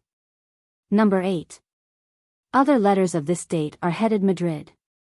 Kurakin. Alexander Kurakin was the new Russian ambassador at Paris, removed thence from Vienna to please Napoleon, and to replace Tolstoy, who, according to Savary, was always quarreling with French officers on military points. But who could hardly be so narrow-minded and novice on these points as his namesake of today? This matter had been arranged at Erfurt. Number 9. The English appear to have received reinforcements. Imagine a Transvaal with a population of 10 millions, and one has a fair idea of the French difficulties in Spain, even without Portugal. The Spaniards could not fight a scientific battle like Jena or Friedland, but they were incomparable at guerrilla warfare. The memoirs of Barons Marbot and Lejeune have well demonstrated this. The latter, an accomplished linguist, sent to locate Moore's army, found that to pass as an Englishman the magic words, "damn it," won him complete success. Number 10. Benavente. Here they found 600 horses, which had been hamstrung by the English. The English flee panic-stricken. The next day Napoleon writes Fouché to have songs written, and caricatures made of them, which are also to be translated into German and Italian, and circulated in Germany and Italy. The weather is very bad, including 18 degrees of frost. Savary says they had never felt the cold so severe in Poland, and that they ran a risk of being buried in the snow. The emperor had to march on foot and was very much tired. On these occasions, adds Savary, the emperor was not selfish, as people would have us believe. He shared his supper and his fire with all who accompanied him. He went so far as to make 275 those eat whom he saw in need of it. Napier gives other details. Napoleon, on December 22, has 50,000 men at the foot of the Guadarrama. A deep snow choked the passes of the Sierra, and after 12 hours' toil the advance guards were still on the wrong side. The general commanding reported the road impracticable, but Napoleon, dismounting, placed himself at the head of the column, and amidst storms of hail and driving snow, led his soldiers over the mountain. At the passage of the Esla Moore escapes Napoleon by 12 hours. Marbot, as usual, gives picturesque details. Officers and men marched with locked arms, the emperor between Lens and Duroc. Halfway up, the marshals and generals, who wore jack-boots, could go no further. Napoleon, however, got hoisted onto a gun, and bestrode it. The marshals and generals did the same, and in this grotesque order they reached, after 4 hours' toil, the convent at the summit. Lefebvre. As they neared Benavente the slush became frightful, and the artillery could not keep pace. General Lefebvre Desnouettes went forward, with the horse regiment of the guard, forded the Esla with 4 squadrons, was outnumbered by the English, 3,000 to 300, but he and 60, Lejeune, who escaped. Says 100 of his chasseurs were captured. He was brought in great triumph to Sir John Moore. That general, says Thiers, possessed the courtesy characteristic of all great nations. He received with the greatest respect the brilliant general who commanded Napoleon's light cavalry, seated him at his table, and presented him with a magnificent Indian saber. Number 11. Probably written from Astorga, where he arrived on January 1, having brought 50,000 men 200 miles in 10 days. Your letters. These probably, and others received by a courier, decided him to let Soult follow the English to Corunna, especially as he knew that transports were awaiting the enemy there. He himself prepares to return, for Fouché and Talleyrand are in league, the slim and slippery Metternich is ambassador at Paris, Austria is arming, and the whole political horizon, apparently 276 bright at Erfurt, completely overcast. Murat, balked of the crown of Spain, is now hoping for that of France if Napoleon is killed or assassinated. It is Talleyrand and Fouché who have decided on Murat, and on the ultimate overthrow of the Beauharnais. Unfortunately for their plans, Eugene is apprised by Lavalette, and an incriminating letter to Murat captured and sent post-haste to Napoleon. This, says Pusquier, undoubtedly hastened the emperor's return. Ignoring the complicity of Fouché, the whole weight of his anger falls on Talleyrand, who loses the post of High Chamberlain, which he had enjoyed since 1804. For half an hour this arch-apostate, as Lord Rosebery calls him, receives a torrent of invectives. You are a thief, a coward, a man without honor, you do not believe in God, you have all your life been a traitor to your duties. You have deceived and betrayed everybody, nothing is sacred to you, you would sell your own father. I have loaded you down with gifts, and there is nothing that you would not undertake against me. Thus, for the past 10 months, you have been shameless enough, because you supposed, rightly or wrongly, that my affairs in Spain were going astray, to say to all who would listen to you that you always blamed my undertaking there. Whereas it was yourself who first put it into my head, and who persistently urged it. And that man, that unfortunate, he was thus designating the Duc d'Enghien, by whom was I advised of the place of his residence? Who drove me to deal cruelly with him? What then are you aiming at? What do you wish for? What do you hope? Do you dare to say? You deserve that I should smash you like a wineglass. I can do it, but I despise you too much to take the trouble. This we are assured by the impartial Pusquier, who heard it from an ear witness, and second-hand from Talleyrand, is an abstract of what Napoleon said, and to which the ex-bishop made no reply. Number 12. The English are in utter rout. Still little but dead men and horses fell into his hands. Savary adds the interesting fact that all the 800 dead cavalry horses had a foot missing, which the 277 English had to show their officers to prove that they had not sold their horses. Scott, on barely sufficient evidence perhaps, states, the very treasure chests of the army were thrown away and abandoned. There was never so complete an example of a disastrous retreat. The fact seems to have been that the soldiership was bad, but Moore's generalship excellent. Napier writes, no wild horde of Tartars ever fell with more license upon their rich effeminate neighbors than did the English troops upon the Spanish towns taken by storm.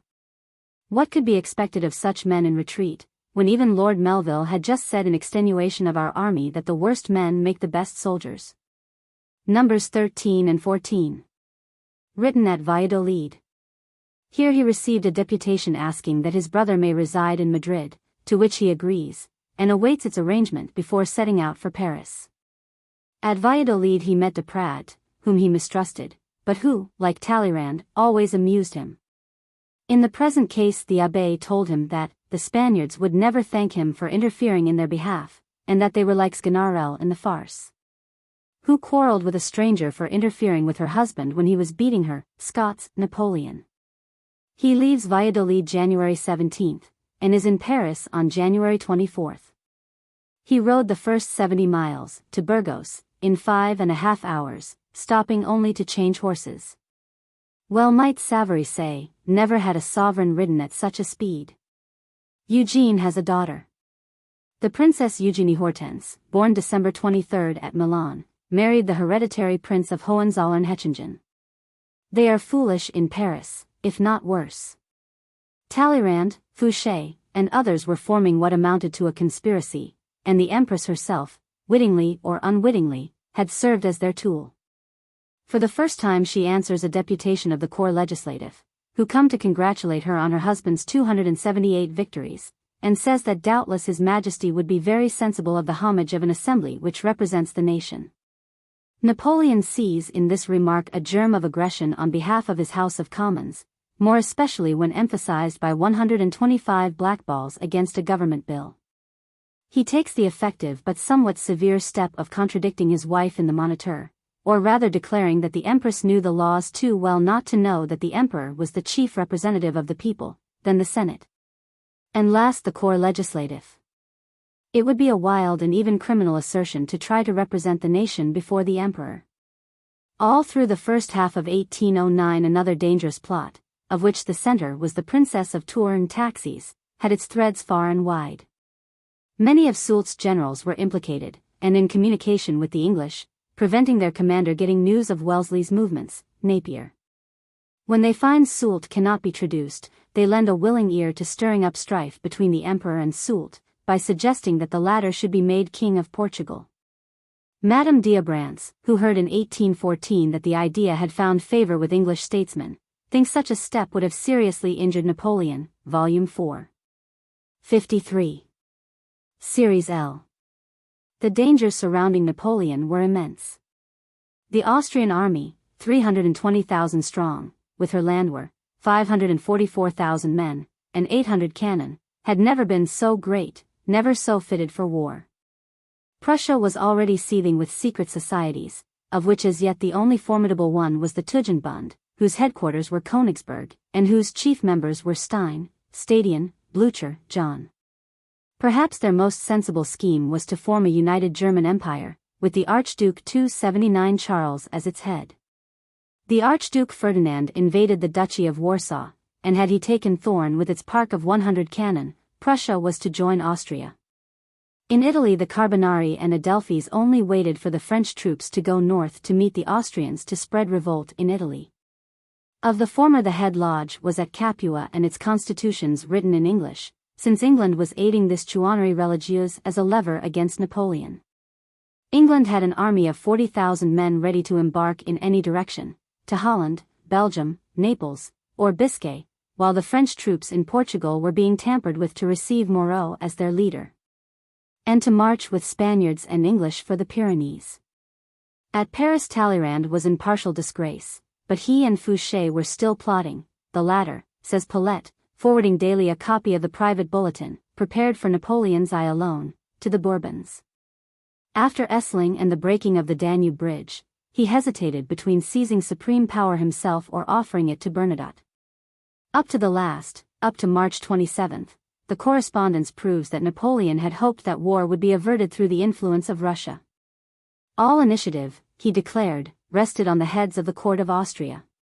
Menaced on all sides. Warned of the intentions of his enemies by their movements and by their intercepted correspondence. Seeing from that moment hostilities imminent, he wishes to prove to France and Europe that all the wrongs are on their side, and awaits in his capital the news of an aggression that nothing justifies, nothing warrants. Vain prudence. Europe will accuse him of having been the instigator on every occasion, even in this. On April 8 the Austrians violated Bavarian territory, and during his supreme command for 280 the next 5 days Berthier endangered the safety of the French Empire in spite of the most elaborate and lucid instructions from Napoleon, which he failed to comprehend. Never, says Paulette, was so much written, never so little done. Each of his letters, Berthier's, attests the great difference which existed between his own correspondence and that which was dictated to him. An ideal chief of staff, he utterly lacked the decision necessary for a commander-in-chief. The arrival of Napoleon changed in a moment the position of affairs. The sudden apparition of the emperor produced the effect of the head of Medusa, and paralyzed the enemy. Within 5 days the Austrians were 4 times defeated, and Ratisbon, the passepartout of southern Germany and halfway house between Strasbourg and Vienna, is once more in the hands of France and her allies. Paulette considers these operations as the finest which have been executed either in ancient or modern times, at any rate those of which the projects are authentically proved. He foretells that military men from every country of Europe, but specially young Frenchmen, will religiously visit the fields of the labor. They will visit, with Napoleon's correspondence in their hands, much more precious than every other commentary, the hills of Pfaffenhofen, the bridge of Landshut, and that of Eckmühl, the mill of Stangl, and the woods of Rocking. A few days later the Archduke Charles writes a letter to Napoleon, which is a fair type of those charming yet stately manners which made him at that moment the most popular man in Europe. Sire, he writes, Your Majesty's arrival was announced to me by the thunder of artillery, without giving me time to compliment you thereon. Scarcely advised of your presence, I was made sensible of it by the losses which you have caused me. You have taken many of my men, sire. My troops also have made some thousands of prisoners in places where you did not direct the operations. I propose to your majesty to exchange them man for man, grade for grade, and if that offer is agreeable to you, please let me know your intentions for the place destined for the exchange. I feel flattered, sire, in fighting against the greatest captain of the age. I should be more happy if destiny had chosen me to procure for my country 281 the benefit of a lasting peace. Whichsoever they be, the events of war or the approach of peace, I beg your majesty to believe that my desires always carry me to meet you, and that I hold myself equally honored in finding the sword, or the olive branch, in the hand of your majesty. Number 1. Donauworth. On the same day Napoleon writes almost an identical letter to Cambyses, adding, however, the news that the Tyrolese are in full revolt. On April 20th he placed himself at the head of the Württembergers and Bavarians at Abensberg. He made a stirring speech, no. 15,099 of correspondence, and Lejeune tells us that the Prince Royal of Bavaria translated into German one sentence after another as the emperor spoke, and officers repeated the translations throughout the ranks. On April 24th is issued from Ratisbon his proclamation to the army, soldiers, you have justified my expectations. You have made up for your number by your bravery. You have gloriously marked the difference between the soldiers of Caesar and the armed cohorts of Xerxes. In a few days we have triumphed in the pitched battles of Thon, Abensberg, and Eckmühl, and in the combats of Pacing, Landshut, and Ratisbon. 100 cannon, 40 flags, 50,000 prisoners. Before a month we shall be at Vienna. It was within 3 weeks. He was specially proud of Eckmühl, and we are probably indebted to a remark of Pasquier for his chief but never divulged reason. A noteworthy fact in connection with this battle was that the triumphant army was composed principally of Bavarians and Württembergers. Under his direction, these allies were as greatly to be feared as the French themselves. At St. Helena was written, the Battle of Abensberg, the maneuvers of Landshut, and the Battle of Eckmühl were the most brilliant and the most skillful maneuvers of Napoleon. Eckmühl ended with a fine exhibition of a white arm melee by moonlight, in which the French proved the superiority of their double cuirasses over 282 the breastplates of the Austrians. Paulet gives this useful abstract of the campaign of 5 days. April 19th, union of the French army whilst fighting the Archduke, whose base is already menaced. April 20th. Napoleon, at Abensberg and on the banks of the Laber, breaks the Austrian line, totally separating the center from the left, which he causes to be turned by Messina. April 21st. He destroys their left wing at Landshut and captures the magazines, artillery, and train, as well as the communications of the enemy's Grand Army, fixing definitely his own line of operations, which he already directs on Vienna. April 22nd. He descends the Laber to Eckmühl, gives the last blow to the Archduke's army, of which the remnant takes refuge in Ratisbon. April 23rd, he takes that strong place, and forces the Archduke to take refuge in the mountains of Bohemia. Number 2. May 6th, on May 1st Napoleon was still at Braunau, waiting for news from Davoust. Traveling by night at his usual speed he reached Lambach at noon on May 2nd, and Wells on the 3rd. The next morning he heard Messina's cannon at Ebersberg, but reaches the field at the fall of night, too late to save the heavy cost of Messina's frontal attack. The French lost at least 1,500 killed and wounded. The Austrians, under Hiller, the same number killed and 7,000 prisoners. Paulet defends Messina, and quotes the bulletin of May 4th, omitted from the correspondence. It is one of the finest feats of arms of which history can preserve the memory. The traveler will stop and say, it is here, in these superb positions, that an army of 35,000 Austrians was routed by 2 French divisions, Paulet 225.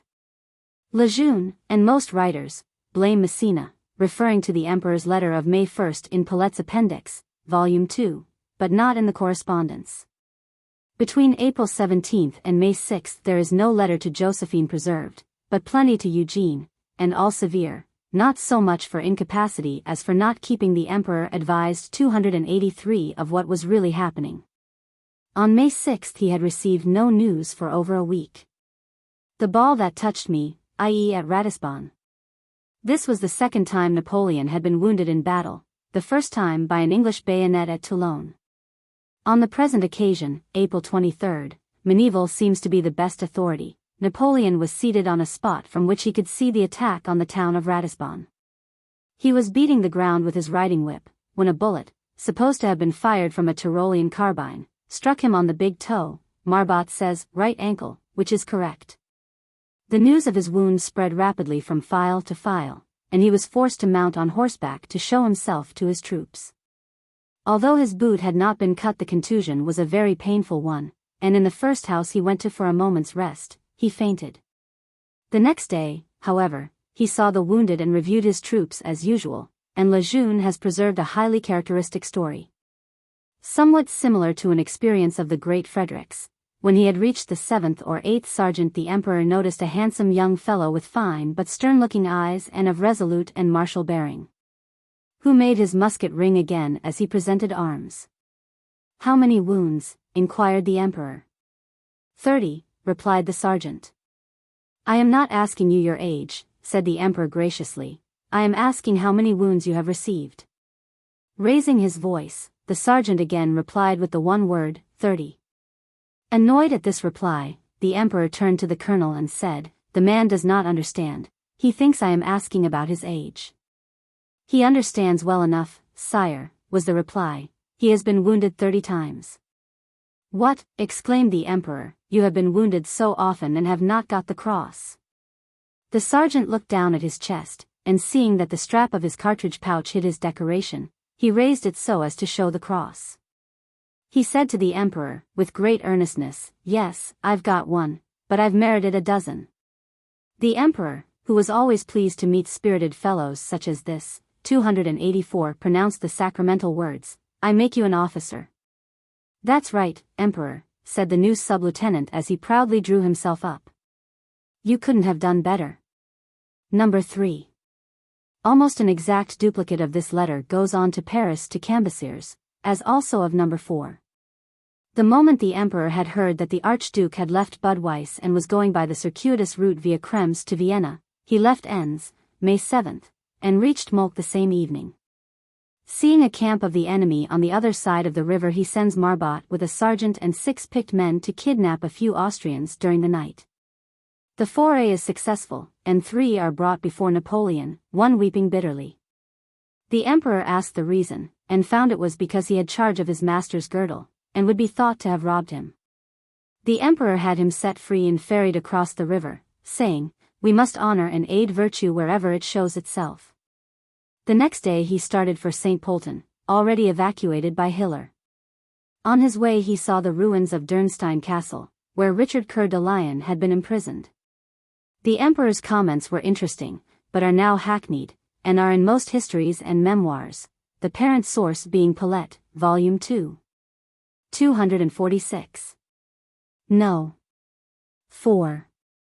Schönbrunn, situated a mile from Vienna, across the little river of that name. Constant thus describes it: built in 1754 by the Empress Marie-Therese, Schönbrunn had an admirable position. Its architecture, if defective and irregular, was yet of a majestic, imposing type. To reach it one has to cross the bridge across the little river Vienna. 4 stone sphinxes ornament this bridge, which is very large and well built. Facing the bridge there is a handsome gate opening onto a large courtyard, spacious enough for 7,000 or 8,000 men to maneuver in. The courtyard is in the form of a quadrangle surrounded by covered galleries and ornamented with 2 large basins, in which are 285 marble statues. On both sides of the gateway are 2 huge obelisks of pink stone surmounted by gilt eagles. In German, Schönbrunn means fair spring, and the name is derived from a fresh and sparkling spring which is situated in the park. It wells forth from a little mound on which a tiny grotto has been built, carved within so as to resemble stalactites. Inside the grotto is a recumbent naiad holding a horn, from which the water falls down into a marble basin. In summer this little nook is deliciously cool. The interior of the palace merits nothing but praise.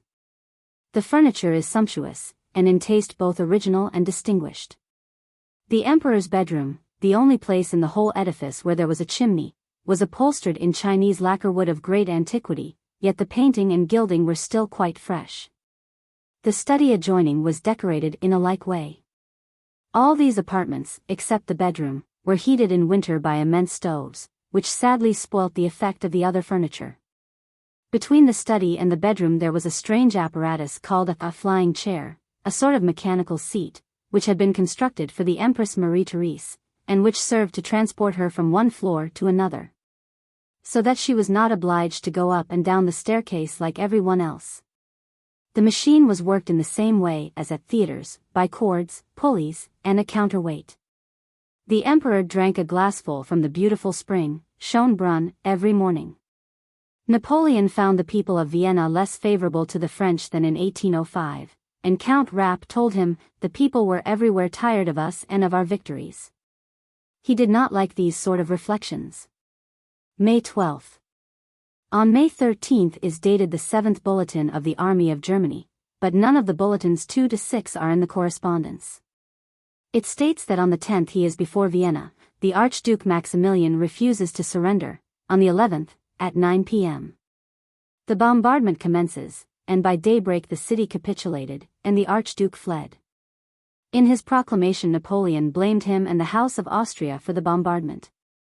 While fleeing from the city, their adieus to the inhabitants have been murder and arson. Like Medea, they have with their 286 own hands slain their children. The Viennese had sworn to emulate their ancestors in 1683, and the heroes of Saragossa. But Alison, than whom none can do the big bow-wow style better, has a thoughtful comment on what really occurred. All history demonstrates that there is one stage of civilization when the inhabitants of a metropolis are capable of such a sacrifice in defense of their country, and only one, and that when past, it is never recovered. The event has proved that the Russians, in 1812, were in the state of progress when such a heroic act was possible, but that the inhabitants of Vienna and Paris had passed it. Most certainly the citizens of London would never have buried themselves under the ruins of the Bank, the Treasury, or Leadenhall Street before capitulating to Napoleon. 1870 and the siege of Paris modify this judgment. But the Prussian bombardment came only at the last, and barely reached the center of the city. Number 5. Ebersdorf. Written 5 days after the murderous Battle of Essling. Montgaillard, whose temper and judgment, as Alison remarks, are not equal to his talents, cannot resist a covert sneer, writing under the Bourbons, at Napoleon's generalship on this occasion. Although he adds a veneer by reminding us that Caesar was defeated at Dyrrhachium, Turenne at Marienthal, Eugene at Denine, Frederick the Great at Kolin. The crossing of the river was one which none but a victorious army, with another about to join it, could afford to risk, but which having effected, the French had to make the best of. As Napoleon said in his 10th bulletin, the passage of a river like the Danube, in front of an enemy knowing perfectly the localities, and having the inhabitants on its side, is one of the greatest operations of war which it is possible to conceive. The Danube hereabouts is 1,000 yards broad, and 30 feet deep. But the rising of its water 14 feet in 3 days was what no one had expected. At Ebersdorf the first branch of the Danube was 500 yards across to an islet, thence 340 yards across the main current to Lobau, the vast island 3 miles broad and nearly 3 miles long. 287 separated from the farther bank by another 150 yards of Danube. Bertrand had made excellent bridges, but on the 22nd the main one was carried away by a floating mill. Eugene has completely performed the task. At the commencement of the campaign the viceroy was taken unprepared. The Archduke John, exactly his own age, 27, was burning with hatred of France. Eugene had the impudence, with far inferior forces, to attack him at Sassel on April 16, but was repulsed with a loss, including prisoners, of 6,000 men. It is now necessary to retire, and the Archduke follows him leisurely, almost within sight of Verona. By the end of April the news of Eckmühl has reached both armies, and by May 1 the Austrians are in full retreat. As usual, Napoleon has already divined their altered plan of campaign, and writes from Braunau on this very day, "I doubt not that the enemy may have retired before you. It is necessary to pursue him with activity, whilst coming to join me as soon as possible via Carinthia. The junction with my army will probably take place beyond Bruck. It is probable I shall be at Vienna by the 10th to the 15th of May. It is the successful performance of this task of joining him and of driving back the enemy to which Napoleon alludes in the letter. The viceroy had been reproved for fighting at Sassel without his cavalry, for his precipitous retreat on Verona. And only 2 days earlier the emperor had told him that if affairs went worse he was to send for the king of Naples, Murat, to take command. I am no longer grieved at the blunders you have committed, but because you do not write to me, and give me no chance of advising you, and even of regulating my own affairs here conformably. On May 8 Eugene defeats the Austrians on the Piave, and the Archduke John loses nearly 10,000 men and 15 cannon. Harassed in their retreat, they regain their own territory on May 14, the day after the capitulation of Vienna. Henceforward Eugene with part of the army, and MacDonald with the rest, force their way past all difficulties, so that when the junction with the Grand Army occurs at Bruck, Napoleon sends, May 27, the following proclamation: Soldiers of the Army of Italy, you have gloriously attained the goal that I marked out for you. Surprised by a perfidious enemy before your 288 columns were united, you had to retreat to the Adige. But when you received the order to advance, you were on the memorable fields of Arola, and there you swore on the manes of our heroes to triumph. You have kept your word at the Battle of the Piave, at the combats of San Daniel, Tarvis, and Goritz. You have taken by assault the forts of Malbergetto, of Predeel, and made the enemy's divisions, entrenched in Prewald and Laybach, surrender. You had not then passed the Drave, and already 25,000 prisoners, 60 cannon, and 10 flags signalized your valor. This is the proclamation alluded to in this letter to Josephine. Number 6. May 29th, the date is wrong. It should be May 19th or 24th, probably the latter. It sets at rest the vexed question how the Danube Bridge was broken, and seems to confirm Marbott's version of a floating mill on fire, purposely sent down by an Austrian officer of Jaegers, who won the rare order of Maria Theresa thereby, for performing more than his duty. Bertrand gained his emperor's lifelong admiration by his expedients at this time. Everything had to be utilized. Anchors for the boat bridges were made by filling fishermen's baskets with bullets. And a naval contingent of 1,200 bluejackets from Antwerp proved invaluable. Number 7. I have ordered the two princes to re-enter France. After so critical a battle as the Battle of Essling, the emperor's first thoughts were concerning his succession, had he been killed or captured. He was therefore seriously annoyed that the heir apparent and his younger brother had both been taken out of the country without his permission. He therefore writes the Queen of Holland on May 28 from Ebersdorf: My daughter, I am seriously annoyed that you have left France without my permission, and especially that you have taken my nephews out of it. Since you are at Baden, stay there, but an hour after receiving the present letter send my 2 nephews back to Strasbourg to be near the Empress. They ought never to go out of France. 289 It is the first time I have had reason to be annoyed with you, but you should not dispose of my nephews without my permission. You should realize what a bad effect it will have. Since the waters at Baden are doing you good, you can stay there a few days, but, I repeat, lose not a moment in sending my nephews back to Strasbourg. If the Empress is going to the waters at Plombières, they may accompany her there, but they must never pass the bridge of Strasbourg. Your affectionate father, Napoleon.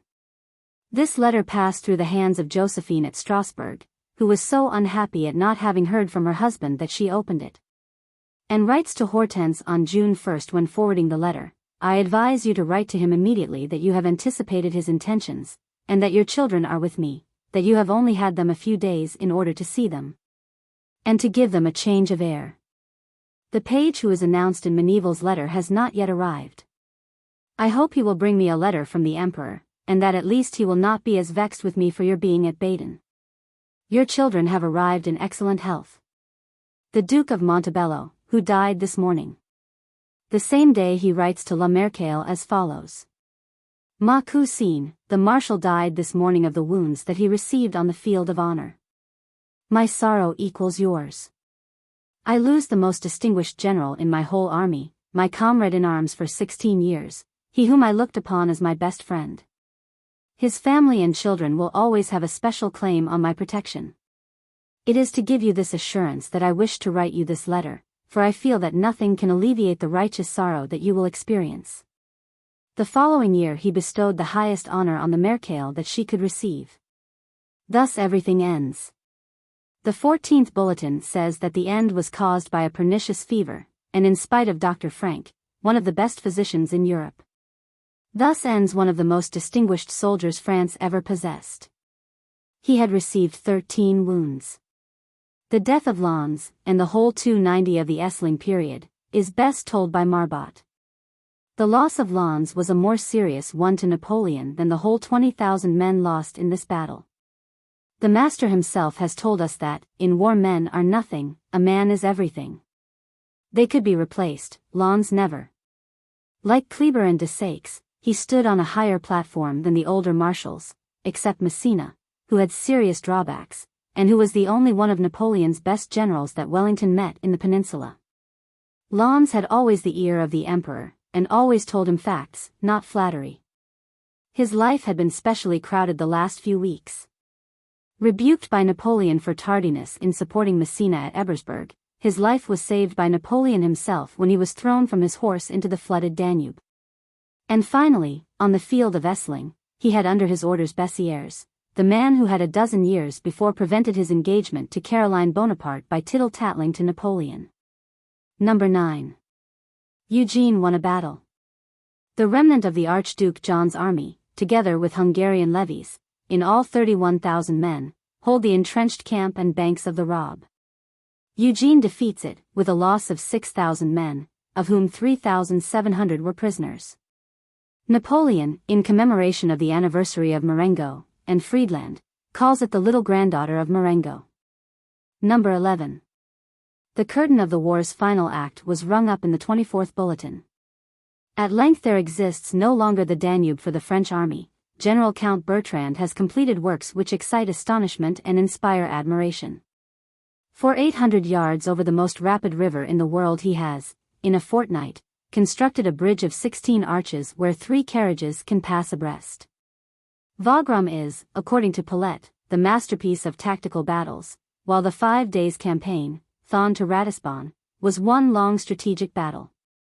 Nevertheless, respecting Wagram, had 291 the Archduke John, with his 40,000 men, turned up, as the Archduke had more right to expect than Wellington had to expect Blücher. Waterloo might have been antedated 6 years. La Salle was a prime favorite of Napoleon, for his sure eye and active bearing. His capture of Stettin with 2 regiments of hussars was specially noteworthy. Like Lens, he had a strong premonition of his death. Marbot tells a story of how Napoleon gave him 200,000 francs to get married with. A week later the emperor asked, "When is the wedding?"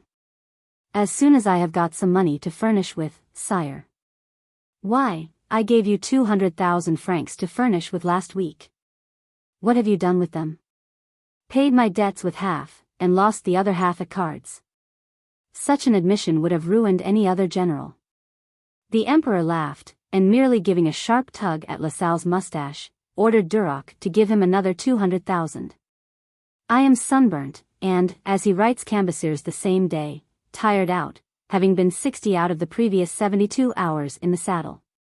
Number 12. Wolkersdorf.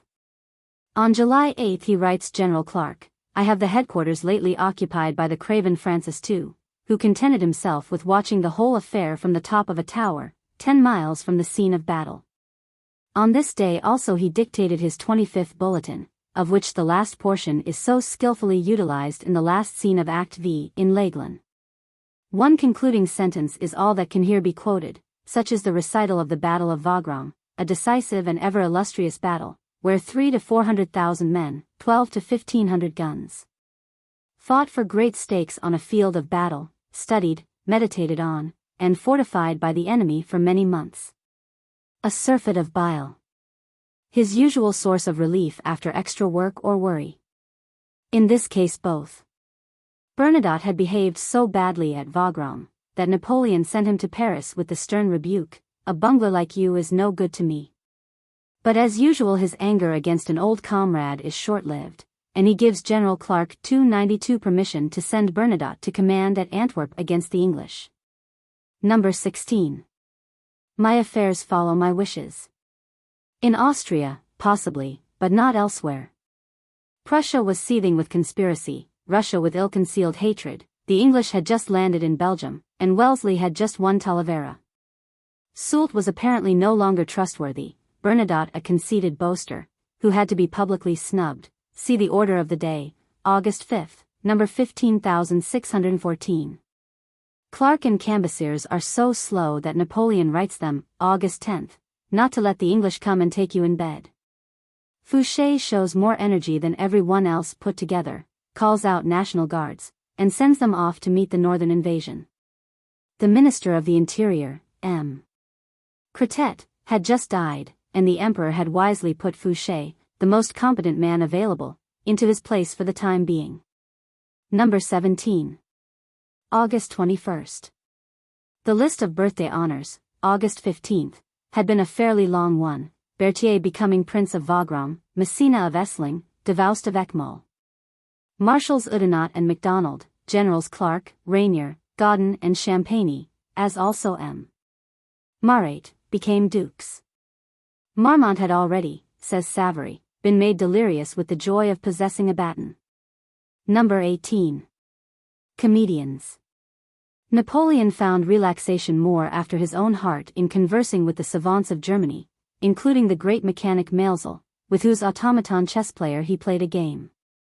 Constant gives a highly colored picture of the sequel. The automaton was seated before a chessboard, and the emperor, taking a chair opposite the figure, said laughingly, "Now, my friend, we'll have a game."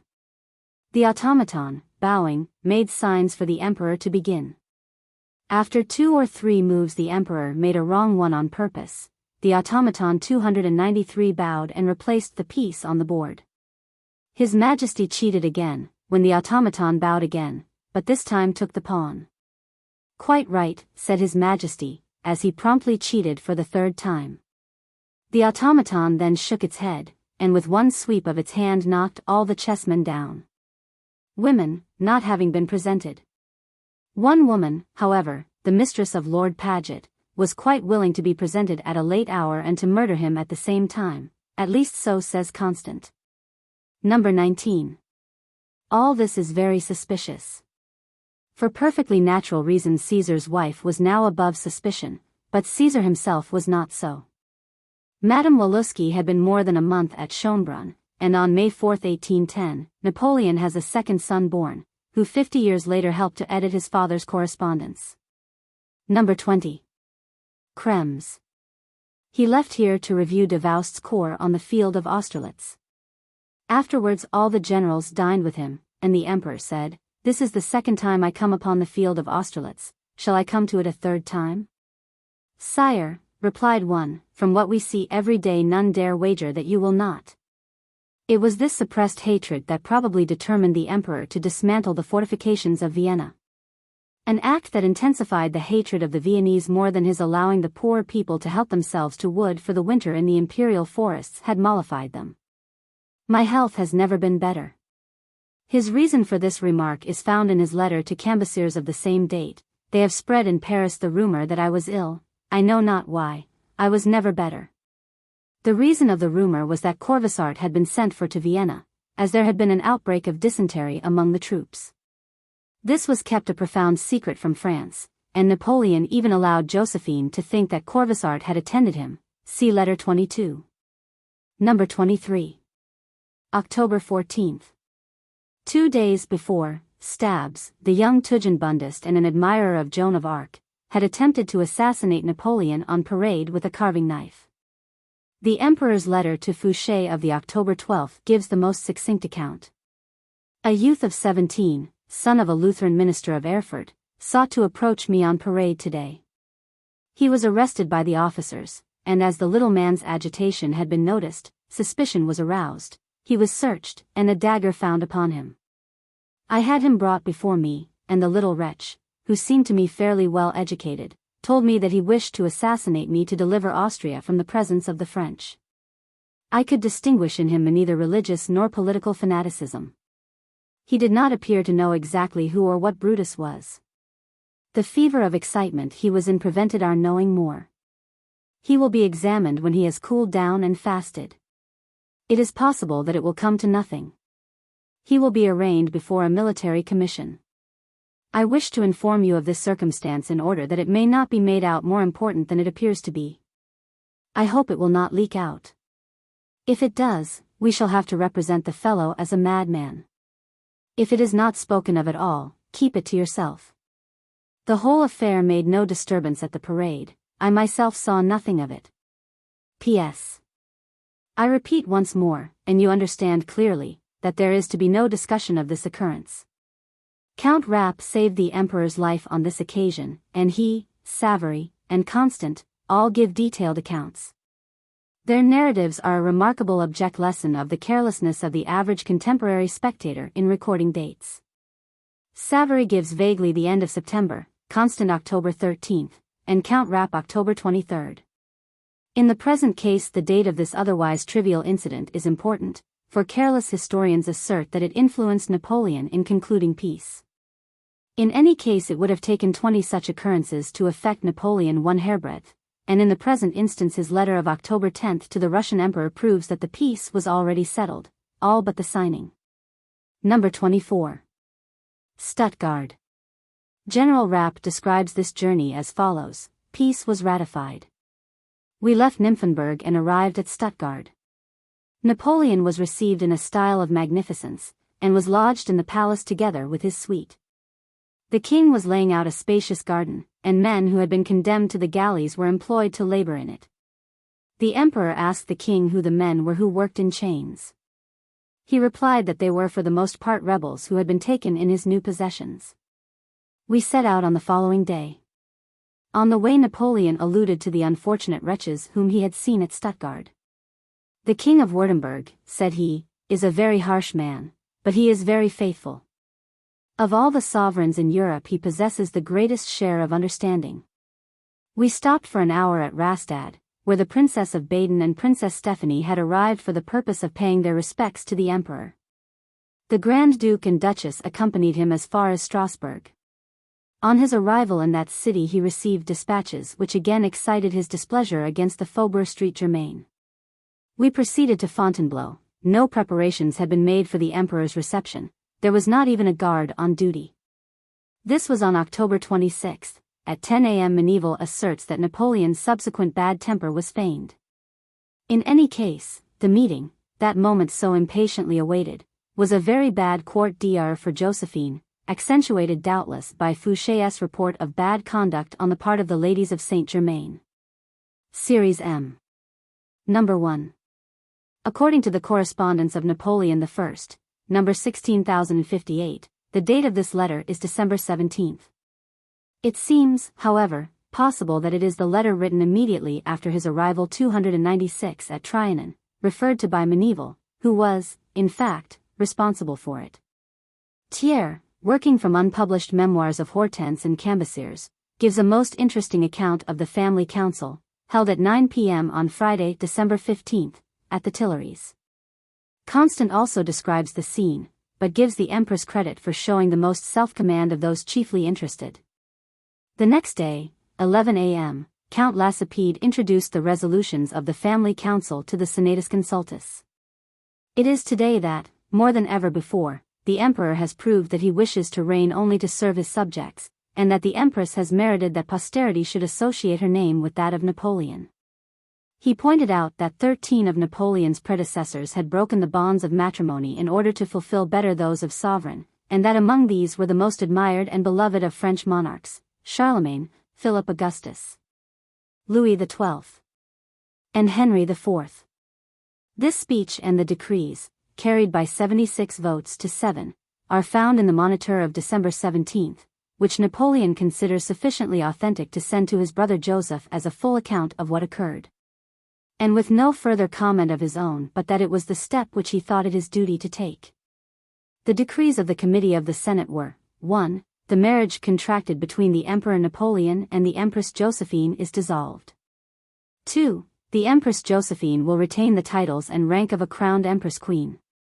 3. Her jointure is fixed at an annual revenue of £80,000 from the public treasury.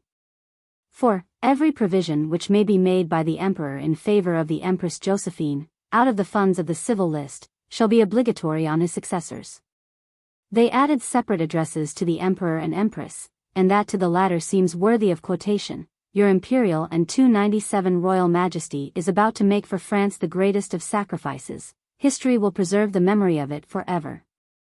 The august spouse of the greatest of monarchs cannot be united to his immortal glory by more heroic devotion.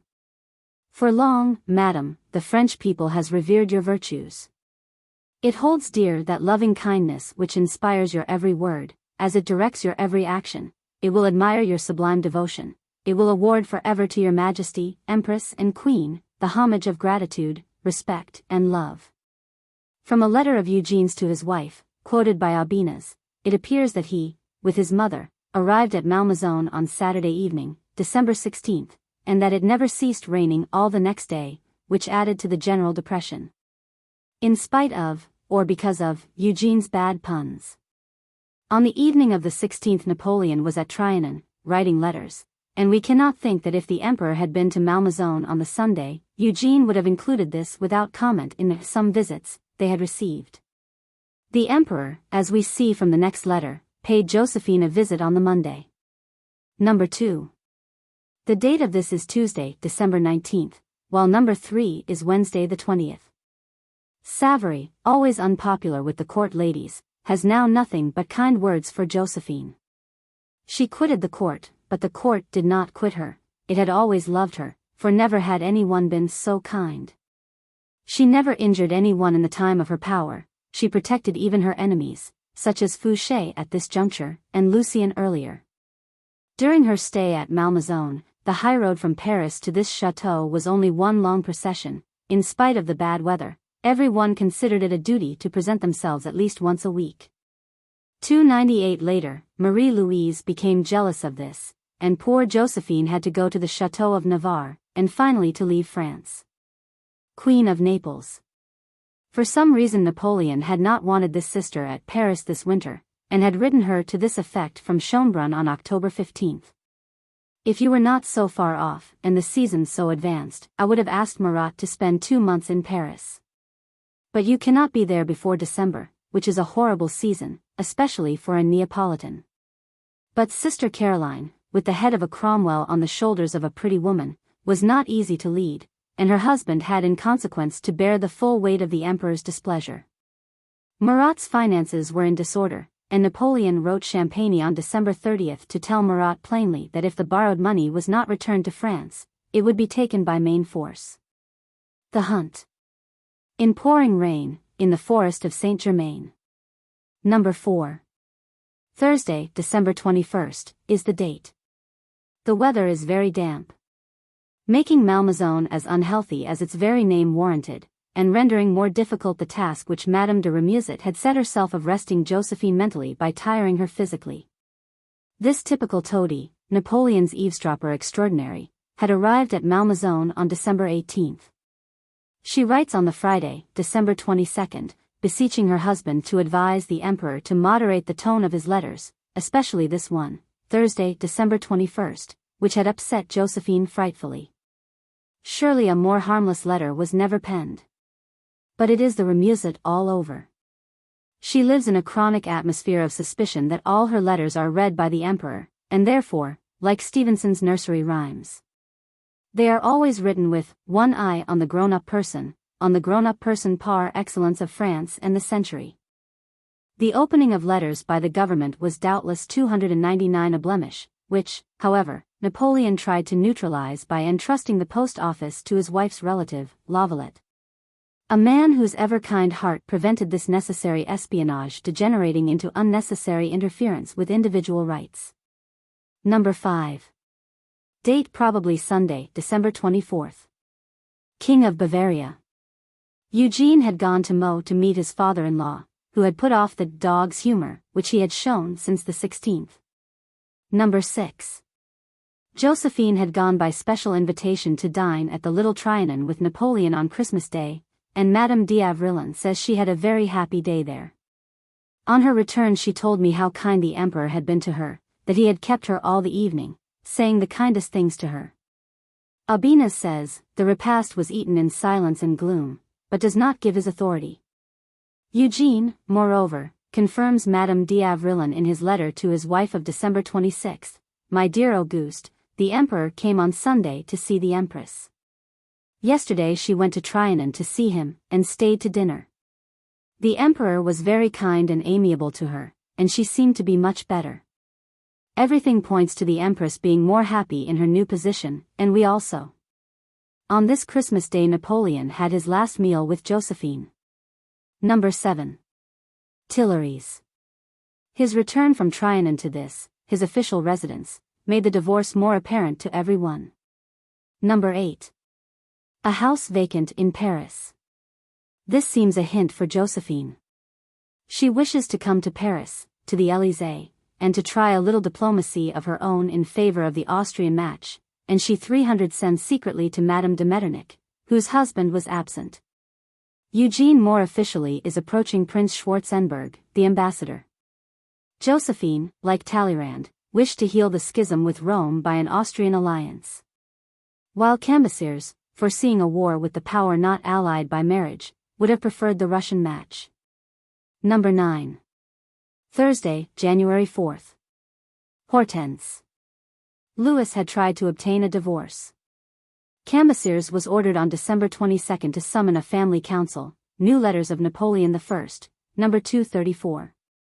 But the wish of the king was refused, verbally, says Louis in his historical documents of Holland, whereupon he refused to agree to Josephine's divorce, but had to give way. And was present at what he calls the farewell festival given by the city of Paris to the Empress Josephine on January 1. The ecclesiastical divorce was pronounced on January 12. Number 10. January 5. He duly visits Josephine the next day. Number 11.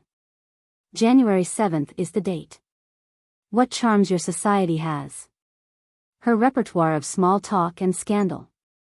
He had also lost in her his agenda, his Journal of Paris. Still the visits are growing rarer. This long kind letter was doubtless intended to be specially so, for 2 days later the clergy of Paris pronounced the annulment of her marriage. This was far worse than the pronouncement by the Senate in December, as it meant to her that she and Napoleon had never been properly married at all. The emperor, who hated divorces, and especially divorcees, had found great difficulty in breaking down the barriers he had helped to build, for which purpose he had to be subordinated to his own Senate, the Pope to his own bishops. 7 of them allowed the annulment of the marriage of 1804 on account 301 of 1. Its secrecy, 2. The insufficiency of consent of the contracting parties, and 3. The absence of the local parish priest at the ceremony. The last reason was merely a technical one, but with respect to the first 2 it is only fair to admit that Napoleon had undoubtedly, and perhaps for the only time in his life, been completely rushed, i.e. by the Pope and Josephine. The coronation ceremony was waiting, and the Pope, secretly solicited by Josephine, insisted on a religious marriage first and foremost. The Pope suffered forthwith, but the other bill of costs was not exacted till 5 years after date. Number 12. Wednesday, January 12. King of Westphalia. Madame Durand, Napoleon and Marie-Louise, says that, forced to abandon his wife, the beautiful and energetic Miss Patterson, and child, Jerome, had vowed he would never have any relations with a wife who had been thus forced upon him. For 3 years he lavished his attentions upon almost all the beauties of the Westphalian court. The Queen, an eyewitness of this conduct, bore it with mild and forbearing dignity. She seemed to see and hear nothing. In short, her demeanor was perfect. The king, touched by her goodness, weary of his conquests, and repentant of his behavior, was only anxious for an opportunity of altering the state of things. Happily the propitious moment presented itself. The right wing of the palace of Castle, in which the queen's apartments were situated, took fire. Alarmed by the screams of her women, the queen awoke and sprang out of her bed, to be caught in the arms of the king and carried to a place of safety. From that time forth the royal couple were united and happy. Number 13. Saturday, January 13. Sensible. This was now possible after a month's mourning. In the early days, according to Madame Remusat, her mind often wandered, but Napoleon himself encouraged the court to visit 302 her, and the road to Malmaison was soon a crowded one. As the days passed, however, life became sadly monotonous. Reading palled on Josephine, as did whist and the daily feeding of her golden pheasants and guinea fowls. Remained patience. Was it the general she played or that emperor, or did she find distraction in the demon? Number 14. Godinard. Napoleon's handsome equerry, whom Mlle d'Avrillon calls un homme superbe. His mother was Josephine's favorite Dame du Palais. Madame Lalaing, Viscountess d'Audenard, née Peyrac, was one of the old regime who had been ruined by the revolution. Number 16. Tuesday, January 23. On January 21 a Privy Council was summoned to approve of Marie-Louise as their choice of a consort, who may give an heir to the throne, Thiers. Cambaceres, Fouché, and Murat wished for the Russian princess. Lebrun, Cardinal Fesch, and King Louis for a Saxon one, but Talleyrand, Champagny, Marat, Berthier, Fontaines were for Austria. Number 17. Sunday, January 28. Number 18. Josephine had heard she was to be banished from Paris, and so had asked to come to the Élysée to prove the truth or otherwise of the rumor. L'Élysée. St. Amand gives the following interesting précis. Built by the Count d'Evreux in 1718, it had belonged in succession to the Marchioness de Pompadour, to the financier Beaujon, a Croesus of the 18th century, and to the Duchesse de Bourbon. Having, under the Revolution, become national property, it had been hired by the caterers of public entertainments, 303 who gave it the name of l'Élysée. In 1803 it became the property of Murat, who, becoming King of Naples, ceded it to Napoleon in 1808. Here Napoleon signed his second abdication, here resided Alexander I, in 1815, and here Josephine's grandson effected the coup d'état, 1851. When the Senatus Consultus fixed the revenue of Josephine, Napoleon not only gave her whatever rights he had in Malmaison, viz., at least 90% of the total cost, but the palace of the Élysée, its gardens and dependencies, with the furniture then in use. The latter residence was, however, for her life only. Number 19. February 3 is the date. L'Élysée. After the first receptions the place is far worse than Malmaison. Schwarzenberg, Talleyrand, the Princess Pauline, Berthier, even her old friend Cambaceres are giving balls, while the emperor goes nearly every night to a theatre. The carriages pass by the Élysée, but do not stop. It is as if the palace were in quarantine, with the yellow flag floating. Number 20. Bessieres country house. M. Masson says Grignan, but unless this house is called after the chateau of that name in Provence, he must be mistaken. Number 21. Rambouillet. He had taken the court with him, and was there from February 19 to the 23rd, the date of this letter. While there he had been in the best of humors. On his return he finds it necessary to write his future wife and to her father, and to pen a legible letter to the latter gives him far more trouble than winning a battle against the Austrians, if not assisted by General Danube. Adieu.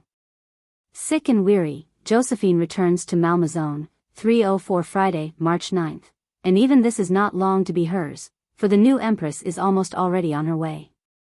The marriage at Vienna took place on March 11, with her uncle Charles, the hero of Essling, for Napoleon's proxy. On the 13th she leaves Vienna, and on the 23rd reaches Strasbourg. On the 27th she meets Napoleon at Compiègne, spends 3 days with him in the chateau there, and arrives at St. Cloud on April 1, where the civil marriage is renewed, followed by the triumphal entry into Paris, and the religious ceremony on April 2. This day Josephine reaches the chateau of Navarre. Series N. Navarre, on the site of an old dwelling of Rollo the Sea King, was built by Jeanne of France, Queen of Navarre, Countess of Évreux. At the time of the Revolution it belonged to the Dukes of Bouillon, and was confiscated. In February 1810, Napoleon determined to purchase it, and on March 10 instructed his Secretary of State, Marat, to confer the Duchy of Navarre, purchased by letters patent, on Josephine and her heirs male. The old square building was, however, utterly unfit to be inhabited. Not a window would shut, there was neither paper nor tapestry, all the wainscoting was rotten, drafts and damp everywhere, and no heating apparatus. What solace to know its beautiful situation, its capabilities. No wonder if her household, banished to such a place, 65 miles from the capital of capitals, should rebel, and secessions headed by Madame Ney become for a time general. Whist and piquet soon grow stale in such a house and with such surroundings, and even trick-track with the old Bishop of Evreux becomes tedious. 305 Eugene as usual brings sunshine in his path, and helps to dispel the gloom caused by the idle gossip imported from Paris, that Josephine is not to return to Malmaison, and the like. Number 1. This was Josephine's second letter, says Davrilon, the first being answered viva voce by Eugene. To Malmaison. Napoleon had promised Josephine permission to return to Malmaison, and would not recant. His new wife was, however, very jealous of Josephine, and very much hurt at her presence at Malmaison. Napoleon managed to be away from Paris for 6 weeks after Josephine's arrival at Malmaison. Number 1a. It is written in a bad style. M. Masson, however, is loud in its praises, and adds, voilà donc le protocole du tutoiement re-established between them in spite of the second marriage, and their correspondence re-established on the old terms. Number 2. This letter seems to have been taken by Eugene to Paris, and thence forwarded to the emperor with a letter from that prince in which he enumerates Josephine's suggestions and wishes. 1. That she will not go to Aix-la-Chapelle if other waters are suggested by Corvisart. 2. That after stopping a few days at Malmaison she will go in June for 3 months to the baths, and afterwards to the south of France. Visit Rome, Florence, and Naples incognito, spend the winter at Milan, and return to Malmaison and Navarre in the spring of 1811. 3. That in her absence Navarre shall be made habitable, for which fresh funds are required. 4. That Josephine wishes her cousins the Tashers to marry, one a relative of King Joseph, the other the Princess Amélie de Lalayan, niece of the Prince Primate. To this Napoleon replies from Compiègne, April 26, that the Delayan match with Louis Tascher may take place, but that he 306 will not interest himself in the other, Henry, Tascher, who is giddy-headed and bad-tempered. I consent to whatever the Empress does, but I will not confer any mark of my regard on a person who has behaved ill to me. I am very glad that the Empress likes Navarre. I am giving orders to have £12,000 which I owe her for 1810, and £12,000 for 1811 advanced to her. She will then have only the £80,000 from the public treasury to come in. She is free to go to whatever spa she cares for, and even to return to Paris afterwards. He thinks, however, she would be happier in new scenes which they had never visited together, as they had Aix-la-Chapelle. If, however, the last are the best she may go to them, for, what I desire above all is that she may keep calm, and not allow herself to be excited by the gossip of Paris. This letter goes far to suit the poor chatelaine of Navarre. Number 2a. 2 letters. The other, now missing, may have some reference to the pictures to which he refers in his letter to Fouché the next day. Is it true that engravings are being published with the title of Josephine Beauharnais née la Pagerie? If this is true, have the prince seized, and let the engravers be punished. New letters, number 253. Number 3. Probably written from Boulogne about the 25th. His northern tour with Marie-Louise had been very similar to one taken in 1804, but his entourage found the new bride very cold and callous compared to Josephine. Leaving Paris on April 29, Napoleon's correspondence till June is dated Laeken, April 30, Antwerp, May 3, Bois-le-Duc, Middelburg, Gand, Bruges, Ostend, May 20, Lille, Boulogne, Dieppe, Le Havre, Rouen, May 31. He takes the Empress in a canal barge from Brussels to Malines and himself descends the subterranean vault of the Escautoise Canal, between Street Quinton and Cambrai. He is at St. Cloud on June 2. Josephine has felt his wanderings less, as she has the future 307 Emperor, her favorite grandson, with her, the little wee-wee, as she calls him, and for whom the damp spring weather of Holland was dangerous. She was also at Malmaison from the middle of May to June 18. The original collection of letters, Didat Frères, 1833, heads the letter correctly to the Empress Josephine at Malmaison, but the correspondence, published by order of Napoleon III, gives it erroneously to the Empress Josephine, at the Chateau of Navarre, number 16537. I will come to see you. He comes for 2 hours on June 13th, and makes himself thoroughly agreeable. Poor Josephine is lightheaded with joy all the evening after. The meeting of the two empresses is, however, indefinitely postponed, and Josephine had now no further reason to delay her departure. Leaving her little grandson Louis behind, she travels under the name of the Countess d'Arbourg, and she is accompanied by Madame d'Audenarde and Mlle de Maca, who left the Princess Stephanie to come to Navarre. Masson notes that Madame de Remusat needs the Aix waters, and will rejoin Josephine, within a week, under pretext of service, and thus obtain her cure gratuitously. They go via Lyons and Geneva to Aix-les-Bains. Masson, who has recently made a careful and complete study of this period, describes the daily round. Josephine, on getting out of bed, takes conscientiously her baths and douches, then, as usual, lies down again until déjeuner, 11 a.m. For which the whole of the little court are assembled at the palace, wherever she lives, and however squalid the dwelling place, her abode always bears this name. Afterwards she and her women folk ply their interminable tapestry, while the latest novel or play, sent by Barbier from Paris, is read aloud. And so the day passes till 5, when they dress for dinner at 6, after dinner a ride. At 9 the Empress's friends assemble in her room, Mlle de Maca sings. At 11 every one goes to bed. This program, however, varies with the weather. Here is St. Ammon's version, Derniers années de l'Impératrice Josephine, a little reading in the morning, an airing, la promenade, afterwards, dinner at 8 on account of the heat, games afterwards, and some little music, so past existence. Number 4. July 8th. On July 5th, driving along the Chabry road, Josephine met the courier with a letter from Eugene describing the terrible fire at Prince Schwarzenberg's ball, where the Princess de la Laine, mother of young Tascher's bride-elect, was burnt. It is noteworthy that the emperor makes no allusion to the conflagration. As, however, this is the first letter since the end of May, others may have been lost or destroyed.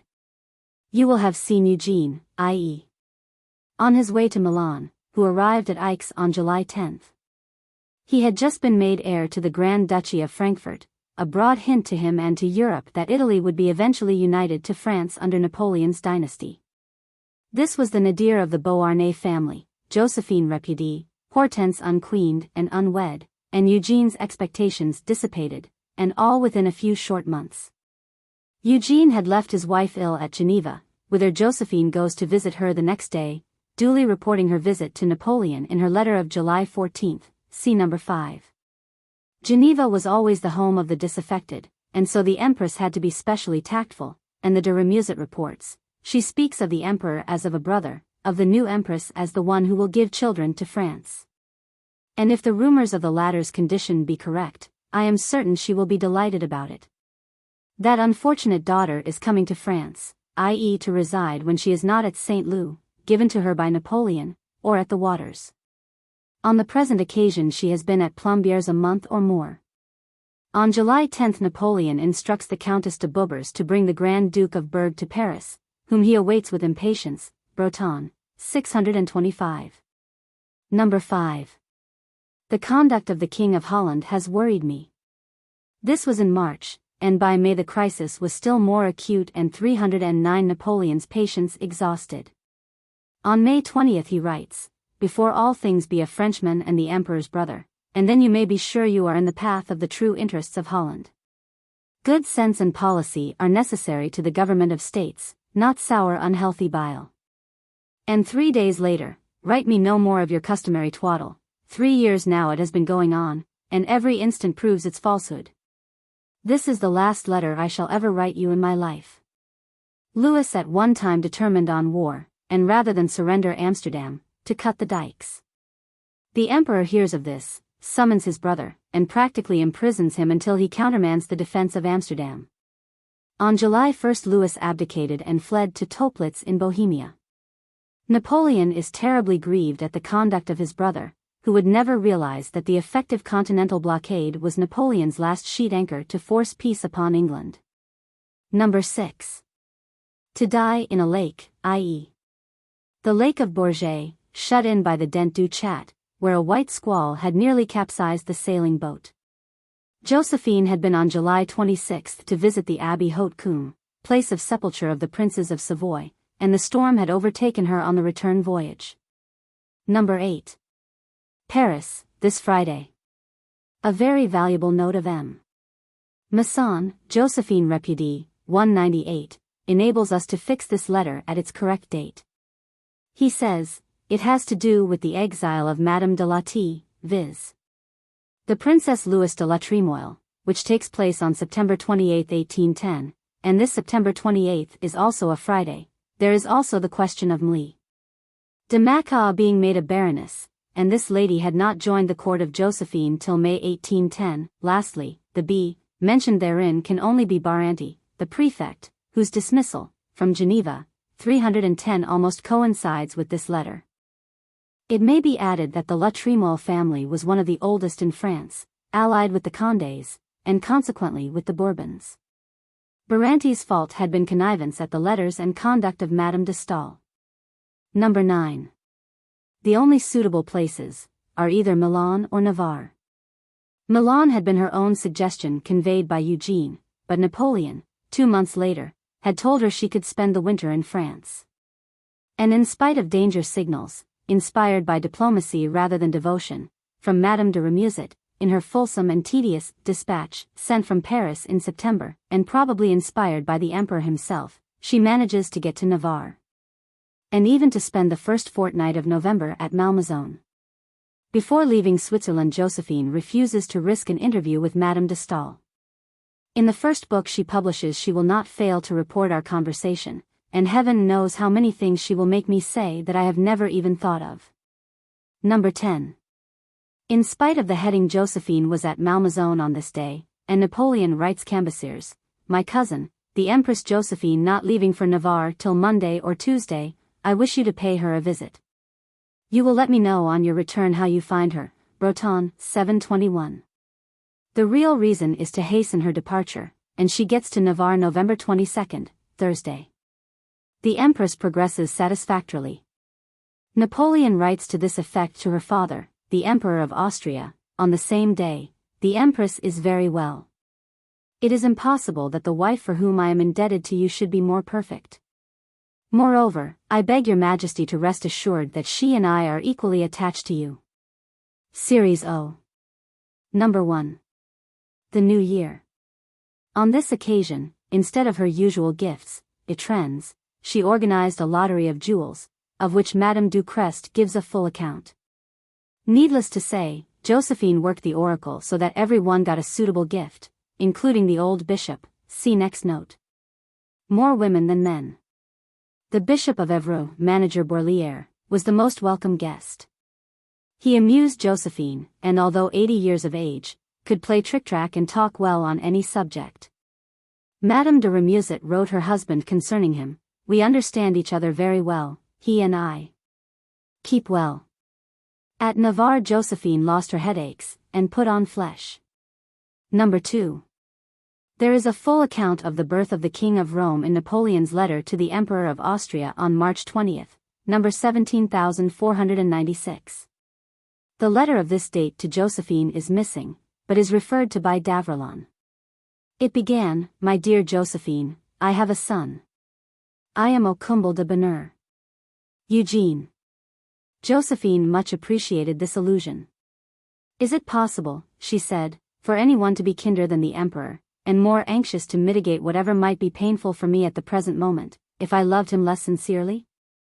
This association of my son with his own is well worthy of him who, when he likes, is the most fascinating of all men. She gave a costly ring to the page who brought the letter. On the previous day Eugene had arrived at Navarre, sent by the Emperor. You are going to see your mother, Eugene, tell her I am sure that she will rejoice more than anyone at my happiness. I should have already written to her if I had not been absorbed by the pleasure of watching my boy. The moments I snatch from his side are only for matters of urgent necessity.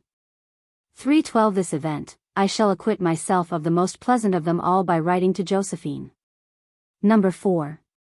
Written in November 1811. As fat as a good Normandy farmeress. Madame d'Abrantz, who saw her about this time, writes, I observed that Josephine had grown very stout since the time of my departure for Spain. This change was at once for the better and the worse. It imparted a more youthful appearance to her face, but her slender and elegant figure, which had been one of her principal attractions, had entirely disappeared. She had now decided embonpoint, and her figure had assumed that matronly air which we find in the statues of Agrippina, Cornelia, and Still, however, she looked uncommonly well, and she wore a dress which became her admirably. Her judicious taste in these matters contributed to make her appear young much longer than she otherwise would.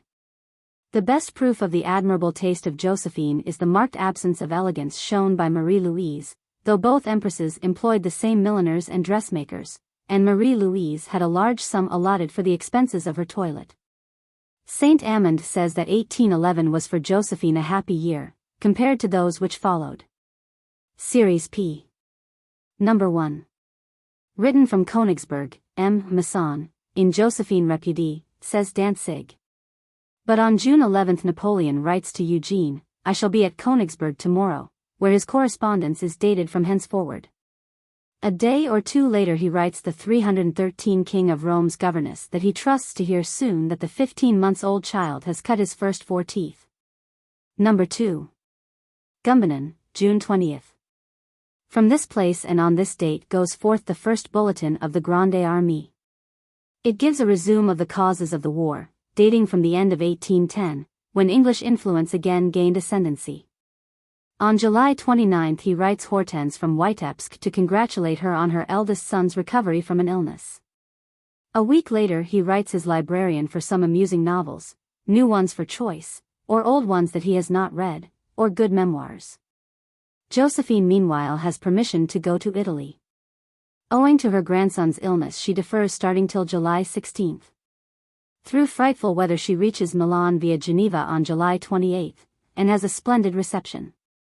On the 29th she writes to Hortense, I have found the 3 letters from Eugene, the last one dated the 13th, his health is excellent.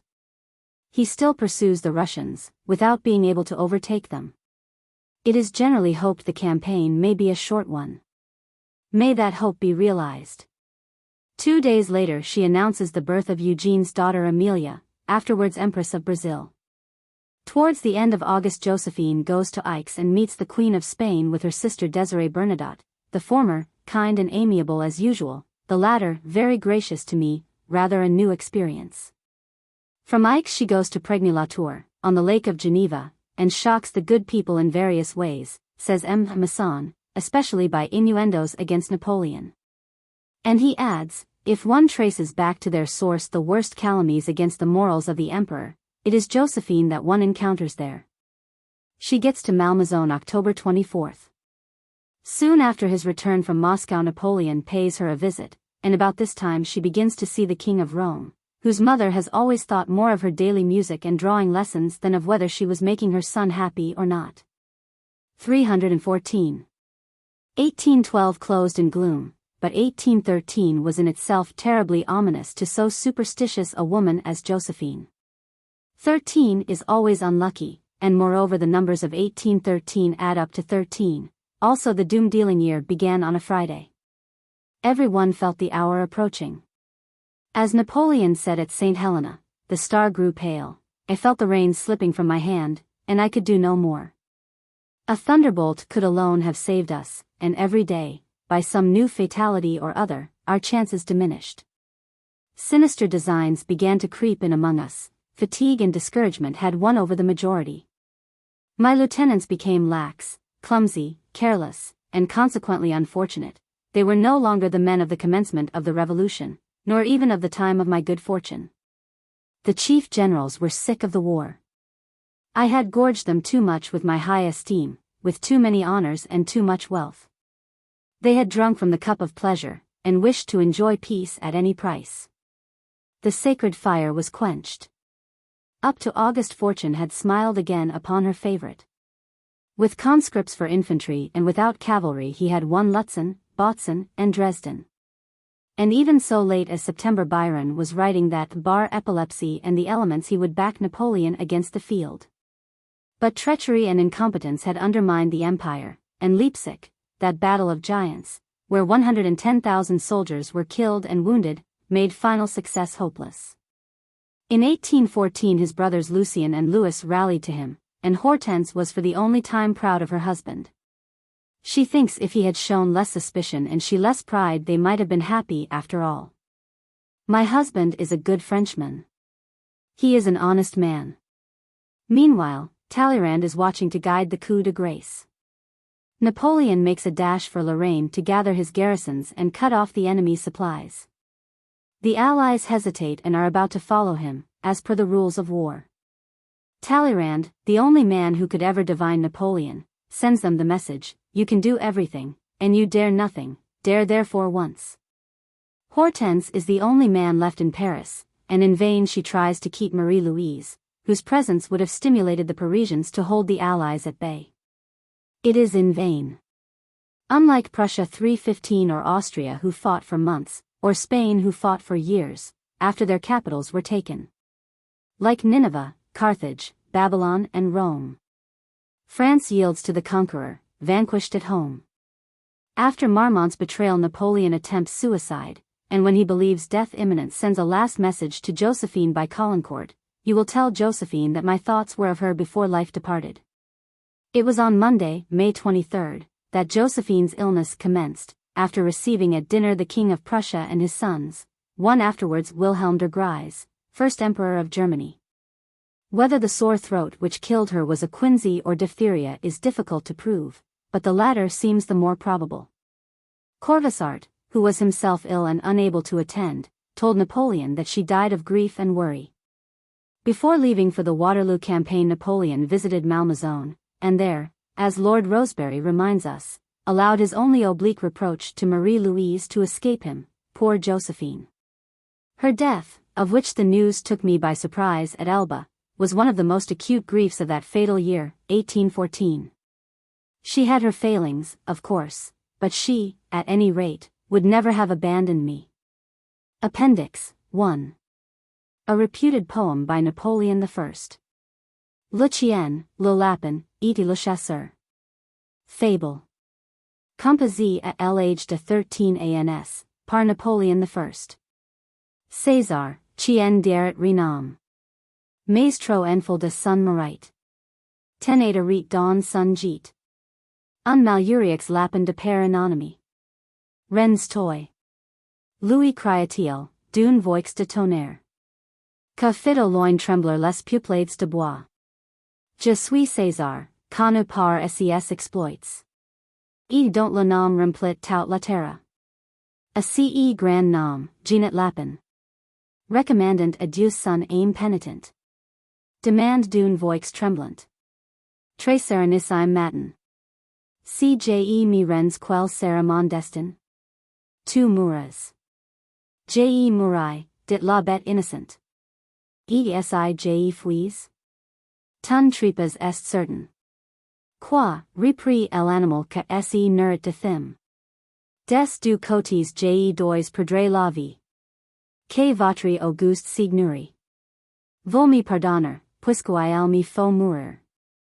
Si j'os tenter de m'enfuir. Il dit, e fut en héros de guerre. Coton l'aurait blâme, je dis tu il enyut pas tort. Car le chasseur le voit à peine. Tu il juste, le tire, et le chien tombe mort. Que dirait de ceci notre bonne La Fontaine? Aide toi, le ciel t'aidera. I approve fort cette méthode-là. Appendix 2. Genealogy of the Bonaparte family. Many more or less fictitious genealogies of the Bonapartes have been published, some going back to mythical times. The first reliable record, however, seems to be that of a certain Bonaparte of Sarzana, in northern Italy, an imperial notary, who was living towards the end of the 13th century, and from whom both the Corsican and the Trevisan or Florentine Bonapartes claim their origin. From him in direct line was descended François de Sarzana, who was sent to Corsica in 1509 to fight for the Republic of Genoa.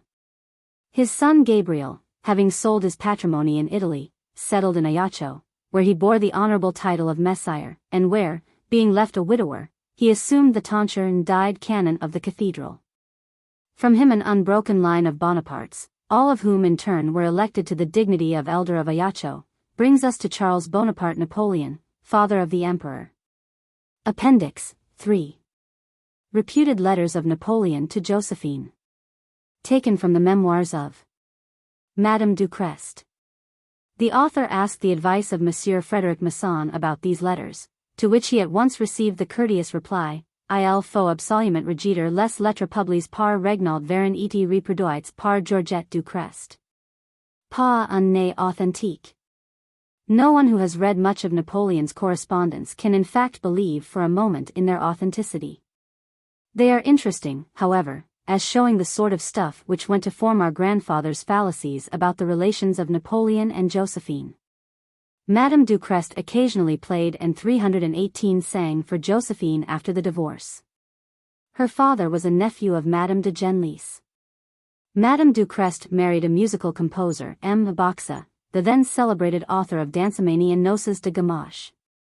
He afterwards deserted her, and her voice having completely failed, she was compelled to write her memoirs to earn sustenance thereby. Of these memoirs M. Masson has said, that, in the midst of apocryphal documents, uncontroverted anecdotes, impossible situations, are yet to be found some first-hand personal observations. Number 1. 1796. From General Bonaparte to his wife. My first laurel, my love, must be for my country, my second shall be for you. While beating Elvinzi I thought of France, when I had defeated him I thought of you. Your son will present to you a standard which he received from Colonel Morbach, whom he made prisoner with his own hands. Our Eugene, you see, is worthy of his father. And I trust you do not think me an unworthy successor of the great and unfortunate general, under whom one should have been proud to learn to conquer. I embrace you. Bonaparte. Number 2. 1804. To General Bonaparte. I have read over your letter, my dear, perhaps for the 10th time, and I must confess that the astonishment it caused me has given way only to feelings of regret and alarm. You wish to raise up the throne of France, and that, not for the purpose of seating upon it those whom the Revolution overthrew, but to place yourself upon it. You say, how enterprising, how grand and, above all, useful is this design. But I should say, how many obstacles oppose its execution, what sacrifices will its accomplishment demand, and when realized, how incalculable will be its results. But let us suppose that your object were already attained, would you stop at the foundation of the new empire? That new creation, being opposed by neighboring states, would stir up war with them and perhaps entail their ruin. Their neighbors, in their turn, will not behold it without alarm or without endeavoring to gratify their revenge by checking it.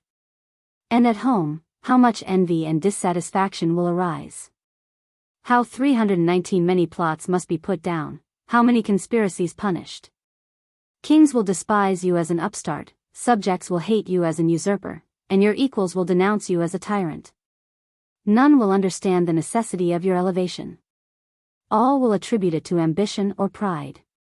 You will not want for slaves to crouch beneath your authority until, seconded by some more formidable power, they rise up to oppose you.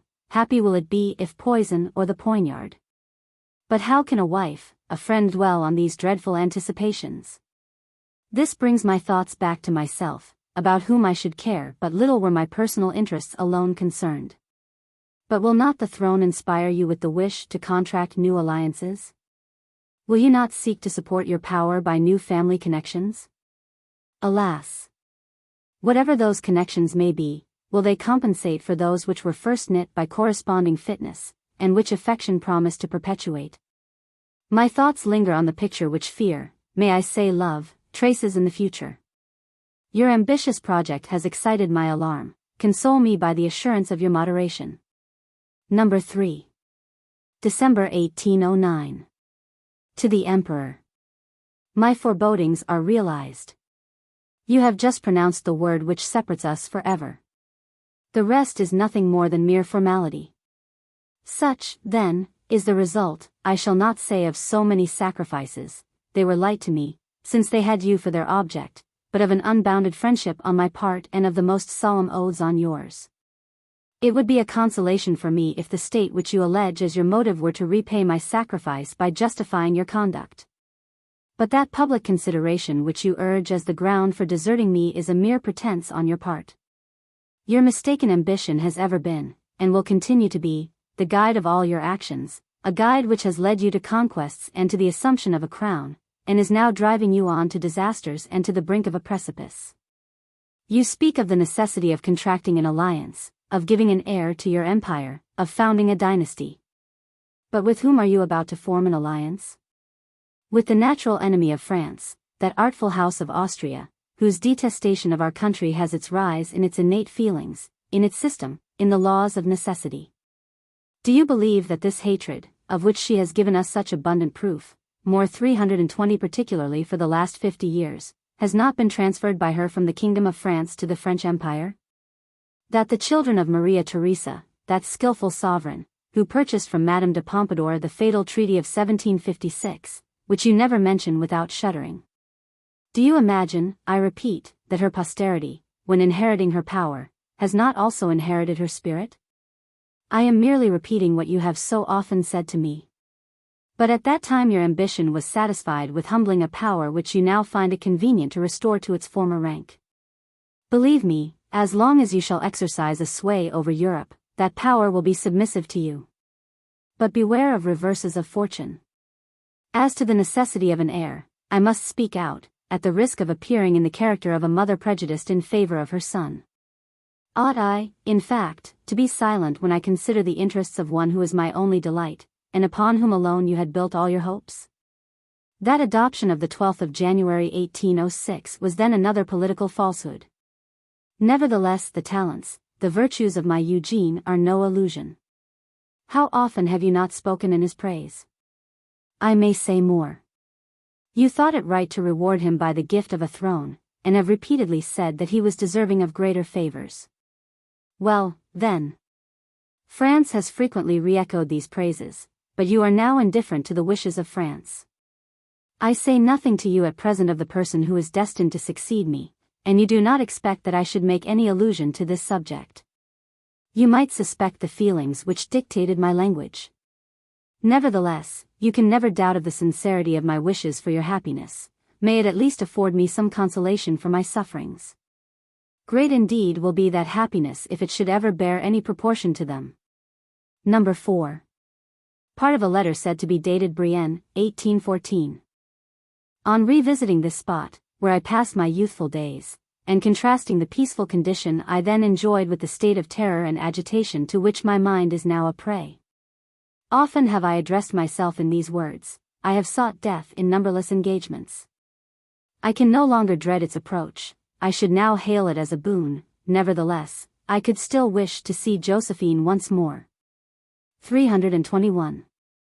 Number 5. To the Empress Josephine, at Malmaison. Fontainebleau, April 16, 1814. My dear Josephine, I wrote to you on the 8th instant, it was on a Friday. You have perhaps not received my letter, fighting was still going on, it is possible that it may have been stopped on its way. The communications must now be re-established. My determination is taken, I have no doubt of this note coming to your hands. I do not repeat what I have already told you. I then complained of my situation, I now rejoice at it. My mind and attention are relieved from an enormous weight. My downfall is great, but it is at least said to be productive of good. In my retreat I intend to substitute the pen for the sword. The history of my reign will gratify the cravings of curiosity. Hitherto, I have only been seen in profile. I will now show myself in full to the world. What facts have I not to disclose? How many men are incorrectly estimated? I have heaped favors upon a countless number of wretches, what have they latterly done for me? They have all betrayed me, one and all, save and except the excellent Eugene, so worthy of you and of me. May he ever enjoy happiness under a sovereign fully competent to appreciate the feelings of nature and of honor. Adieu, my dear Josephine. Follow my example and be resigned. Never dismiss from your recollection one who has never forgotten, and never will forget you. Farewell, Josephine. Napoleon. P.S. I expect to hear from you when I shall have reached the island of Elba. I am far from being in good health. 322.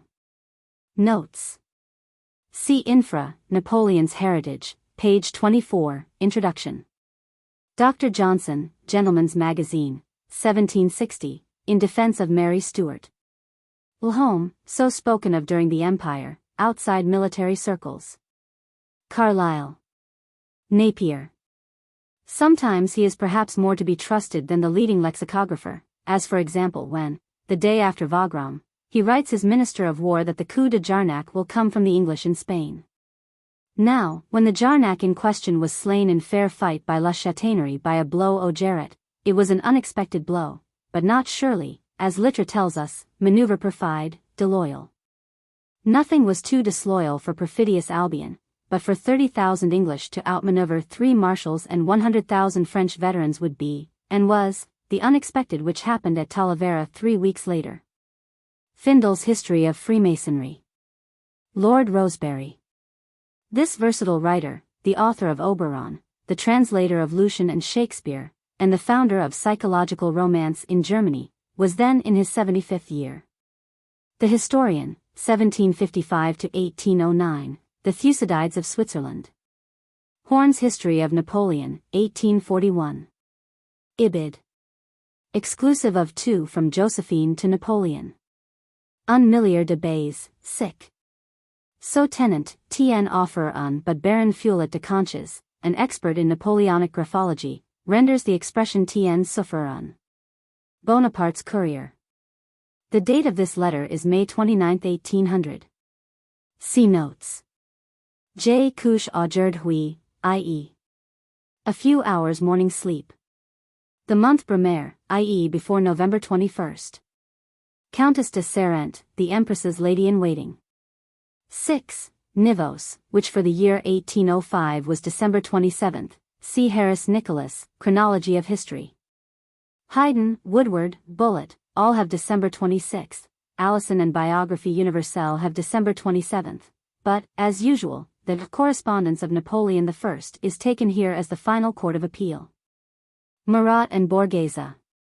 Eugene's eldest daughter, the Princess Josephine Maximilian Auguste, born March 14, 1807, married Bernadotte's son, Prince Oscar, June 18, 1827.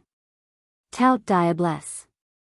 Charles Napoleon, Prince Royal of Holland, died at The Hague, May 5, 1807. Presumed date. His coronation day. Charles Louis Napoleon, afterwards Napoleon III. At 17 Rue Lafitte. At Bayonne. General Lefebvre, Desnouettes. Napoleon Louis, Prince Royal of Holland, and Grand Duke of Berg from March 3, 1809. Her 2 grandsons, who, with Hortense, their mother, were at Baden. Boisprot, belonging to Mademoiselle Julian. Also Mime's Memoirs of Josephine. The Empress, with Hortense, had been to dine at Trianon. General Treasurer of the Crown. So collection die. Followed by Albina's. Saint Amand has ton infortunée fille. Josephine's chief maid of honor. Averaged from early historians of the campaigns. Marbot gives the numbers 155,400 French and 175,000 allies. Allowing for the secession of the Austrian and Prussian contingents and for 30,000 prisoners, he gives the actual French death roll by February 1813 at 65,000. This is a minimum estimate. Number 89 of Napoleon III's Correspondence of Napoleon I, Volume I, the last letter signed Bonaparte. After March 24 we only find Bonaparte. Compelled to surrender Genoa, before Marengo takes place, he swears to the Austrian general he will be back there in 14 days, and keeps his word. 2 days later he evidently feels this letter too severe, and writes, all goes well. Pillage is less pronounced. This first thirst of an army destitute of everything is quenched. The poor fellows are excusable. After having sighed for 3 years at the top of the Alps, they arrive in the promised land, and wish to taste of it. Bingham, with his customary ill nature, remarks that Bonaparte, in spite of the orders of the Directory, took upon himself to sign the armistice. These orders, dated March 6, were intended for a novice, and no longer applicable to the conqueror of two armies, and which a dispatch on the way, dated April 25, already modified. Jomini admits the wisdom of this advantageous peace, which secured Nice and Savoy to France, and gave her all the chief mountain passes leading into Italy. Murat, says Marmont, who hated him, was the culprit here. J. H. Rose in Eng Hist.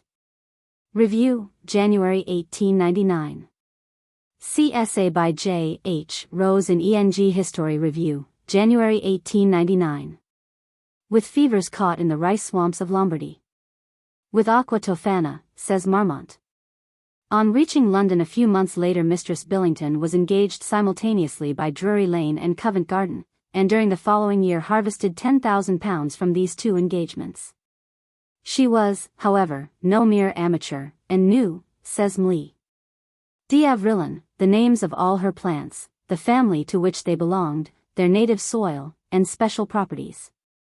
Roule, Le Château de Richelieu et la Malmaison, by Jacquin and Duisberg, in Aubenas Josephine, Volume 1. Lucien declares that Napoleon said to his wife, in his presence and that of Joseph, imitate Livia, and you will find me Augustus. Jung, Volume 2. 206. Lucien evidently suspects an occult sinister allusion here, but Napoleon is only alluding to the succession devolving on the first child of their joint families. Lucien refused Hortense, but Louis was more amenable to his brother's wishes. On her triumphal entry into Mulberg, November 1805, the Empress reads on a column 100 feet high, Josephine, Gallierum Augusti. Made Grand Huntsman in 1804. An anachronism, he was at this time first consul. An euphuistic way of saying he could not learn longer ones. In wartime Napoleon had to insist on Eugene keeping his letters with him and constantly rereading them. The emperor had himself planned the itinerary, and had mistaken a projected road for a completed one, between Rethel and Marquet. The first month of the Republican calendar. Memoirs, Volume 2. 165. Bullet, Dictionnaire Universel, and The queen of that court was the fair Madame Tauline. All that imagination can conceive will scarcely approach the reality. Beautiful after the antique fashion, she had at once grace and dignity. Without being endowed with a superior wit, she possessed the art of making the best of it, and won people's hearts by her great kindness. Memoirs of Marmont, Volume 1. This brave general was mortally wounded in the cavalry charge which saved the battle, and the friends of Bernadotte assert that the message was never given, an assertion more credible if the future king's record had been better on other occasions. Alison says 75,000 allies, 85,000 French, but admits allies had 100 more cannon. Augereau, says Meneval, went out of his mind during this battle, and had to be sent back to France. The decree itself says nos enfants et descendants males, legitimes et naturels. On October 11 Prince Ferdinand had written Napoleon IV, the honor of allying himself to a princess of his august family. And Lucien's eldest daughter was Napoleon's only choice. Napoleon visited Madrid and its Palais Royal incognito, and, like Vienna, by night, Bosset. With Lejeune on one occasion. Biographie Universelle. Michaud says ponies. This Archduke was the international man at this juncture. Louis Bonaparte speaks of a society at Saragossa, of which the object was to make the Archduke Charles King of Spain. These Adelphis or Philadelphis were the socialists or educated anarchists of that day. They wished for the statu quo before Napoleon became supreme ruler. They had members in his army, and it seems quite probable that Bernadotte gave them passive support. General Adet was their recognized head, and he died under suspicious circumstances after Wagram. The society was, unlike the Carbonari, anti-Catholic. Paulette, Volume 1, 127. Paulette, Volume 1, 282. Gaily asking his staff to breakfast with him, Paulette. Lejeune says, some hours afterwards. Eugene's. What a loss for France and for me, groaned Napoleon, as he left his dead friend. By here subordinating himself to the Senate, the emperor was preparing a rod for his own back hereafter. This clause gives considerable trouble to Lacépède and Regnauld. They cannot even find a precedent whether, if they met, Josephine or Marie-Louise would take precedence of the other. In addition to this, Napoleon gives her £40,000 a year from his privy purse, but keeps most of it back for the first 2 years to pay her 120 creditors. For interesting details see Masson, Josephine Repudie. Which agrees with Madame d'Avrillon, who says they left the Tuileries at 2.30. Méneval says Napoleon left for Trianon a few hours later. Savary writes erroneously that they left the following morning. M. Masson seems to indicate a visit on December 16, but does not give his authority. Josephine Repudie, 114. Correspondence of Napoleon I, number 15952. New Letters of Napoleon, 1898. Canon Anger's Comparison. See Baron Lejeune for an interesting account of a chess quadrille at a dance given by the Italian minister, Mariscalchi. On this occasion Baron Lejeune sees the Archduke Charles, and remarks, there was nothing in his quiet face with its grave and gentle expression, or in his simple, modest, unassuming manner, to denote the mighty man of war. But no one who met his eyes could doubt him to be a genius. This gloomy and forsaken chateau, says St. Amand, whose only attraction was the half-forgotten memory of its vanished splendors, was a fit image of the woman who came to seek sanctuary there. He endows the husband with £4,000 a year, and the title of Count Tascher. Un épouse sans époux, et un reine sans royaume, Saint Amand. Aubenas. Mlle d'Avrillon says that during the Swiss voyage Josephine found it desirable, for the first time, to wear whalebone in her corsets. The same question may be asked respecting the death of Montaigne. Memoirs et correspondence de l'Impératrice Josephine, par J. B. J. Innocert Philadelphe Regnault Varon. Paris, 1820, 80. This book is not in the British Museum catalogue. Josephine Impératrice et Reine, Paris, 1899. Index of persons. Excluding Napoleon and Josephine, which occur on nearly every page. Abercrombie, Sir Ralph. Abrantz, me. Junot, Duchesse d. Achille. C. Marat. Agrippina. Anger, Canon. Albufera, Duke of. C. Suchet. Aldobrandini, Prince. Alexander the Great. Alison, Sir A., Historian. Alvinzi, Marshal. Amand, Saint, C.S. De, Author. Amelia, daughter of Eugene. Angoulême, Duc d. Anhalt, Prince of. Arbourg, me. D. Arch-Chancellor. C. Cambacers. Argenteau, D. Arnaud, Author. Artois, Comte d. Aubenas. Audenard, D. Madame Lalaing, Viscountess d. Augereau, Marshal. Augui, Mli. Agli Louise. Auguste, Princess of Bavaria, then wife of Eugene. C. Beauharnais. Augustus, Emperor. Austria, Emperor of. Empress of. Avrillon, Mli, d. Baccioli, Eliza, Bonaparte. Baden, Princess Wilhelmina of. Grand Duchess of. C. Beauharnais. Prince of. Bagration, General. Baird, General Sir David. Bajazet. Baranti, de Prefect of Geneva. Barbier, Napoleon's librarian. Barras, Count de. Bathurst, Benge. Bosset, Prefect of Imperial Palace. Bavaria, Elector, then King of. Electress, then Queen of. Prince Royal of. Bayard, Chevalier. Beauharnais, Eugene, Viceroy of Italy. Beauharnais, Auguste, wife of Eugene. Hortense. Stephanie. Fanny, daughter of Count Beaujon, financier. Beaulieu, general. Becker, general.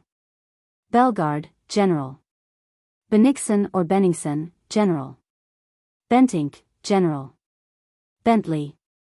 Berg, Napoleon Louis, Grand Duke of. Bernadotte, marshal. Desiree, née Clary. Berthier, marshal. Bertrand, general. Bessières, marshal. Bignon, baron, historian. Billington, mistress. Bingham, Captain D. A. Blake, field marshal and Spanish general.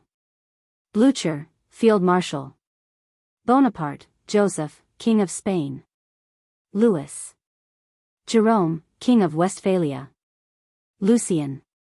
Caroline. C. Murat. Eliza. C. Princess of. Bonaparte family, the. Appendix. Bonpland, M. Borghese, Prince. Princess. Bubbers, Countess de. Bullet, lexicographer. Bouillon, Duke of. Bourbon, Duchesse de. Borlier, Bishop of Evreux. Bourrienne, L. de. Boyer, French general, Pierre le Cruel. Britzy. Brock, general. Breton, L. de. Browning, Oscar. Bruix, admiral. Brune, marshal. Brunswick, Duke of. Brutus. Bülow, General von. Burdett-Coutts, Mr. Burke, Edmund. Buxhowden, General. Byron, Lord. B. Probably Bourrienne. Cabarrus, M. de. Cadoudal, Georges, Vendine chief and conspirator. Caesar, Julius. Calder, Sir Robert. Cambyses, Arch-Chancellor. Campan, Madam. Carracci. Carnot, member of the Directory and organizer of Victory. Castanos, General, Duke of Balen. Cathcart, Lord. Caulaincourt, Duke of Vicenza. Cesarati. Chabot. Chabran. Chambry, M. Champagny, de, Duc de Cador. Championnet, General. Charlemagne. Charles, Archduke. Charles, Prince. C. Charles. Charles XII. C. Sweden, of. Chalvet. Chimay, Prince de. Clark, General. Clary, Desiree. C. Bernadotte. Coburg, Prince of. Cockburn, Admiral. Colburn. Colombier, Mli. Du. Conches, Baron Fuelet de. Constant. Corbineau, Constant, one of 3 brothers, known as Les Trois Horaces. Cornet. Cornelia. Cornwallis, Lord. Correggio. Corvisart, Baron. Courland. Duchess of. Crassus. Cretet, Count. Cromwell, Oliver. Czartoryski, Prince. Dahlmann, General, 98, 256. Danzig, Duke of. C. Lefebvre. Darius. D'Armagnac, General. Darmstadt, Prince of. Daru, Count. David, King. Davidowitsch, Baron, Austrian General. De Vaust, Marshal. Decazes, Duke. Deckers, Vice Admiral, Minister of Marine. Delille, Abbé. Desaix, General. Despinois, General. Dessalines, James I. Of Haiti. Didot. Dietrich, Mmi. De. Don Carlos, Infant. Ducrest, Madam. Duisberg, Botanist. Dumas, Matthew, Count, General and Historian. Dufit, General. Dupont, General. Dupuy. Dupuy. Durand, Madam. Duroc, Marshal. Edward, the Black Prince. Elchingen, Duke of. C. Marshal. Eleanor. Enghien, Duc d. England, King George II. Of. King George III. Of. Esteve, General Treasurer of the Crown, 325. Eugene, Prince of Savoy. Eugenie, Empress. Hortense, Princess. Evro, Count d. Faypult, Citizen. Ferdinand, Archduke. Prince of Asturias, afterwards Ferdinand VII. Fesch, Cardinal. Fitzgerald, Lord Edward. Fontaines, Marquis de. Fouché, de Nantes, Duke of Otranto. Fox, C. J. Foy, General. Francis II. Emperor of Austria and Germany. Frank, Doctor. Frederick the Great. Frederick I, Duke, Elector, and King of Württemberg. Frederick William II. C. Prussia. Frederick William III. C. King of. Friand, General. Fulton, Robert. Gaudin, Duke of Gaeta. Genlis, me. De. George II.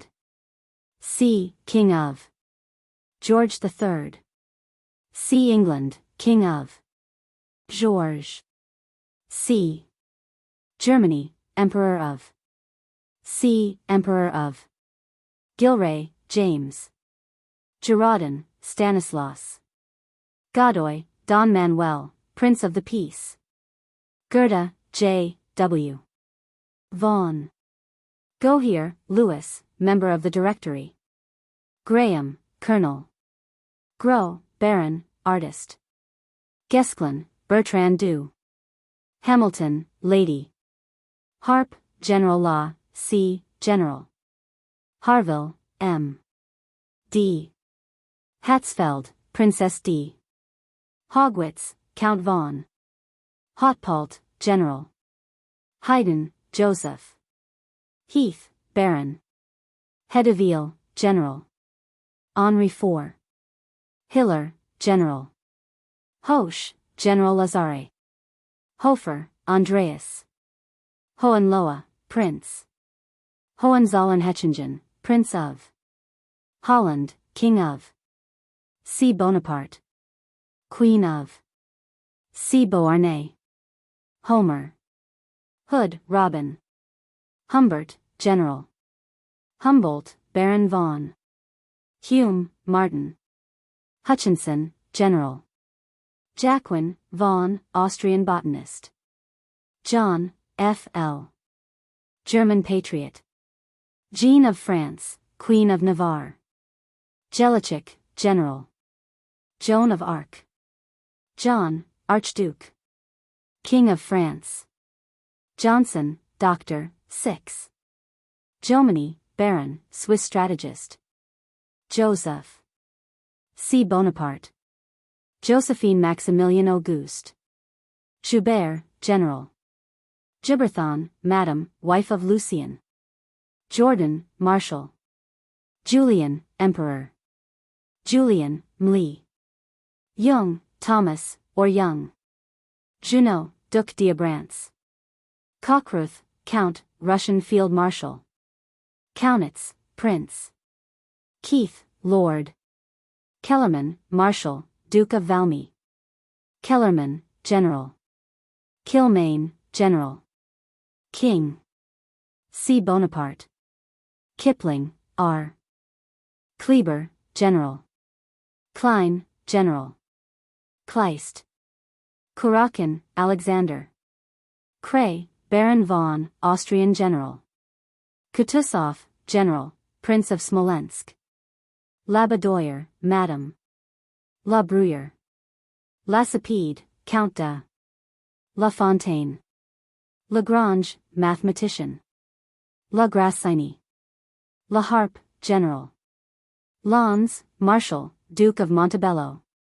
Lanus, General François. Laravelier Lepo, Member of the Directory. La Rochefoucauld, me. De. La Romana, Spanish general. La Salle, general. Las Cases, Count de.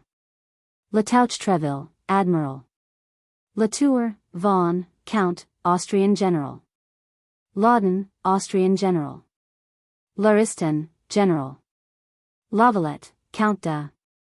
Madame. Lebrun, statesman, Duke of Placentia. The poet. Leclerc, general. Lecombe, general. Lefebvre Desnouettes, general.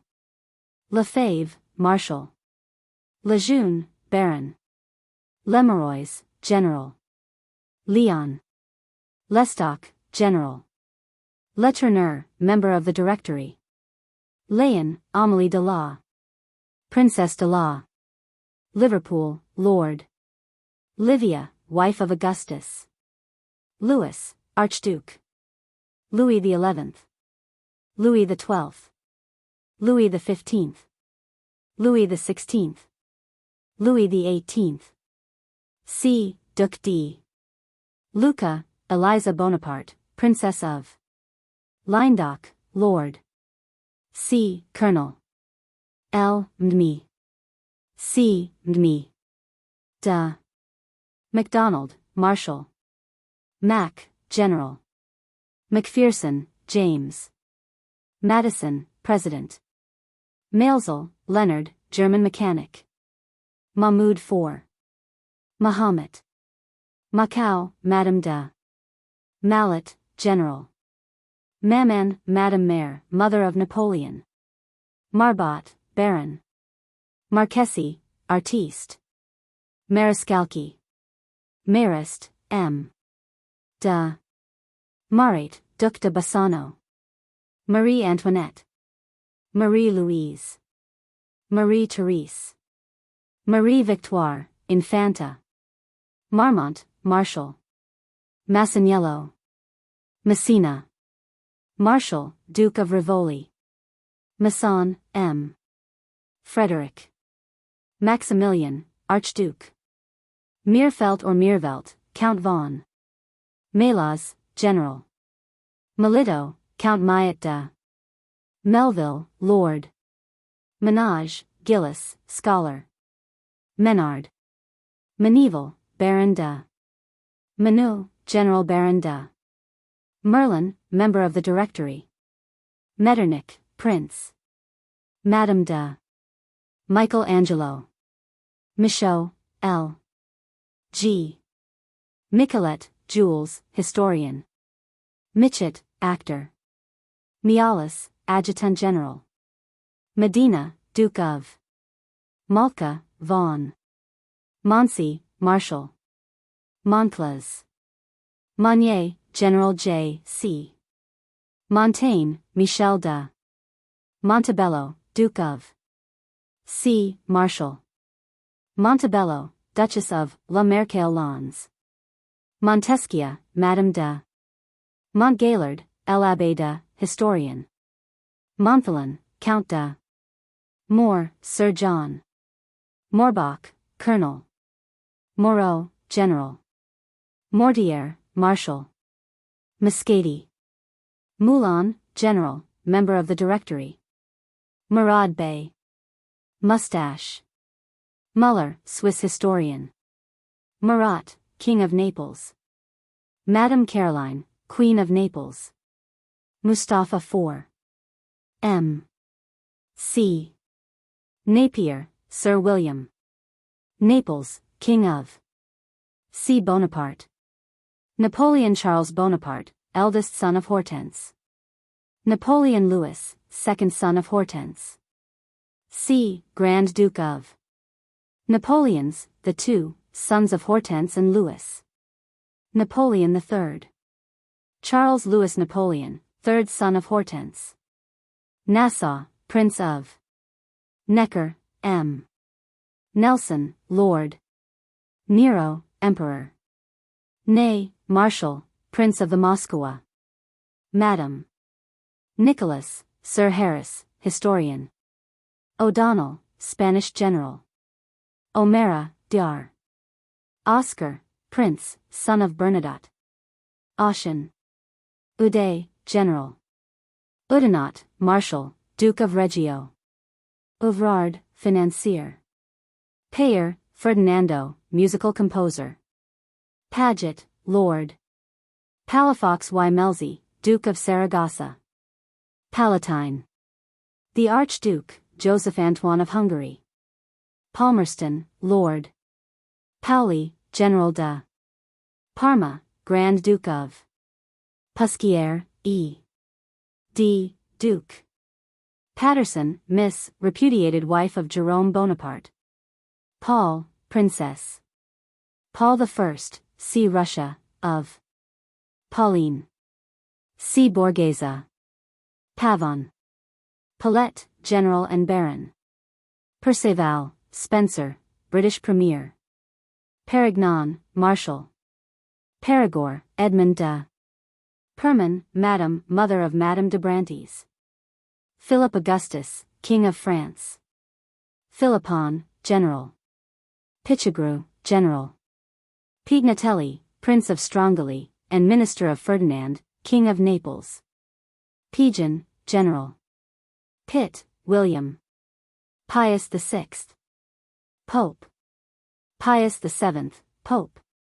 Pompadour, Madame de Poniatowski, Prince, and Marshal of France. Portugal, Prince Regent of Queen of Prat, Abbé de Primate, the Prince. Prince Regent. See George IV. Note, there's no reference to George IV in the text. Princess. See Beauharnais. Provera, Austrian General. Prussia, Frederick William II, King of Frederick William III. King of Louise, Queen of Prince Louis of Prince William of P. Madame de Questenowich, Austrian General. Racine. Rampon, Colonel. Raphael. Rapp, Count. Renouard, Author. Redcliffe, Stratford de Regnauld, Count, State Secretary of the Imperial Court. Remusat, Madame de Renard, Madame Chateau. Renaudin, Madame de Rubel, Member of the Directory. Rainier, General. Reims, Mayoress of Richard Coeur de Lion. Richmond, Madame. Rivoli, Duc de C. Rochefoucauld. C. Ndmi. de Roger Ducas, Member of the Directory. Rollo the Sea King. Rome, King of Napoleon II, Laglin. Rosebery, Lord. Rose, J. H. Rostophin, Count and General. Ruiz. Russia, Alexander I. Emperor of Catherine II, Tsarina of Paul I. Tsar of Sac-Ken, General. Saint Amand, Imbert de Saint Cyr, Gouvion, Marquis and Marshal. Saint Hilaire, General. Saliceti, C. Sardinia, King of Sarrazin, General. Soret, General. Savary, Duc de Rovigo. Saxe-Halburghausen, Princess of Saxony, Elector, then King of Saxe-Weimar, Prince of Princess of Scherer. General, French. Schwarzenberg, Marshal. Scott, Sir Walter. Sebastiani, General. Segur, General Count. Selim III. Serbelloni, M.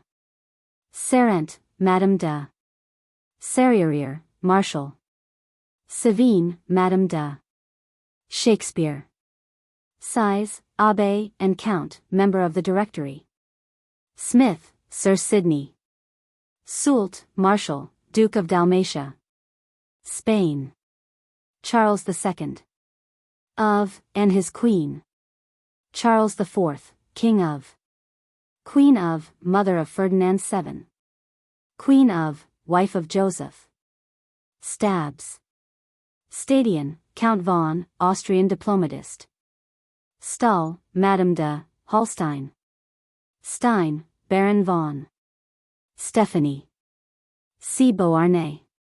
Stevenson, R. L. Stewart, Marie. Suchet, Marshal, Duke of Albufera. Sullivan, Sir A. Sucy.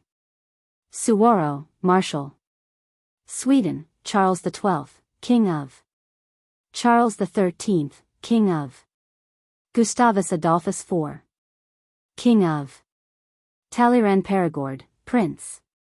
Tallien, Thermidorian. Madame, Princesse de Chimay. Talma. Tamerlane. Tasher, Louis. Henri. Tasso. Tenant, Charles. Thiard, M. De. Thibault, M. Thiers, M. Statesman. Tolly, Barclay de. Tolstoy, Count. Tone, Wolfe. Tour and Taxis, Princess of. Toussaint Louverture. Trailhard, Count, member of the Directory. Tremoille, Princess de la. Treves, Elector of. Tskitchigo. Admiral. Turin, M. De. Marshal. Tuscany, Grand Duke of. T. Madame. Probably Madame Tallien. T. Madame de la. C. T. Probably Talleyrand. T. Probably Tallien. T. De. C. M. De. T. C. Valerian, Emperor. Van Dam, General. Van Dyck. Varen, Regnault. Vauboy, General. Verhuell, Admiral. Veronese, Paul. Victoire, Marie. C. Victor, Marshal. Villers, Marshal. Villeneuve, Admiral. Vincent, General. Virgil. Walewski, Marie. Washington, George.